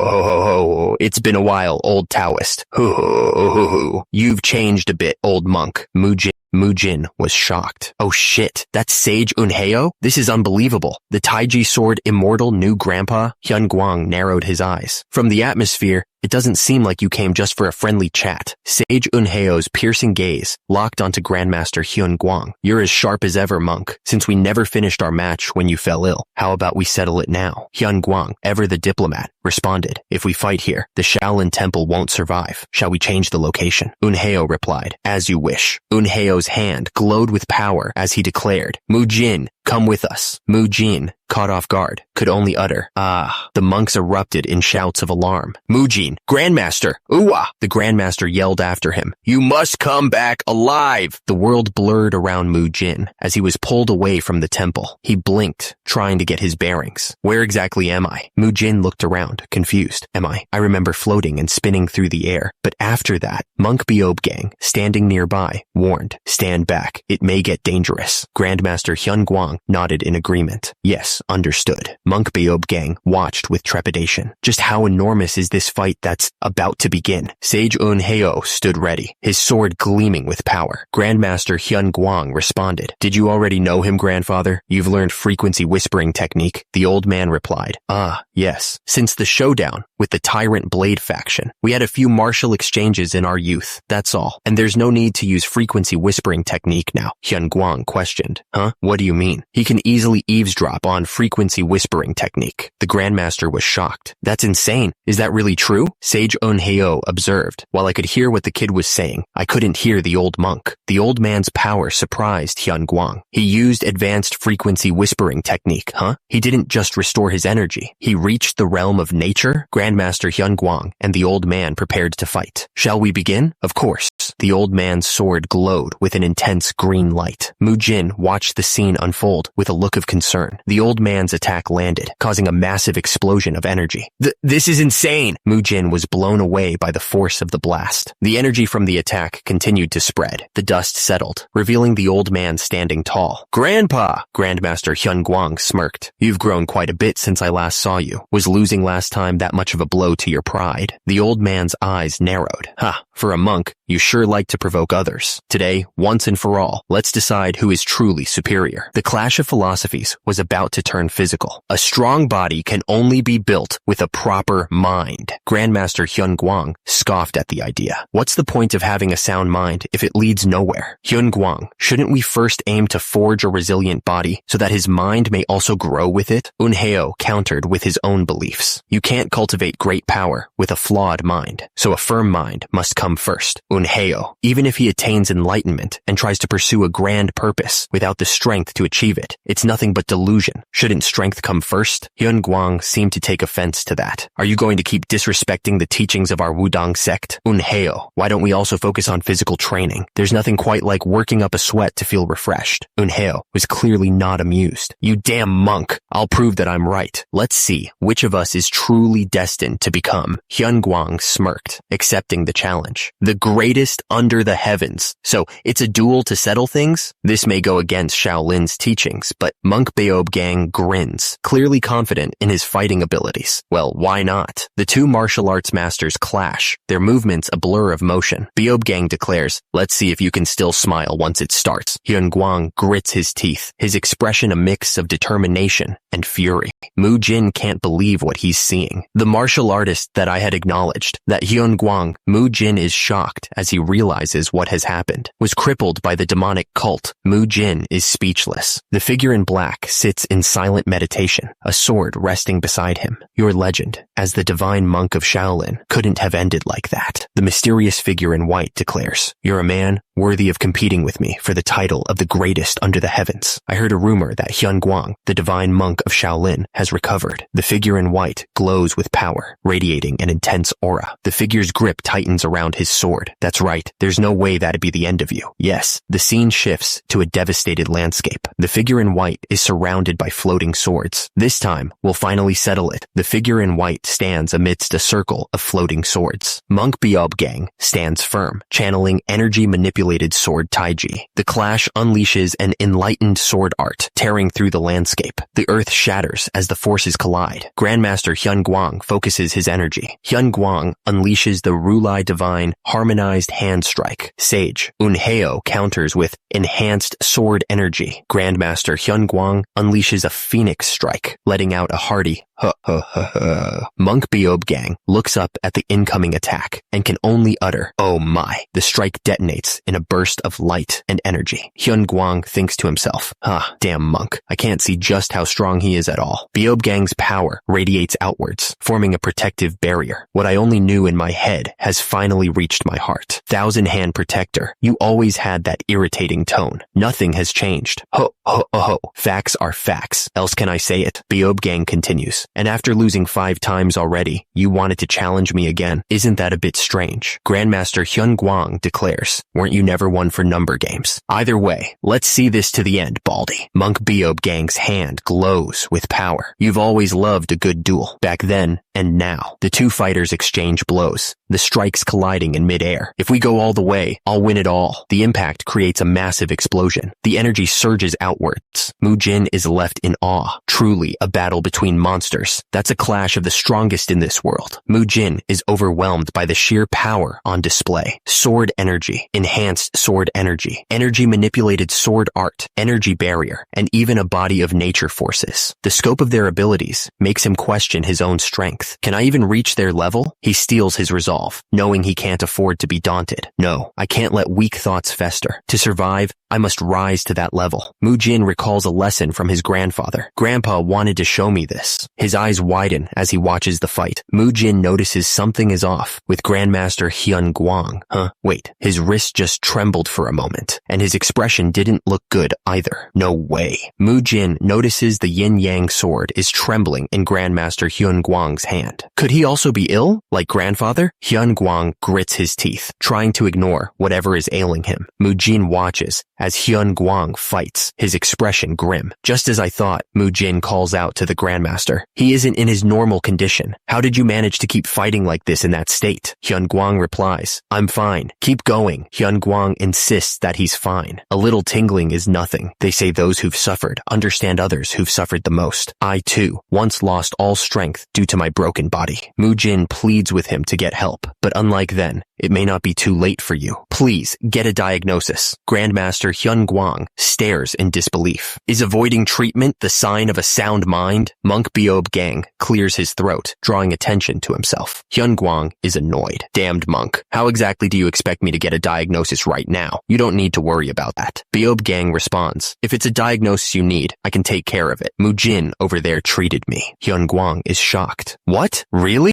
Beob Gang turns to Mujin with a hopeful expression. Mujin, would you mind examining his body? Mujin looks thoughtful. Even if he's one of the strongest in the world, his body's structure should be the same, right? The duel between Grandmaster Hyun Guang and Sage Eun-heo is temporarily halted. Mujin begins his examination. So, you said there was numbness and dullness in the fingertips, along with pain. Hyun Guang confirms. Yes, that's right. Mujin continues. Then could you try extending both arms forward while maintaining bent wrists facing downward? Hyun Guang complies, grunting in discomfort. Mujin nods. Just as I suspected. Mujin diagnoses the problem. It's carpal tunnel syndrome with tenosynovitis. Due to constant strain from wielding the sword, it seems the accumulated stress finally burst. You must have been in extreme pain. How did you manage to continue sword training in this condition? He explains further. Carpal tunnel syndrome is caused by compression of the median nerve as the carpal tunnel in the wrist narrows. It's not incurable, but recovery will take time. First, let's proceed with emergency treatment. This lad, the rumors were spreading like wildfire.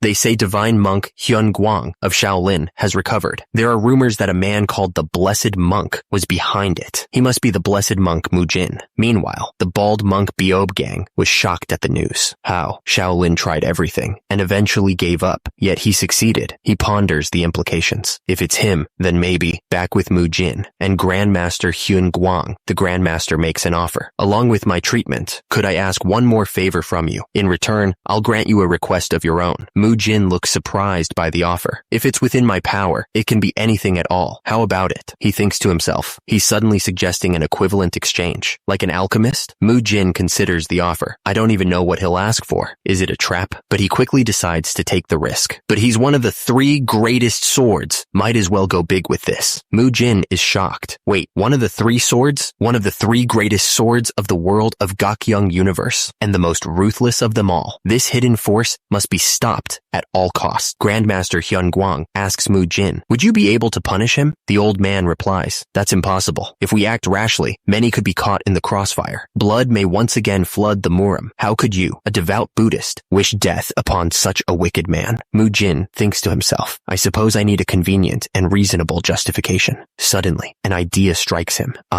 Mujin reveals his true motive. The truth is, that man is the one who annihilated my precious family. Jin explains his reasoning to Grandmaster Hyun Guang, recounting a tragic tale from his past. I was born in a scarcely populated, remote rural village where everyone was poor. He continues, our family's practice of medicine was different from conventional methods, so it wasn't widely accepted, but we were known for never turning away a patient. Although it was so long ago that my memories are faint, I still remember how our clinic was always bustling day and night. Mujin recalls the pivotal moment that changed everything. One day, a martial artist came to our village, covered in blood. He continues, not only our family, but the whole village worked together to treat his severely injured body. Mujin pauses, a shadow passing over his face. No one knew that moment would become the turning point for everything. Once the martial artist had recovered enough, the memory darkens as he concludes simply, they came. Mujin continued to explain the events of his past, recalling the arrival of a powerful figure, the leader of the Unorthodox Alliance, the combined forces of the 7 unorthodox sects, and the leader of the Sword Destruction Pavilion, Heaven Destroyer Sword Emperor Yuk Jinggang. Mujin's expression darkened as he revealed revealed the grim truth. It turned out the martial artist we had saved was a fugitive from the unorthodox alliance, and because we had treated that fugitive, the memory was punctuated by a single, accusing finger. The scene shifted to a horrifying image of destruction. We were annihilated. The boat drifted silently on the water, a stark reminder of the tragedy Mujin had witnessed. Back in the present, Mujin's business partners were discussing inventory. I think there's supposed to be one more item. If so, we need to check and contact the merchant guild. Mujin continued his story, recalling a desperate plea. Help me, please. The scene zoomed in on a man's face, his expression etched with worry. The memory continued. A group of people discovered a child hidden away.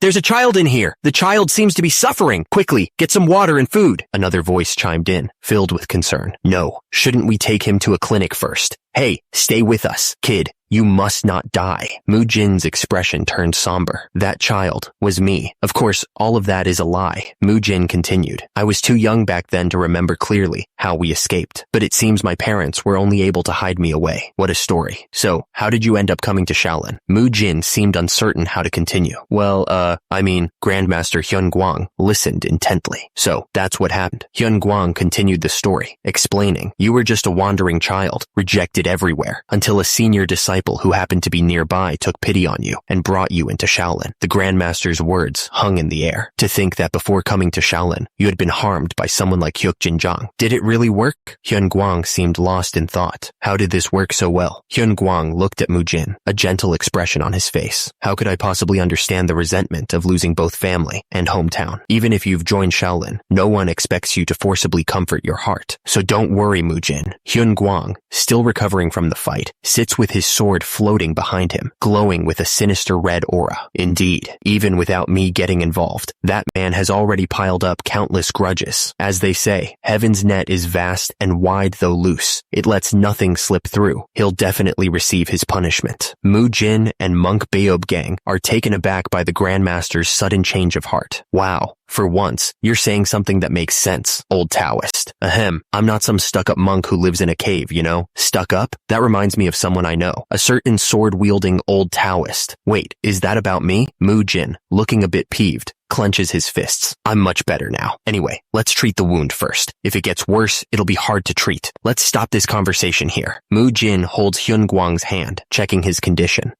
You've gone through a lot. I hope that old man hasn't made you too uncomfortable. Hyun Guang and Beob Gang bicker like children. What? You yourself are an old man too. Compared to you, I've aged quite gracefully, don't you think? Grumpy old monk. Mujin interjects. Please stop fighting and help with the treatment, Grandpa. See? Quit being stubborn and lie down already. Enhanced sword energy. Put the sword down for now. Hyun Guang looks at his bandaged hand. I came here for a final showdown, but now I'm being treated instead. Oh, ho ho ho. Life's full of unexpected turns, isn't it? Grandmaster Hyun Guang, with monk Beob Gang beside him, asks, anyway, would you like a drink? I swiped a bottle of Shaoxing wine from Guan's stash. You've really become a shameless monk, huh? Hyun Guang continues. Why did you send the blessed monk back? He's still growing. He should rest. Oh ho ho. Have some motion sickness medicine on you when you return. Hyun Guang advises, you can't just overwork them like that, or they'll hate you. It's all right. That child finds his own way, as long as you give him direction. I'm sure today's events will become a great lesson for Mujin. The Grandmaster asks, wouldn't it have been better if you brought that child you mentioned earlier, too? Monk Beob Gang replies, you mean Chung Su? Just watch. No one can rival him. Hyun Guang chuckles. Oh. You're entrusting what you couldn't achieve to your grandchild? That's the most disgraceful thing old folks do, isn't it? You want to go at it again? The Grandmaster stares intently. Grandmaster Hyun Guang, holding a bottle of Shaoxing wine, asks Beob Gang, you're pretending to be a monk, aren't you? What kind of regret is making you delay in grasping that opportunity? The camera focuses on the bottle in Hyun Guang's hand, which seems to be glowing with an inner fire. He continues, it's not the time to attain enlightenment yet. I think I have about 5 more years. Hyun Guang stares intently at Beob Gang. It's not like I've known you for just a day or two. There must be more to this than simply watching the youth grow. Meanwhile, an injured bald monk sits on the ground, surrounded by a dark and bloody aura. The smell of blood is starting to fill the air. It's more intense than when I fell previously. I can feel it. The scene shifts to a gathering of hooded figures, their presence heavy with foreboding. They're gathering their strength to rise again. How can I let go when I worry about our children's future? Back with the Grandmaster, he looks determined. There's still some more time go. I'll do all I can so the next generation can survive. Grandmaster Hyun Gwang looks upon the younger generation, surrounded by a fiery aura. Creating a better world is always the role of the younger generation, but our generation must pave the way for them. Isn't that child, Chung Su, such a person for you as well? The Grandmaster's hand is wrapped in bandages, glowing with inner energy. Hyun Gwang turns to Beob Gang. Hey monk, can you do me a favor? The Grandmaster asks Beob Gang. Lend us some disciples from Shaolin. Our disciples? Beob Gang replies, I guess you're correct. Grandmaster Hyun Gwang believes they have a duty to pass this world on to the next generation, and to do that, they all need to become stronger. He declares that their Wudang sect must grow even more. Beob Gang wholeheartedly agrees with the idea of a martial arts exchange with Wudang, the strongest sect. Beob Gang thinks that if they go ahead with their exercise method, Mujin will definitely need to attend, and he'll need companions like during the Nanchang visit. Since it's a martial arts exchange, it'd be good for young disciples to go and broaden their horizons. He has 3 in mind, but who are they? Beob Gang suggests Hye Gul as the person in charge, then third-class disciples Mu Yul, Mu Gung, and Mu Kyung. Beob Gang tells Grandmaster Hyun Gwang that since the 3 disciples have been doing light body technique training, everyone's been keeping a close eye on them. Hyun Gwang thinks that if it's those kids, they can be trusted to represent them. Hyun Gwang holds out his hand, and Beob Gang wonders why he's doing that, since he's asking for something, and what else could he mean? Hyun Gwang says that since the 3 kids are going to the Wudang sect, they should at least send them with some lesser revitalization pills, considering what they've gone through, in case they lose confidence in front of the Wudang sect's disciples. Beob Gang stares intently at Hyun Gwang. It seems he's planned this all in advance. After the greater revitalization pill incident, Hyun Chun decided to stop overthinking things. The monks confirm that they've absorbed the lesser revitalization pills properly, thanks to monk Hye Gul, more or less. One monk says, but to think that you'd be taking over us. Please take care of us again, like you did during the crane strike lesson. The bald monk Hye Gul says, this is going to be fun. He's the vice hall leader of Shaolin's outer hall, Invincible Fist. Another monk says, Wudang sect is considered one of the Northern Star, like our Shaolin. Since we're going to learn, let's do our best to uphold Shaolin's name. One of the monks notices someone's arrival and exclaims, oh, they're here, a man announces. We're from the Heavenly Merchant Guild. We've brought all the items you requested. The Heavenly Merchant Guild has delivered the requested items. And Mujin says, thank you. Though martial arts exchange is our main goal, I figured these would help too. Equipment and physical conditioning are still an important part of Shaolin training. The monks look on in shock as Mujin continues. The old equipment seemed insufficient, so, whoa.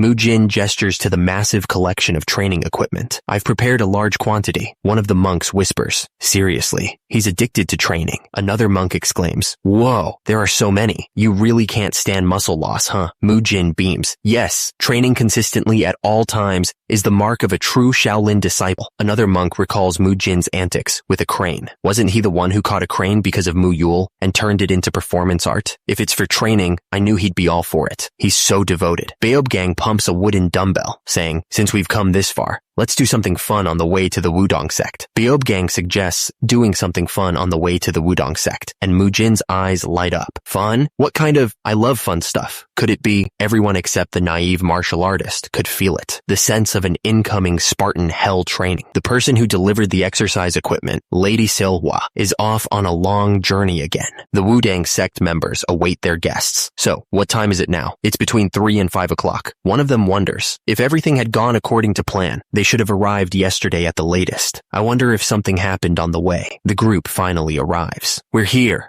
You came out to greet us. One of the Wudang sect members is shocked by what he sees. But wait, comrades, did something happen on your way here? An accident? But Beob Gang says, not quite. It was just part of our training. The Wudang member is speechless. Did you really pull the carriage here? That's so reckless. More importantly, why did you take the longest route to get to Mount Wudang? Mujin replies, haha, I figured it'd be the perfect place to train. We'd finished ourselves. The Wudang member is still reeling from the revelation. Training? Mujin said this is what they call a march. What would have happened if we didn't know light body techniques? The Wudang sect members welcome their Shaolin guests, saying, "Well then, may we go inside? Please come in." The Shaolin group finally arrives at the Wudang sect. Muyul collapses. "We're here. We can rest now, right?" Muyul, one of the Wudang members, is taken aback by the monk's appearance. "I thought there were only quiet, meditative monks, but they all seem pretty eccentric. Yes, they even seem reckless." The Wudang sect member speaks to the Shaolin monks. "Anyway, thank you for coming all this way. We'll be arriving at the lodging soon, so please rest well after your long journey. By the way, that place over there," oh, he points to an area, explaining, "that's the self-training area. It's where we work on basic physical training, martial arts, and study. Going forward, all of you will also train and interact with us there." Mujin eyes the training area with interest. "For now, you'll be training there."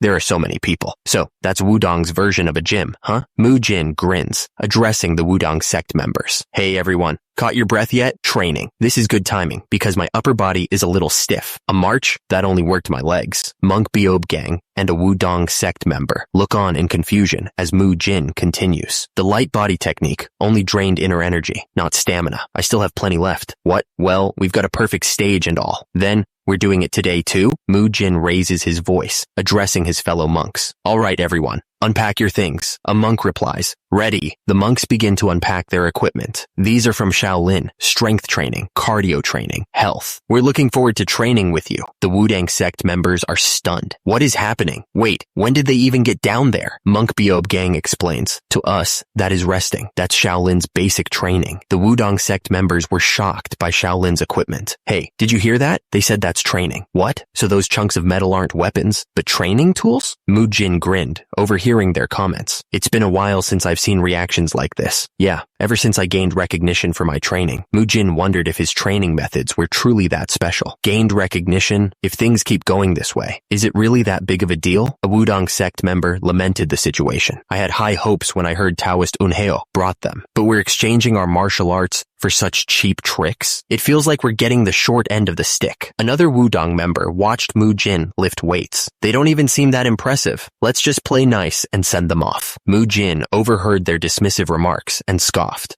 They're calling our training cheap tricks? They don't even understand how effective the muscle lengthening technique can be." Mujin encouraged his fellow monks to focus on their exercises, reminding them that even their elders reacted the same way at first. The monk beside him admitted that was true, but he was still surprised by the reactions of the Wudang sect. Mujin told him not to react to every comment. He assured him that, just like they did, the Wudang sect would eventually recognize the value of their training. Mujin turned to Mugung and asked for help benching some weights. He then grew annoyed. "There it is again. Bench what? Stop using such difficult words." A Wudang sect member remarked that the training tool looked strange, seeking confirmation from his companion. His companion confirmed that they were monks from the Shaolin temple, here to help with a martial arts exchange. The Wudang sect member was ready to see what the Shaolin monks were all about. "I see." Chung Su, the Wudang sword dragon, was curious to see their skills. "I'm curious to see what they're like." Chung Su, Wudang sword, dragon Wudang sect's third-class disciple, Grandmaster Hyun Guang, gave Mujin a task. "Mujin, I'll leave the cleanup to you. I'm heading in first. A promise is a promise, so I'll go ahead." Mujin grumbled about always being stuck with cleanup duty. "Seriously, if only I had grasped the principles of light movement faster. Am I always going to be stuck with cleanup duty?" Mujin's eye twitched. A Wudang sect member approached Mujin, who was busy with his workout. "I'm sorry. Am I disturbing you?" Mujin replied, "No, not at all. But who are you?" A Wudang sect member approached Mujin, introducing himself. "I'm Chung Su, one of the third-class disciples of Wudang. I hope we'll get along." Chung Su continued, hoping to make Mujin feel at ease. "Since we're both third-class disciples, feel free to speak comfortably with me." "Oh, I see. It's nice to meet you." Mujin recognized the name. "I know the name Chung Su well. He's one of the characters that's a part of the Gakyeong universe." Mujin thought about where he knew the name from. He appears in Return of the Demon Supreme, the genius of the orthodox sects that fought the demonic cult protagonist. Mujin recalled Chung Su's role in that story. Namgung Jinchun. Chung Su was fighting alongside him, like a second-in-command character, just a sidekick. Mujin wondered if Chung Su's role would be expanded in this story. "I don't remember him having much screen time in that series, but maybe like Jinhee, he has a bigger role in Shaolin Chronicles. Chung-Soo reached out to shake Mujin's hand. Even though we're here on official business for martial arts exchange, I hope we can become friends. Mujin accepted the gesture, and they shook hands. Chung-Soo observed Mujin with a piercing gaze. The handshake between the two martial artists was charged with an unseen energy. Chung-Soo's eyes narrowed, sizing up Mujin. He seems to be on par with me. Chung-Soo's thoughts raced as he studied Mujin's face. Is there something more to him? Let's see. By the way, I saw your training earlier. Mujin, with a smug grin, remarked. It honestly looked like a completely useless technique. Chung-Soo was taken aback by the sudden criticism. Excuse me? What are you saying all of a sudden? Is lifting these chunks of iron and stone really necessary?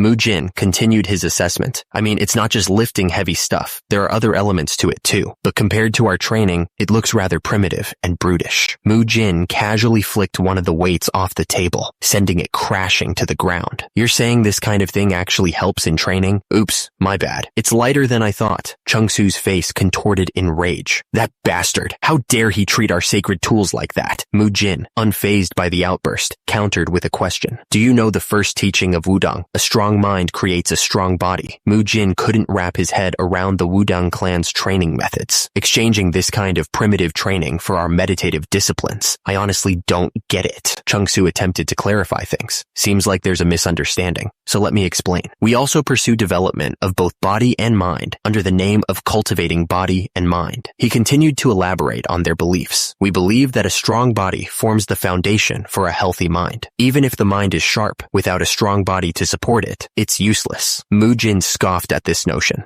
You don't understand. Someone with a strong mind can do anything. No, even if you know something mentally. If your body can't follow, it leads to laziness and quickly giving up. Chung-Soo countered, questioning the source of laziness. And isn't that laziness also due to poor mental discipline? The mind built through hardship awakens and forms conviction. Conviction without strength is nothing but delusion. Mujin insisted on his point, emphasizing the importance of physical strength first. We must build mental strength only when the determination to become stronger is already in place. Then training truly bear fruit. You're not wrong, but physical strength is necessary to gain that determination. Even that training requires motivation and catalysts. A strong body helps build a strong mind, and a strong mind builds a strong body. Mujin's eyes widened, sweat trickling down his temple. What the? He couldn't believe what he was seeing. Hell just happened. The crowd was just as surprised, but some were already cheering Mujin on. Why are they suddenly sparring? I have no idea. Hehehe. Go Mujin. One of the Wudang disciples was equally confused. Apparently, Chung-Soo requested the duel first. That weirdo, what is he up to now? Well, I suppose exchanging martial skills wouldn't be a bad idea. Grandmaster Hyun Guang watched from the rooftop with a knowing smile. He looked down at the match, thinking, blessed monk, Mujin, the new pillar chosen by Hyun Guang of Shaolin. Grandmaster Hyun Guang watched the fight from above. No matter how strong Chung-Soo is, he won't be a match for Mujin. He had high hopes for the upcoming martial arts exchange. Let's see who's right. We'll find out who will lead the next generation. The future of Shaolin and Wudang hung in the balance. Will it be the Wudang's future leading talent or the Shaolin's future leading talent? Master Hyun Guang watched the sparring match from above, thinking, let's see who's right. We'll find out who will lead the next generation. He wondered, will it be the Wudang's future leading talent or the Shaolin's future leading talent? Meanwhile, the Wudang disciples cheered. Today, we'll witness the strength of the famous Wudang Sword Dragon. The Wudang Sword Dragon, Mujin. You can do it. The Wudang disciples continued to cheer on Chung-Soo. Chung-Soo, since you're already doing this, make it count. One of them noticed something amiss. Wait, his sword. The disciple realized with alarm. Isn't that a real sword? What? Seriously? The two fighters faced each other, ready to begin. All right then. Let the sparring. The two fighters launched at each other. Begin. When bare fists face a real sword, typically the sword user charges in to cut their opponent down, or the unarmed fighter tries to evade and counterattack from another direction. But for this sparring match, this is different. Clash. The impact sent shockwaves through the training grounds. The crowd is stunned by the metallic clang of fist meeting steel. A real sword clashed with flesh, and that made a metallic sound? What the hell is going on? Wait a second. That technique, Mujin's Iron Guard, surprises everyone. Iron Guard? To think he confronted a real sword head-on with that level of internal energy. That Mujin is no ordinary disciple. Grandmaster Hyun Guang watches the fight intently. It's been a while since Chung Bu faced an opponent using a real sword. Did he quickly assess Mujin's skill? Looks like that old monk wasn't spouting nonsense after all. Hyun Guang is intrigued by the outcome of the spar. Now I'm genuinely curious about the result. Mujin's fist clashes with Chung Su's sword. Mujin's attack is relentless. Whoa, he's coming in fast. Mujin sends Chung Su flying through the air. This would end easily. Chung Su slams into the ground, barely able to hold himself up with his sword. He coughs. You're finished warming up, aren't you? Mujin unleashes a devastating attack. Fist energy. The force of the blow explodes outwards. The crowd reels in shock. He's using fist energy? No way! Didn't they say that boy was only a third-class disciple? The Shaolin monks are ecstatic. I didn't expect Shaolin's strength to be on this level. Mujin's giving us all hope. Wow, Mujin's so strong. Grandmaster Hyun Guang observes the fight with a grim expression. But Mujin's fist connects with Chung Su's blade, sending a shockwave rippling outwards. The force of the impact leaves Mujin's hand bloodied. Chung Su stands firm, radiating sword energy. Chung Su, the Wudong sword dragon, someone who knows how to use sword energy. So we can't tell how this match will end. Monk Beob Gang watches the battle, his brow furrowed. When was the last time I saw a match like this? Beob Gang recalls a memory. It was shortly after I joined Shaolin. Monk Beob Gang watches Mujin and Chung Su clash, recalling a past memory. I once watched a duel between two equally unmatched talents. The memory shows two combatants locked in a similar struggle. This feels like I'm watching the match between Grandmaster Hyun Guang and Master Onhyo back then. Mujin unleashes a swift whirlwind sweep. Chung Su counters with a swift sword dance. The two fighters continue their exchange of blows, neither giving an inch. The force of the battle sends Chung Su flying backwards. Mujin staggers back, barely keeping his balance against Chung Su's relentless attacks. He plants his foot with the destroyer's divine stride. An explosion of force erupts as Mujin's foot connects with the ground, sending shockwaves through the training arena. An explosion! Chung Su's sword glows with a fierce light as he prepares to strike. Mujin manages to block the incoming blow at the last possible second. Wait! Mujin's eyes widen in disbelief. He deflected that? Mujin realizes that in a friendly sparring match between sect disciples, he can't use grappling, and only martial arts and internal energy are allowed in this kind of fight. But he thinks this is actually pretty fun. Mujin's eyes widen as he sees the floor cracking beneath him. Shit! The cracked floor. The assembled crowd watches intently, their expressions a mix of concern and awe. One of the Wudong disciples asks, "Are you alright?" Mujin manages to grab Chung Su, preventing him from falling. As Mujin grabs Chung Su to prevent a fall, Hyun Guang calls out, "Sparring match! Stop!" What? Chung Su asks why Mujin didn't finish him off, saying that it was a golden opportunity. Mujin replies that there's no point in winning against someone who slipped by accident. Mujin continues, saying that Shaolin's techniques are based on control and restraint, and he questions whether that level of force could be considered control. Mujin continues. Chung Su smiles, stating that he noticed Mujin's interest in muscles a while ago. Chung Su seems to have noticed Mujin's behavior. What are you talking about? Actually, I've been thinking about this since yesterday, but I'm not sure I should say it. Chung Su continues. That time at night, when you spoke to me, I thought you were intentionally trying to provoke me. The hand he used to shake hands. You wiped the hand opposite from the one you shook with. It was a bit clumsy, honestly. Ahem. Was that what happened? I mean, Chung Su's observations continue. Before you spoke to me, you quietly watched us training, and it seemed you were in deep thought. Chung Su smiles knowingly. It felt like maybe you had some sort of revelation while observing our muscle lengthening technique training, and he's still young, so it's only natural he'd be impressed by well-trained muscles. Chung Su pauses for dramatic effect. The truth is, Chung Su finally reveals his thoughts. From the moment I first saw the unusual equipment here, I was thrilled. Where is it used? How does it function? What is the name of this training method? Chung Su had been paying close attention to Mujin, and now he was ready to share his thoughts. He was impressed by the bulging muscles beneath the Shaolin disciples' robes, arms, backs, and thighs, thick enough to stop a sword. He was also amazed by the strange, innovative training equipment and the imaginative ways they used it. He wanted to try it all himself, to spar and to learn.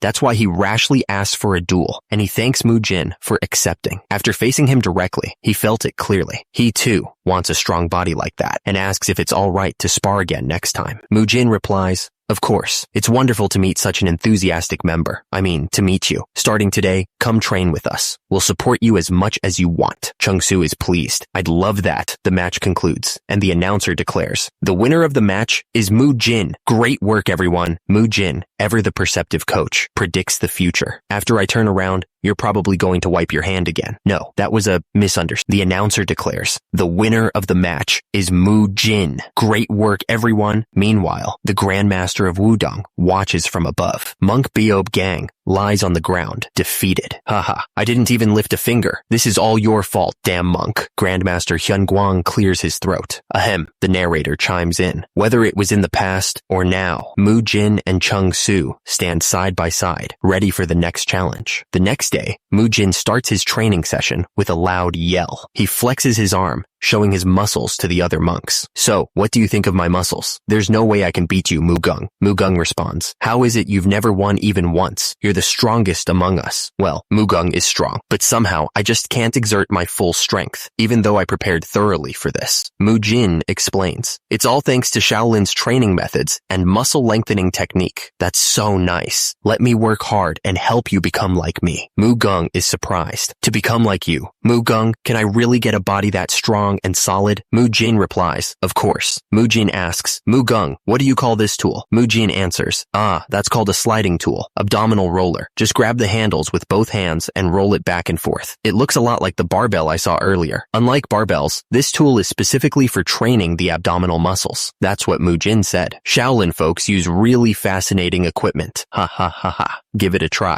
After the sparring match, one of the monks reflects on the mood. It feels like the distance between us and the Wudong disciples has shrunk. The awkward air they felt at first has started to fade. One of the monks hangs from a bar, struggling. Hang in there, just a bit longer. But how much longer? This is definitely a good sign. The narrator continues. Of course, some higher-ups or conservative types might take longer to come around. The monks whisper amongst themselves. But still, what's so great about that thing that it gets people cheering? Mujin was really impressive, but still, what matters is that the reputation of Shaolin is improving. That aside, now that the distance between them has closed, Mujin started to notice things he hadn't before. There's something that the people here have in common. They all seem to be in poor health. It reminds him of grandfather Hyun-Guang. They're not even getting proper treatment. Just then, a man in black robes approaches Mujin. Blessed monk, I've been looking for you. Mujin is surprised. Huh? Me? Why? Just then, a man approaches Mujin. Master Eunheo is looking for you. He called for you together with Chung-soo. Mujin replies, I'll go at once. Mujin and Chung-soo arrive at the appointed location. We heard you were looking for us. Greetings, Master Eunheo. Eunheo stands before them, radiating power. So you've come. Just seeing him like that, he really feels like a true Taoist immortal. The strongest in the world really is different. Eunheo looks at the pair. Do you know why I summoned only you two? Mujin replies, no, I don't. Eunheo explains, it's because of Hyun-Guang and the promise I made to that bald monk. He asked me to look after you well while you're here at Wudong. Eunheo's voice booms. If you were just average, I would have left you to my juniors, but I've seen your skills, so I have no choice but to teach you myself. Mujin is shocked. Saj Eunheo also saw my sparring with Chung-soo. Is he saying he'll personally train me? Eunheo continues. Before that, there's something I'd like to say first. Do you remember what I asked of you before? You mean the day you sparred with Grandpa? Eunheo asks, since you've spent a few days here, have you noticed anything? Mujin responds, may I speak honestly? I could be wrong, but I don't think the Wudong disciples are in a good state. Eunheo tells him, go ahead and speak. Mujin hesitates before replying, everyone's arms. Mujin observes that the Wudong disciples' wrists seem to be in bad shape, identifying it as Wudong's greatest crisis and biggest weakness. Grandmaster Hyun-Guang agrees, acknowledging Mujin's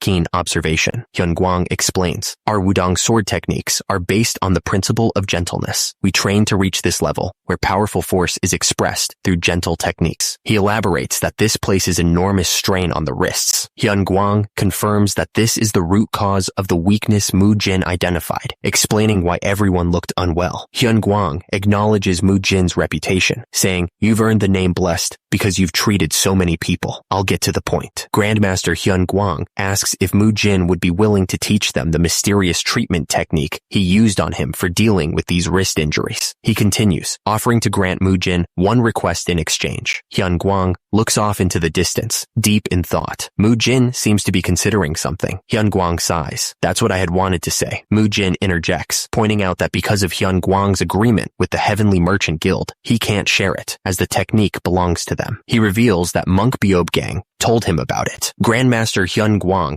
acknowledges that the situation is unfortunate, but accepts it, saying, "It's unfortunate, but it can't be helped. Well then, let's begin training." Hyun-Guang seems taken aback by this sudden change of plans. Is that really necessary? Mujin, realizing how that sounded, panics. What? No, that sounded misleading. Mujin clarifies that he can fulfill Hyun-Guang's request without breaking his agreement with the Heavenly Merchant Guild, prompting a surprised reaction from the Grandmaster. What I mean is, I think I can fulfill your request without breaking my agreement with them. What? How? Mujin explains that he could open a body treatment clinic in Chun County, a place less than 80 kilometers from there. Mujin points out that it's not far, making it easy to travel to and from. Hyun-Guang realizes that there was a way after all. It's not far, so it'd be easy to travel to and from. I see, there was a way, after all. From the shadows, a figure declares that the location is where the Jaegul clan from Yungjeong Mountain resides. He believes this is a great chance to plant a legal foothold in the territory of future troublemakers, and it would be great if they could also monitor the movements of the protagonist from the unorthodox errant chronicles. Grandmaster Hyun-Guang says that he will inform both Shaolin Temple and the Heavenly Merchant Guild himself, but wonders if they will really agree so readily. Mujin asks who would oppose treating the sick, stating that anyone with ties to them wouldn't hesitate to help others in need. Hyun-Guang acknowledges that whether strong or weak, when you're in pain, you're just a patient, and Mujin doesn't draw lines between people. Mujin's words cause someone to think that they now understand why Hyun-Guang chose Mujin, lamenting that it's a shame that Mujin didn't come to them instead. Grandmaster Hyun-Guang praises Mujin's righteous mindset, adding that the first teaching of Wudong is a strong mind. Hyun-Guang states that with Mujin's mindset, he'll have no problem learning what he's about to teach, prompting Mujin to ask what he means. Hyun-Guang reveals that he will now teach Mujin the Taiji fist strike. Mujin is surprised by the revelation, but Hyun-Guang confirms that he's serious. Hyun-Guang explains that even though Mujin may have seen it during the martial arts exchange sessions, that was only scratching the surface, as they don't hand out their core martial arts so easily, even if it's a fist strike technique and not a sword technique. Someone observes that Mujin knew, adding that he wasn't just watching the sparring, he was observing everything. Grandmaster Hyun-Guang explains that he'll teach the Taiji fist strike in a simpler, more practical way through real combat. Mujin beams, stating that learning from the strongest in this world can only help, and that he'll do his best to master it. Hyun-Guang calls Chung-Soo over so he can gain real combat experience, adding that he was probably pestering monk Beob Gang for another match anyway. Mujin is surprised that Chung-Soo, one of the 3 greatest swordsmen in the world, is teaching him the Taiji fist strike, pointing out that Wudong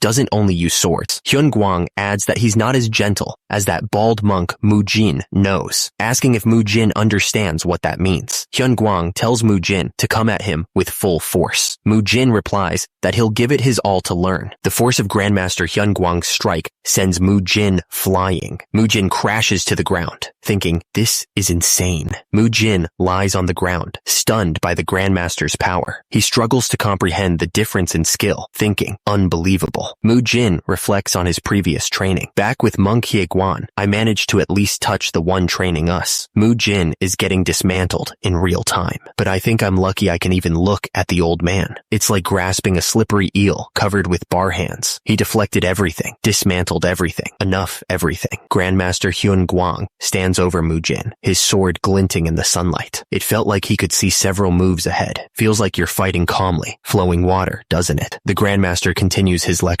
When deflecting attacks, the key is to watch your opponent. First, you must read their movements. Second, you must read the energy they wield. Third, you must read their mind. And that's why Hyun-Guang towers over the downed Mujin. I've already read all your moves, Chung-Gu. An intense aura surrounds Hyun-Guang. Grandmaster Hyun-Guang stands over Mujin, explaining that the final stage is to read the world itself, though even he hasn't mastered that realm completely. He continues, stating that the world is broader and deeper than one can imagine, and that vast experience is needed, along with the ability to adapt and respond, because anything could happen at any time, anywhere. The Grandmaster explains that it would be ideal to know what's coming in advance, but not everyone can achieve enlightenment like that old monk. Hyun-Guang declares that while Mujin is at Wudong, he will teach him the Taiji fist strike with all his heart, along with the Wudong teachings of mind over might. With a shout, he promises they'll train hard, and so, the martial arts exchange continued. Mujin learned the Taiji fist strike and the Taiji sword strike from Master Unheo, while the other three learned various martial arts based on Wudong's mind over might principle. Mujin grunts as he lifts a barbell loaded with weights. What kind of training is this exactly? Can we learn it too? His face is flushed with exertion, but he wears a wide grin. Around 10 days had passed since Shaolin and Wudong began training together. This scene looks oddly familiar. Mujin surveys the courtyard full of monks doing jumping jacks. They had successfully awakened Wudong's dormant athletic instincts. You're all doing great. How did our training time turn into a group exercise class? One of the monks watches Mujin with a scowl. It's impressive, but it's annoying that all this was sparked by that attention-seeking Mugung. The monks observe the higher-ranking martial artists watching them train. Even the high-ranking martial artists seem to be recognizing us now. They've proven their strength through the joint springs, and then earned their favor with the wrist treatments. So all they need now is to do thermal therapy and alignment properly, and massage, right? Didn't they say they had to combine it with that? They said the answer lies in the technique known as the muscle lengthening technique. They said they could get proper treatment at the clinic that's about to open. I guess the Shaolin's techniques weren't useless after all. If they also get treated at the clinic, it'll definitely strengthen goodwill between us. And so, built on that newfound trust, Shaolin and Wudong continued their martial arts exchange. For another 10 days, it became a meaningful time to understand one another more deeply. And soon, the day came for Shaolin to leave Wudong. I feel a bit sad letting all of you go like this.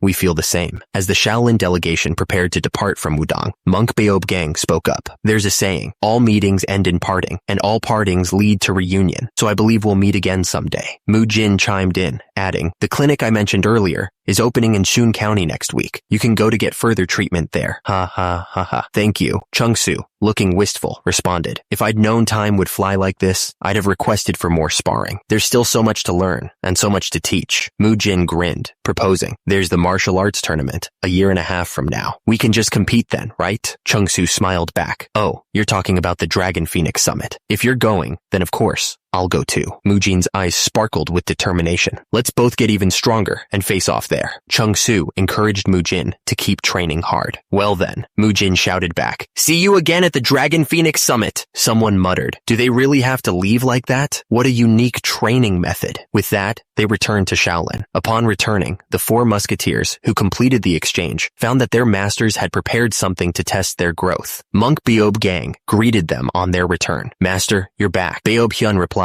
yes, Beob Hyun. Did you complete the task I gave you? He then turned to Muyul. It was tough, but I managed somehow. Wait, is that? Take a good look, Muyul. This is, Muyul shouted excitedly. A leopard! Leopard strike! Whoa! Leopards are the best. Beob Gang then turned to Mugung. You did well, Mugung. Mugung responded. Yes, master. Beob Gang began to explain. What I've been teaching you so far is the Rulai Divine Palm Strike, a firm body, and unwavering mind. These are the foundations of the 108 Arhats. He finished by saying, Wudong's mind over might clearly help your awakening. Stay firm, get even stronger. Mujin's hand glows with power, ready to impart some wisdom. Effort will never lead you to failure. Become the strongest. Another monk goes flying, courtesy of Mujin's training regime. You're lasting longer than before. Not bad. Mujin holds his fist, radiating energy. This is one of the 72 advanced techniques that I mastered. Invincible anti-demon punch. Do you remember all the forms and essentials? The monk on the ground looks up, aghast. No, not quite. It'd be more accurate to ask if I stole it well, right? How are you even more evil than me? Mujin ignores the comment. Alright, let's say you've learned everything. From now on, we'll use invincible anti-demon punch in sparring. The monk is sent flying through the air. The monk crashes to the ground, terrified. But I just memorized it. That's more than enough. Mujin sits in meditation, contemplating his progress. He reflects on his rapid growth. My very own martial arts with Iron Guard, Maiden Arts, Fist Energy, and the Taiji Fist Strike. All were enhanced by my improved strength, and everything's progressing smoothly. He thinks of his fellow martial artists, but it's still not enough. I can't be satisfied. Jinhee and Chung-Su and everyone else I've met have been exceptional martial masters. Mujin is determined to grow stronger. Hong So-hee and Ryu Guang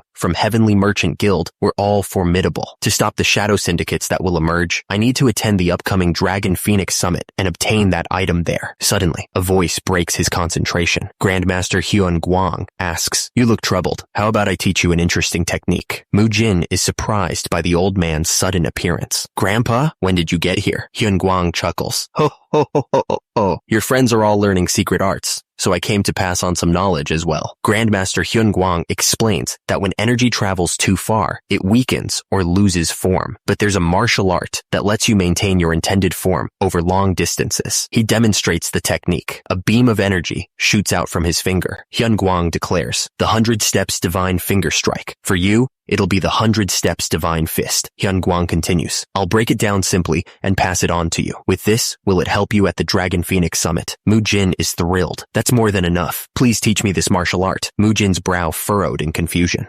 Huh? Mujin was taken aback. "Did I ever mention anything to Grandpa about the Dragon Phoenix Summit? I don't recall ever saying I wanted to attend. How does he know?" He wondered, did Monk Hye Ghoul overhear and tell him? Mujin considered another possibility. Or like Master Lin Hyo once hinted, could Grandpa be able to read minds? Meanwhile, at the Shanxi fortress, a man with a long white beard addressed the Murim Alliance. "It's been a while since we've all gathered. I hope you've all been well. So, what's the reason for today's meeting?" "It's regarding the upcoming Dragon Phoenix Summit, and also, at the Shanxi fortress, Jaegul Hyun, elder of the Jaegul clan under the Murim Alliance, addressed the group. How Shaolin's recent behavior has been rather unusual." He continued, "You've all heard the rumors, I'm sure. If Shaolin continues to act out, it could cause chaos in the Central Plains. We ought to step in and restrain them, shouldn't we?" 8 years ago, when the demonic cult invaded the Central Plains, the Orthodox sects formed a coalition called the Murim Alliance to stand against them. After nearly a year of war, they succeeded in driving the demonic cult out, and later decided to maintain the Murim Alliance in preparation for similar future incidents. Fortunately, there hadn't been any major events, so they rarely gathered aside from the Dragon Phoenix Summit. However, upon receiving word from the Jaegul clan, they reunited in one place after a long time. "We should start regaining the alertness we've let slip." Grandmaster Hyun Guang, looking stern, declared, "We must pay close attention to Shaolin's independent moves." The members of the Murim Alliance discussed Shaolin's recent activities. "I've heard rumors about their body treatment clinics, but are you really concerned about such a volunteer-like initiative? Apparently, most of their profits go toward helping the poor. Still, it's a fact that their business is expanding nationwide, and what's more concerning is that they're working with the Heavenly Merchant Guild." One of the members exclaimed, "What? The Heavenly Merchant Guild?" Another member chimed in, "Isn't that one of the most elite guilds in the world? I also heard that Shaolin has been in conflict with the Wudong. Didn't they open another clinic in Anseong, Gun County? That's close to Wudong's territory. So the clinic was part of the peace agreement. Even though we're selling the mundane elixirs, they didn't utter a word to us." Grandmaster Hyun Guang, his expression grave, addressed the assembly. "I assume you all must have sensed something off. Shaolin seems to be attempting to build a new power structure centered around the 9 great sects." One of the members spoke up. "I see. Therefore, perhaps we should also come up with a countermeasure. If we, the 9 sects, unite." The scene shifted to a woman overlooking a picturesque landscape. "We could form our own alliance centered on the 5 great clans." The sign below her read, "Murim Alliance, Rising Talents Gathering. Jinhee." Jinhee is joined by Tang Somi, who asks, "What brings you out here, Somi? It's just so boring in there. I wanted to be next to you." Somi complains that even though it's been a while since the Murim Alliance last gathered, everyone's too busy fawning over Namgung Jincheon. She continues, "I couldn't stand being around such insignificant people. They should all succumb to energy deviation and just die. The Dragon Phoenix Summit is just around the corner. Of course, he's going to win. I love that you don't care about him at all." Somi praises Jinhee. "From what I've seen, you're even more amazing. Is Namgung Jincheon even really that strong of a contender?" Jinhee declares, "To me, Namgung Jincheon is just a stepping stone for this Dragon Phoenix Summit." Jinhee smiles, thinking, "I have someone else in mind." Tang Somi considers who Jinhee has in mind. If it's someone who can rival Namgung Jincheon, could it be that Wudong sword dragon, Taoist Chung Su? No, not him. Somi says, "Anyway, I'm off to train. So it's neither Namgung Jincheon nor Taoist Chung Su." Jinhee watches her go,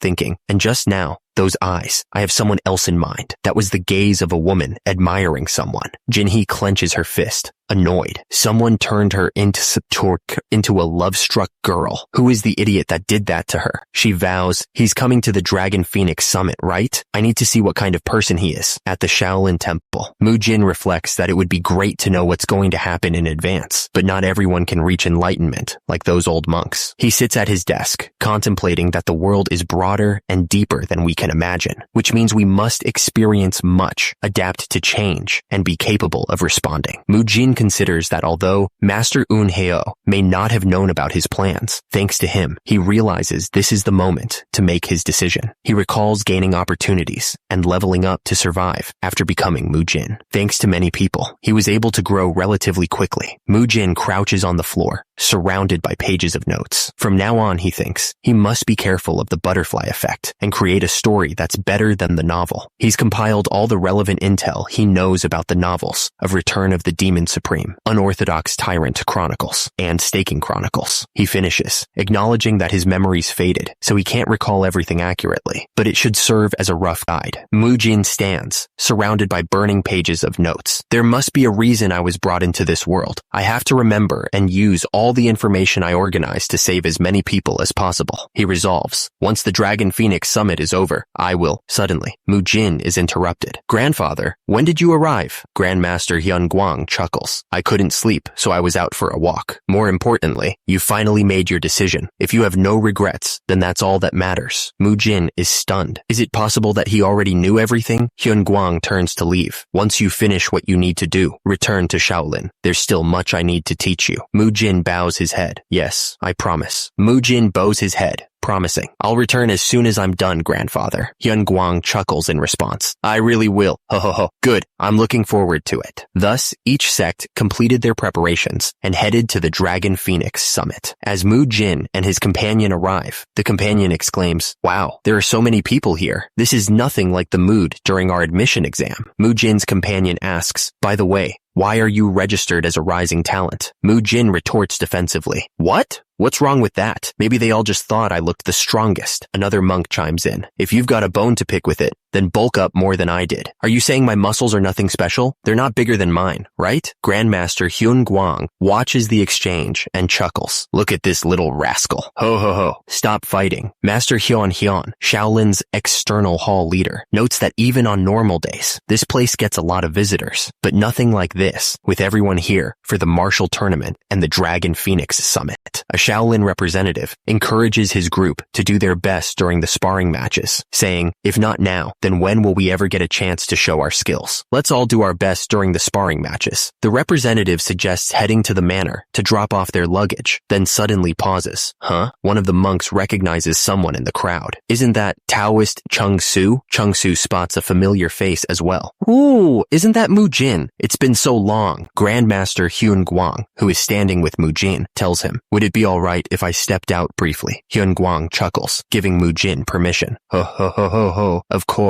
Go ahead and take your time here. We'll be at the manor. Chung Su greets Mujin, sensing his increased strength. Have you been gotten way well? I can sense you've stronger. I've been doing alright, but you look even fitter than ever. Chung Su is surprised by the change in Mujin's comrades. I couldn't recognize Mu Yul, Mu Ryung, and Mu Gung. What kind of training have you guys been doing? He explains. A lot's happened. Chung Su then notices someone staring at them. By the way, Mujin, do you know that person too? She's been staring at us this whole time. Jinhee is hiding behind a wall, thinking, I want to talk to him too. Ah, even Jinhee is here. What a familiar atmosphere. Mujin notices Jinhee and greets her. It's been a while, Jinhee. Have you been well? Jinhee is overjoyed that Mujin spoke to her. He talked to them. I'm so happy. Mujin, you've become unrecognizably stronger. She also wonders. And Miss Xiuhua too. Why are they both hiding behind a wall? I just can't tell what's going on in women's minds. Mujin continues to chat with Jinhee. Anyway, where are your companions, Jinhee? They went ahead to the manor for preparations. I stayed behind for a bit and just now stepped out, behind that wall. Meanwhile, behind the wall, Jinhee's companions observe Mujin and Chung Su. One of them remarks, I'm not that close with them. Those orange clothes must mean he's from Shaolin. He continues, does he have ties with Taoist Chung Su? They seem awfully close. Even Miss Jagle seems familiar with that weird-haired monk. Another companion wonders, what should we do? Miss Jagle seems to like that bald monk and the Taoist more than us. Our senior brother, Hong So-il, who's devoted to Miss Jaegal. The camera focuses on Hong So-il, a Manhwa sect disciple, who is known as Manhwa's new dragon. He is clearly displeased. Hong So-il's eyes narrow. I have something to tell you. Hong So-il overhears the conversation and is visibly upset by the news. What? Who dared charm that ice-cold Miss Jaegal? I don't know either. His companion responds. We'll probably find out at the Dragon Phoenix Summit, right? I heard he's participating too. Jin-hee smiles mischievously. The man who set Jin-hee's eyes ablaze. Aren't you curious? Who could it possibly be? Hong So-il's eyes narrow with jealousy. The man who caught Miss Jaegal's eye. He glances over at Mujin and Chung-soo, who are standing nearby. Could it be that monk with the weird hairline? A monk daring to covet the woman of the northern new dragon? Mujin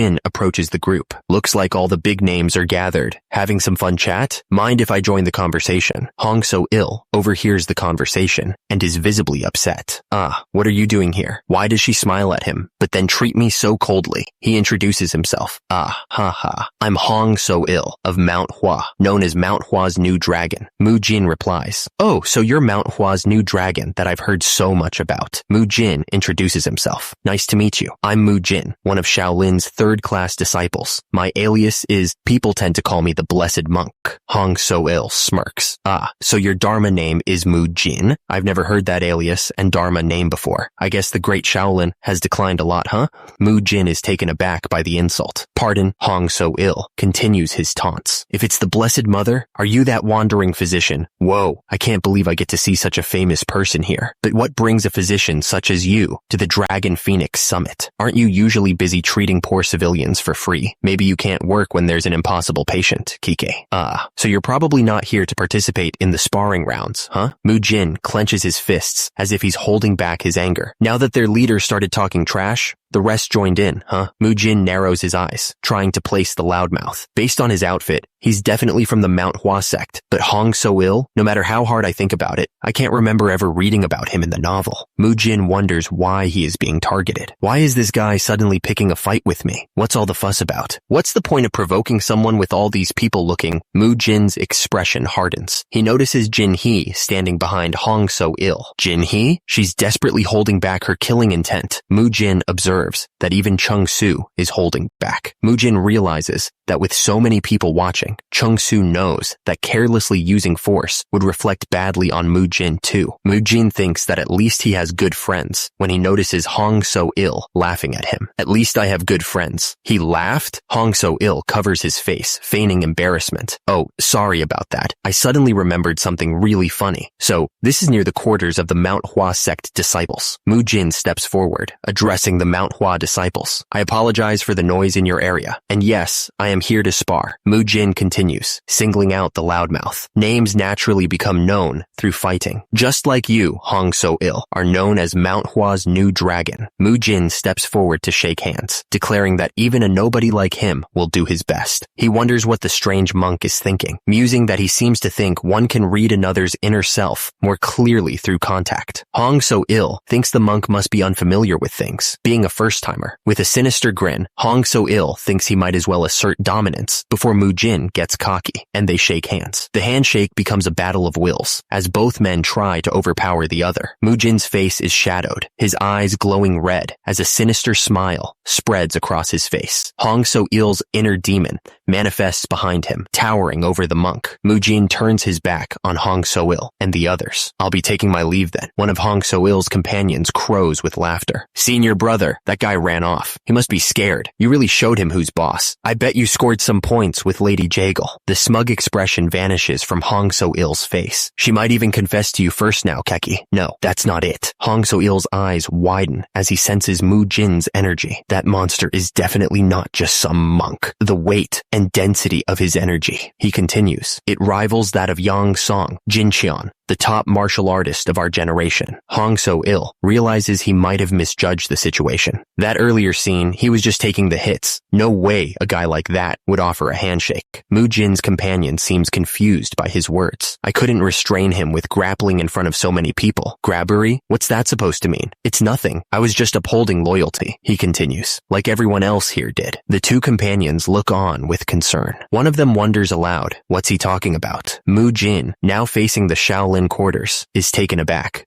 This is the Shaolin's quarters? Mujin, followed by his companions, observes the scene. No, it's just eerily quiet, as expected of Shaolin. So humble. Trying to come up with compliments makes it sound even sadder. He declares, "Anyway, I'll be going now. I'll head back too." The monk thinks to himself, if I remember right after the Murim alliance was formed, this was built by older monks generations before me. Did they really never renovate it since then? He glances over at the Manhwa sect's quarters. The Manhwa sect's quarters looked grand, even from a distance. Just wait. Once the Dragon Phoenix summit ends, I'm dragging the rest. Another monk approaches Mujin and his companions to give this place a full cleanup. Oh, Mujin is here. He even packed up all your stuff. What were you doing? Ho, ho, ho. If you're all ready, let's head over. The monk gestures towards the distant buildings, to the preliminary evaluation. The group arrives at the evaluation site, and the monk exclaims, "Wow, this scale is on a whole other level." Scale? What does that even mean? There are so many people, and there's such a big stage. I'm getting excited. Mujin, ever the strategist, has an idea. "Hey guys, I just had a great idea. Want to make a bet?" Huh? What kind of bet? He proposes a challenge to see who can score the most points in the prelims without using inner energy. Mujin gestures with a grin. "Hey, look over there." Mujin observes the other contestants powering through the trials. Everyone's using inner energy during their evaluations. How is this even difficult? One contestant shatters a boulder using inner energy. Mujin scoffs. "Confirmed. Am I done here? Using inner energy for that? Even a dog could do it. Don't you feel like you're stooping to their level?"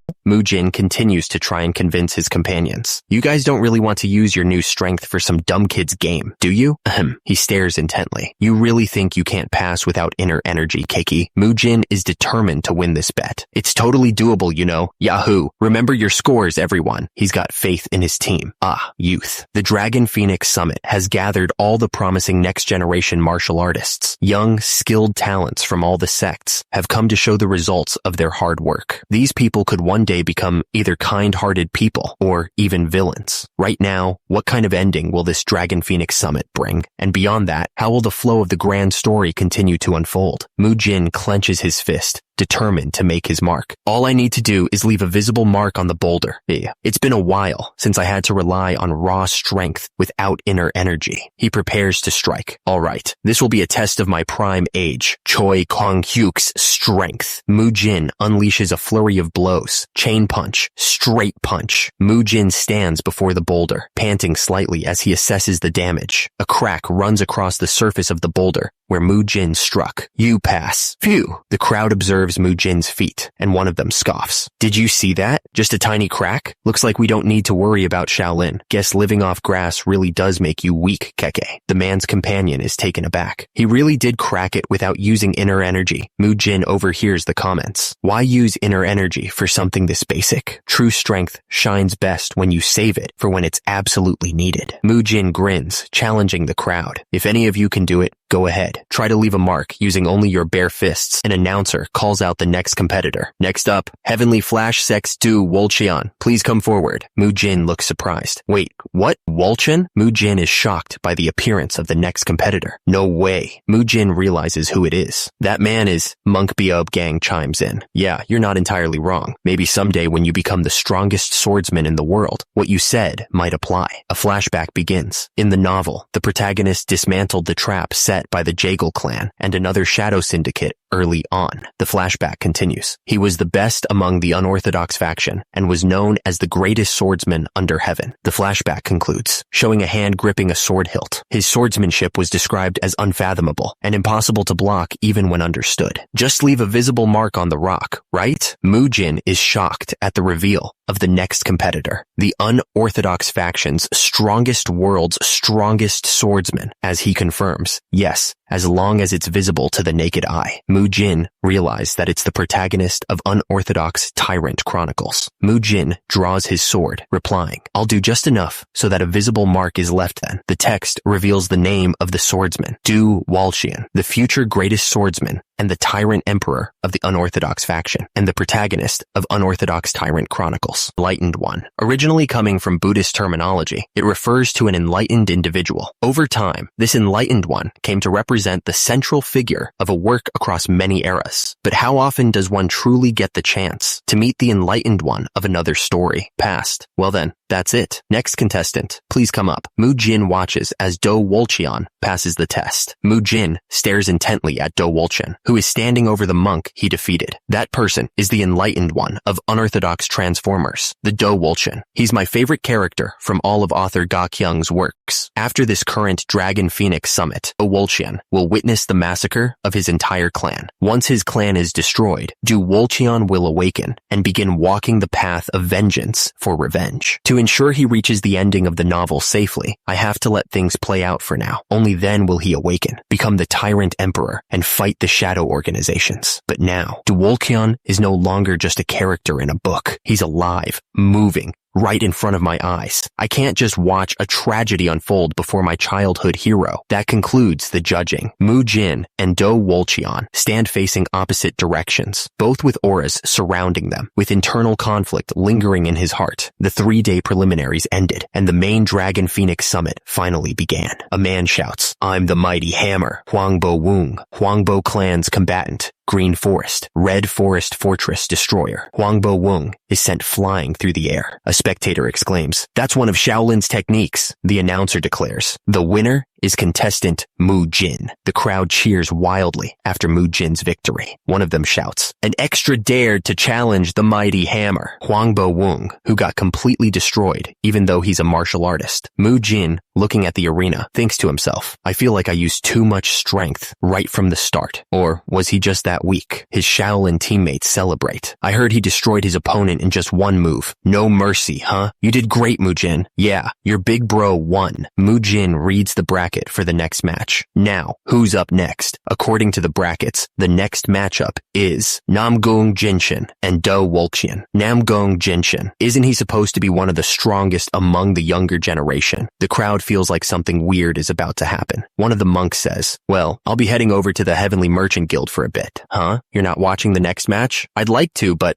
Mujin replies, "I already know how it ends." An audience member laments, I bet on Hwangbo Woong. If I had known this, I would have bet on the Shaolin side. That was flashy, but the final winner will still be Namgung Jinshin." "Miss, this event isn't rigged, is it?" Ryu Siola replies, "The Dragon Phoenix Summit is where the orthodox factions gather to showcase the future of their sects. Why would we resort to trickery in such a sacred event?" She adds, "Unless you're saying you don't trust the Heavenly Merchant Guild?" I misspoke. Ryu Siola, Heavenly Merchant Guild's representative director of the Body Treatment Clinic. The Dragon Phoenix Summit is a martial arts competition where young talents from orthodox sects, including the Murim Alliance, gather. These kinds of tournaments are festive occasions enjoyed by many. To profit from it, merchant guilds host all sorts of side attractions at the venue. Some set up inns or street stalls, while others, with official permission, run gambling booths that predict the outcome of the fights. This time, the Heavenly Merchant Guild focused entirely on support and trade, and in exchange for giving up all other rights, they obtained exclusive legal rights to manage all winning predictions during the event. They can lawfully operate sports betting. Ryu Siola is told, "Miss Muji, the person you've been waiting for is here." She replies, "Oh, okay." Ryu Siola says, "I'll go right away." Ryu Siola tells Mujin, "We at the Heavenly Merchant Guild anonymously placed a large bet on you, Mujin. We believe you'll make a huge impact at this Dragon Phoenix Summit." Mujin replies, "Thank you. Since you trust me, I'll do my best to meet your expectations." Mujin tells Ryu Siola about those things I requested before. We're preparing them so we can deliver them right after the tournament ends. With that said, the muscle monk continues. Requesting a carriage, disguised materials, and comfortable clothes is one thing, but asking for a fake identity. Ryu Siola's eyes widen in shock. "Don't tell me." Mujin's expression darkens as he says, "Yes." He reveals his true intentions. "I plan to escape from Shaolin." Mujin stands beside Ryu Siola, who appears shocked. "Has the match already been decided?" Mujin's expression hardens as he confirms the outcome. "And the winner is..." The outcome is out, and just like in the novel, the announcement rings out. Namgung Jinshin, Do Wolcheon has lost. A masked Do Wolcheon stands defeated. This is the first major wall he hits, as well as the very first step he takes towards toward becoming stronger. Mujin prepares to make his move. The second step is the annihilation of his clan. It's time for me to act as planned. Mujin turns to Ryu Siola. Well then, I'll be heading back now. Oh, and if things go well this time, Ryu Siola watches Mujin leave, thinking, we might end up seeing each other more often. She wonders to herself, goodbye, should I really be agreeing to these suspicious requests? Back with Mujin, he thinks to himself, we might end up seeing each other more often. He smiles. That sounds absolutely wonderful. I'm glad I helped him. Meanwhile, Do Wolchian reflects on his loss. There really are so many strong people in this world. I didn't think I'd lose that quickly. I've still got a long way to go. He resolves to redouble his efforts. I'll have to increase my training time.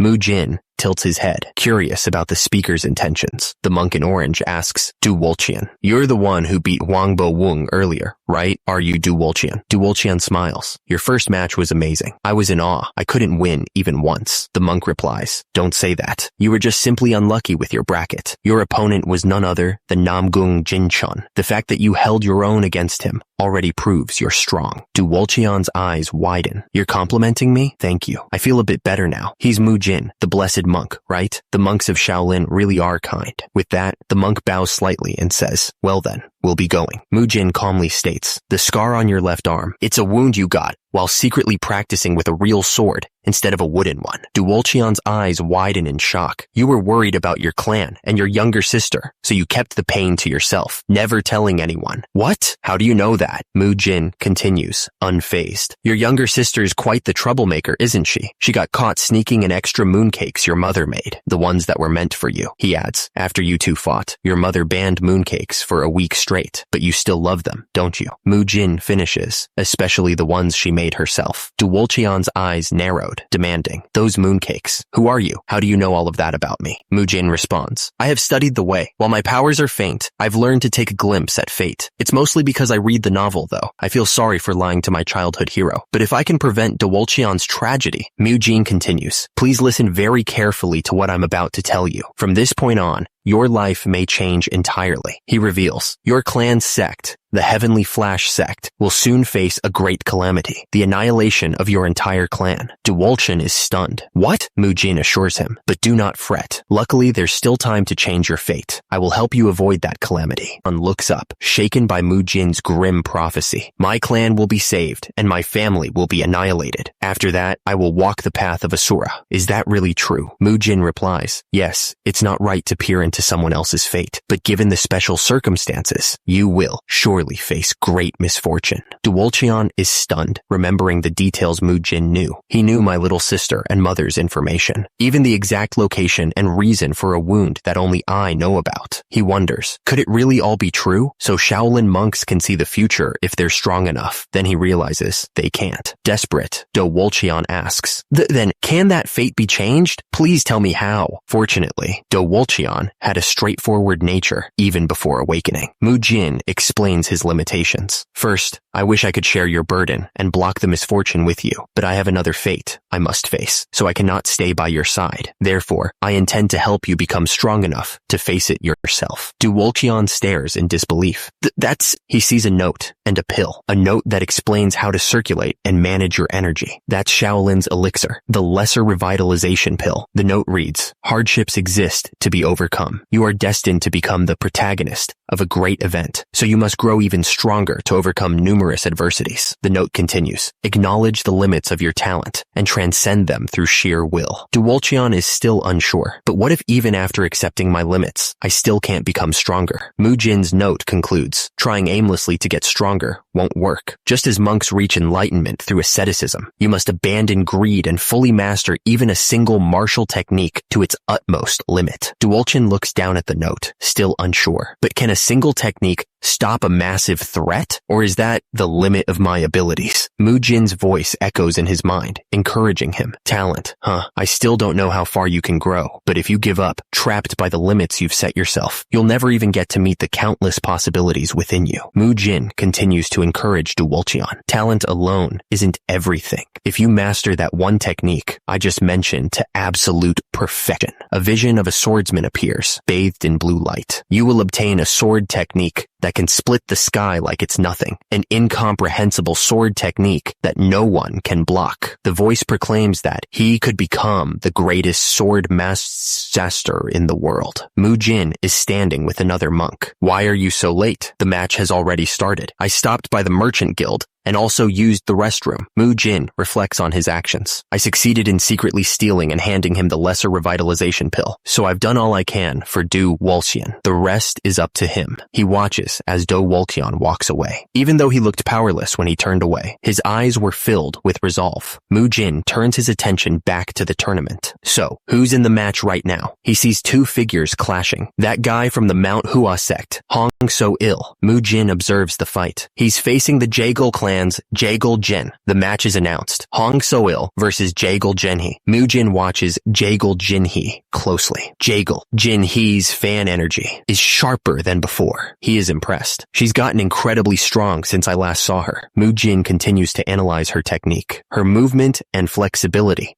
have also greatly improved. He grins, realizing she really hasn't been slacking in muscle lengthening technique training. Jaegul Jinhee unleashes a flurry of attacks. My clinic members are the best. Her opponent, Hong So-il, struggles to defend against the barrage of fan strikes. Hong So-il grits his teeth, realizing the difference in power. At first, I was relieved that her opponent wasn't Namgung Jinshun or that damned monk, but to think the gap between Jaegul Jinhee and me would be this huge. He remembers a time when he could at least hold his own. Up until 2 or 3 years ago, I could at least hold my own against her. Hong So-il is sent flying. What the hell happened in just a few years? Jaegul Jinhee ends the fight with a final blow. Plum Blossom Strike. Jaegul Jinhee's strikes connect with blinding speed. Her opponent tries to block, but the fan techniques are too overwhelming. Wait! He cries out as the force of the blow sends him reeling. The crowd cheers as Jaegul Jinhee continues her assault. With a final strike, she ends the match, leaving her opponent defeated on the ground. Jaegul Jinhee surveys the scene. Who, with that pitiful level of skill, you dare pick a fight with Mujin? Jaegul Jinhee looks down at her defeated opponent. Pathetic. The man attempts to strike again, but Jaegul Jinhee easily deflects the blow. She stands over him, unimpressed. I guess you've at least got some tenacity. I'll give you that. The man struggles to his feet, raising his sword. Mount Hua's plum blossoms bloom twice, after all. Remember that clearly. Jaegul Jinhee stares back at him,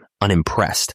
So that kind of personal feelings is also a flower, huh? What did you say? She towers over him, an almost amused expression on her face. Did you really think I wouldn't notice the personal feelings you harbor for me? Then why are you only so friendly to that bald monk guy? Jaegul Jinhee dismisses her opponent's feelings as complete nonsense. She explains that she's simply not interested in anyone unless they're stronger than her. The defeated man, fueled by her words, declares that in that case, he uses soaring stride to propel himself forward. He unleashes his plum blossom slash, determined to prove his strength. Jaegul Jinhee easily dodges the attack. Jaegul Jinhee smirks, seeing his determination. Very well. She tells him that if he shows her his strength, she'll grant him whatever he asks of her. The swordsman's face flushes red as he asks, anything? Do you mean it? Jaegul Jinhee doesn't respond and simply stomps on his hand. She mocks him for having such ridiculous thoughts in the middle of a match. Jaegul Jinhee kicks him to the ground. Get down there, Jaegul Jinhee remarks. You tried to end it quickly with a move from above, but that technique has already been countered long ago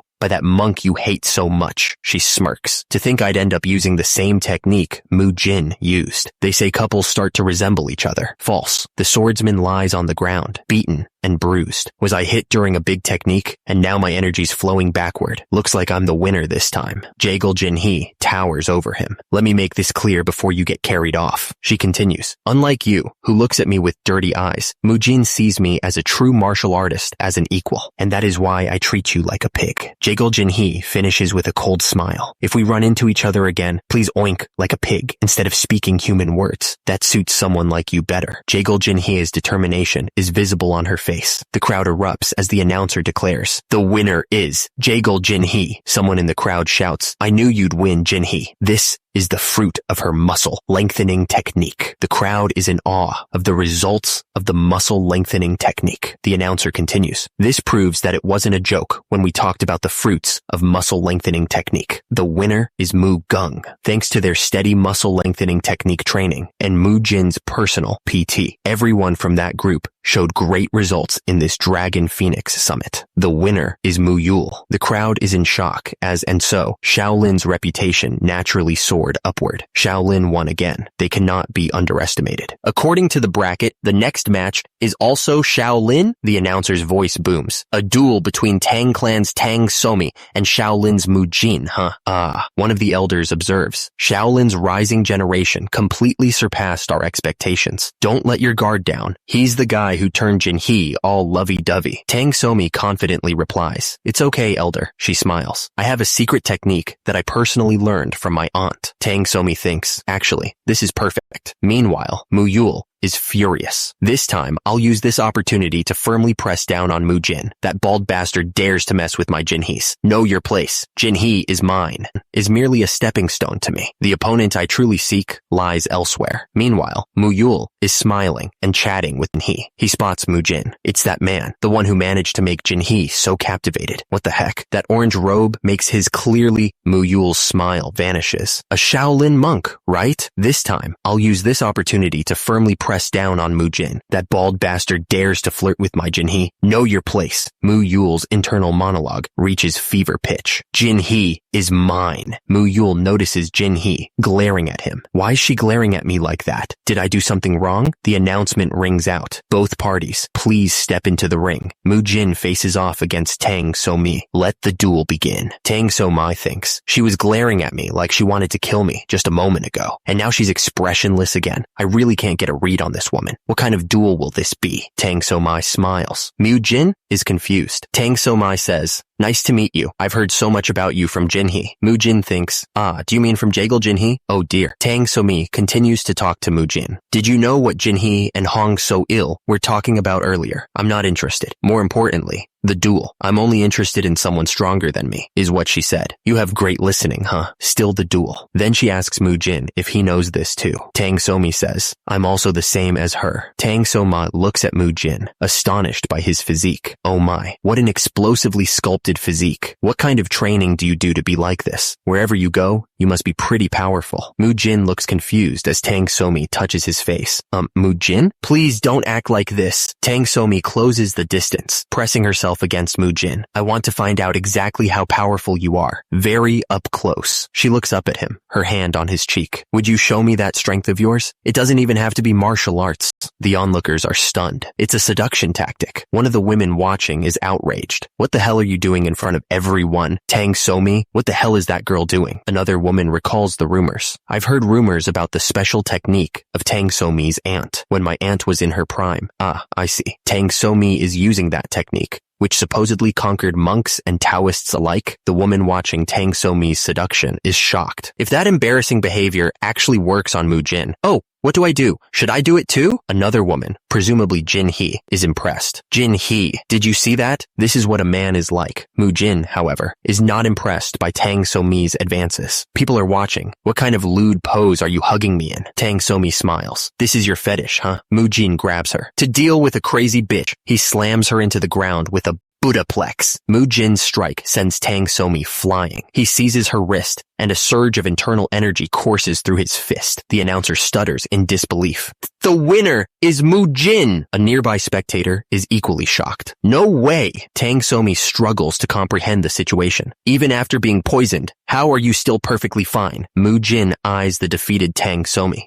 "Although I was caught off guard and couldn't defend immediately. From your movements, I quickly realized you were preparing something." Mujin explains that he was caught off guard by the poison needle, but he'd been poisoned before and was treated with something rare, and that a poison needle had hit me. Also, I'd actually been poisoned before. I was treated back then with something really rare, so I think I developed a resistance to most poisons. He admits that the needle caused him to lose control for a moment, leading him to strike harder than intended. He asks Tang Somi if she's alright, then wonders why she's worried about him. "Still, because of that needle, I lost control for a moment and ended up striking a bit harder than I intended. Are you alright? Why are you worried about me? Don't you think I acted cowardly?" Really? Mujin smiles, and Tang So-mi is left speechless. How could being poisoned from my own carelessness be considered cowardly? If anything, I've learned something, so thank you. Tang So-mi sits silently on the ground. Suddenly, a spectator realizes why Mujin was able to defeat Tang So-mi. So this is why. Lady Tang, the black-haired woman scoffs at Tang So-mi. That's not enough. Tang So-mi smirks, acting as if she has the upper hand. I haven't fully acknowledged you yet. You mean the result of the duel? Heh. Well, you don't need to know what I'm referring to. Tang So-mi turns away, but not without a final warning. I'll back down for now, but next time, you won't get off so easily. I can't just give up my beloved Jinhee that easily. Mujin is shirtless, sitting on a stool as someone massages his shoulders when a worried voice calls out, Mujin, are you okay? Someone else rushes over, concern etched on their face. I heard you weren't in great shape. Mujin waves them off.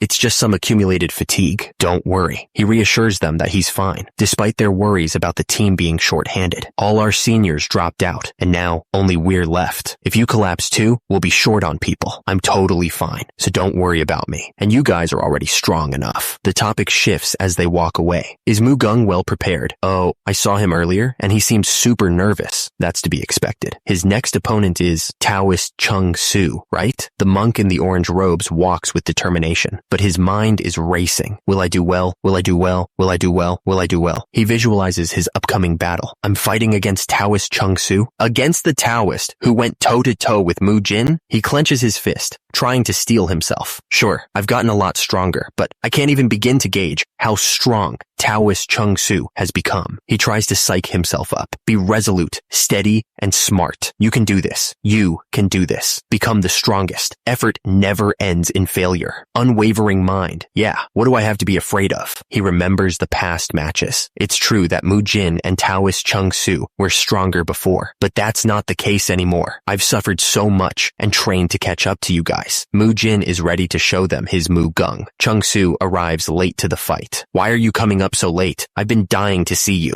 Mujin is surprised at Chung Su's relaxed demeanor. Huh? Unlike me, he doesn't seem nervous at all. Does he not even feel the need to be tense when fighting me? I didn't expect this from Taoist Chung Su. Mujin's opponent is ready to fight. Alright then, are you both ready? This duel. I'll go with the full force of my skills, since I'm really disappointed. The fight begins. Chung Su unleashes his power. Begin. Extreme Yang energy. Mujin counters with his Rulai Divine Palm Strike. Mujin unleashes the Rulai Divine Palm Strike. The crowd is shocked. Ooh, that's the legendary. That's the Rulai Divine Palm Strike. The monks can't believe what they're seeing. He's using his ultimate move right from the start. Chung Su spins to deflect the blow. The crowd is in awe of the display. Was that the real Divine Palm Strike? Its power is truly incredible. Chung Su's foot is caught in the blast. Chung Su's kick sends his opponent flying backwards. Whoa! The force of the impact is immense. Ha. The crowd is in awe as they witness Chung Su's power. This is a whole different kind of strength from Mujin. Mugung can barely contain his excitement. This is it. This is what I was waiting for. Show me more of that strength. Mugu unleashes the Rulai Divine Palm Strike, but the swordsman in black intercepts with a left bow stance. The two attacks collide with devastating force. The swordsman is able to slice through Chung Su's arm as he's sent flying backwards. The swordsman's eyes widen. Chung Su is shocked as he cries out, Whoa! Mujin, the swordsman in black, and Chung Su continue their battle of attrition. No matter what I do, you don't go down, Mugung. And no matter what I try, you deflect it all, Chung Su. Mujin observes Chung Su's stance. Though it seems your Rulai Divine Palm Strike can only be done with one hand for now, to use both hands, it looks like you still lack enough energy and skill. Chung Su analyzes Mujin's swordsmanship. Your Taiji sword strike's flow feels a little blunt. With your wrist not yet fully healed, it seems you're overexerting yourself. The sparring continued, becoming a war of attrition as their techniques collided. Each took their optimal stance to defeat the other. Chung Su became one with his sword to prepare that one strike that could bring down the mountain known as Mugung. Mujin steeled his unwavering spirit to stop the waterfall known as Chung Su. The clash of their techniques sends debris flying. Chung Su, eyes gleaming, achieves sword unification. Chung Su, using full strength and focus, prepares for the final strike. The crowd watches with bated breath. Chung Su! The monks look on, stunned. Chung-Soo, Mu-Gung. Both fighters are kneeling on the ground, exhausted from the exchange. Chung-Soo asks Mu-Gung how he's holding up. Mu-Gung admits that he's struggling to stay standing and that he's lost. Mujin says that he thinks he's reached his limit as well, surprising Mu-Gung. Mujin explains that he needs to stop sparring and focus on recovery because of his wrist, ending his run in the Dragon Phoenix Summit, adding that he had wanted to spar with Mu Yul and Mu Kyung too. One of the spectators is surprised that Mujin is more disappointed about not sparring with Mu Yul and Mu Kyung than about the match itself. Another spectator realizes that Mujin isn't underestimating them to move up easily, but that he's genuinely excited to fight them after they've grown stronger. Mujin, face bruised and bloodied, stares intently at Chung-Soo. I really misjudged Chung-Soo. I misunderstood him out of some petty inferiority complex. He looks down at his kneeling form, accepting his loss. Even if it's a draw, in terms of mindset, I've already lost. I'll tell Mu Yul and Mu Kyung about this later. Until then, take care of your wrist treatment. Mujin then turns to Mu-Gung. Mu-Gung, will you have a rematch with me? Mu-Gung responds, of course. With both fighters unable to continue, the spar ends in a draw. The audience erupts in confusion at Chung-Soo's withdrawal, especially since he was considered second only to Namgung Jinchon as a Dragon Phoenix Summit champion contender. Some spectators note that Shaolin has made an impressive and unexpected turn. Elsewhere, following the match with Mu-Gung, Shaolin has begun to draw even greater attention. The tournament bracket shows both Mu-Gung and Chung-Soo knocked out, leaving the remaining competitors to advance. Mu-Gung unleashes a crane strike, his eyes burning with determination. I have to fight you now. How the hell am I supposed to beat you? Mujin barely dodges the attack, a serpentine aura coiling around Mu-Gung's fist. Well, just think of it as playing around like last time. Mu-Gung shifts his stance, transitioning into a snake strike. Still, I'm glad I get to face you. He launches the attack. The others in my bracket got knocked out too easily. They were boring. Wait, was that snake strike? Mujin is stunned by the sudden shift in tactics. I can't believe he's able to change from the crane strike to snake strike so quickly. Can he switch so fast? Mujin looks up from the ground, a grin spreading across his face. Mujin watches as Mu-Gung's movements shift again. Wait, that's Mu-Gung drops into a four-legged stance, his speed increasing dramatically. A four-legged stance? He's so fast.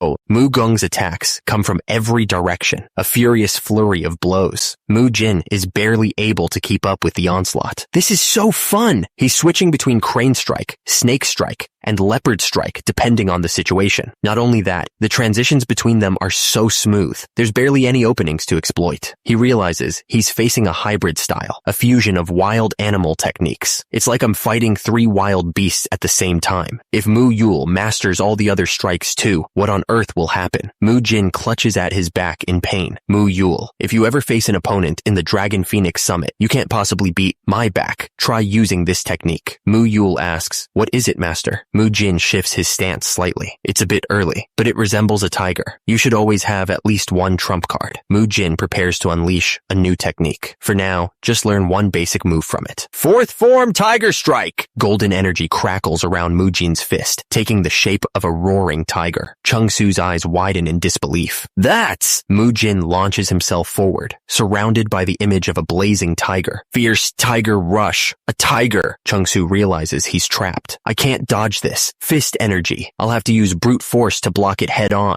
Mujin unleashes the fourth form tiger strike. Chung-Soo is caught in the blast. He struggles to withstand the force of the tiger. The impact sends him flying through the air. Chung-Soo is shocked by the force of the attack. It's my first time using fist energy in the Dragon Phoenix Summit. Mu Yul's really strong. No, more importantly, when did he learn Tiger Strike? He grits his teeth, feeling the pain. This is harder than I thought. Chung-Soo, still fired up from the fight, shouts, Mu Yul, you've gotten really strong. Let's go again right away. But Mujin is lying flat on the ground, panting. No, I'm done here. He realizes he's completely out of inner energy and can barely stand. Chung-Soo is taken aback. See, I told you that you've gotten too strong, Mujin. Why does it feel like I didn't really win, even though I did? He changes the subject. By the way, Muyul, how did you learn Tiger Strike? Did Monk Haigul finally catch a tiger? Mujin recalls the monk's words. He said after the tournament, he'll catch one. But for now, I should just learn one basic move. He really intends to catch one. Seriously, Monk Haigul. Mujin is pleased with himself. Still, this was the first match in the Dragon Phoenix Summit that actually made me sweat. Between my usual training and today's secret technique, I think I did pretty well. Chungsu eagerly asks if he's strong, and Mujin confirms it, though his back still stings. The crowd roars its approval. The winner is Mujin. This concludes today's first round of the Dragon Phoenix Summit. The spectators are impressed by Shaolin's next generation. One man thinks it might be better to side with Shaolin early on. Ho ho, tomorrow's going to be exciting too. But now, its medical ventures are said to be thriving day by day. Martial skill and wealth mean that Shaolin could truly reclaim the center of the Central Plains. The crowd acknowledges. The 4 disciples of Shaolin were really strong. After this first round, the 4 Shaolin disciples who stood out so greatly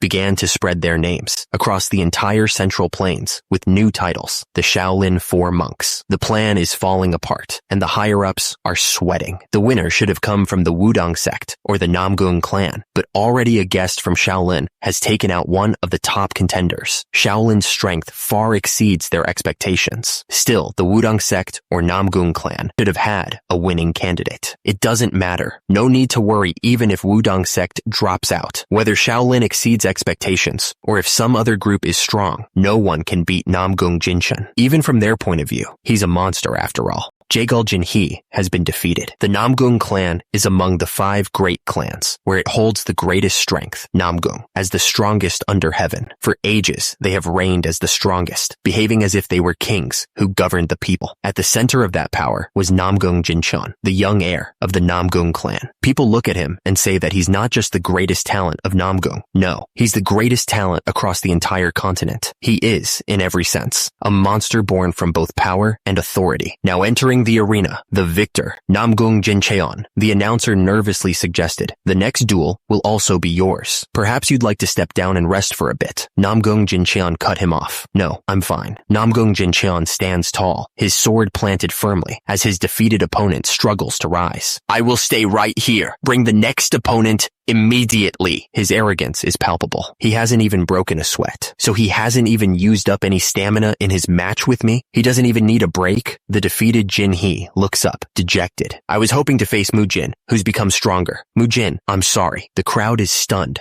by the sheer dominance on display. To think Jinhee was defeated in just 3 exchanges. The murmurs grow louder. Is this truly the strength of the strongest among the youngest generation of the Murim Alliance? And yet, look at him, standing in the arena without stepping down, as if resting is meaningless. One of the fighters watches with fury. That arrogant bastard. What do we do? The next fighter is Mu Kyung. One of the fighters wonders if the next opponent will be crushed in spirit just by looking at Namgung Jinshan. If he doesn't get crushed in spirit just by looking at that monster, huh? Mu Kyung charges forward. He launches himself at Namgung Jinshan. Namgung Jinshan smirks. Oh my, you look entertaining. Mu Kyung retorts. Can you entertain me? I don't know about entertaining you. Namgung Jinshan prepares to fight, but I think this will be entertaining for me. The clash between Mu Kyung and Namgung Jinshan sends shockwaves through the arena. The crowd is on its feet, buzzing with excitement. The announcer shouts, to think the silent monk would leap out like this. Has the immovable fortress Jincheon finally found his match? My chest burns with anticipation. Referee, is it acceptable to start the duel this way? The referee responds, yes. Since it was the request of Elder Song Jincheon himself, it's allowed. However, not everyone is excited. One of the spectators wonders, what the hell? I thought he learned to control his madness. Why did he suddenly snap again? Another monk replies, no. Mu Kyung is sane. The first monk asks, what? What do you mean? The second monk explains, he simply wants to know. The monk continues, or rather, he wants to test something. Mu Kyung faces off against Namgung Jinshan, determined to see for himself just how vast the gap is between them. Namgung Jinshan's fist becomes a blur of motion. He unleashes his invincible anti-demon punch. The force of the blow creates a visible shockwave. Mu Kyung grips his sword tightly, preparing to defend himself. Mu Kyung's eyes widen in alarm. He's coming coming. I need to dodge it. Namgung Jinchan's punch rips through the air, a concentrated beam of pure destructive force. The shockwave from the blow pulverizes the ground. Mukyung barely manages to evade the attack. Namgung Jinchan is impressed by Mukyung's agility. Hate you, what thunderous force. Yet you dodge like a nimble monkey. Mukyung, still dodging, thinks to himself. Like a monkey, you say? That's usually Mu Yul's specialty. Namgung Jinchan's voice booms across the arena. But it doesn't matter. Namgung Jinchan unleashes a flurry of attacks, his swords dancing like lightning. Each strike is a calculated blow, aimed to overwhelm Mukyung's defenses. The swords gleam ominously, but Mukyung is ready, bracing himself to unleash the 10-iron sword art. A blinding explosion of energy erupts. The attack sends Namgung Jinchan flying backwards. Mukyung finds himself surrounded by a storm of incoming fists. Each strike glows with fierce energy. Mukyung unleashes the 10-iron fist strikes. Namgung Jinchan is shocked. Brat, you dare. Namgung Jinchan's expression twists with fury. To mimic my technique? The force of the collision sends Namgung Jinchan staggering backwards. Mujin grits his teeth, realizing that copying Namgung Jinchan's technique won't be enough to win. What do? I copied his technique and countered it, but this won't end so easily. The difference in inner energy between me and Namgung Jinchan is this vast. He wonders if a certain someone could win this fight. But if we're that guy, would he be able to win? Suddenly, Namgung Jinchan's attack strikes Mujin. Namgung Jinchan's voice drips with disdain. So this is all you amount to, Shaolin? Disappointing. He declares the fight over. My interest has faded. Let's end today's game here. Namgung Jinchan crushes the wooden staff in his hand. Mujin's fist glows with power as he declares, Invincible anti-demon punch. Who says it's the end? Namgung Jinchan responds, Still, you were more amusing than the rest. I'll show you something special. Namgung Jinchan draws his sword, ready to unleash his technique. Namgung Jinchan prepares to strike Mujin with his sword. Namgung Jinchan's blade descends, accompanied by the declaration, Heavenly Emperor, slash. Mujin stares in disbelief as the sword comes down. Namgung Jinchan's Heavenly Emperor, slash connects, engulfing everything in a blinding light. The force of the impact craters the arena. The crowd watches in stunned silence, unsure of what just happened. One of the spectators exclaims, What monstrous strength is that? Mugung! Another one yells, Mujin is gone. He continues, What? Where the hell did the guy disappear to this time? Amidst the chaos, a hand grips the orange fabric of a Shaolin robe. Namgung Jinchan's sword is gripped tightly by Mujin's hand. Namgung Jinchan shouts, What the hell do you think you're doing? Mukyung was driven by his inner demons. There was no choice. He continues, Do you even know what he did after forcing his way into my strike? He dared to unleash a killing strike against me. Namgung Jinchan's face contorts with rage as he yells, A precise blow, aimed directly at my heart, and now you dare try to take such a dangerous weapon away. Mujin, still holding onto the sword, retorts, The killing strike was born from my inner demons, and I stopped him before he caused any real harm. Besides, you'll probably face me in the finals. If you've got a problem with me, we'll settle it in the duel. No one will stop you then. Namgung Jinchan releases his grip. Fine, make sure you climb to the finals. Namgung Jinchan glares at Mujin, his eyes promising a brutal showdown. I'll break you, your false confidence, and him as well. Both you and that dangerous weapon will meet your end by my hand. The Murim Alliance leader is asked if they are the last matchup, and he responds that he must show his face at the Dragon Phoenix Summit he organized, or it would be unacceptable. Someone comments that it's surprising Shaolin lasted to the end, and asks if they truly think they can topple the Namgung clan. They laugh, saying there's nowhere in the world to find another next-generation talent who can surpass the Namgung clan. The Murim Alliance leader notes that it looks like the other person has placed all their bets on the Namgung clan and offers a piece of advice. He tells them not to be so certain that the Namgung clan will always win, because in life, nothing is guaranteed. The Murim Alliance leader tells the other person to watch closely. The narrator asks, who will earn the title of dragon in this Dragon Phoenix Summit? And if it will be the newly risen star, monk Mujin from Shaolin, or will it be Namgung Jinchan of the Namgung clan, said to be the most promising the next generation talents? Don't miss even a single moment of this heated battle. Mujin versus Namgung Jinchan final final match of all right, then let the match begin. The crowd looked on with bated breath. It started. Yeah, the match has officially begun. Mujin's fist collided with Namgung Jinchun's blade, the force of the impact visible. Namgung Jinchun unleashed a flurry of attacks, each strike aimed at a vital point. Mujin met the sword with his bare hands, sparks flying as flesh met steel. The clash of power sent shockwaves rippling through the arena. Dust and debris filled the air as the two fighters remained locked in a deadly dance. Namgung Jinchun grimaced, his face a mask of frustration. It is true that this Dragon Phoenix summit has gone different from what I expected. What do you mean all of a sudden? Namgung Jinchun's voice echoed through the arena. Ever since I first gripped a sword, there hasn't been a single person, not one, who could properly withstand or block my strikes. Not a single person who did not fear me. Namgung Jinchun's eyes narrowed, blue energy around him intensifying. I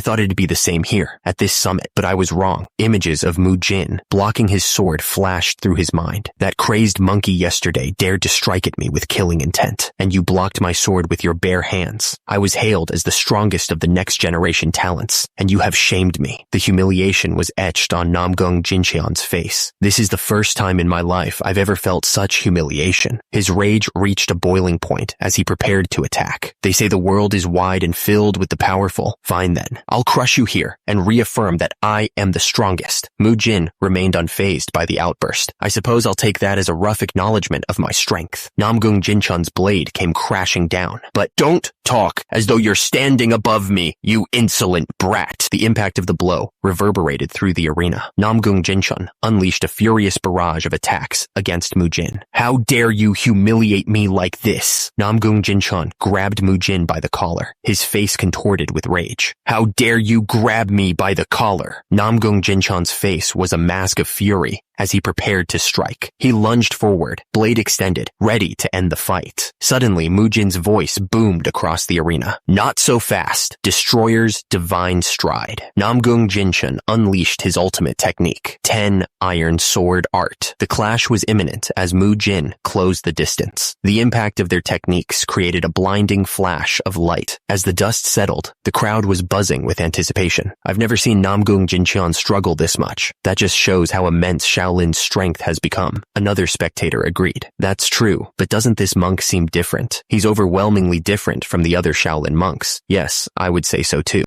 The sheer force of the collision reverberated through the arena. It was clear to the onlookers that the invincible Namgung Jinchun, it seems he has finally met a worthy opponent. Mujin and Namgung Jinchun were locked in a deadly dance, each strike carrying the weight of their reputations. Namgung Jinchun's face contorted in fury as he pushed back against Mujin's relentless assault. Mujin unleashes a devastating palm strike. Namgung Jinchun is sent crashing down. He manages to grab his sword, but Mujin is too fast, landing another blow. Namgung Jinchun's eyes widen in disbelief. Mujin presses his advantage. Were you just aiming for my throat? Have you, like Mukyung yesterday, also fallen into demonic deviation? Namgung Jinchun struggles against Mujin's relentless assault. Or is this simply your first time facing such a situation?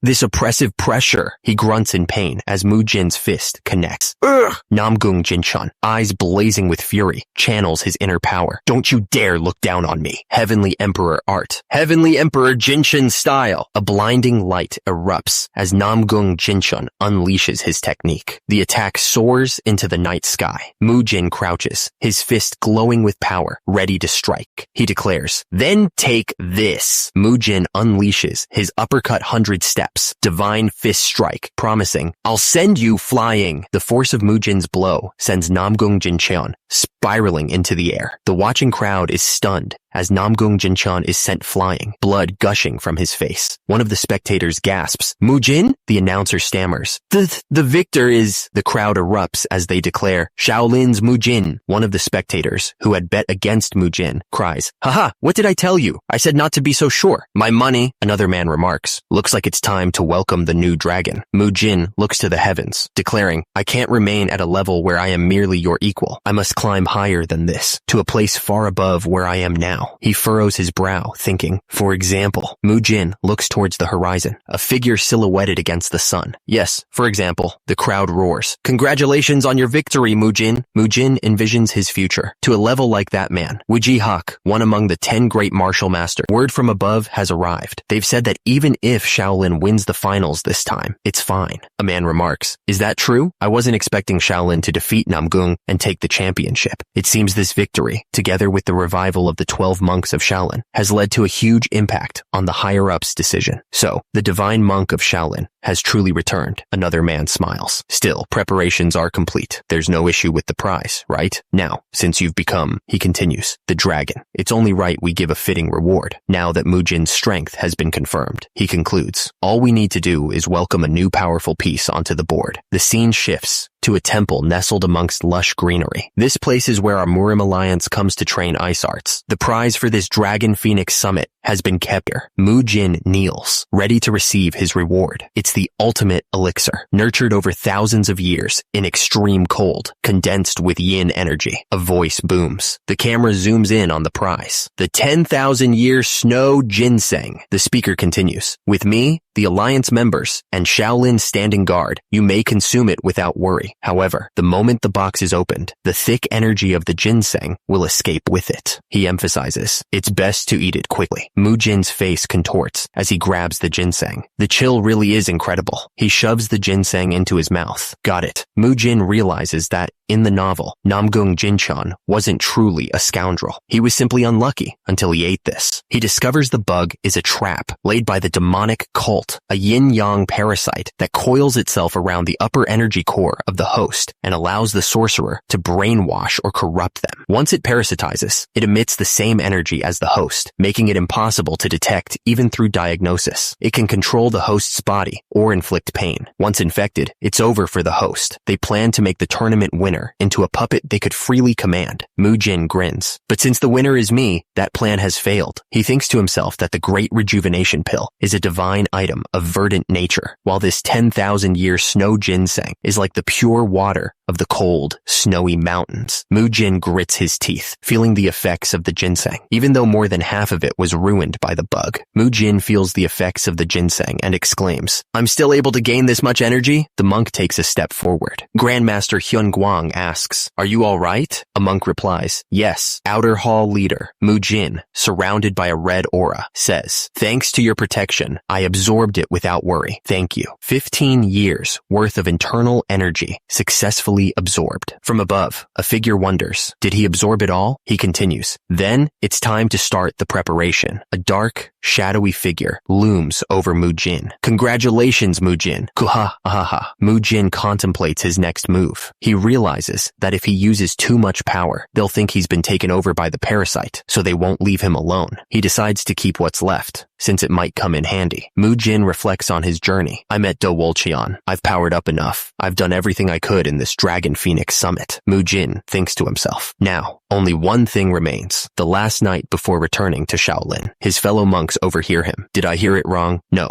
You heard right. Mujin, do you mean it? Mujin grins. Yes, let's stay out in the secular world a little longer. The great escape. One of the monks stammers. Are you suggesting to escape? A secret nighttime escape. Desertion. I can't do it. Running away from home. Hehe. Mujin looks to the future. The future Shaolin Chronicles I'm about to create. I can't carry it alone. He realizes they're also protagonists of this story. I need all of them. Didn't the great patriarchs and grand masters also reach enlightenment through countless experiences? One of the monks replies, outside. That's still escaping. Don't copy and paste your earlier excuse. If we leave without permission and get caught, for Hye Guan, he might literally eat me alive. Mujin counters. He'll also report that you only made it to the semifinals and failed to control your madness. But do you think he won't beat you even if we go back now? Mujin smiles deviously. Either way, you'll get beaten. Wouldn't it be better to take a few months off, then get beaten after we've rested? Mujin repeats the phrase Mujin over and over, trying to convince himself of his decision. He doesn't hear anything. One of the monks argues that Monk Hyedam never left Shaolin, and the duty of the 108 Arhats was always to guard Shaolin and the Sutra Hall. He stammers, "That's true. If you return now and become a second-class disciple." Another monk declares that if he returns now and becomes a second-class disciple, he'd rather take the punishment than live that life. Mujin laughs, realizing they're all in on this escape together. He quips that it'll be fun, and he won't rot for the rest of his life. Muyul didn't even hesitate. He asks if that's a relief. Mujin announces that he's already prepared, and once their resolve is firm, they'll escape using their mobility art at dawn. Two more monks pile their hands on top of the group, declaring that they want to go too. Mujin smirks, knowing his plan is coming together. "Right, we'll all join you, just as planned." The monks begin to sneak through the temple, their footsteps light. One of the monks whispers that the Shaolin camp is so old and worn out that the guards are lax and the place is practically unguarded. He cautions them to still be careful, then asks Mujin when he learned frequency whispering technique. Another monk excitedly tells the group that there's a carriage waiting once they cross the wall. Suddenly, someone grabs a sword. The unknown assailant shouts, "Stop! Something's coming." The monks are caught off guard, but before they can react, a sword is already out. "It's Chung Su," he demands. "Chung Su? Why are you here at this hour? And with a real sword too? I couldn't sleep, so I came out for air, and then I sensed suspicious movements. To think it would be you and your friends." Mujin tries to play it cool, offering a weak excuse. "I see. My apologies. We have some very important business, so we really must hurry." Mujin and the other monks are surrounded by Chung Su and his posse. Chung Su isn't buying it for a second. "I smell the wind of freedom on you." Chung Su, with his sword still drawn, has a proposition. "Excellent. Then may I join you?" The monks exchange worried glances. One of them stammers, "What? Join us? I know it's not my place to say, but have you gotten permission from the Wudang sect's elders?" Chung Su waves off their concerns. "Don't worry about that. Taoist Unheo himself told me after the summit that I should go see the world. If I can do so together with you all, it would be reassuring." One of the monks sighs, already regretting this development. My head hurts already. But still, he'll become the second strongest person in the return of the Demon Supreme. Mujin, ever the pragmatist, cuts through the tension. If he has his elders' approval, then it's probably fine. "Mujin, we're okay with it. Then please take care of me." Chung Su has joined the party. Suddenly, an urgent voice breaks the relative calm. "Big trouble. The kids who participated in the Dragon Phoenix Summit." The monks are in a panic. They had all left, while only leaving a note behind. What? Even the Wudang boy, Chung Su, has disappeared with them. Grandmaster Hyun Guang is informed of the situation. "Is it true that all four of them are missing?" "Yes, that seems to be the case." And just like that, this moment became the starting point of a chain of events that would shake the Murim and the lives of countless people. "Mujin, your driving is terrible. Have you never driven a carriage before?" Mujin replies, "I've only lived in the mountains." "Who would I have any experience?" Chung Su asks. "Can you drive?" Another replies, "I've never done it either." Someone grips the reins tightly. "Damn it, guess I'll have to do it." "But if I'm driving, then I decide where we go," someone declares. "Do you even have a plan?" The reply comes, "Of course." Mujin is fired up and ready to go. Let's begin. The first page of the remastered Shaolin Chronicles. After escaping Guizhou province at Fanjing Mountain, someone asks, "Do we really have to wear these kinds of clothes?" Another replies, "It's not a bad idea, especially since we need to hide our identities. It's been far too long since I've worn clothes that aren't martial robes." "Haha, everyone looks great," someone calls out from inside the carriage. "If you're all dressed, then come out, starting now." The group emerges from the carriage, now in disguise. Mujin declares, "The treasure hunt begins." Mujin sprints forward, eager to start this new chapter. Mujin took the lead, leaping through the forest. "Muyul, I'll go further ahead, so you move to the left." "Got it." Another voice called out, "Mujin, I'll go first." The monks moved with incredible speed, their forms glowing with internal energy. One of them gasped, "Is it real?" The group had heard rumors of a hidden treasure. "Yes, I heard that somewhere around here. An incredible elixir is hidden." "An elixir? In a place like this?" The monks gathered around a fire, discussing their strategy. "I heard it from someone reliable, so it should be true. Once we arrive at Fanjing Mountain, let's decide the order and time slots, then split up to search." The monk with the sword smiled serenely as the others searched for the hidden treasure. The search party, however, was getting discouraged. Even after searching everywhere, We couldn't find anything. Could this all be for nothing? One of the monks mused. Still, Mujin isn't the type to lie, right? But if we've searched this thoroughly and there's nothing, maybe even he was tricked. Another monk wondered, are Mujin and Muyul still searching? Seems so. Mujin probably feels responsible since he brought it up, so he's looking harder. And then Muyul, well, maybe he's just enjoying himself, he thought, watching Muyul leap through the trees. Muyul continued his search, but he was having no luck. After all, it's been a while since he had fun. I still can't find anything. Muyul continued his search, enjoying the freedom of climbing trees. But climbing trees freely after so long feels so nice. Suddenly, Muyul's eyes widened. There's something fast. His green eyes reflected the image of a monkey. Muyul, surprised, jumped back in alarm. What? He stared in disbelief at the small monkey. The monkey made contact with Muyul's face. Ooh, don't tell me this is a monkey. The small monkey sent Muyul flying into the ground. The monkey landed on its hands and feet, ready for more. Okay, ook. Wow, you're amazing. He narrowly avoids colliding with a bird. Damn, I almost collided with it. He continues. Every animal I saw would just run away the moment they noticed me. I'd end up avoiding them myself. Mujin exclaims, but you're the first one to ever knock me out of a tree. You're really strong and fast, aren't you? The monkey sits, seemingly bashful. Mujin smiles at the monkey. Mujin and the monkey touch fingers. Their fingers touch. The forest canopy echoed with strange shrieks and laughter. Mujin's head snapped up, his brow furrowed. What's with that sudden screeching? He squinted, trying to pinpoint the source of the commotion. Muyul appeared, grinning ear to ear with the monkey perched on his head. Hehehe, so it's this way, huh? Whoa, Muyul, what's going on? What's with the monkey? The monkey chirped, seemingly in response to Muyul. Just a little further, Muyul waved excitedly. Wait, are you actually talking to that monkey? How? Oh, Mujin, you were here too? Follow me. I think we found the elixir. Really? The group arrived at their destination. Muyul stops, grinning. We're here. Wow, it's just like Mujin said. Muyul turns to Mujin. Mujin, is this the place you were looking for? Mujin's eyes widen. The scene cuts to the cover of a book. From the author, Gagyong, the martial arts novel, Unorthodox Tyrant, Chronicles Volume 2, In a Resolved Heart. The title of the book appears to glow.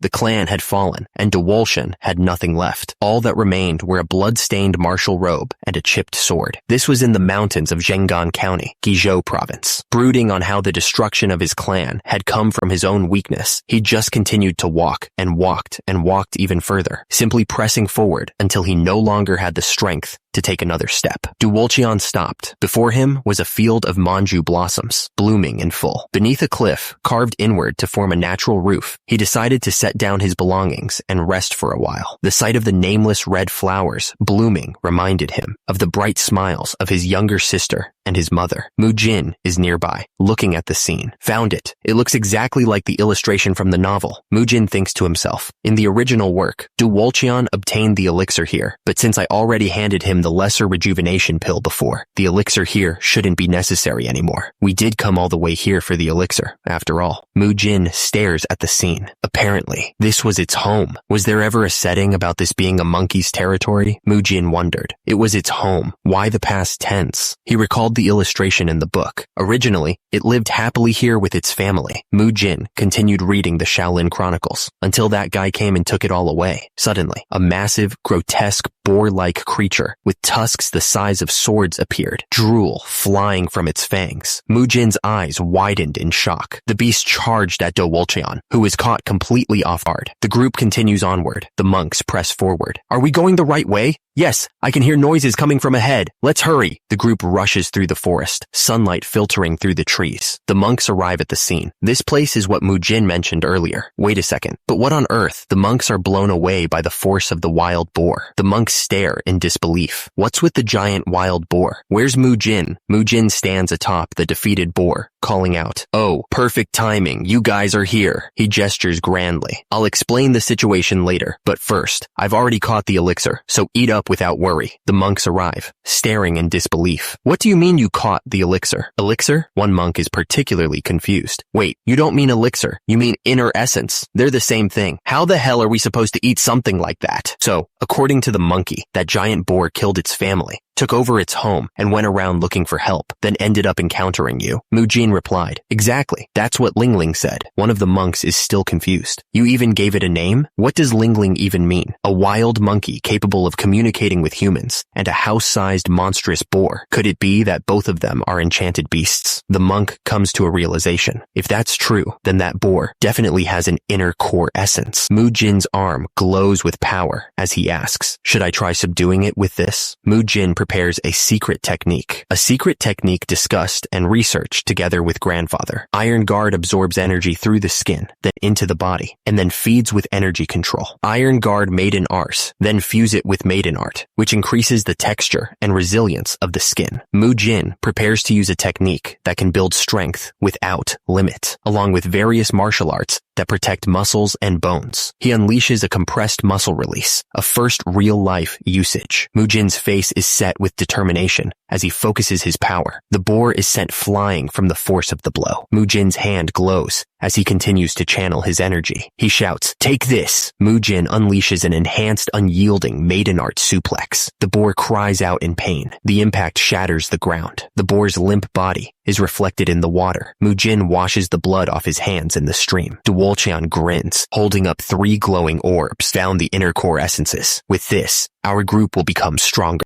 The narrator declares that balance will finally be achieved. The group stands over the boar's corpse. Mujin asks Taoist Chungsu, may I speak with you privately for a moment? Chungsu asks Mujin what he wants, and Mujin replies, it's nothing major. Mujin asks Chungsu if he could yield the inner core essence to the 3 others. I had the Great Revival Nation pill, and you've had the Taiyang fluid. You have overflowing inner energy, but those 3 have only eaten 1 lesser Revival Nation pill so far. Chungsu smiles. Ah, I see. Since it was you who provided me with this information, I will do as you see fit. Duolcheon stares at the glowing orbs, thinking, that light. But still, this inner core essence was taken by killing a beast, huh? Then does that make it meat? Can we really eat it without worrying? You're saying you won't eat it after all that effort to get it? He continues. Besides, wasn't it supposed to be an elixir? Why is it inner core essences instead? Probably because that boar and monkey's family already ate the real elixir. Because if I had called it an inner core essence, you would refuse to take it, wouldn't you? It's sad what happened to the monkey, but in the end, you killed the boar, didn't you? You killed it. That boar attacked first, so we had no choice. Duolcheon holds up the monkey doll, stating, besides, the monkey is the one that survived in the end. Uki, if we had left it alone, it might have reunited with its family in the afterlife. He then glances at Mujin, thinking, Mujin's personality. He really isn't normal. Not entirely wrong, though. He turns to the monkey, saying, anyway, we got back your home, and we've gotten what we needed. Looks like our work here is done. The group prepares to leave. Duolcheon waves, saying, we'll be going now, monkey. If we meet again, so be it. Mujin wonders, we're leaving already? Why am I tired already, even though I barely did anything? He adds, since the inner core essence isn't much different from a lesser rejuvenation pill, let's consume them as soon as we reach the carriage. One of the monks looks at the glowing orbs in his hand. I'm telling you, I feel uncomfortable eating it. And so, Mujin spent 30 minutes gaslighting and persuading them. In the end, he successfully made him consume an elixir, an inner core essence. The monk begins harvesting energy. Mu Yul, who is sitting in meditation, suddenly disappears. Mu Yul, where did you go? Mu Yul reappears, holding a bag. I just had to take care of something real quick. Mu Yul hands the bag to Mujin. I finished packing up all of our belongings. Thanks for sorting everything, Mu Yul. You should eat this now. With that, Mujin's group completed all their work at Mount Fanzong and headed to the nearby city to rest. But resting was not the only thing Mujin had planned. Mujin's group had left Mount Fanzong and headed to the nearby city to rest, but it seems that rest would have to wait. They were now in Sichuan province, Xi'an, the famous city that's home to Sichuan's Tang clan, the Ime sect, and the Qingcheng sect, which are all factions belonging to the Murim alliance. Recently, due to a certain rumor, the city has been restless, and public security has grown unstable. The locals were already gossiping. Have you heard? One asked. Another replied, heard what? The first man leaned in conspiratorially. The story of the man called the Divine Thief. The other man's eyes widened. What? You mean that legendary thief? 100 years ago, He shook the world with his deeds. The thieving of the divine thief was ghost-like, with otherworldly stealth and unparalleled martial arts. It was said that there was nothing the divine thief could not steal, from priceless treasures and weapons to mysterious martial arts manuals. But now, people say it might not just be a myth. What? You mean he was real? I also find it hard to believe, but it is said that someone has discovered the divine thief's tomb.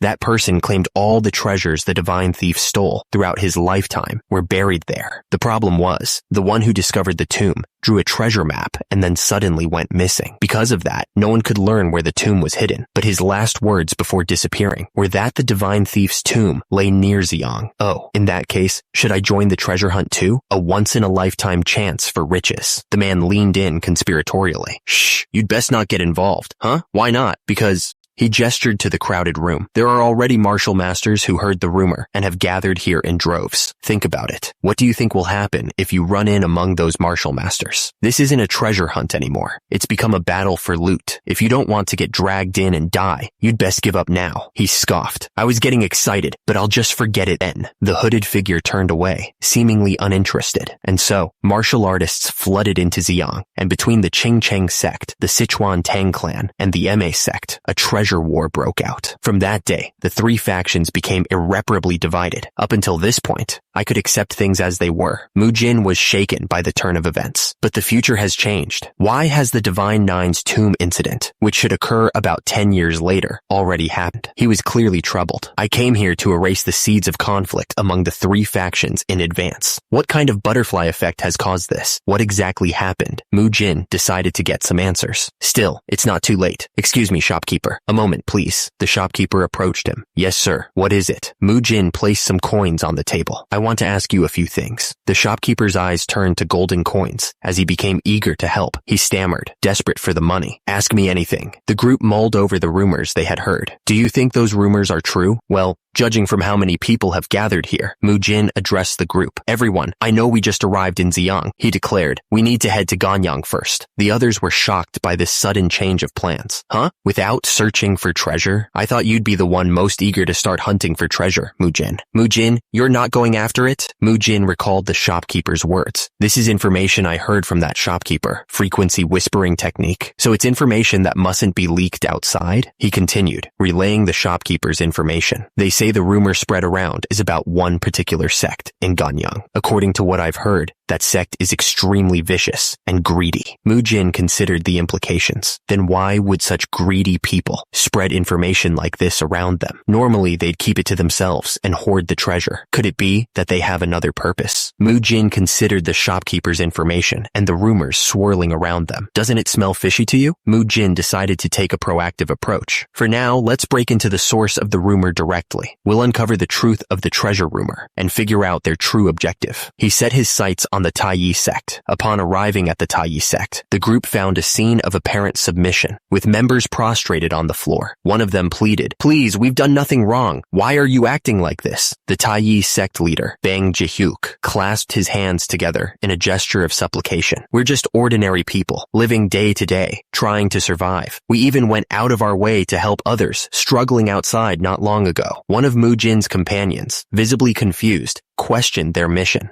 Jin, is this really the right place? Weren't they supposed to be some kind of vicious group? Seems like we've wasted our time, Gung. Mujin, however, remained unconvinced. His eyes narrowed behind his mask. He sensed something was amiss. The leader of the Taiyi sect groveled before Mujin, attempting to maintain his innocent facade, when suddenly he recognized Mujin. "Sorry, it looks like we misunderstood." "No, this isn't a misunderstanding. Jin," Bang Ji-hyuk continued to beg for mercy. "You can take all of our money. Just please spare our lives." Mujin was unmoved by the display. "Do you really think I came all the way to Ganyang the moment I arrived in Xiang without reason or proof? Isn't it about time you dropped the act?" Bang Ji-hyuk feigned ignorance, though a hint of panic crept into his voice. "What are you talking about? Damn, your acting really is impressive." Mujin decided to reveal his trump card. "But can you still keep that up when you hear this title? Sichuan Branch, number 1. Mujin accused the Taiyi sect leader of a conspiracy. "What are you planning? Gathering all these martial arts masters in one place, hoping to cause cause a bloodbath at the Heavenly Merchant Guild's #1 and the Henan Branch's #2 incident. Did you think I wouldn't know? Bang Ji-hyuk's expression hardened as he pressed Mujin. And where did you hear all that from? The masked assassins shifted nervously. Do you think I just tell you like that? Bang Ji-hyuk sneered. The atmosphere just changed. Yeah, it doesn't look like you'll talk easily. Bang Ji-hyuk drew his sword, a sinister glint in his eye. In that case, time to silence. Everyone here. Suddenly, a voice boomed out. All of you, get down. The assassins looked around in confusion. What? Why? A massive explosion ripped through the building. Blood dripped onto the floor. The assassins were shocked at the turn of events. Branch leader, why us too? Bang Ji-hyuk addressed the remaining assassins. Those who I haven't killed, draw your swords. A guest has arrived, so we should treat him properly, right? That bastard killed his own comrades. Deal with them. Bang Ji-hyuk prepared to face his new opponent. You're not going anywhere. I'll leave the small fries to you guys. What? The newcomer moved with blinding speed. Don't worry. The assassin launched an attack. You'll win. Destroyer's divine stride. One of the masked assassins steadied himself, ready to fight. All right, guess it's time to show what I can do. He steeled himself for the upcoming battle. It's do or die. From the floor, the assassin wondered about their opponents. Who are they, anyway? He focused on Bang Ji-hyuk, especially that man who seems to be their leader. Not only did he instantly see through my spear, he even protected his comrades. He has both beast-like instincts and rapid situational judgment. He analyzed Bang Ji-hyuk's features. Though he has a young frame, his voice sounds somewhat youthful. That means he's probably not an old martial artist. But if someone this young can handle things this well, he wondered about their origins. Could they be from the Namkung clan or Wudong sect, the Mirim Alliance's rising generation elites, or maybe that Shaolin disciple who won the recent Dragon Phoenix Summit? The masked assassin's eyes narrowed as he heard Bang Ji-hyuk's taunt. Hey, bad guy, you're slower than I expected. The assassin's face contorted in frustration. Bang Ji-hyuk unleashed a flurry of blows. The assassin coughed up blood as he was struck. The force of Bang Ji-hyuk's attack sent the masked man flying backwards. His vision tunneled as he saw a storm of fists coming his way. The hooded assassins launched their assault on Mujin. One of the assassins struck with a powerful blow.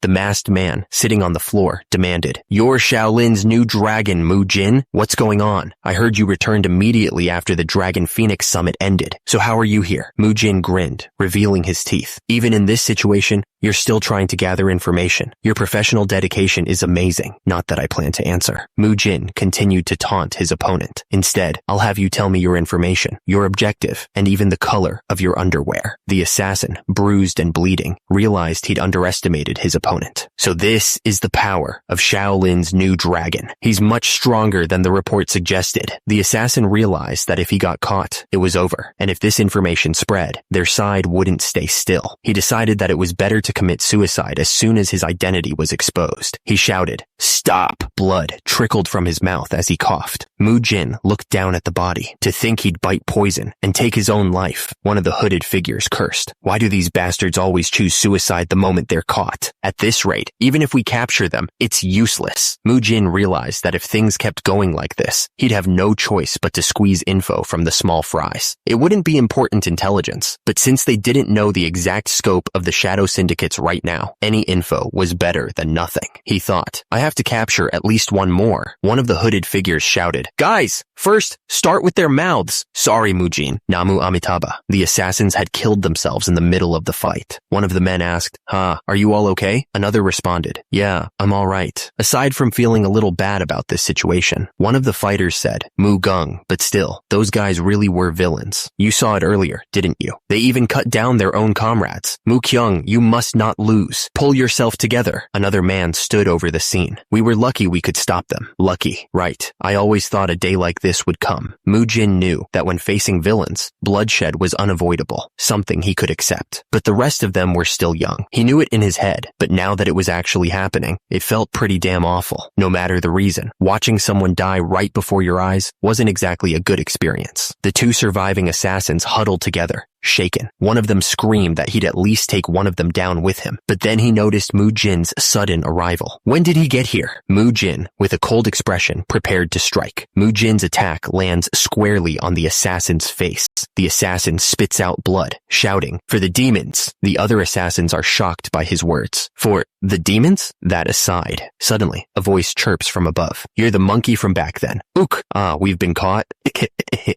One of the assassins exclaims, "How's that thing here? We definitely left it behind back then. Wouldn't it be better to return it to nature?" Another responds, "But Lingling wanted to come with us. Still, I'll take good care of it. I'll feed it well and groom it." The leader of the assassins is annoyed. That's not the issue right now. What a mess. No, what a monkey mess. The leader of the assassins sighs. "Well, alright." One of the assassins, with the monkey on his head, shouts, "Let's bring it along. Are you seriously saying that?" The leader responds, "At this point, since it's already followed us all the way here, there's no point in arguing." And just now, the assassin continues, "If Lingling hadn't stepped in, Mu Yul would have been hurt. Also, you guys must have noticed too." He holds up the small monkey. "This is an enchanted beast. I don't see any harm in taking it along as a companion." The assassin with the monkey says, "But feeding it and cleaning up after it, that's your job. I've saved enough money so that's fine. But bathroom duty for an enchanted beast, surely it'll handle itself, right?" "Kiki Ook," he says, "what do you take me for?" And he wants you to put him down. Mujin smiles wryly. "Thanks to your appearance, the mood has changed." "Thanks, monkey,"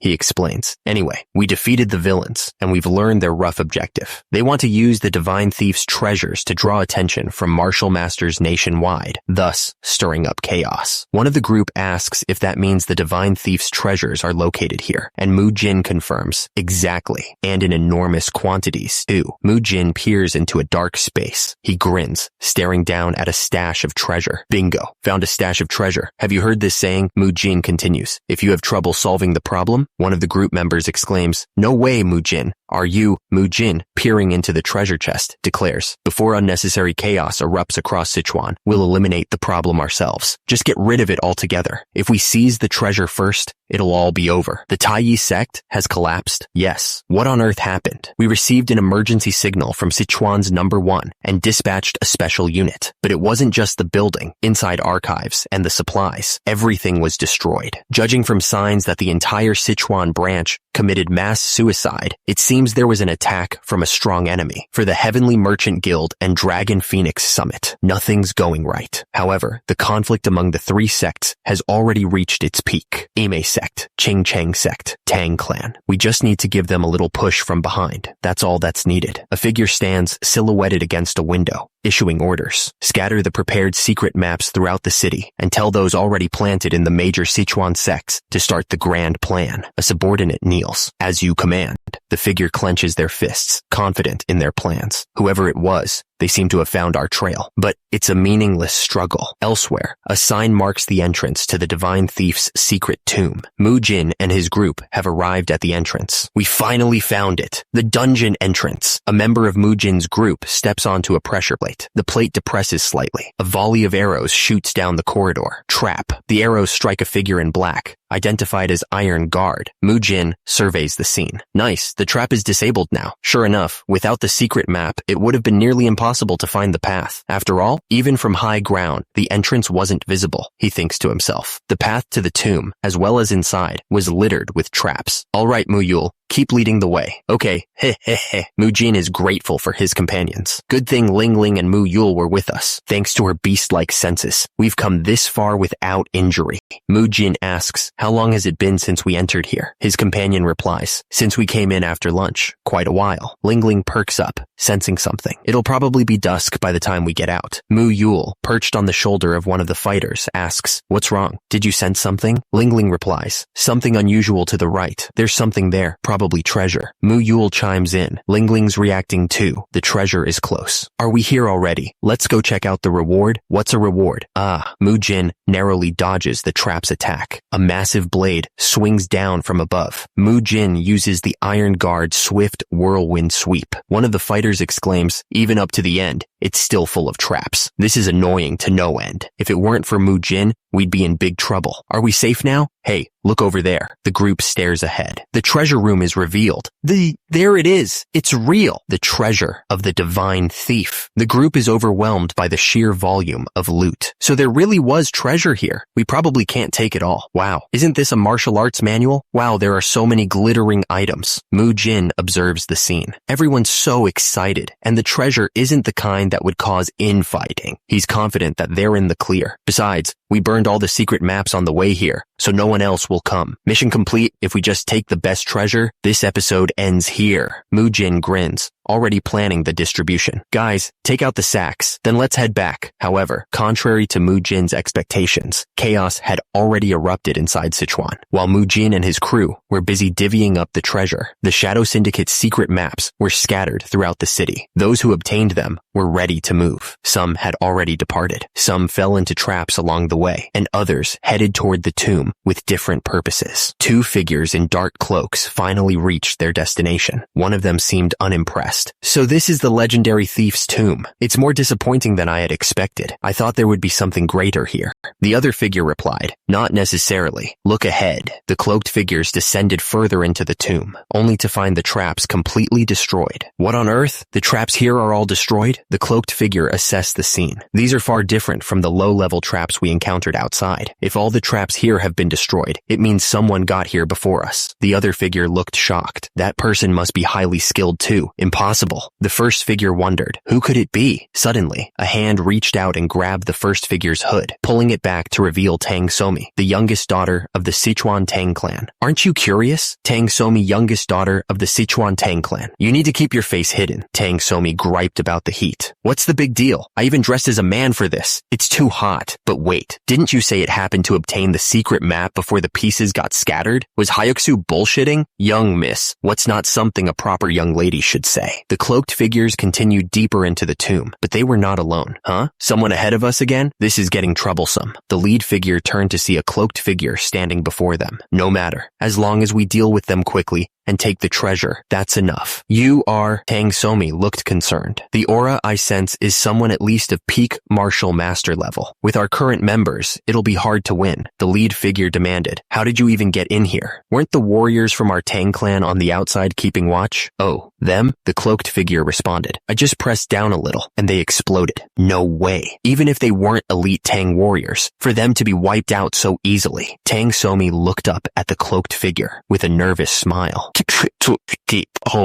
And if you caught up to us, the vanguard, the cloaked figure addressed Mujin's group. That's right. Soon your reinforcements will arrive. But he had other things in mind. But more than treasure, I hear that the fair-faced boy among you is actually a girl. Tang Somi's eyes widened. The cloaked figure revealed himself to be the Black Crow blood fiend. If she's from a noble house, her ransom will fetch quite the price. The Black Crow blood fiend lunged forward. If you don't want to die a meaningless death, then come quietly. Tang Somi's eyes widened, so the rumors were true. The Black Crow blood fiend has appeared in Sichuan, Tang Somi yelled. We need to escape. Now! The purple-haired assassin attempts to escape, declaring, do you think I'll let myself be captured so easily? The Black Crow blood fiend has Monk Beob Gang and the other assassin in his grasp. Now doesn't this make you want to listen to what I say? Young miss, don't worry about us. Just run. Tang Somi is conflicted. If anyone dies here, it'll only give them justification to attack us. Damn it, what should we do? We can't call for reinforcements right now. The Black Crow blood fiend smirks. See? I told you so, didn't I?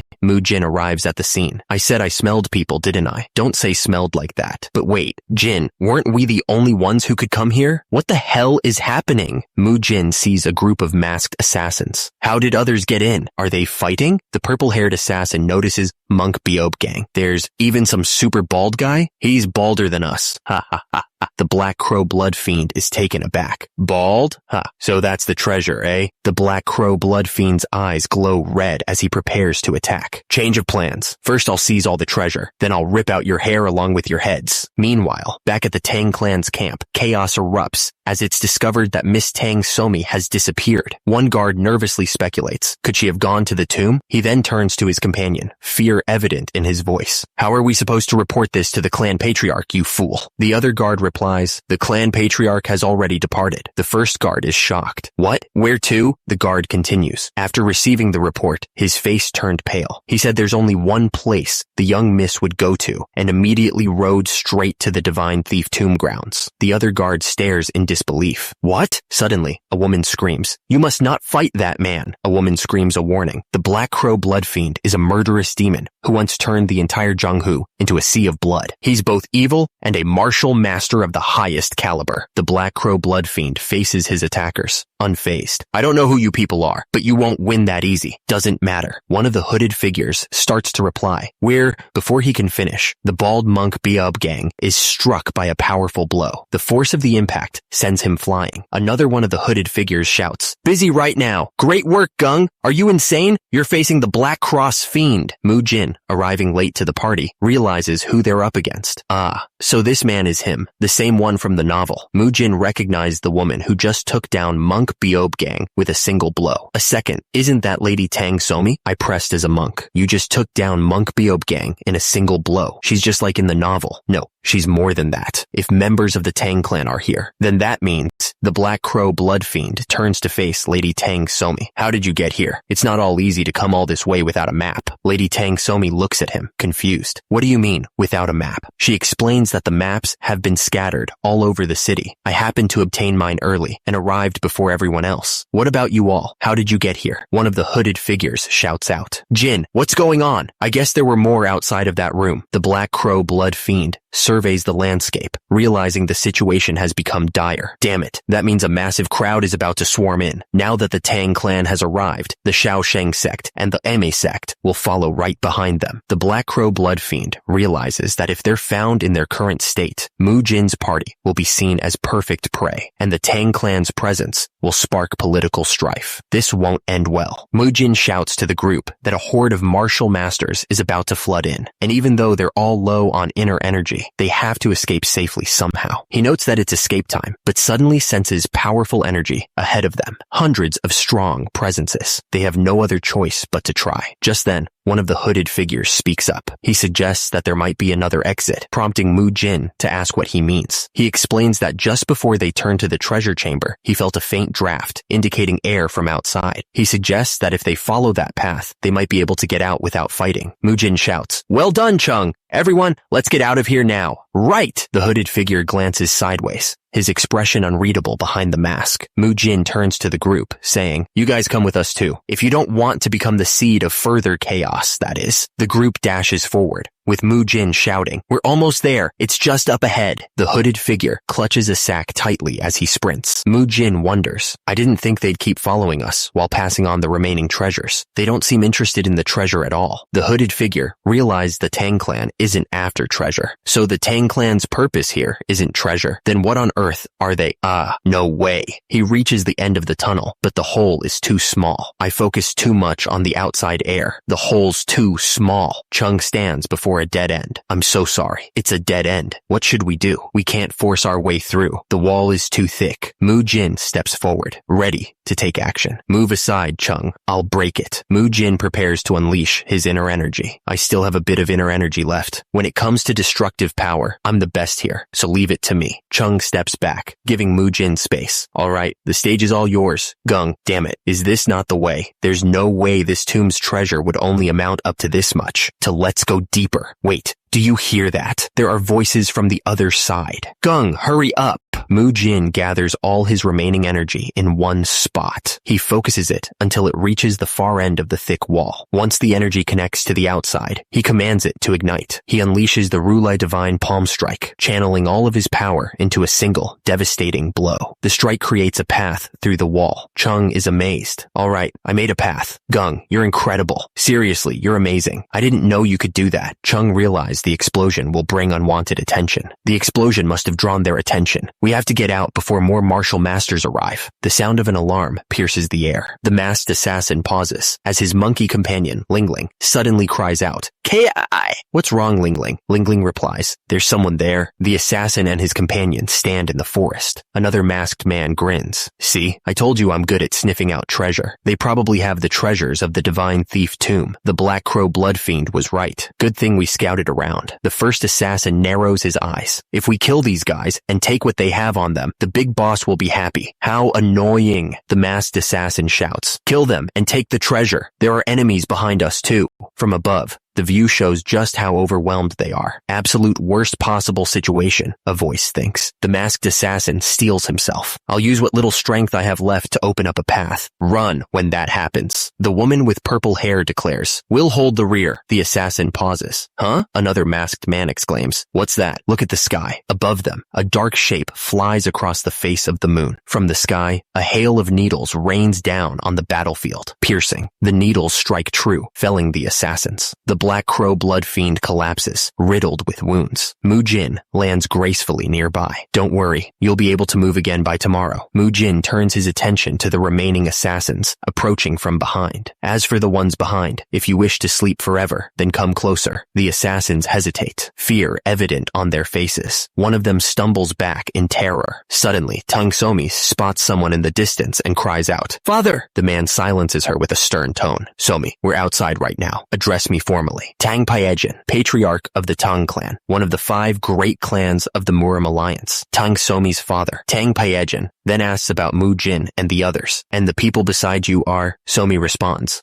we met them in the tomb. They protected me from the Black Crow blood fiend and other martial masters. One of the assassins is shocked. What? From the blood fiend himself? So this man is the patriarch of the Tang clan? He's a total big shot. The assassin wonders aloud, what's someone like him doing here? Could it be that you personally came here for the treasure of the divine thief tomb? Tang Paejin dismisses the notion. No, Somi disappeared, so I came searching for her. I have no interest in your treasures. You can rest easy. The assassin replies, is that so? Tang Somi, feeling indebted, insists. Still, it doesn't feel right to have him leave empty-handed like this. Jin, shouldn't we get going? Mujin replies, oh, right. Let's get out of here. Plus, where will we stay tonight? We'll think about that later. Tang Paejin, observing Mujin, muses. That was some pure inner energy. I haven't seen something like that in ages. But in the midst of all this chaos, you'll stand out like sore thumbs if you stay in the city. And if any of those who fled earlier see a chance, they might come back for revenge. Wouldn't you agree? He continues, the Tang clan has one very clear rule. Return kindness and repay grudges in folds. Tang Paejin extends an invitation. Please come with us to the Tang clan's estate. We wish to properly repay the debt we owe you for today. As the group made their way through the forest, Mujin asked Kyung, how do the books we took earlier look? Kyung replied, they include martial arts manuals that appear to be advanced techniques from certain clans, like fist and sword arts, as well as martial arts the divine thief himself seems to have used. The selection is incredible. It's basically like a hoard of everything he found interesting. The part I'm most fascinated with right now,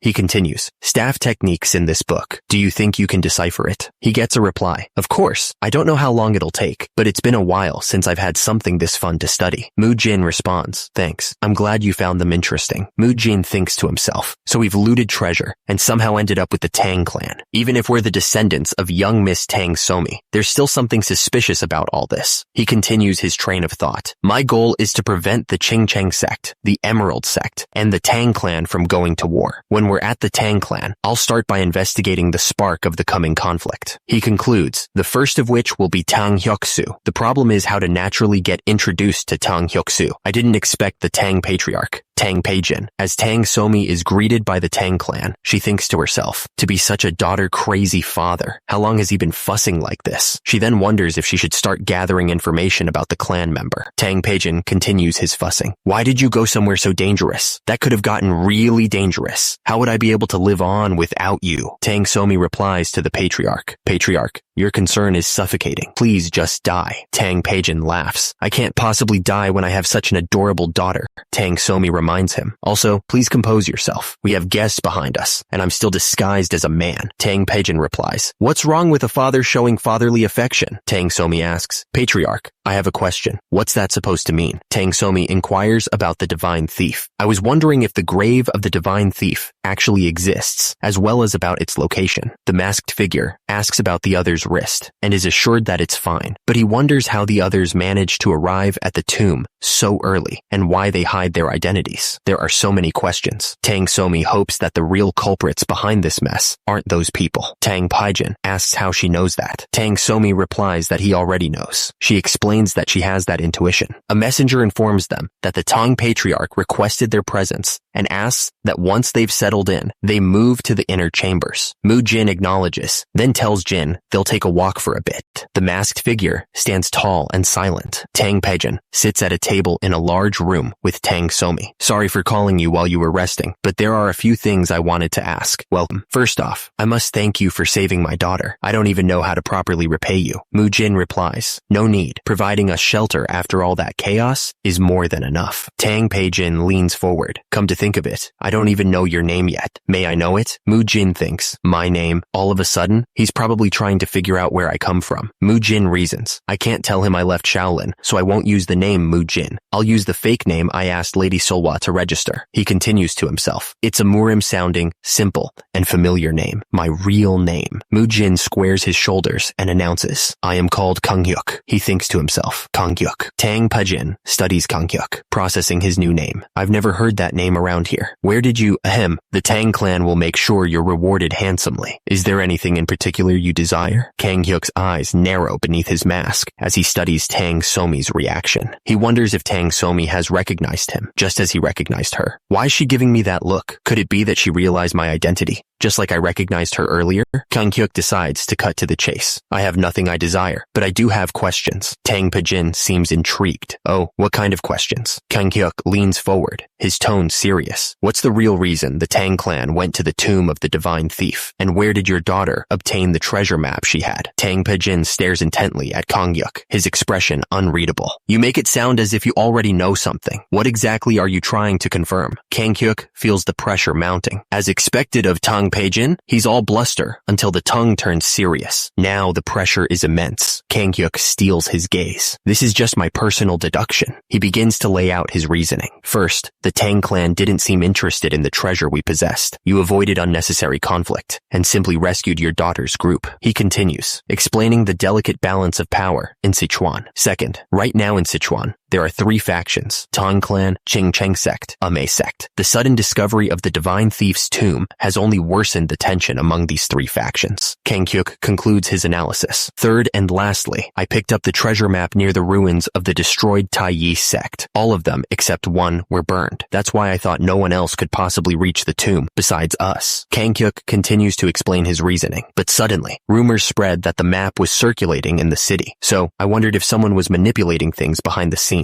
I assume you felt the same, haven't you? Kanghyuk asks. Tang Patriarch? Mujin continues. Then I'll be direct. I want to find out who's trying to provoke war between the 3 sects. Mujin adds, I have a few guesses as to who the real culprit might be. Tang Peijin is taken aback by this. Mujin thinks to himself, I mixed a bit of truth and lies to persuade him. As long as I don't meet that man, things shouldn't go too wrong. Mujin reflects on the dangers of his situation. The Tang clan's lie detector and their insane mad scientist outside the Tang clan estate. A man demands entry. You can't just barge in here like this. Please return at once. I heard the group that safely escaped the tomb of the divine thief is here. I've come to speak with them. The Tang clan's guard retorts, if you're hiding them, does that mean you're after the treasure as well? So the Green Forest bandits are already spreading rumors. We're only trying to protect them from those who seek the treasure. We harbor no ill intent. The man presses further. Are you sure that's truly their will, or did you pressure them somehow? The Tang clan's methods are infamous for being shadowy and secretive after all. The guard's patience wears thin. Mind your words. Barging in without notice while dragging your men here, that's hardly proper etiquette. Mujin and the others appear. You came out instead of resting. The noise outside caught my attention while we were taking a walk. So those are the ones which took the divine theft's treasure. The man turns to Mujin. Why would that sinister Tang clan want to protect you? Come with us. We'll keep you safe from them. The man's accusation sparks outrage among the Tang clan members. What did you say? These people rescued Tang clan members in the tomb. Another Tang clan member adds fuel to the fire, claiming, we've brought them here only to repay that debt. You're the ones spreading false rumors and stirring chaos. Aren't you the ones who came here coveting their treasure? The tension is palpable, and the man realizes that this argument is going nowhere. This is going nowhere. How about this? He proposes a solution. Why don't we settle it with a duel, as martial artists should? The stronger side will protect them. Watching from the shadows, a masked figure wonders about the escalating conflict. Are they really after the treasure? Why are they taking things this far? The relations among the 3 factions seem worse than I thought. Another masked figure, with a sinister grin, sees an opportunity amidst the chaos. Did Mujin and the others know it would come to this? Before they start fighting,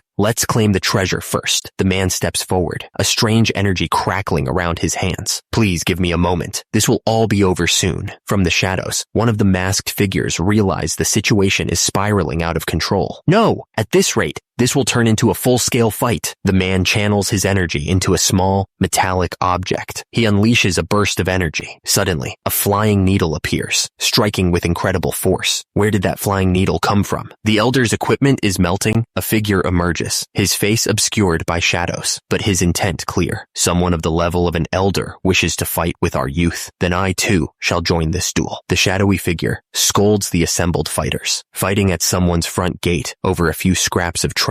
How utterly disgraceful. It's quite shameful for elders of great sex to behave in this manner. Don't you feel any embarrassment? One of the men retorts, You were supposed to be dead. And how can we believe there's not more treasure? The shadowy figure replies, So you are openly admitting you're after it. You dare speak of truths and lies before me? He continues with a sinister tone. Well, this is convenient. The person I just used is my newest experiment. I ran out of test subjects. The man explains. You see, if you lose to me in this duel, a sinister smile spreads across his face. Then I can test it on your body. The shadowy figure's taunts seemed to have worked, as the assembled fighters appeared to be wavering. One of the men decided to cut his losses. Let's end this here for today. I hope you make it out of the Tang estate unharmed, young heroes. The shadowy figure watched them go, unimpressed. You came all the way here just to run away scared. The name of the 9 great sects is wasted on cowards like you. He turned his attention back to Mujin and his group. Isn't that right, little guests? Among the strongest in Gakhyung's Murim universe. As one of the top 10 martial masters, this was the man who mastered both poison arts and hidden weapons. The words loomed ominously. The Dark King, Tang Pejin,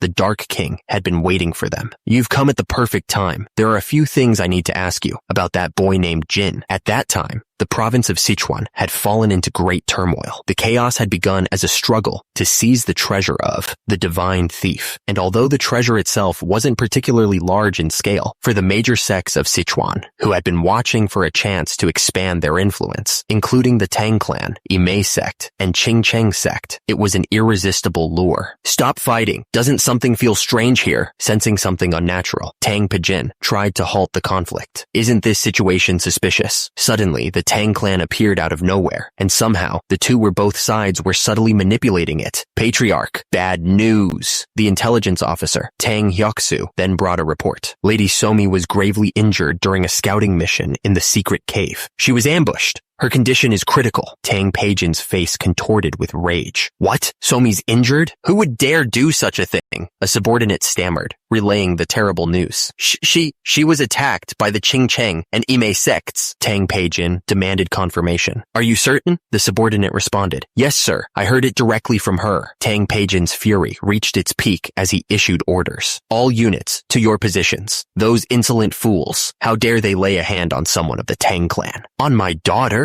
Enraged, Tang Pejin personally intervened, causing the fragile balance between the 3 sects to shatter completely. That was the beginning of the Sichuan internal war. Later, the Tang clan's intelligence officer, Tang Hyoksu, mysteriously vanished. The mysterious disappearance of Tang Hyoksu was still a puzzle. Was he killed in battle, or was there another reason? His whereabouts remain unknown. Tang Pejin slammed his hands on the table, his face a mask of fury. So what you're saying is, there was someone within our own ranks deliberately instigating conflict between the sects. The masked figure responded. Yes, sir. Lady Somi mentioned she had obtained the treasure map before it was spread out. The maps have already spread throughout the region. Where exactly did she get that map? Somi, standing beside Tang Pejin, revealed the source. Tang Hyoksu gave it to me. The implications of this revelation began to sink in. Then where did he get it? And why would he give it to you first, rather than to the clan or the clan patriarch? Could it be, the gears turned in their heads, that someone wanted to harm the young lady and provoke the clan patriarch's wrath to deliberately start a war? That's as far as the story goes in the original story. The masked figure makes his case. Are you framing a member of the Tang clan with such baseless speculation? If you ask me, you're the suspicious one. He continues. You'd better choose your next words carefully.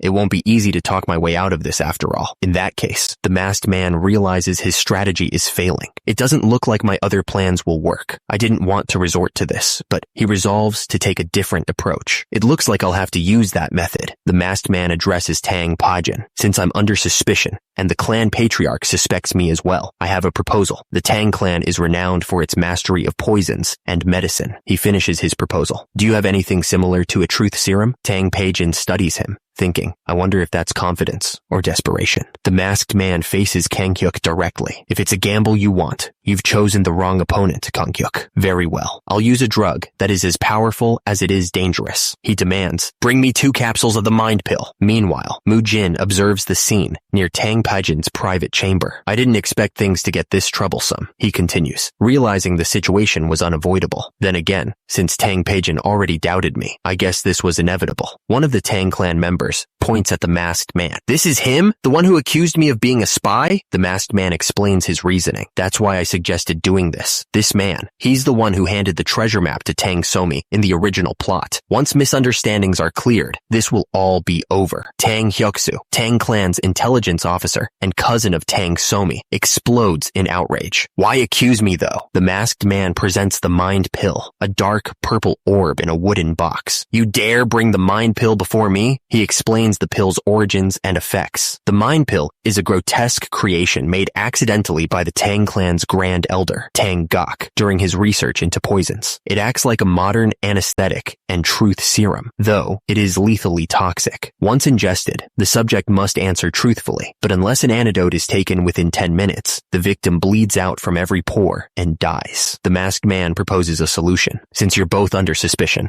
let's settle this properly. Tang Hyuksu is furious. Why must I be suspected? Patriarch, do I really have to listen to this nonsense? The masked man insists he is trying to protect the clan. He's trying to sow confusion in our clan. That's why I said I'd take the pill too. Tang Hyuksu scoffs, suggesting the masked man is ignorant of the risks. You fool, you don't even know the side effects. The masked man retorts, I heard as long as you take the antidote, there's nothing to fear. What are you so afraid of? Tang Hyuksu is beyond insulted. Me? Afraid? Enough, both of you. The masked man doesn't even acknowledge him, simply ordering, shut up and swallow it. Tang Hyuksu, in a fit of pique, swallows the mind pill. He chokes it down. Time to eat the pill.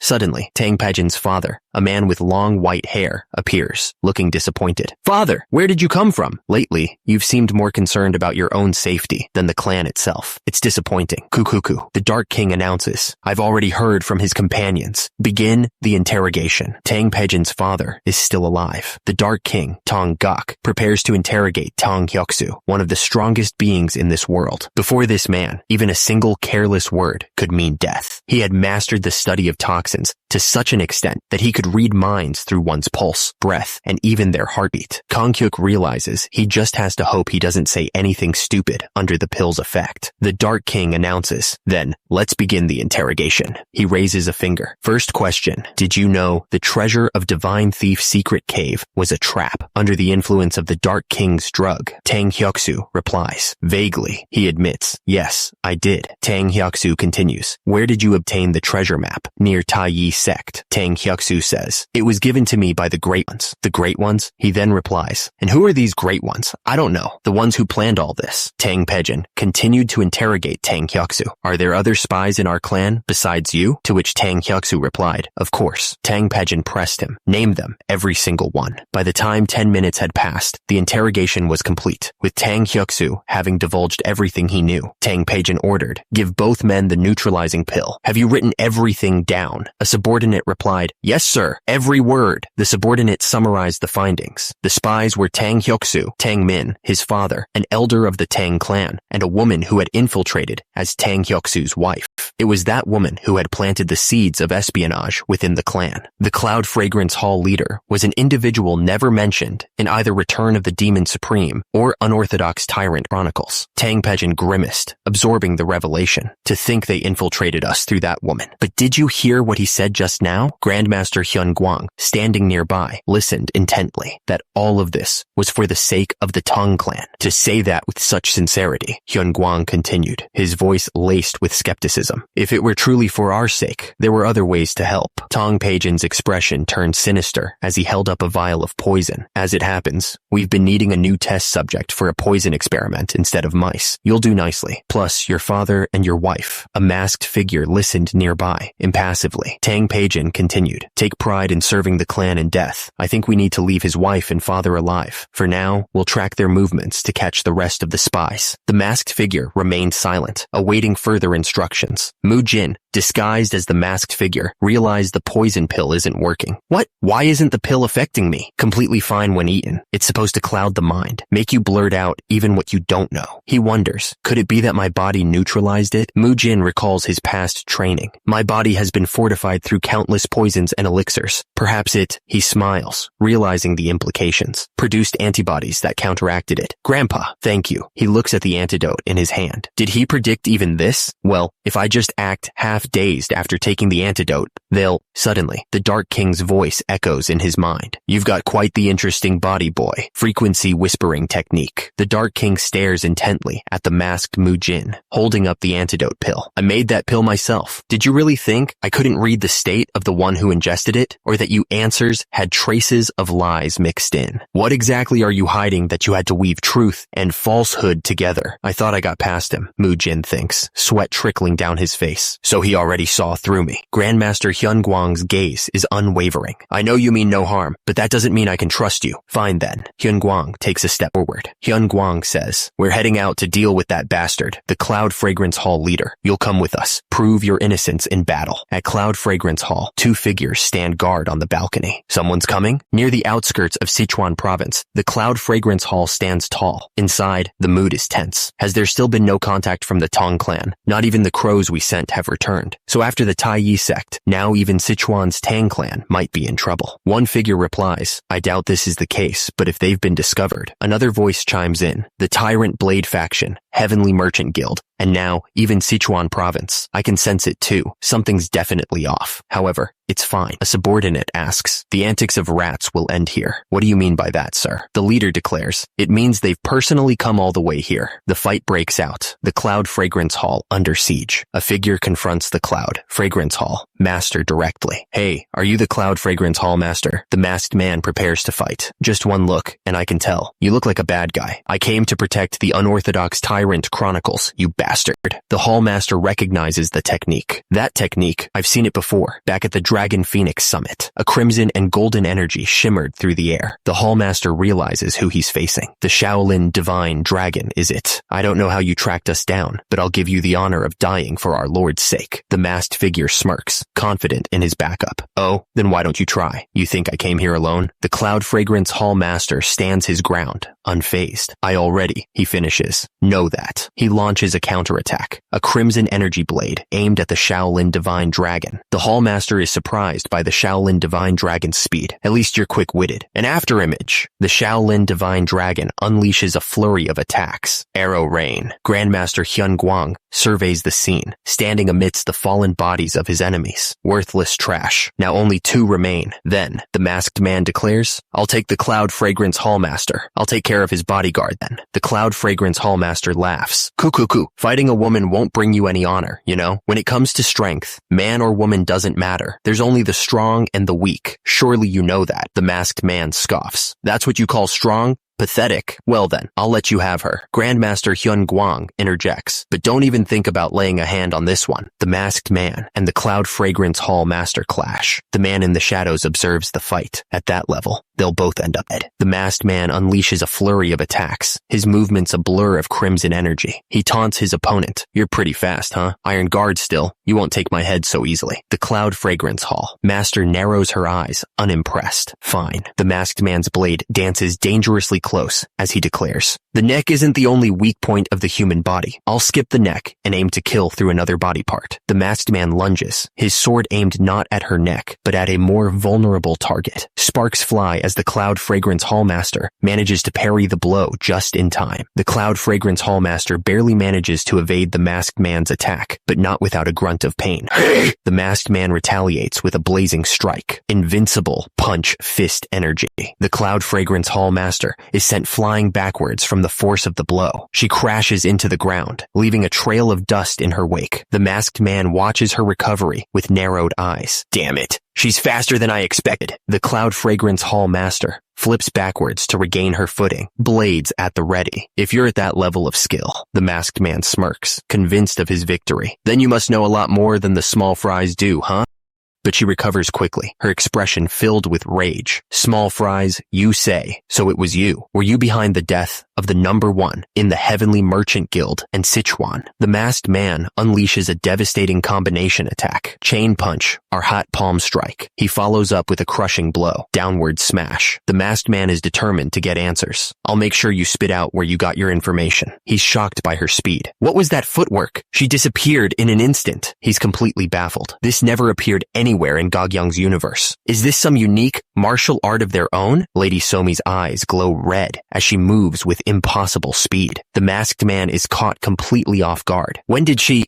6. The masked swordsman unleashes a devastating attack. He coats his blade with enhanced sword energy. The two clash, their combined power creating a blinding flash. The masked swordsman and the gray-robed figure trade blows. Grandmaster Hyun Guang watches with a grimace. Oh, there aren't many who can unleash energy blasts like that. Now I'm even more curious. Who the hell are you people? For a dying old man, you sure talk a lot. And he notices an opening. Time is truly merciless. For the great Dark King to show such an opening, the masked swordsman presses his advantage. No, judging by how you switched from hidden weapons to swordsmanship, Grandmaster Hyun Guang glares back. You've exhausted your hidden weapons, haven't you? The masked swordsman's eyes widen. That silence, don't tell me. He lunges forward, blade crackling with energy. One of the 10 great martial masters made such a rookie mistake. I'll just kill you and take your place myself. The masked swordsman prepares to strike. Enhanced sword energy. Looks like this is the end for you. A blinding flash fills the area as the swordsman's attack connects. A new world. The masked swordsman's attack slams into the pagoda, obliterating the structure. The masked swordsman sneers. You should have stayed holed up in your back room, researching poison like always. You think you're lucky to have found us, but it won't change anything. His eyes burn with malicious intent. There's no place for you in this new era. Grandmaster Hyun Guang chuckles darkly. Cuckoo, you sure talk a lot, brat. Hyun Guang stands tall, unfazed. First, yes, I was silent because I was a bit shocked when I found out I wasn't as strong as I used to be. He glances down at his sleeve. Second, when I reached into my sleeve, it wasn't because I ran out of hidden weapons. It was because the little bean I brought along turned out to be weaker than it thought. The poison needles strike true, paralyzing Tong Peijin. This is paralyzing poison? When did he use it? Meanwhile, the masked swordsman continues his assault on Lady Somi. Grandmaster Hyun Guang prepares to force a pill down Tong Peijin's throat. Even in this situation, you still make that face of defiance. In that case, take this. Tang Peijin struggles against the paralysis, sweat beading on his brow. The pill glows ominously as it approaches his mouth. What kind of this? Hyun Guang smirks. Don't worry, it won't kill you. Now then, Master Hyun Guang grins down at him. It's a medicine I developed myself. There are side effects, but since you've digested the mind pill, you won't die. You'll just feel like there's energy surging. Cuckoo. Meanwhile, a surge of energy emanates from Mujin, who is kneeling on the ground. The narrator explains the origin of the drug. Tang Gok, the Dark King, master of poisons, toxins, and medicine. It's no exaggeration to say he devoted his entire life to research. His known achievements include timed paralytic poisons and confession serums. His unofficial creations number in the hundreds or thousands. What Mujin swallowed was Tang Gok's original stimulant drug, which temporarily focuses all senses and explosively amplifies inner energy. Elsewhere, the masked swordsman continues his assault, his blade glinting menacingly. The masked swordsman, eyes burning with fury, snarls, "You bastard! I've been thinking about how I can block a sword strike that can pierce iron guard." He gathers his energy, declaring, in this situation, the most appropriate technique, golden sphere art. With my current inner energy, I can do this to imitate grandfather's technique to some degree. The energy condenses into a perfect sphere around him. By gathering my energy into a perfect sphere, its density and strength is incredible. Your blade shattered easily. The masked swordsman, realizing the odds are stacked against him, thinks, I have the Shaolin Divine Dragon and the Dark King in front of me. There's no way I can win this. In that case, he strikes himself, aiming for a fatal blow. But Mujin is too quick, intercepting the attack. I've already experienced what you'll do next from the Tai Yi sect. You think I'll just let you kill yourself? Mujin moves with lightning speed, hoping to extract the poison before it's too late. Now, if I can just extract the poison from his mouth. Suddenly, Grandmaster Hyun Guang descends with a terrifying aura. The force of his arrival shatters the ground. Grandmaster Hyun Guang moves to combine something with the masked man's poison. Now then, if I combine this with what was given earlier, when did he get there? The masked swordsman coughs violently, his face contorted in pain as the poison takes effect. Cough. So this is how this combination reacts. Grandmaster Hyun Guang grins sadistically. Judging from the result, a fine poison will be completed. Kukuku. How's your body condition? Grandmaster Hyun Guang stands over the masked swordsman, his hand dripping with blood. Well, he grins sadistically. I guess you can't speak anymore. Another successful experiment. Mujin watches the scene unfold. The masked swordsman asks, The medicine I took,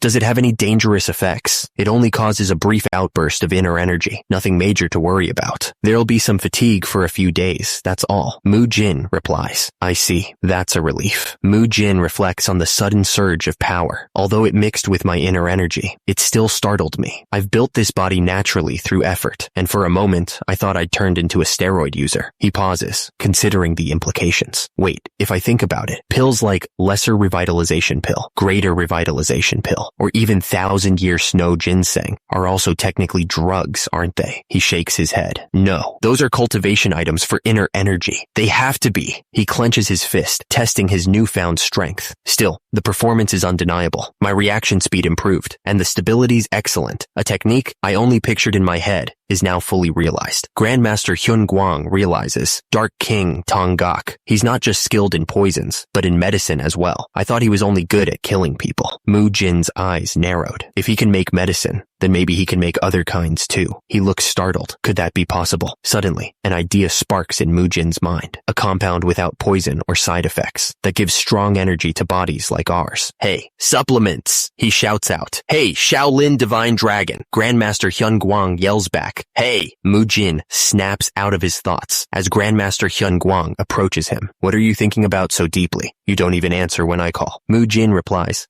apologies. I was lost in thought for a moment. Grandmaster Hyun Guang stands over the man who attacked Somi, blood pooling around him. So, it really was that guy, huh? The one who flung my granddaughter. There were some unavoidable circumstances. He turns to Shaolin Divine Dragon, who stands nearby. Anyway, fortunately, we finally caught one of the people trying to throw Icon into chaos. Once we interrogate him, we'll know who's behind it. You'll need a mind pill, right? I'll make some. Shaolin Divine Dragon looks at the Grandmaster. Can you make something else? Grandmaster Hyun Guang seems surprised by the request. Are you requesting something from me? Is that not allowed? Well, if it's just one request. Meanwhile, back at the Tang clan, the remaining members sit around a table. When do you think Mujin will return? He said this morning, so he should be here soon. Two men sit at a table, one leaning over the other's shoulder. Are we really going to be alright like this, huh? What do you mean, Mu Kyung? The man in the foreground is shown from a low angle, looking up at the other. It seems you're thinking the same thing as me, Mugung. What thought, Mugung? A montage of images flashes by, showing the group's escape and the battles they faced. I mean, after everything that happened since we escaped, I'm starting to wonder if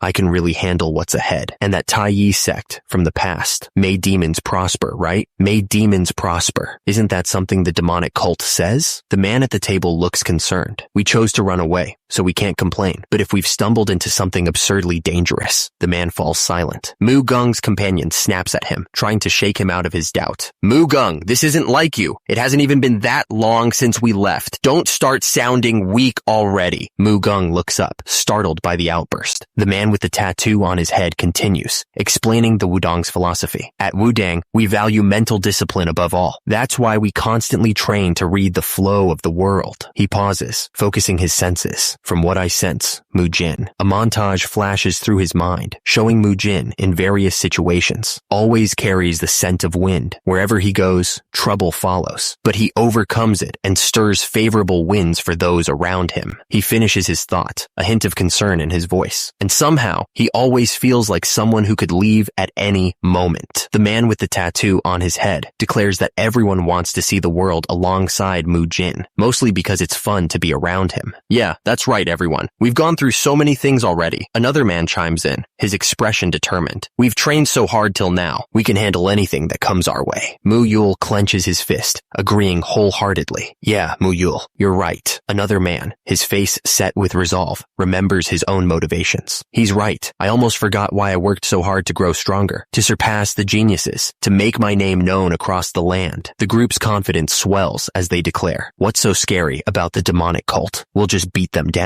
The man with the tattoo on his head recalls a dangerous encounter. Back in the Tai Yi sect, I nearly got devoured by that thing. It's dangerous if I can't control it, but if I can control that overwhelming strength. The man with the tattoo on his head declares that he'll be able to protect his friends on this journey. But Lingling suddenly perks up, sensing something. What's wrong, Lingling? Lingling blurts out, you said Mujin's here? The group of masked men turn to see the approaching figure. Why are you so late, huh? Wait, what are you doing? The man carrying what appears to be a giant sack is none other than Mujin, with Grandmaster Hyun Guang sitting on top. You look insane. See? Even they said I look weird. Mujin chuckles. You're exaggerating. Why did you even ask me to carry you in the first place? Oh, you brat. Don't you know how to respect your elders? He then notices the man's unmasked face. Why'd you undo your disguise? And what is that luggage? One of the top 10 martial masters of the world is lecturing about respect for elders. Mujin groans. Ow, my back. All right, everyone. I've got some concerning news. Some good news, and some even better news. Mujin says that they caught one of the people trying to mess up Sichuan, and once they interrogate him, they'll uncover their goals and more. Someone exclaims in disbelief, asking how they even managed to capture one of them, since the conspiracy theory was supposed to be fake. Mujin explains that he's a pawn of a shadow syndicate, who weren't even supposed to be in the original story, but after multiple attempts, they finally got some clues and caught him. He continues, declaring that they'll expose those filthy bastards before someone asks what the even better news is. Mujin gestures at Grandmaster Hyun Guang, stating that they can all get stronger from here because the Dark King has shown him that it is possible. Someone asks if it has to do with those bags, to which Mujin replies with a chuckle that those are just sub-ingredients. Mujin gives a thumbs up, declaring, don't tell me you didn't go to pick up another core essence, did you? No, I'm making something even better. This will become the medium to enhance our inner energy and muscles. He explains, it's great as an emergency ration too, with perfect nutritional balance and protein supplementation. Mujin then presents the modern day equivalent. In the modern world, they call these protein, dark chocolate, low sugar, high protein kilograms, 24 grams protein, revolution, energy bar protein, and energy bars. Someone asks what the concerning news is. One of the masked figures replies, our disguises were blown, so we don't need to stay disguised anymore. Oh, the Tang clan decides that they just need to hand over the captured person to the Tang clan. Mujin declares it's time to go make protein. He wonders about Bruton. The group laughs at Mujin's antics. He orders them to prepare a banquet for the guests and gather the main ingredients for the mind pill, which will be used for the interrogation. He adds that even if he wasn't told to do it, they owe a huge debt. So naturally, he intends to prepare a grand banquet. The captured female martial artist was handed over to Tang Pajin, and Tang Gok planned to use the mind pill to conduct the interrogation. What would happen after the interrogation was predictable and unpleasant, so they chose to bury that truth for now. The main event this time, even if a moving corpse appeared later, don't be startled,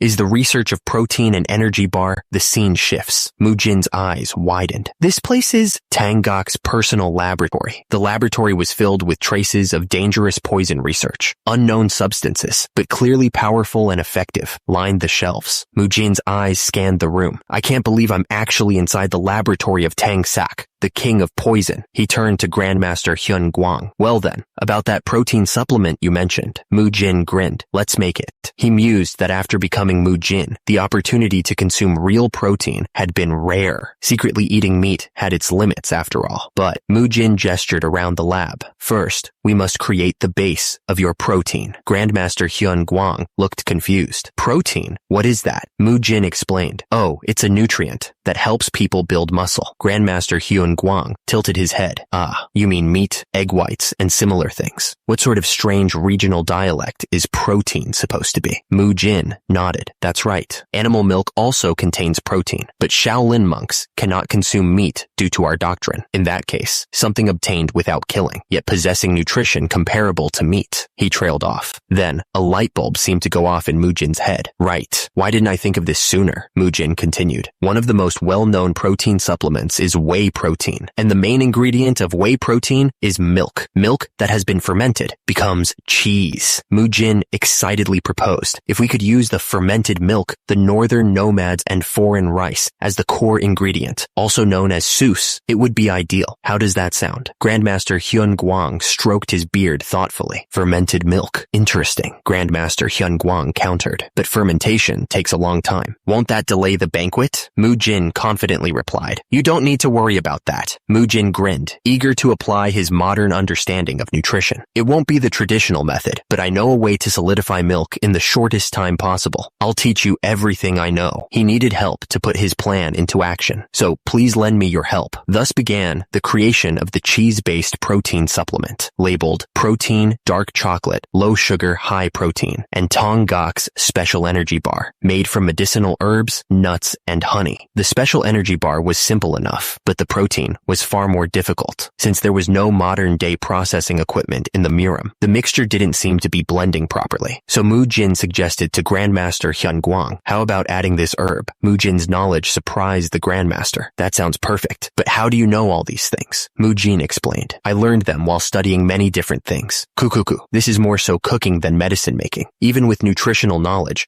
making it by hand was challenging, but having a mad scientist like Tanggak around made the difficult parts easy. 2 days later, after working through the night despite exhaustion, Tanggak appears with a tray of food. Father, I'm coming in. I've brought your breakfast. Are you not eating it again? Grandmaster Hyun Guang is offered a dark bar. Not that. Try this. He takes a bite. The Grandmaster's eyes widened. What is this? Why is the food you're giving me delicious? Tanggak looks on proudly. This will be our future nutritional food. Let's call it. Tanga is proud of his new creation, Calorie Bar. Calorie Bar perfect for both emergency rations and training. He continues to present his innovations. And this? Tanggak grins, presenting a barrel. This is the protein food we made in the shortest possible time. Kumis. How about using this for the banquet? Mujin vouches for the taste as a plate of the food is presented. Grandmaster Hyun Guang eyes the food cautiously. So this is the food your people always enjoyed. The assembled crowd of monks stare at the plates with open skepticism. This is kumis? Is this even edible? I've never seen food like this. Tanggak explains the cheese-making process. Originally, you ferment milk, but since the banquet was urgent, we used a shortened process. You heat boiling milk, add 2 to 3 spoons of vinegar, and when it begins to curdle, you strain out the whey and shape the solids. Then it hardens. Cheese. If we had more time, I could make proper kumis and proper protein too. Almost everything is ready. One of the monks eyes the cheese with suspicion. The calorie bar is amazing, but I'm not sure about this one. It even smells strange. Just then, Somi tries the cheese. Her eyes widen in shock. What is this? Did Mujin make this? Delicious. This is amazingly delicious. Tanggak smiles, relieved. Mujin responds, I couldn't have made it without the Grand Elder. Does it suit your taste? Somi beams. It suits it perfectly. The other monks were desperate to try the cheese too. Then, me too. Their enthusiasm was almost a little too much. I want one bite too. And me. Idiots. What kind of disgrace is this in front of guests? One monk was overheard saying, but thanks to Tang Somi and the starving group, it's so good. It's so good that even if Tang Hyuk-soo died now, I wouldn't notice it. With the cheese incident resolved, the banquet was able to proceed, and after so long, everyone could finally rest. Those with built-up exhaustion used this chance to breathe. Everyone enjoyed themselves. Whoa. By the way, this protein, what is this, Mujin? Mujin just smiled. You'll understand soon. The festivities continued from day till late into the night. It was only near dawn that the hall grew quiet. Mujin, stuffed from the feast, was already fast asleep. Another monk mused. Anyway, that's what the martial art was. It really was something. I guess that's to be expected of the divine thief's martial arts. He summarized, Phantom Steps and Dark Shadow Art. Phantom Steps is a movement technique that resembles moving without any feet. Dark Shadow Art is a technique that blends one's presence with darkness, erasing one's presence. He continued, it's not suited for us, but it doesn't hurt to know. A new martial art. Yeah, especially if we think about our future travels. He concluded, thanks, Mu-kyung. We'll learn together later. For now, I should visit Tanggak. See you later. Joyful times are good, but what must be done still has to be done. Patriarch, you're here as well. This is a serious matter. Did the mind pill interrogation reveal anything? Firstly, they used martial arts we've never encountered before. Even as corpses, they maintain this state. And something strange flows through their meridians, which is not pure inner energy. I don't even know if I can call that martial arts, something that's not inner energy, and the cipher patterns and rules they used. The tension was palpable as the investigation continued. We've identified which organization they belong to. The man in the brown robe stepped forward, his expression grim. You discovered their identity. Who are they? The other man, with the dark beard, stood firm, his gaze intense. The reveal came with ominous weight. Their organization is New Heavens, based on what you told us about the Heavenly Merchant Guild incident and what occurred here in Sichuan. They seem to be preparing plans all across the Central Plains. The weight of the information settled heavily, and that name of theirs seems to indicate that their purpose is to throw the world into chaos and become the New Heavens themselves. The purpose of New Heavens is to plunge the world into chaos and then crown themselves as the New Heavens. Mujin's eyes widened, the revelation hitting him hard. New Heavens? New Heavens? What are they? Some deranged cult? The woman with the dark hair spoke, her expression grim. And it seems they're trying to cause chaos, not only here in Sichuan, but in other regions as well. The man with the goatee stroked his chin thoughtfully. With that level of strength, and the fact that they operate on the scale of a country, we can assume their organization is far larger than we imagined. Mujin sighed, running a hand through his hair. They must have planned to instigate conflict among the orthodox sects, drain their strength, and then strike at the perfect moment to rule the entire Morum. To think their third principle is we are everywhere. How ridiculous. The man in the green robe turned to the others, his face etched with concern. How do we inform the Qingcheng and Ma sect of this? The man with the goatee considered the implications of the information about New Heavens. If what you said is true, there will certainly be some infiltrators hiding there as well, and those two sects practically look like allies. An alliance. Grandmaster Hyun Guang stroked his long white beard, then proposed a solution. To counterbalance the Shaolin and Wudong sect that are rife with rumors, I propose that we form a 5-great clan alliance. The others around the table considered the Grandmaster's proposal. One man spoke up. What does everyone think? An alliance among us? I agree. I also believed it's necessary. The man with the goatee addressed the Qingcheng sect leader. Qingcheng sect leader, regarding this matter, don't you have something more to discuss with us? The normalization of Sichuan, right? Very well. The Qingcheng sect leader exchanged a sinister glance with the man with the goatee. The man with the goatee smirked. Grandmaster Hyun Guang urges the Tang clan patriarch to make his decision.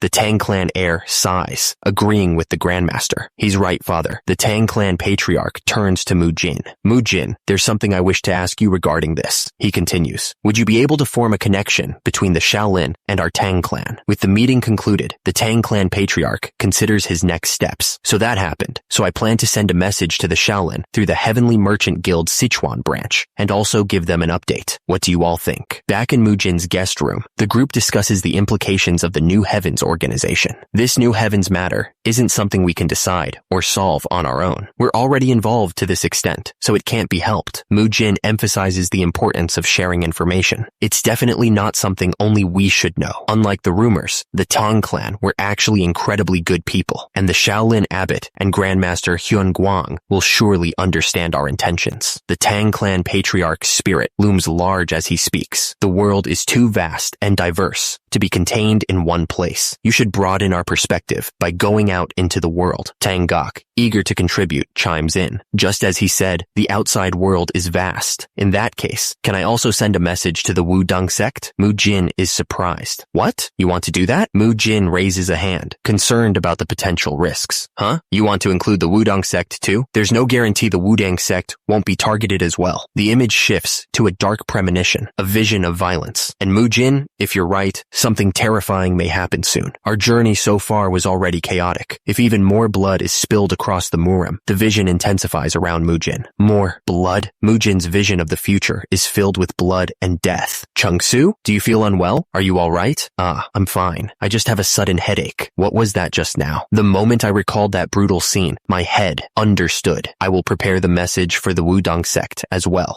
But our seniors might chase after us. I'm not mentally prepared for that yet. Mujin decided, then let's leave immediately once we send out the letters. Thus, after writing letters about New Heavens for both the Shaolin and the Wudong sect, they delivered them to the Heavenly Merchant Guild's Sichuan branch, escorted by Tang clan members due to the importance of the letters. Mujin turned to the Tang clan member. Oh, by the way, Kangkyuk, where do I send the remaining letter? Kangkyuk replied. Oh, that one is to be given to Ryu Siola. when she arrives. Mujin nodded. Ah, understood. The group then moved to a hidden passage. So there was a hidden passage here. We must move without being seen by those who covet treasures. The Tang clan built several such routes long ago in preparation for emergencies. Mujin made sure they were prepared. For the journey, I put in some of our protein powder, energy bars, and other food supplies. The Tang clan member expressed his gratitude. That will make the trip much easier. Thank you. And also, though it's not my place to say this, he continued, his smile strained as he imagined all the ways things could go wrong. The alliance between Tang clan and Shaolin. The elders of Shaolin will surely view it positively. But if we get caught, we die. We will be absolutely robbed blind. We must escape before we get caught. The man narrowed his eyes, thinking about the other sects. About the Qing Cheng sect and Ime sect. The Tang clan leader reassured him. As the ones forming ties with Shaolin and Wudang sect, how could we start a war and trouble you? We will handle everything here. Do not worry. Mujin turned as he heard someone call his name. The woman whispered, truly, thank you for everything so far. But more importantly, the Tang clan member leaned in conspiratorially. I think Jin He likes you. What do you think of her? Mujin chuckled, oblivious. Oh, Jin He is a good person. I'm diligently training for that spar we promised each other. The woman with purple hair stared at him, dumbfounded. Huh? What kind of reaction is that? She thought to herself. She approaches him so directly. Does he not know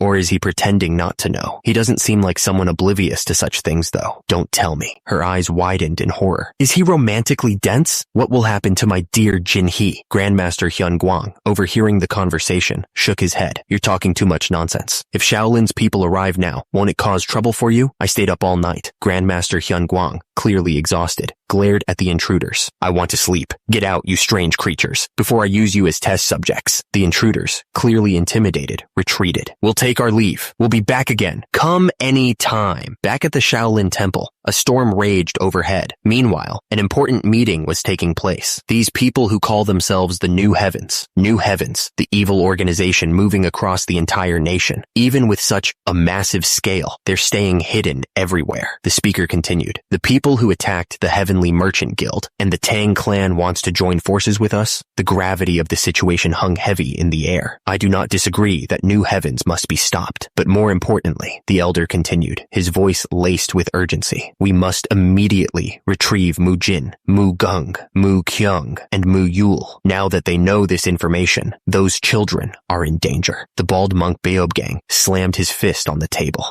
his face grim. If New Heavens targets them, we must rescue them as soon as possible. Another monk held up the document containing the information, his voice trembling slightly as he read. I thought their departure from Shaolin was just an impulsive escape, but to think they were involved in something like this. Mujin, the elder monk continued, bringing the children back must be our first priority. I will leave that matter to the outer hall leader, Monk Hyun, and we must contact the Heavenly Merchant Guild regarding the physician. Another monk looked concerned. But how do we report all this to Grandmaster Hyun Guang? He must already be extremely worried. Grandmaster Hyun Guang looked on with concern. The smell of blood is getting stronger. From now on, elsewhere, a group of fighters prepared for a mission. As one of them thought, things will not be easy, Mujin, but I believe in you. The man hoped, overcome this, and returned safely. Meanwhile, a lone building stood against a stormy sky. One does what must be done as a human, then awaits heaven's will. Back at the temple, a distressed monk reported, and now there are reports of Cloud Fragrance Hall being struck as well. The situation is not good. The figure stood over his victim, blood dripping down his face. But it doesn't matter. The shadowy figure loomed over the bloody mess he'd made. A small flaw won't derail the grand plan. With a sinister tone, the figure declared, the Sichuan operation continues. He ordered his subordinate, summon all 6 captains, except the one from Cloud Fragrance Hall. The subordinate responded, yes, sir, the figure noted. For even the 7th captain to fall, it seems the Tang clan's Dark King has moved. He walked away from the carnage, leaving a trail of bloody footprints. But so what? We just need to adapt so that even the heavens won't be able to stop us. The shadowy figure, cloaked in darkness, declared, the time is near for the plan that has been passed down for hundreds of years to be completed in my generation. Grandmaster Hyun Guang's face was visible as he proclaimed, the day will come when everything under the sky is erased and I become the new heavens. Now it is time. Hyun Guang's eye glowed red as he finished his thought. By law, matters occurring in Sichuan must be resolved there. A man with a stern expression questioned the presence of the Shaolin Temple and the Heavenly Merchant Guild from Shandong Province, asking if they were ignoring Sichuan's laws. A woman with blue hair apologized, stating that the Heavenly Merchant Guild had only come to provide medical treatment. She introduced herself as Ryu Siola,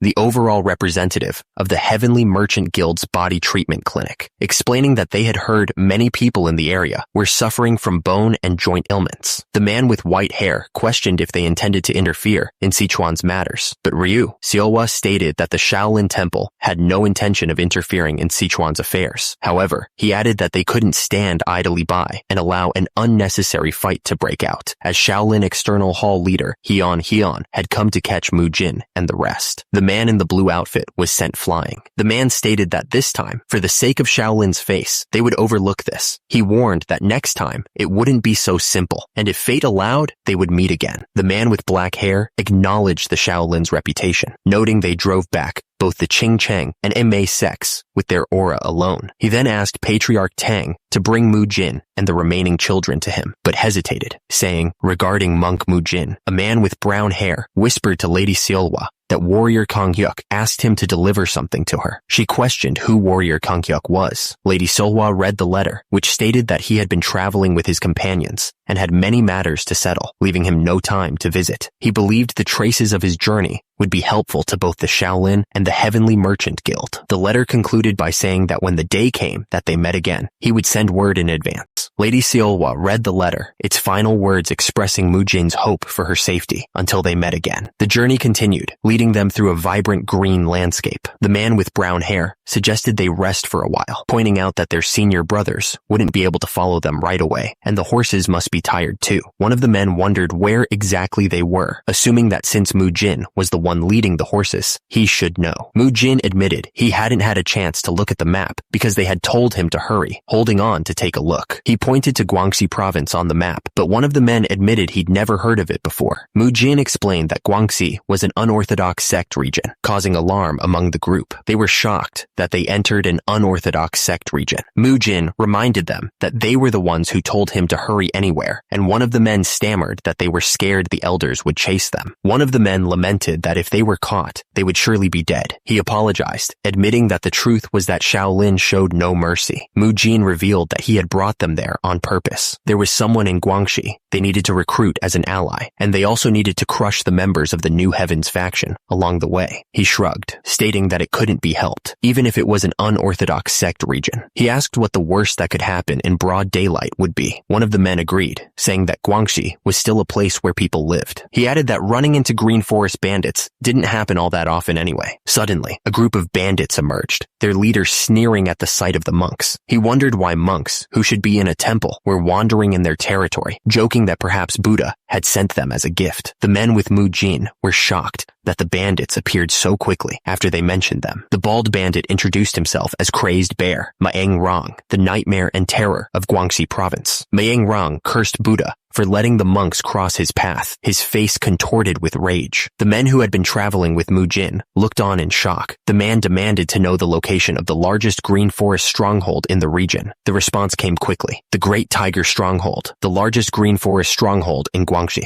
The sound of heavy footsteps echoed. The group approached the gates of the Great Tiger Stronghold. As they approached the gates of the Great Tiger Stronghold, a man demanded to know who they were, warning them to leave if they valued their lives. A man declared that they were the Black Bear sect, and they had come to take over the Great Tiger Stronghold that day. Earlier, one of the men was surprised that they were pretending to be Green Forest bandits. The man explained that it was like hiding a leaf within the forest, and by pretending to be a Green Forest group, they would not only avoid conflict, but they could also overthrow other Green Forest groups and save the people of Guangxi. Mujin was asked if being a Green Forest bandit was not bad, but he refused. He declared that he was a proud member of the Great Shaolin Temple and would not pretend to be Green Forest. The man suggested that Mujin could be the leader if he did this, which made the man blush. Just then, a muscular man with a black fur vest roared that he was the Black Bear sect's leader, Bear Fist Destroyer, and demanded that the leader of the Great Tiger Stronghold face him. The men sneered, finding the situation amusing. One of them declared that the insolence of these worms was astounding. Suddenly, a hulking figure with an orange tiger pelt around his neck forced his his way forward, demanding that they move. The muscular man glared down at the man in the black fur vest. The man in the black fur vest was taken aback by the newcomer's size. He admitted that he had never heard of this black bear sect. The muscular man with the orange tiger pelt around his neck questioned why he should play along with such childish games, implying that the leaders should fight over the ownership of a stronghold. The group of men wielding swords responded with sinister laughter, clarifying that they were Green Forest, and Green Forest only takes. The man in the black fur vest and the muscular man with the orange tiger pelt were suddenly swarmed by the group, who declared that they would be taking lives. The muscular man with the orange tiger pelt was heavily injured, but he still managed to utter that the warriors were wise indeed. The man with dark hair declared that the other had failed to recognize his greatness and was simply weak. He added that they'd prepared clothes and were ready, asking the chief to say a few words. The man with the tiger pelt cleared his throat, then announced that everyone should listen well. He proclaimed that he was their new leader, Bare Fist Destroyer, as Mujin watched on with amusement. The man with dark hair announced that the mission to crush the New Heavens faction had successfully begun. The New Heavens faction was the root of every tragedy, but contrary to what one might expect, their first targets weren't the great Murim clans or major sects. Instead, they targeted the merchant guilds of Murim. Their operation proceeded in absolute secrecy, and before anyone realized what was happening, Murim's most prominent merchant guilds had fallen completely into New Heaven's grasp. From there, New Heavens used each guild to move enormous sums of money and military supplies. To covertly transport those resources, they established a disguised organization. That organization was the North Wind Escort Establishment. That's who they were waiting for now. The man with short brown hair confirmed that was correct, asking if he remembered the group they met back at the Taiji sect, the ones who had the Divine Thief Tombs map. The man with dark hair revealed that he had heard a lot during his time at the Tang clan, including that the North Wind Escort Establishment was tied hand in glove with New Heavens. The man with the tiger pelt simply hummed in response. The man with the tiger pelt asked when they were coming, but the other man replied, asking how he should know. The man with short brown hair said that it was boring, but they were letting all the other travelers pass normally. He added that seeing everyone look relieved made it worth it. The Green Forest bandits definitely didn't look pleased. The man with the orange tiger pelt was talking to the man with short brown hair, who was identified as the chief.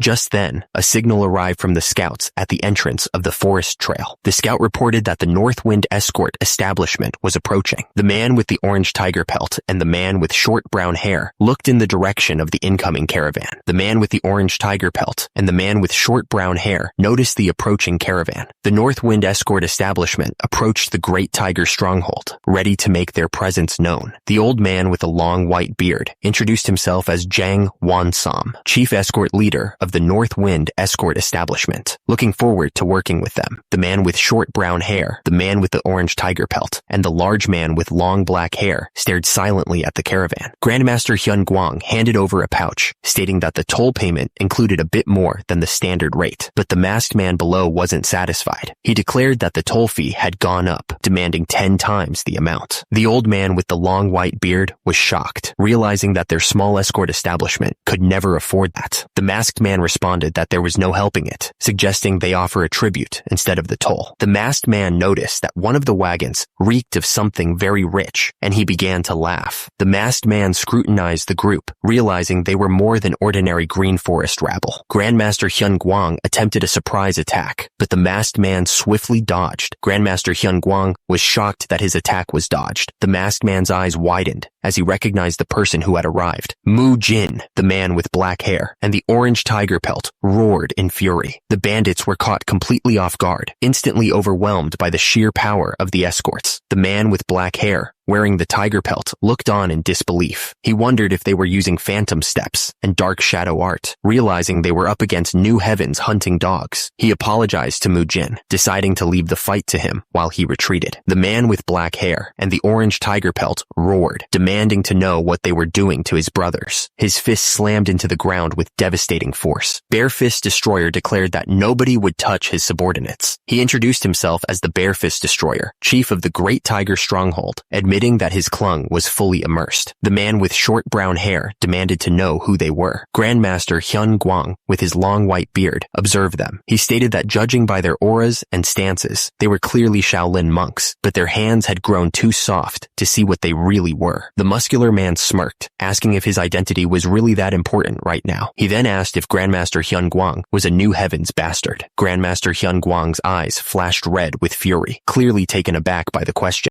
The man with short black hair smirked, repeating his question and demanding to know if Grandmaster Hyun Gwang was a New Heavens bastard. Hyun Gwang roared, silencing the man with short black hair. He threatened to tear him limb from limb until he confessed how he knew that name, drawing his sword. Grandmaster Hyun Gwang let out a furious roar. The man with short black hair remained undeterred, his eyes locked on his opponent. Hyun Gwang swung his sword down, but the man with short black hair narrowly dodged the attack. A terrifying sword energy began to emanate from Hyun Gwang's blade. The man with short black hair prepared himself for the next attack, focusing his energy. Suddenly, the man with short black hair blocked the descending blade with the iron guard. Grandmaster Hyun Gwang was stunned, wondering how the iron guard could be so durable. The man with short black hair exhaled, his eyes narrowed. The man with short black hair struck with overwhelming power. The man with white hair fell backward, defeated. The man with short black hair stood over his fallen opponent, stating that he wasn't that difficult to deal with. The man in the tiger pelt rushed over, asking if Mujin was alright, and if the opponent was dead. Mujin assured him that he had only knocked him unconscious. The man with short black hair, wearing a tiger pelt vest, declared that they would see what the bandits were hiding. He ordered the wounded to be loaded onto the wagon as they were heading back to the Great Tiger stronghold. He added that the North Wind escort establishment's leader looked strong, and even their escorts weren't ordinary. Someone wondered how far Mujin's monstrous ability had grown. Deciding that it was time to return, they had only found clothes as tribute, so they burned everything, just like Mujin had instructed. But something was off. One of the men realized that something had been hidden inside the clothes. It made sense that they would hide it there, as it was the safest place. He could feel an ominous energy leaking from it. The man with short black hair suspected that they were hiding something, but he hadn't expected to find this. It was dragon scale armor, though he couldn't confirm whether it was truly the scale of a dragon. He recognized it as the symbolic possession of the Wolf King, one of New Heaven's 7 captains, and the strongest divine grade armor. He had thought the North Wind escort establishment was transporting something from the underworld faction, but he never imagined it would be something like this. The man with the tiger pelt declared that if they used this properly, they could deal a massive blow to the heavens. He then asked Mujin what they should do now, and if they should stay and fight the Northern Fort establishment. Mujin grinned, stating that had been the original plan. But with this unexpected item showing up, they needed to change course. Mujin declared that they would leave the mountain immediately and head to the Minor Azure sect. The group decided to leave the mountain and head to the Minor Azure sect, but the scene shifts to the Guangxi Black Bear sect. A man with long brown hair stood on a cliff overlooking the village. He was Chung Su, a Wudong sect disciple disguised as a mountain bandit. He stared down at his hands, thinking that the heavens hadn't shown any signs of stopping since that day. He wondered if it was simply a headache from the fatigue of the journey or the pain of having lost someone precious. Chung Su, the Wudong sect disciple, disguised as a mountain bandit, was in a sorrowful mood. Suddenly, he sensed multiple hostile auras approaching. He knew he had to warn everyone, but then he realized that one of the auras felt familiar. It was Dan Cheonak, the owner of the North Wind escort establishment, leading a group of men. Dan Cheonak was furious, wondering why he hadn't received a signal about the escort goods. He realized that of all times for this to occur, it had to be now. He wondered if the hard-to-find dragon-scale armor was being transported and declared he had to find it, no matter what. Meanwhile, in the forest, 2 figures stood silhouetted against the trees, seemingly surprised by something. Suddenly, the man with dark hair and a red robe was attacked by multiple enemies. The man with the tiger pelt demanded to know who they were. The man with pink hair stated that he had told them these bastards would show up.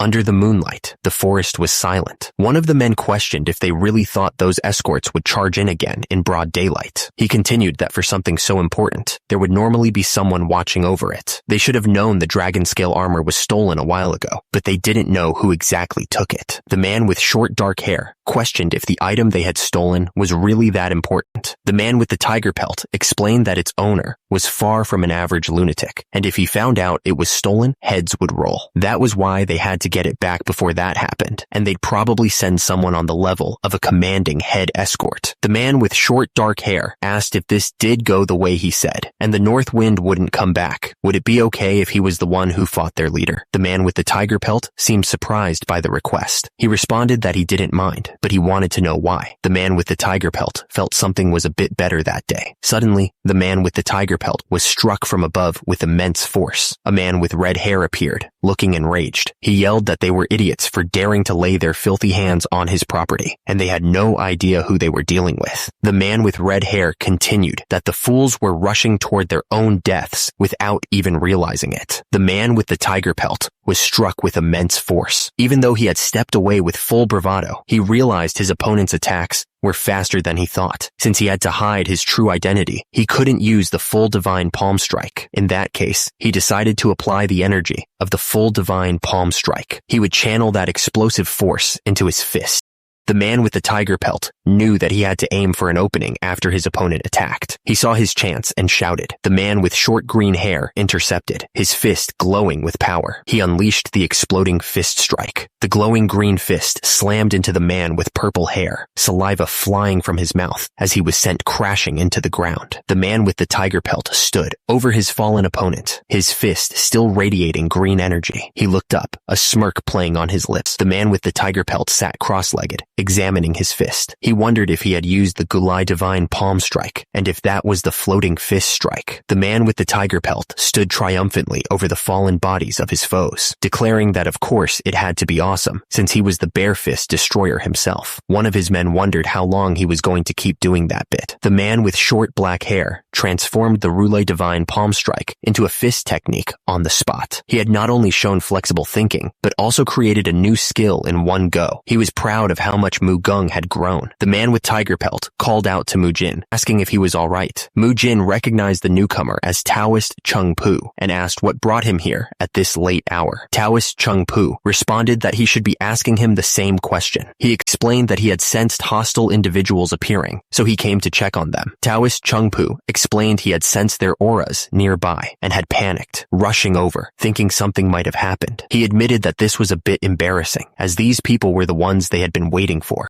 The man with the tiger pelt noted their attire, recognizing them as members of the North Wind escort establishment. He declared that they had already achieved their purpose here. The man asked what he was going to do about the treasure inside the carriage, since they planned to abandon the carriage and depart at sunrise. The man with short black hair declared they wouldn't be using the dragon scale armor, as it would only weigh them down. He stated that from then on, they needed to move quickly, entering the world empty-handed and leaving the same way. He reasoned that if they thought of the treasure as the price of their lives, it was cheap. By dispersing their attention, he explained, they could at least buy a little time from New Heaven's pursuit. The image showed the Wolf Fang stronghold. A man with short brown hair and a muscular back stood in a room with red lighting, and someone asked if he was saying the dragon scale armor was stolen. Another man with purple hair pulled back in a bun was sweating profusely, explaining that they were currently scouring all of Guangxi province. The man with short brown hair turned slightly, commenting on how utterly troublesome this was. He lamented that the chess piece he planned on getting had run away. The Cloud Fragrance Hallmaster had died, and now the dragon scale armor was lost. He wondered how he was only surrounded by incompetent people. The man with purple hair insisted that they would mobilize every man they had and find it without fail.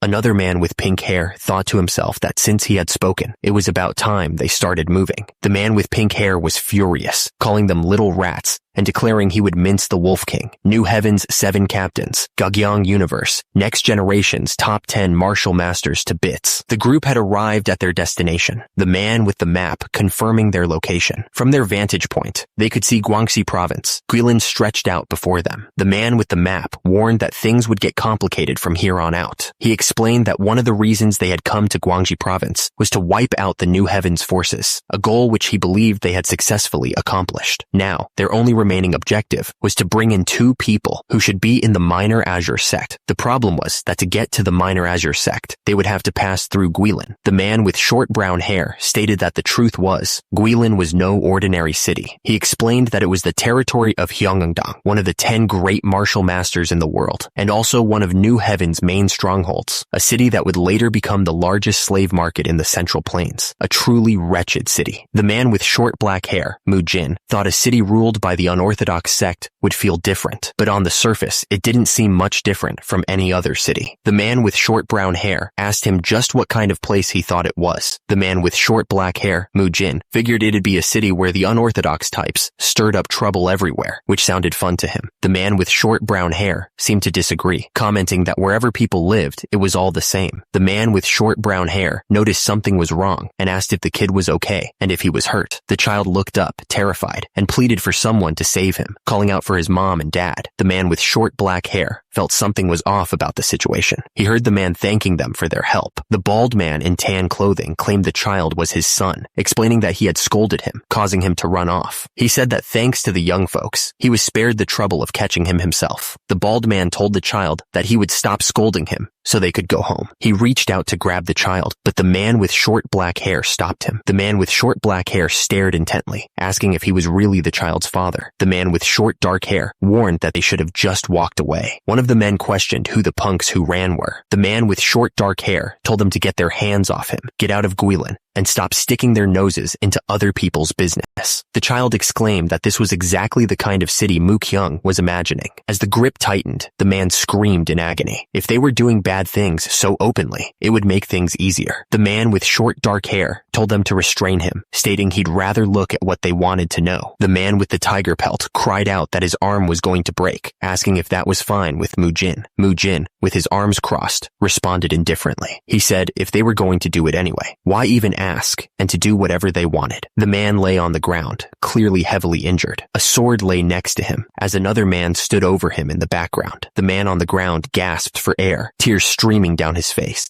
He begged for mercy, promising to tell them everything. He stammered that they were a merchant group operating in Guilin. Mujin scoffed, suggesting he still had the strength to lie. Mujin slammed the wooden bars down on the man's face, demanding he stop trying to hide information and talk. The man on the ground gasped, tears streaming down his face as Mujin pressed him for more information, asking if there were other kids involved. Mujin leaned in closer. His eyes narrowed as he demanded to know the location of their base. The man on the ground finally relented, revealing that their base was located in the Guilin Merchant Guild Annex building. Mujin stared down at the bloodied body on the floor, a grim question on his mind. He demanded to know what had happened to the child. The man wrung his hands nervously, apologizing to the honored guest. He suggested that since it was getting late, something must have happened to the child. He offered to bring another child instead. He recounted an old saying about buying a new sword and how the first thing you cut determines your fortune. He added that some believed the greatest luck came from cutting down an entire family. The man in the red robes revealed that he had paid a fortune and ordered the parents and the child together. What meaning was there in cutting some other child? He wondered.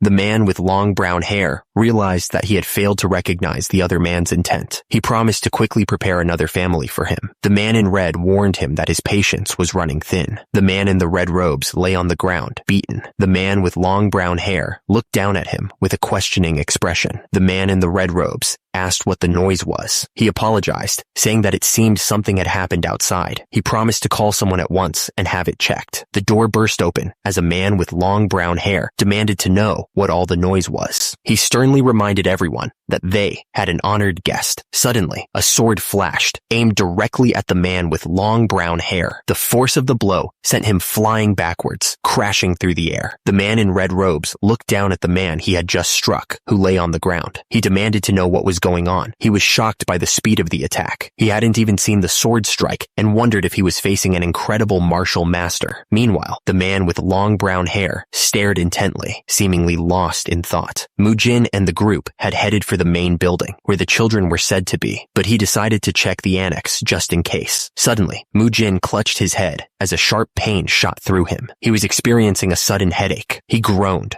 overwhelmed by the intensity of the pain. Voices echoed in his mind, a cacophony of whispers and shouts. He heard a voice urging him to survive. A voice echoed in his mind, filled with a dark imperative. It told him that he had to kill. The voices intensified, and Mujin gripped his head, trying to fight off the invading thoughts. The words swirled around him, a relentless mantra that overwhelmed his senses. To survive, he had to kill. The man's vision blurred as the voice grew stronger, demanding that he kill to survive. The scene shifted to a flashback as someone demanded the bald monk answer him. Grandmaster Hyun Guang, with his long white beard, wondered why he had intervened so deeply into this. Monk Beob Gang told him not to worry so much. Hyun Guang admitted he wasn't worried, just slightly concerned. Thinking back to a time long ago, he recalled that Chung Su's first meeting with them wasn't exactly ordinary. It happened when Songbak, a first-class disciple, was traveling through Jianghu. He recalled that Chung Su's first meeting with them wasn't exactly ordinary. Songbak, a first-class disciple, had been traveling through Jianghu when he was ordered to chase down a band of mountain bandits. He heard a nearby village had been attacked, so he rushed there as fast as he could. He wondered what Songbak saw when he arrived. The corpses of the bandits were piled up like a mountain. Sitting atop that pile was a child who barely even looked 10, with a chipped sword slung over his shoulder. He sat there, tearing into a crow's carcass and eating it. They said he looked like a beast. Feeling pity for the child, Songbak brought him back to Wudong, and they raised him, giving him the name Chung Su. Grandmaster Hyun Guang thought about how the poor Chung Su had such a feast. He wondered if the Chung Su they knew now became gentle thanks to Wudong's teachings. It wasn't because of Wudong's teachings that Chung Su became gentle. He had already lost all of his memories from the very beginning, burying them himself after the traumatic experience. Grandmaster Hyun Guang hoped that as Chung Su learned the principle of flow, the turmoil inside him would subside, even if only a little. He knew that this world wasn't made up of only beautiful things. He admitted that he was afraid. He worried that if Chung Su ended up going through something similar to what he experienced when he was young, the memories he buried might awaken and torment him once more. That was his small concern. The scene was a brutal display of violence. The man with dark hair stared down at the man in the red robe, who was desperately trying to explain himself. He insisted that he had nothing to do with this place and had only come to investigate. The bloodied boot stood firm on the battle mark-soaked floor. The man in the red robe offered money, promising to pay as much as the man with dark hair wanted if he would just let him go. He swore he would do anything he asked. The man in green robes desperately offered an artisan sword, claiming it was a peerless, legendary weapon made by a famous craftsman. Mujin's eyes glowed crimson. A dark voice echoed in his mind, commanding him to cut their heads off and plant fear in his enemies. Mujin was consumed by the need to kill so that he could live, refusing to die like a dog. The dark voice commanded Mujin to survive. Mujin woke up to find himself being carried. He heard someone asking if he had finally come to and where they were. The man carrying him asked why he was on his back and then exclaimed that Chung Su was awake. Mujin asked if he had been unconscious. The man carrying him confirmed that he had been out for nearly a full day. The man carrying Mujin asked if he felt any better and if he should put him down. Mujin agreed. One of the men, Chung Su, exclaimed that he was awake. Another man also called out Mujin. Mujin said that he was ashamed for causing them so much worry and asked what exactly had happened to him. The man with the mohawk asked if he didn't remember anything, like splitting off from them in Guilin and coming to the annex building. Mujin repeated the word, the annex? Mujin clutched his head in pain, the mysterious voice still echoing in his mind. The man with the mohawk hairstyle suggested that Mujin rest a bit longer, stating that he planned to focus on moving for the children's sake. Mujin looked confused and asked about the children, and the man clarified that they were the children they rescued from the slave trader in Guilin. He explained that those who had somewhere to go had left, but most of the children who had nowhere to go had stayed with them. The man with the mohawk hairstyle explained that the minor Azure sect had agreed to take in the rescued children. Mujin looked at the man with the mohawk hairstyle, who suggested they discuss everything that happened after he had rested more. The man assured Mujin he should focus on recovering for now, thanking him for his kindness. The man with the mohawk hairstyle stood before a tall figure, his expression unreadable. Mujin considered the situation. There were a lot of things he wanted to ask Chung Su. He thought back to the horrific scene he saw at the annex, because Chung Su hadn't shown up at their meeting place. The traces of slaughter were nothing like what the the Chung-soo he knew would do. But right now, it felt like Chung-soo needed some time alone. And honestly, so did he. Only the hardest part of the Cheongangsi province plan remained, to recruit Baek Gawon, the strategist. Mujin knew that Baek Gawon, the hidden dragon, had guided Do Wolcheon, the protagonist of Unorthodox Tyrant Chronicles, to become the #1 of the unorthodox sects and the kingmaker, Mirim. From an outside perspective, he was the intelligence-type, overpowered character designed to compensate for what Do Wolcheon lacked. In the strategic battles with new heavens that were coming, his presence was absolutely essential. However, there was one problem that made this difficult. In Unorthodox Tyrant Chronicles, there was almost no description of Baek Gawon during this period, because Baek Gawon wasn't the protagonist of Unorthodox Tyrant Chronicles. The only thing Mujin could infer was that Baek Gawon was with his sick younger sister in the Minor Azure sect. Mujin knew that the most important final step of the entire plan was in one shot, on-the-spot gamble, where he couldn't predict the outcome. He was now in Gwanggsi province at the Minor Azure sect. He spotted them and called out, telling Mu Hyung that he saw them and to come down now. He steeled himself for what was to come. Mujin knew that from here on out, it all began. He was about to engage in a battle of wits to recruit the strategist and arrived at the Goylan Minor Azure sect. He pounded on the door, demanding to know if anyone was inside. A nervous voice responded from within. The man behind the door asked what business he had with the Minor Azure sect, adding that they didn't accept outsiders lightly and apologized. The man with dark red hair claimed that they were physicians from Sichuan. He added that they had heard of the Minor Azure sect's reputation and had come to find them, saying they were told that the sect takes in children who have nowhere to go. The man with the hat explained that these children were gathered from nearby and had no home, asking if they could entrust them to the Minor Azure sect. The man behind the door expressed his surprise that they were physicians who had come to entrust children to them. The man behind the door welcomed them to the Minor Azure sect, saying they would open the gate for them. Mujin thought to himself that this was the only sect left in this unorthodox region, and that since arriving in Guangxi, this was the first time he had felt relieved. The man with dark red hair declared that Mujin had arrived at the perfect time, as they were in a difficult situation. Mujin asked what the difficult situation was. The man with long hair explained that Guangxi province was unorthodox territory. Because of that,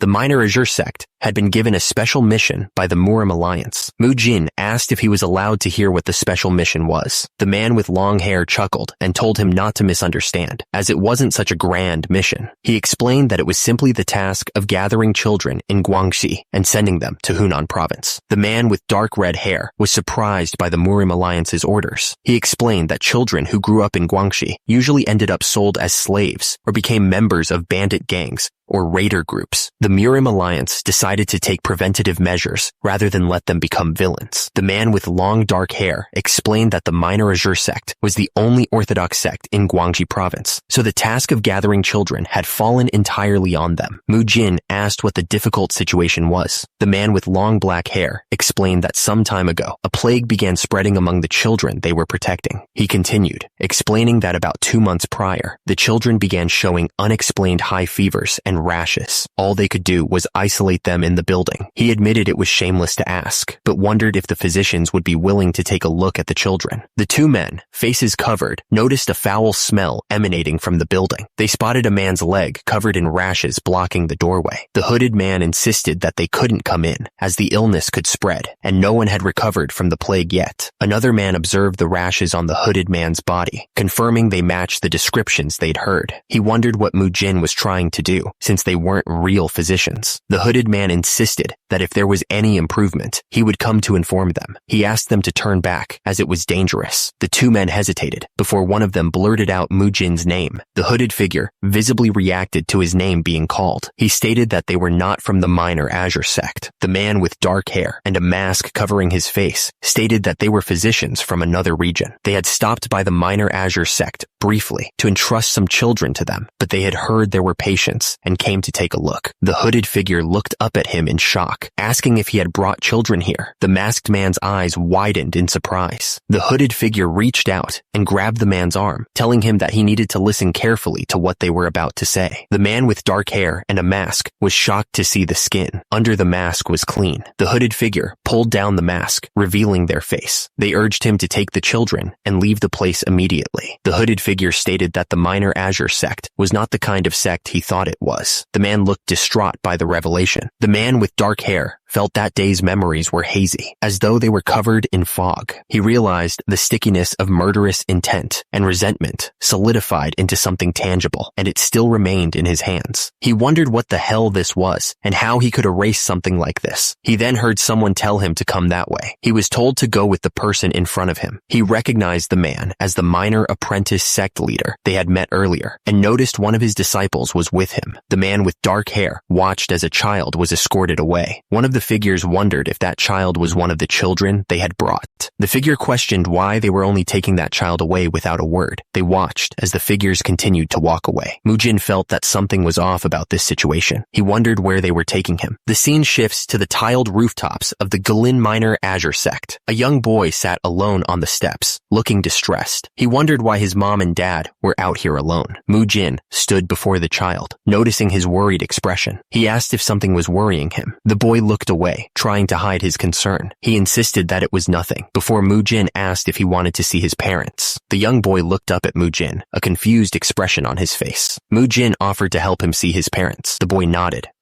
agreeing to the offer. Suddenly, the hooded figure warned Mujin that the Minor Azure sect wasn't what he thought it was. Mujin was shocked and questioned the hooded figure. He asked why they were pretending to be sick. The hooded figure explained that it was an act to keep the Minor Azure sect's people from approaching, a temporary disguise that would eventually be discovered. The hooded figure revealed that the Minor Azure sect was known to be protecting children under the orders of the Murim Alliance, but that wasn't true at all. They explained that the sect spread plausible rumors, and when someone brought a child there, they looted that person, and the child was eventually sold off elsewhere, calling it a trap. The hooded figure, with a look of desperation, told him that they had circumstances that prevented them from leaving the place, but it wasn't too late for Mujin. The man mused to himself about how boldly the hooded figure was swindling adults. He realized that if a kid this smart had stayed here instead of running away long ago, there was no doubt about it. This kid was Baek Gawan. He figured that the circumstances the hooded figure had mentioned must be referring to his little sister, Baek Garyong, who was sick and couldn't move, confirming that he really was here.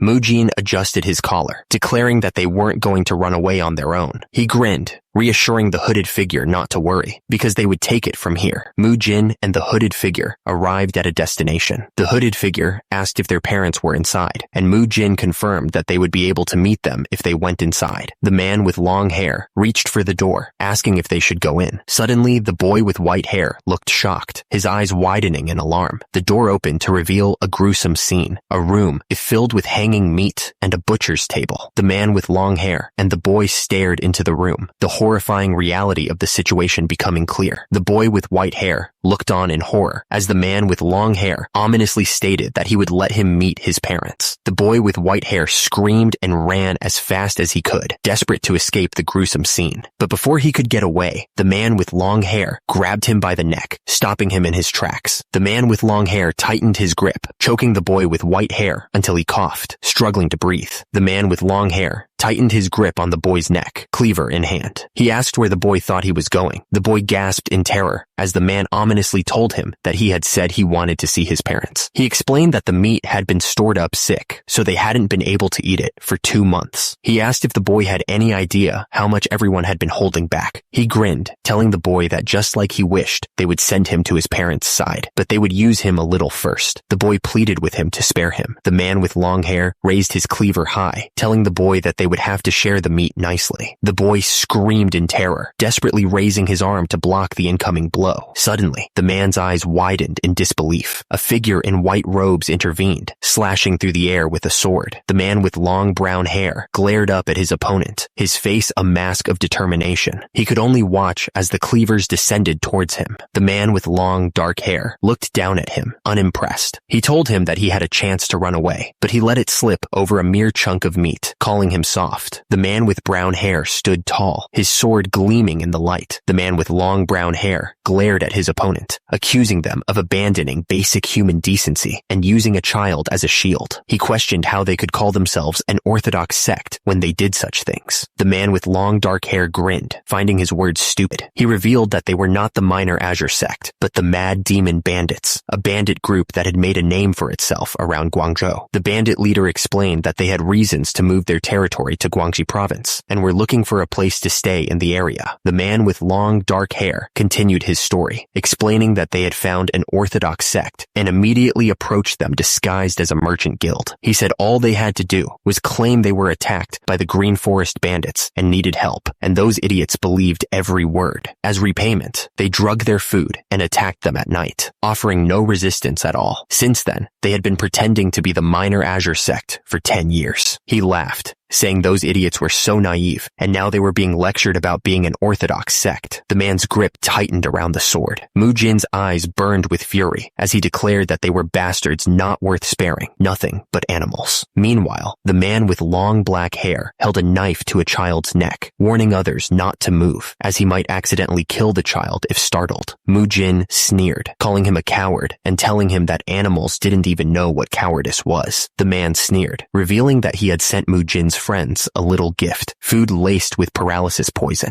One of the men looked up, surprised by the mention of food. Another man confirmed that their sect leader had ordered them to deliver it, as it was only natural to repay honored guests for their help, asking them not to refuse their sincerity and to thank their sect leader on their behalf. The men in dark uniforms then turned and walked away, leaving the food behind. The shadow loomed over the building as the hooded figure questioned if everything would be all right. Yu looked down, gripping his sword tightly. He was ready to fight, no matter what came next. The kidnapper scoffed, wondering why Chungsu wasn't reacting. He asked if he wasn't close to the others. Chungsu replied calmly that he wasn't worried because he trusted his friends. He wasn't going to let the kidnapper get to him. The kidnapper clicked his tongue, saying that was a load of nonsense. He knew that this situation was dangerous. The kidnapper said he was barely holding on thanks to the child, but he knew that the moment he let his guard down even a little, Chungsu and the kidnapper stared each other down, neither willing to give an inch. The kidnapper was sweating bullets, while Chungsu remained eerily calm. Chungsu didn't hesitate. He struck the kidnapper with incredible speed, sending him crashing to the ground. The force of the blow was so intense, it left the kidnapper stunned and disoriented. The kidnapper grabbed the child, holding the cleaver close to his neck. He realized he was screwed and thought he was a goner. The kidnapper stared into Chungsu's eyes, a look of terror washing over his face. He realized those eyes were the same ones from a horrible memory. The kidnapper, still clutching the child, looked completely bewildered. He stammered, trying to figure out what was happening. The kidnapper's eyes widened with fear as he stared at Chungsu. He muttered that he had seen those beast-like eyes before, recognizing something terrifying in them. The kidnapper's face was now contorted with pure horror. He recalled seeing those eyes 10 years ago, and the memory clearly haunted him. Chungsu suddenly clutched his head, a sharp pain shooting through his skull. He complained that the headache wouldn't stop, wondering why it had to happen at that moment. Chungsu's eyes narrowed as he looked at the kidnapper. He simply uttered, "You," as if a realization had struck him. The kidnapper's fear intensified as he stared at Chungsu. He said he remembered his face now, questioning if Chungsu had followed them there. Chungsu looked at the kidnapper, asking what he was talking about all of a sudden. He seemed genuinely confused by the outburst. The kidnapper glared back, telling him not to play dumb. He insisted that he recognized those eyes, convinced it was really him. The kidnapper's face was twisted in rage as he screamed that Chungsu was from that rural village in Qinghai province 10 years ago. He couldn't believe he wouldn't recognize those eyes. Chungsu's eyes widened slightly. He repeated, "Qinghai, a village?" as if trying to grasp a distant memory. And immediately, images flashed through Chungsu's mind. A brutal massacre filled with battle marks and death. He looked down at his hands, a chilling realization dawning on him. Chungsu groaned in pain as the memories flooded his mind. He was clearly struggling to make sense of the images assaulting him. Chungsu clutched his head as the memories intensified. He was asking himself what was happening, completely lost in the chaos of the resurfacing trauma.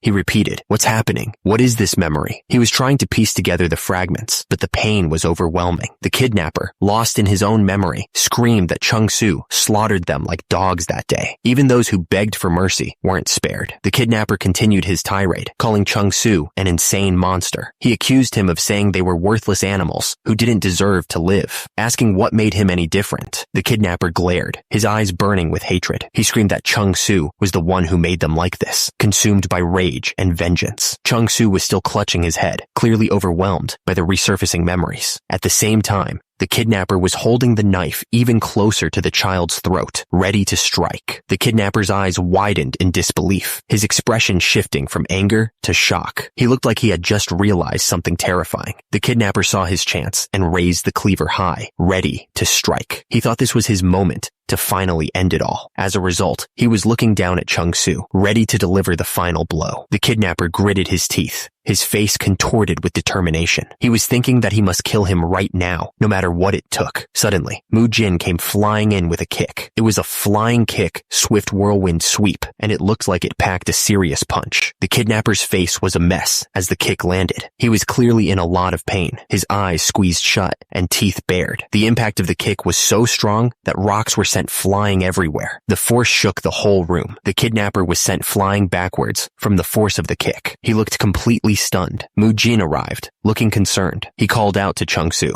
asking if he was all right. Chung-Soo looked up, surprised to see who had just saved him. He asked Mujin what he was doing there, looking a little confused. Mujin explained that a kid he met at the clinic told him about this place. He had heard the children were being dragged here, so he came to check it out. Chung-Soo looked down at the floor, a little ashamed. He said he saw the minor Azure sect leader taking that child away, and it felt suspicious. So he followed them and found this place. Chung-Soo looked up, his face filled with concern. More importantly, he said to Mujin, he thought the others were in danger. Chung-Soo explained that the guy said he poisoned the food and that they were planning to attack them. He wasn't sure if it was true, but they should probably check it out. Mujin said he understood and would head out right away to save the others. But he asked Chung-Soo if he was really okay, looking at him with concern. Chung-Soo smiled weakly, said he was fine, just a bit tired from the fight. He tried to sound reassuring. He looked exhausted. Mujin told him to look after the child for now and get some rest. He added that they would talk later before rushing off to help his friends. Chung-Soo looked down at his hands, lost in thought. He seemed troubled by something the kidnapper had said. He looked at his brutal hand, and a dark realization washed over him. The bloodbath the kidnapper spoke of. It was real. He was the one who did it. Chung-Soo stared at his hand, realizing something terrible. The battle marks wasn't just on his hands. It was a part of him. Shadowy figures seemed to close in, representing his dark past. He thought to himself that the bloodstain wasn't something that just got on his hands. His eyes widened as the weight of his past actions crashed down on him. Chung-Soo realized it was him. He admitted to himself that he may have forgotten it, but he could never truly erase it. The truth hit him hard, and he looked devastated. Meanwhile, far away, someone was making a move. A fist came crashing through a wooden door with incredible force. It looked like someone was making a grand entrance. It was Mujin, using his invincible punch. He was clearly in a hurry, his face set with determination. He wasn't messing around. The invincible punch didn't just break the door, it obliterated it. Splintered wood and dust exploded into the room, showing the raw power behind Mujin's attack. Mujin shouted out Mike Kyung and Mu Yul's names, worried about their safety. He was desperate to know if they were okay after the attack, and immediately, his expression changed to concern. One of the men looked relieved to be alive. It seemed like he had been unconscious for a while. Mike Kyung was surprised to see Mujin arrive. She exclaimed that he was there. Mujin looked around at the scene, trying to figure out what had happened. He asked what the hell had happened there, but at least they didn't seem seriously hurt. The man began to explain what had happened before Mujin arrived. He was setting the stage for the story. He explained that people from the minor Azure sect had shown up, saying they were grateful for their help. They brought food as a gift, and it felt rude to refuse, so they accepted it. He continued, saying they were about to start eating together. The food looked pretty good, to be honest. Suddenly, Lingling, the monkey, jumped out of nowhere and started attacking the food. The little guy completely knocked everything over, sending food flying everywhere. He admitted he didn't know why Lingling got so angry all of a sudden. He even asked the monkey why he did that. Meanwhile, everyone was panicking about what to do next. Looks like things are about to get even more complicated. A bunch of people just stormed into the room, and the guys inside looked pretty surprised. Turns out, these guys were from the minor Azure sect, and they were absolutely furious. You could see the anger boiling in their eyes. The man explained that they apologized sincerely for ruining the food. I mean, it's only fair to say sorry, right? But even after the apology, the minor Azure sect members weren't having it. They just pulled out their swords like they were ready to fight. So that's what happened. Mujin looked at the group and said that they've become experts at subduing people. He seemed genuinely impressed. All the minor Azure sect members were knocked out on the ground. Mujin was glad that nothing bad had happened to his friends. He was relieved. Mujin asked if they were in big trouble now, but Mujin said no, they did well. He added that those guys were really bad news. Mujin said that was a relief. Still, he told them that next time, they shouldn't just beat people up without thinking. He looked at them with a small smile. Mike Kyung listened carefully. She understood that Mujin would take care of the rest. The ally was impressed. He honestly didn't think Mujin could handle it this cleanly in just half a day. He looked at the tied-up members of the Azure sect. The ally said that there was still something left to resolve. Mujin replied, asking if that was so. Mujin smiled, knowing what the ally was talking about. He was ready to address the final issue. The ally explained that there was a reason he couldn't leave the minor Azure sect. He looked serious. The ally said that the issue was still unresolved. It was about Baek Gawan's younger sister. The ally explained that Baek Gawan was Do Wolcheon's first companion, the strategist who helped him get revenge for his clan. Baek Gawan was focused on the book in front of him. The ally continued, explaining that Baek Gawan had a younger sister who was seriously ill. Her illness came from her special makeup. The ally said that she was born with overwhelmingly powerful innate yin energy. The energy seemed to be eating her from the inside. The ally added that the extreme cold from that yin energy was so intense that it could freeze not only her, but even the area around her. The cold was so intense that it even seemed to affect the papers around her. The ally looked down with a sad expression. He said that when she was younger, it wasn't this severe, but it had been getting worse. The ally explained that at first, Baek Garyong's only symptom was that her hands and feet were colder than other people's. She also got cold more easily than others. Baek Gawan explained that as his sister's innate yin energy grew stronger, she started having trouble dealing with it. He added that lately, she had been spending most of her time asleep, probably because the cold inside her was too much for her body. Baek Gawan continued, saying that they had visited many famous clinics, but aside from learning that it was a type of blocked meridians disorder, they couldn't find anything else that could help. Baek Gawan looked down with a sad expression. He said that all he could do was stay by his sister's side as she grew weaker, and little by little, he was losing hope as well. Baek Gawan bowed his head, begging for help. He said that he believed there was meaning in heaven's will that brought them all together. If you have a stomach problem, you treat it with medicine. If you're wounded, you get surgery. But what if the problem is with inner energy? You treat it with inner energy itself. I'll regulate the power of the Rulai Divine, palm strikes pure, extreme yang energy, and inject it slowly so it circulates through the patient's meridian points across the entire body. The heat injected this way flows through the body's meridian points without harming the patient, merges with the patient's cold energy, neutralizes it, and achieves balance and harmony. I've never seen treatment like this before. This is one of the treatment methods used by the body treatment clinic. They call it heat therapy. Baek Gawan explained about the body treatment clinic. Baek Gawan continued, explaining that Guangxi province. Baek Gawan paused, reflecting on the unorthodox alliance. The unorthodox alliance was an alliance of 7 unorthodox factions, created to oppose the orthodox factions. They were the largest group representing the unorthodox sect of the era, and one of the main villains in the original story. In that tale, the unorthodox tyrant, Du Wolcheon started a war with the New Heavens, but even as he fought the unorthodox alliance, Du Wolcheon's hands had already been stained with blood. In the end, he became a public enemy of Murim. Turns out, the one who had given him a solution was someone he already knew. The person ready to help him was Baek Gawan. He was asking if Do Wolcheon was really willing to throw everything away just to get revenge for his clan. Baek Gawan warned that even with his skills, facing the entire unorthodox alliance by himself was insane. He pressed Do Wolcheon, demanding to know what he was planning. Baek Gawan explained that he wanted to spread the word that Do Wolcheon was the one who destroyed the Baekal clan. Baek Gawan asked if Do Wolcheon was afraid of becoming a monster. He said that if he truly wanted revenge for his clan, he needed to give up the orthodox sect's ways and embrace the path of the unorthodox sect. Du Wolcheon stared down at his sword. The words echoed in his mind, telling him that he couldn't walk 2 paths at once. He was urged to throw away his conflicted heart and ignite his will. Baek Gawan told him to walk the path of a cunning hero, one who wouldn't hesitate to use any means necessary.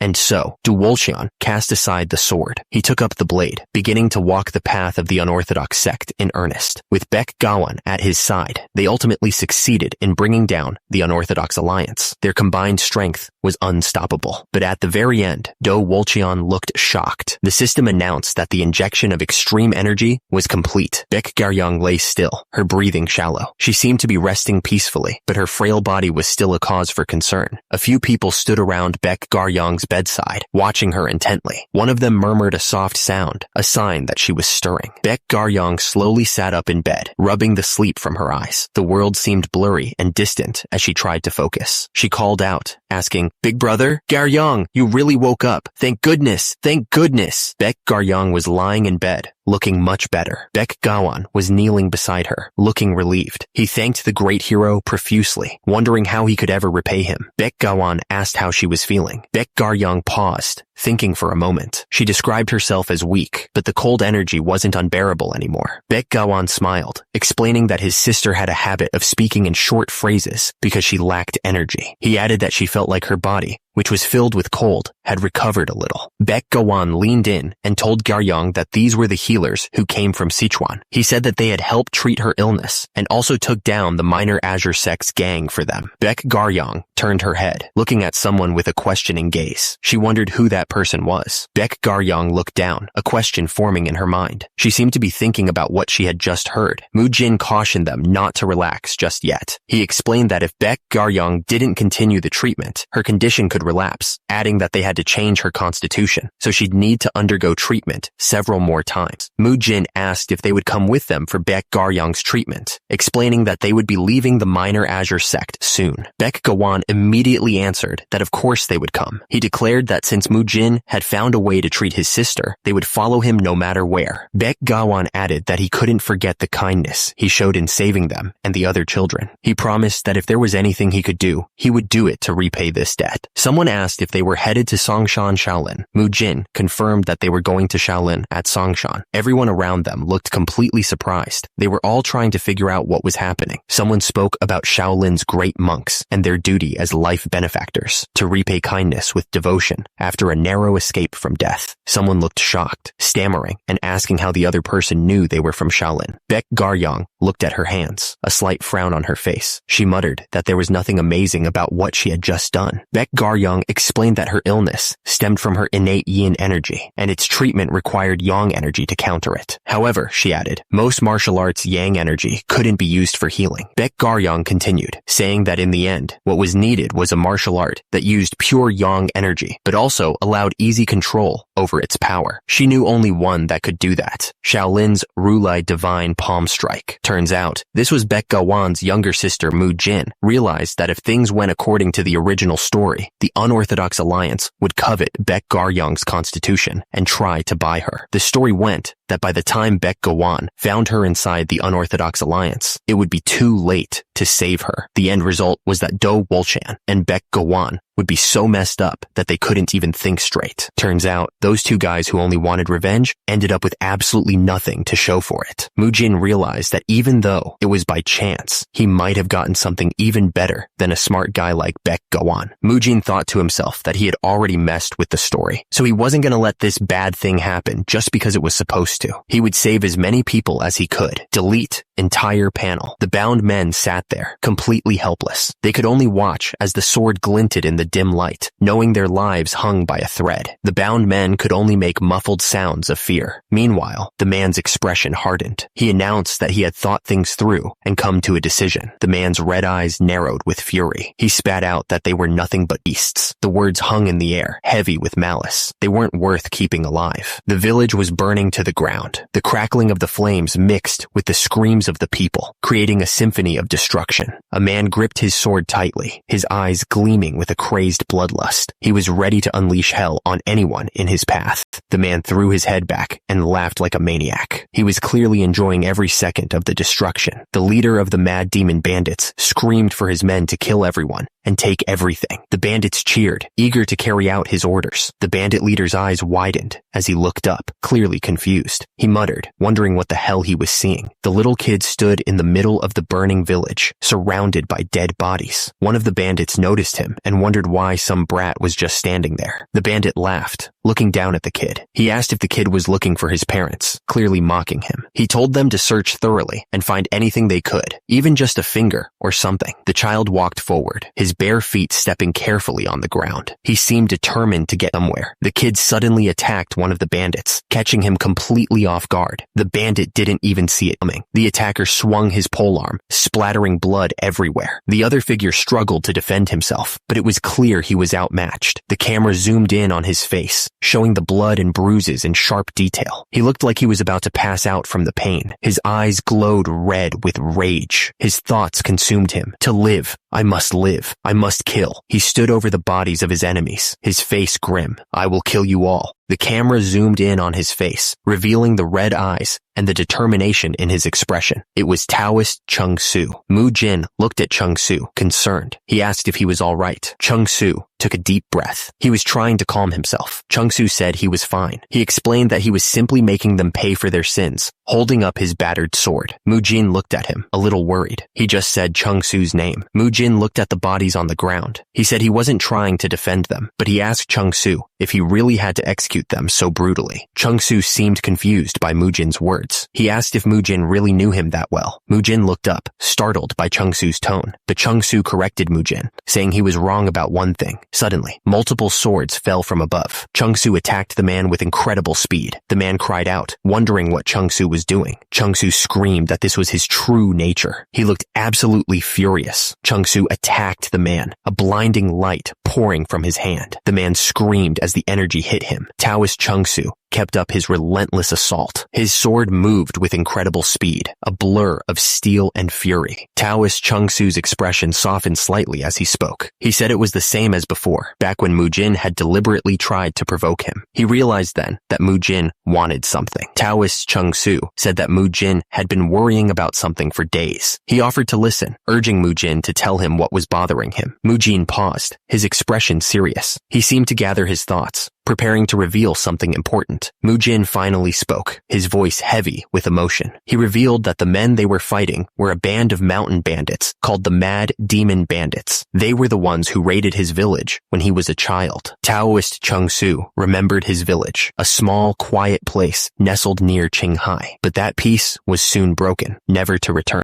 Taoist Chung Su recalled the day the bandits struck. The village was thrown into chaos, the air filled with the sounds of fighting and screams. Taoist Chung Su's memory was filled with the screams of the dying and the cruel laughter of the mad demon bandits. They mocked their victims as they cut them down. Taoist Chung Su remembered standing frozen amidst the carnage. He was surrounded by death and felt nothing but helplessness. Taoist Chung Su's hand trembled as he recalled the single thought that pierced through the horror. He wanted to live, no matter what. Taoist Chung Su stood silently over the bodies of the bandits. Their swords lay scattered on the battered ground around him. Dark figures loomed behind Taoist Chung Su, their presence pressing down on him. He felt a dark voice in his head. To live, I must kill. The thought echoed in his mind, a cold and brutal truth he couldn't deny. Taoist Chung Su screamed, his face contorted with rage. He swung his sword, a blinding flash of steel. The sword sliced through flesh and bone. It was a brutal act, a moment of pure violence. Taoist Chung Su stared at his brutal hands. He looked back on the slaughter and understood something terrible. He wasn't swinging his sword to live. He was swinging to kill. The violence thrilled him. Taoist Chung Su stood among the corpses, covered in blood. Then, by sheer luck, someone found him. He didn't know who, but they pulled him from the darkness. He was taken in by the Taoists, brought to their mountain temple. They offered him a place to belong, a chance to start over, but the blood never washed off. Taoist Chung Su wept, the memories too much to bear. He was weak, so he ran from the truth, hid from the beast inside. He couldn't face what he had become. Taoist Chung Su believed that hiding his true self was the only way they would accept him. All this time, he'd been shamelessly deceiving the Taoists, pretending to be someone he wasn't. Taoist Chung Su was clearly shaken. After seeing those men again, the memories he'd tried so hard to bury were clawing their way back to the surface, and those memories were shaking the very foundation of everything he thought he knew about the principles he'd learned. Someone tried to comfort Taoist Chung Su,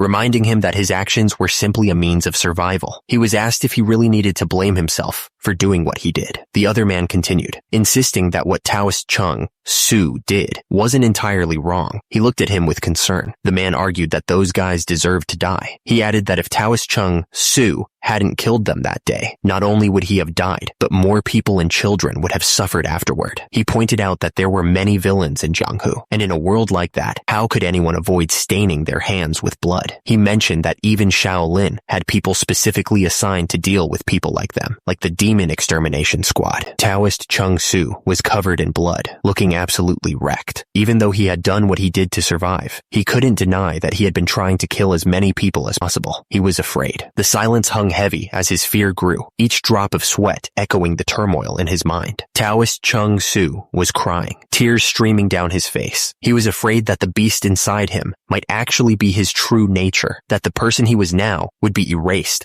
along with Wudong's teachings, and only the beast would remain until he became a monster like them. Someone put a hand on Taoist Chung Su's shoulder. He was afraid of losing who he was, of losing himself completely. Mujin understood the fear that Taoist Chung Su was feeling. He told him that he couldn't look away from it, that he had to face it head on. Mujin told Taoist Chung Su that the memories and the killing intent that chased him from his past were also a part of him. He added that the feelings he built while learning the sword in Wudong, along with his restraint and his goodness, were part of him too. Mujin looked at Taoist Chung Su intently. He urged him not to try to cast aside a part of himself. He emphasized that he should embrace even his past as part of the principles of Wudong. Mujin reminded Taoist Chung Su that just like the Taoists who accepted him for the sake of his future, without any ulterior motive, he must accept it too. He wanted Taoist Chung Su to understand that he wasn't alone. Mujin spoke of the future of the child who took up the sword because of a tragic accident. He wanted Taoist Chung Su to remember the reason he started down this path. The water rippled as a hand gently touched its surface. The gesture seemed to carry a weight of sadness and contemplation, as if disturbing a long-held secret. Taoist Chung Su looked up, his expression sincere. He thanked Mujin for his guidance and teaching. Far away, a village burned. It was the largest green forest stronghold in Guangxi, known as the Great Tiger Stronghold. The brazier burned with a fierce heat. The flames crackled and danced, casting eerie shadows all around. The ground was covered in blood. It was a grim reminder of the violence that had just taken place. A man lay on the ground, a brutal sword clutched in his hand. He gasped, barely able to speak. If what they were saying was true, the red-haired leader leaned forward, his muscles bulging. He asked if those bastards were targeting the Northwind escort establishment. From the very beginning,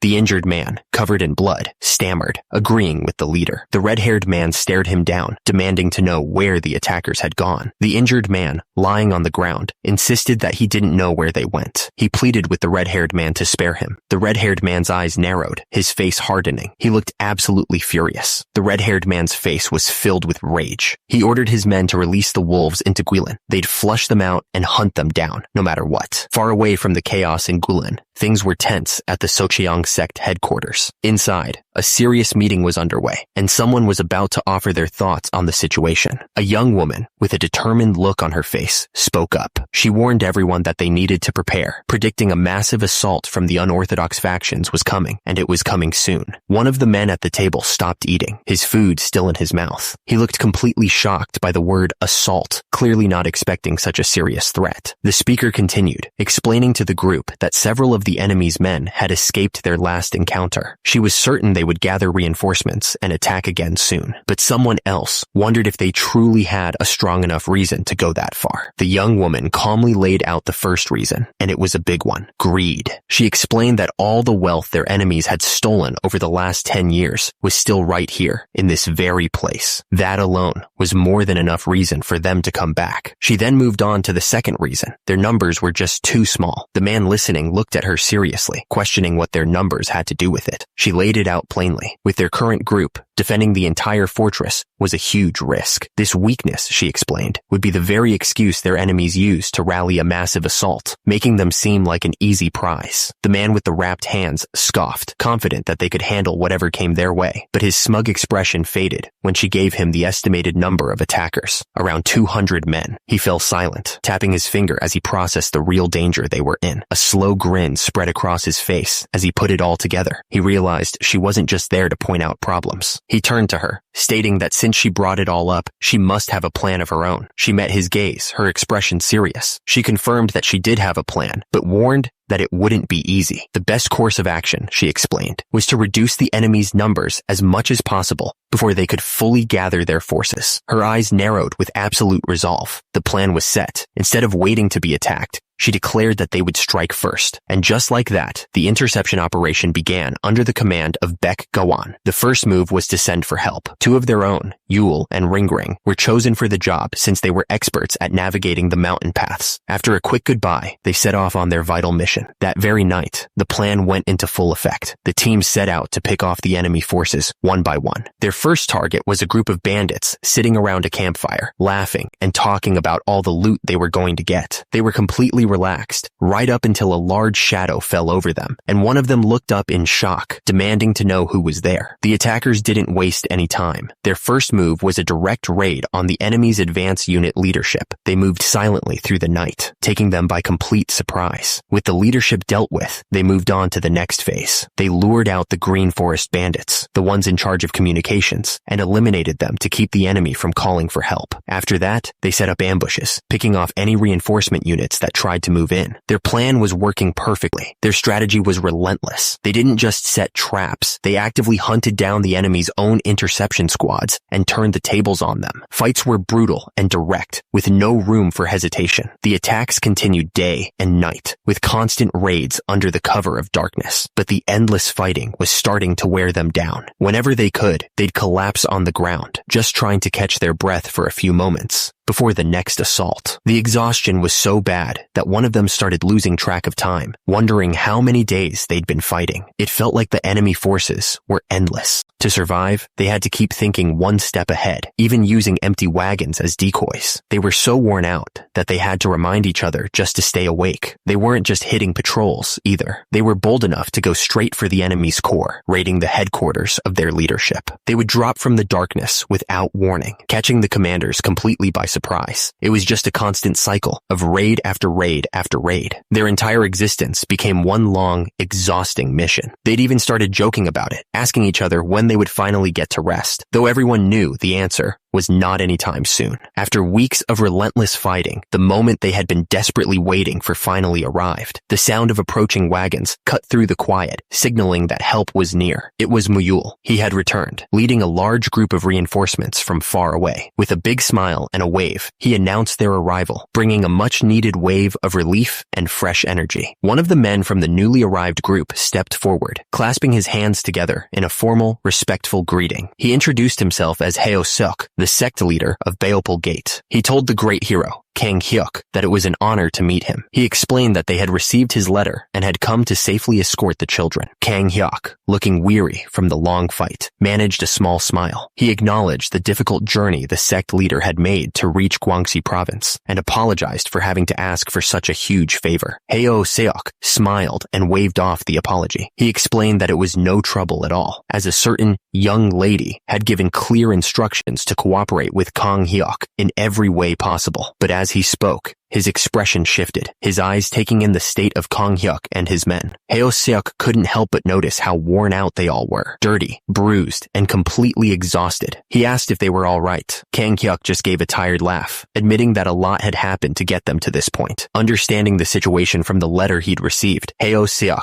laid out the plan. His group would take the children directly to Beob Gang, where they'd be safe. With that settled, he turned to Kang Hyuk and asked what the great hero planned to do now. Kang Hyuk had to decline the offer to rest. He explained that unfortunately, they still had unfinished business to handle in Hunan province. He asked Ryu Siola to please take good care of the children. Below them, the wagons began to roll out, carrying the kids away from the danger and towards a new life. As the convoy pulled away, one of the young boys popped his head out and waved a final, cheerful goodbye. Watching them go, Kang Hyuk and his companions knew their first major objective was complete. With the children safely on their way, the mission in Guangxi province was a success. With their first mission complete, they took a moment to reflect on their victories. They had successfully destroyed the Northern Wind Escort Agency, which was a huge blow because it cut off a future source of money for their enemy, Shinshin. As he was thinking, one of his companions approached him. He called him Great Hero Mujin and announced that their carriage was ready to go. The strategist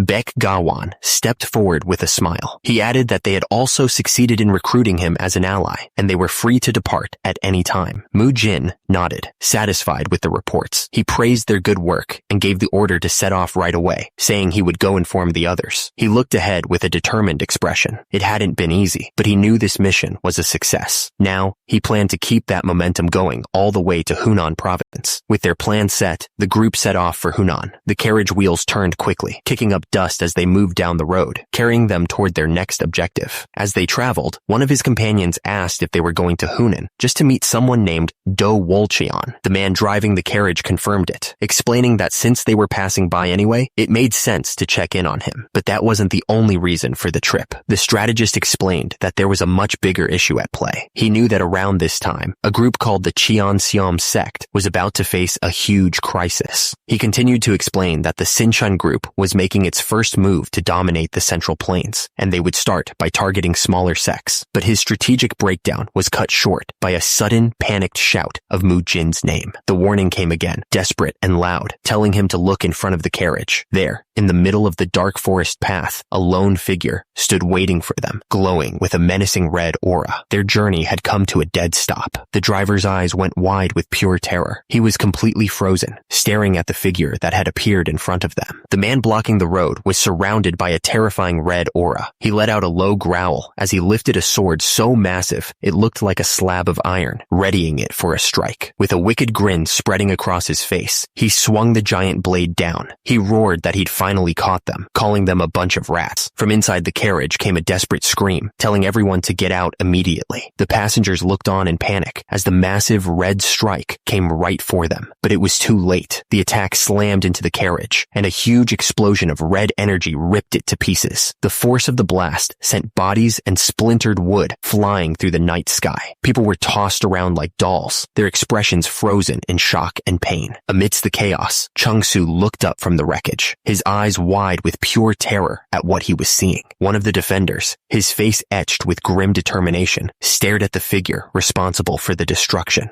A flicker of recognition crossed his face, followed by a wave of disbelief as he pieced together who this person could be. The name hit him like a physical blow. It was the Wolf King. This wasn't just some random bandit. This was one of the most feared men alive. And there he was, the Wolf King, a mountain of a man with wild red hair, gripped his massive blade, radiating an aura of pure destruction. The defender grit his teeth and cursed him, yelling that the crazy bastard had finally caught up to them. At that moment, the defender knew there was no way out. Running wasn't an option. He clenched his fist, and a brilliant golden energy began to swirl around it. He realized there was only one path forward, to fight and try to break through. With everything he had left, the defender unleashed a storm of attacks. Golden energy slashed through the air, a bombardment aimed at taking the Wolf King down right here and now. But the red-haired giant just stood there, watching the chaos with a bored look on his face. Suddenly, the Wolf King's bored expression twisted into a vicious grin. He seemed almost amused by the attack, mocking the defender for daring to fight back. He compared him to a little rat trying to bite a wolf. But then, the game was over. The Wolf King took a single, heavy step forward, his patience clearly gone. In a blur, he reached out and caught the defender's glowing fist mid-swing. All that power, all that golden light, just stopped dead in his grip. The defender grunted in pain and disbelief, his best shot completely useless. The Wolf King looked down at the man he had so easily caught, a look of pure contempt on his face. He told him that in the end, he was nothing more than a rat. With a cruel smile, he raised his massive blade,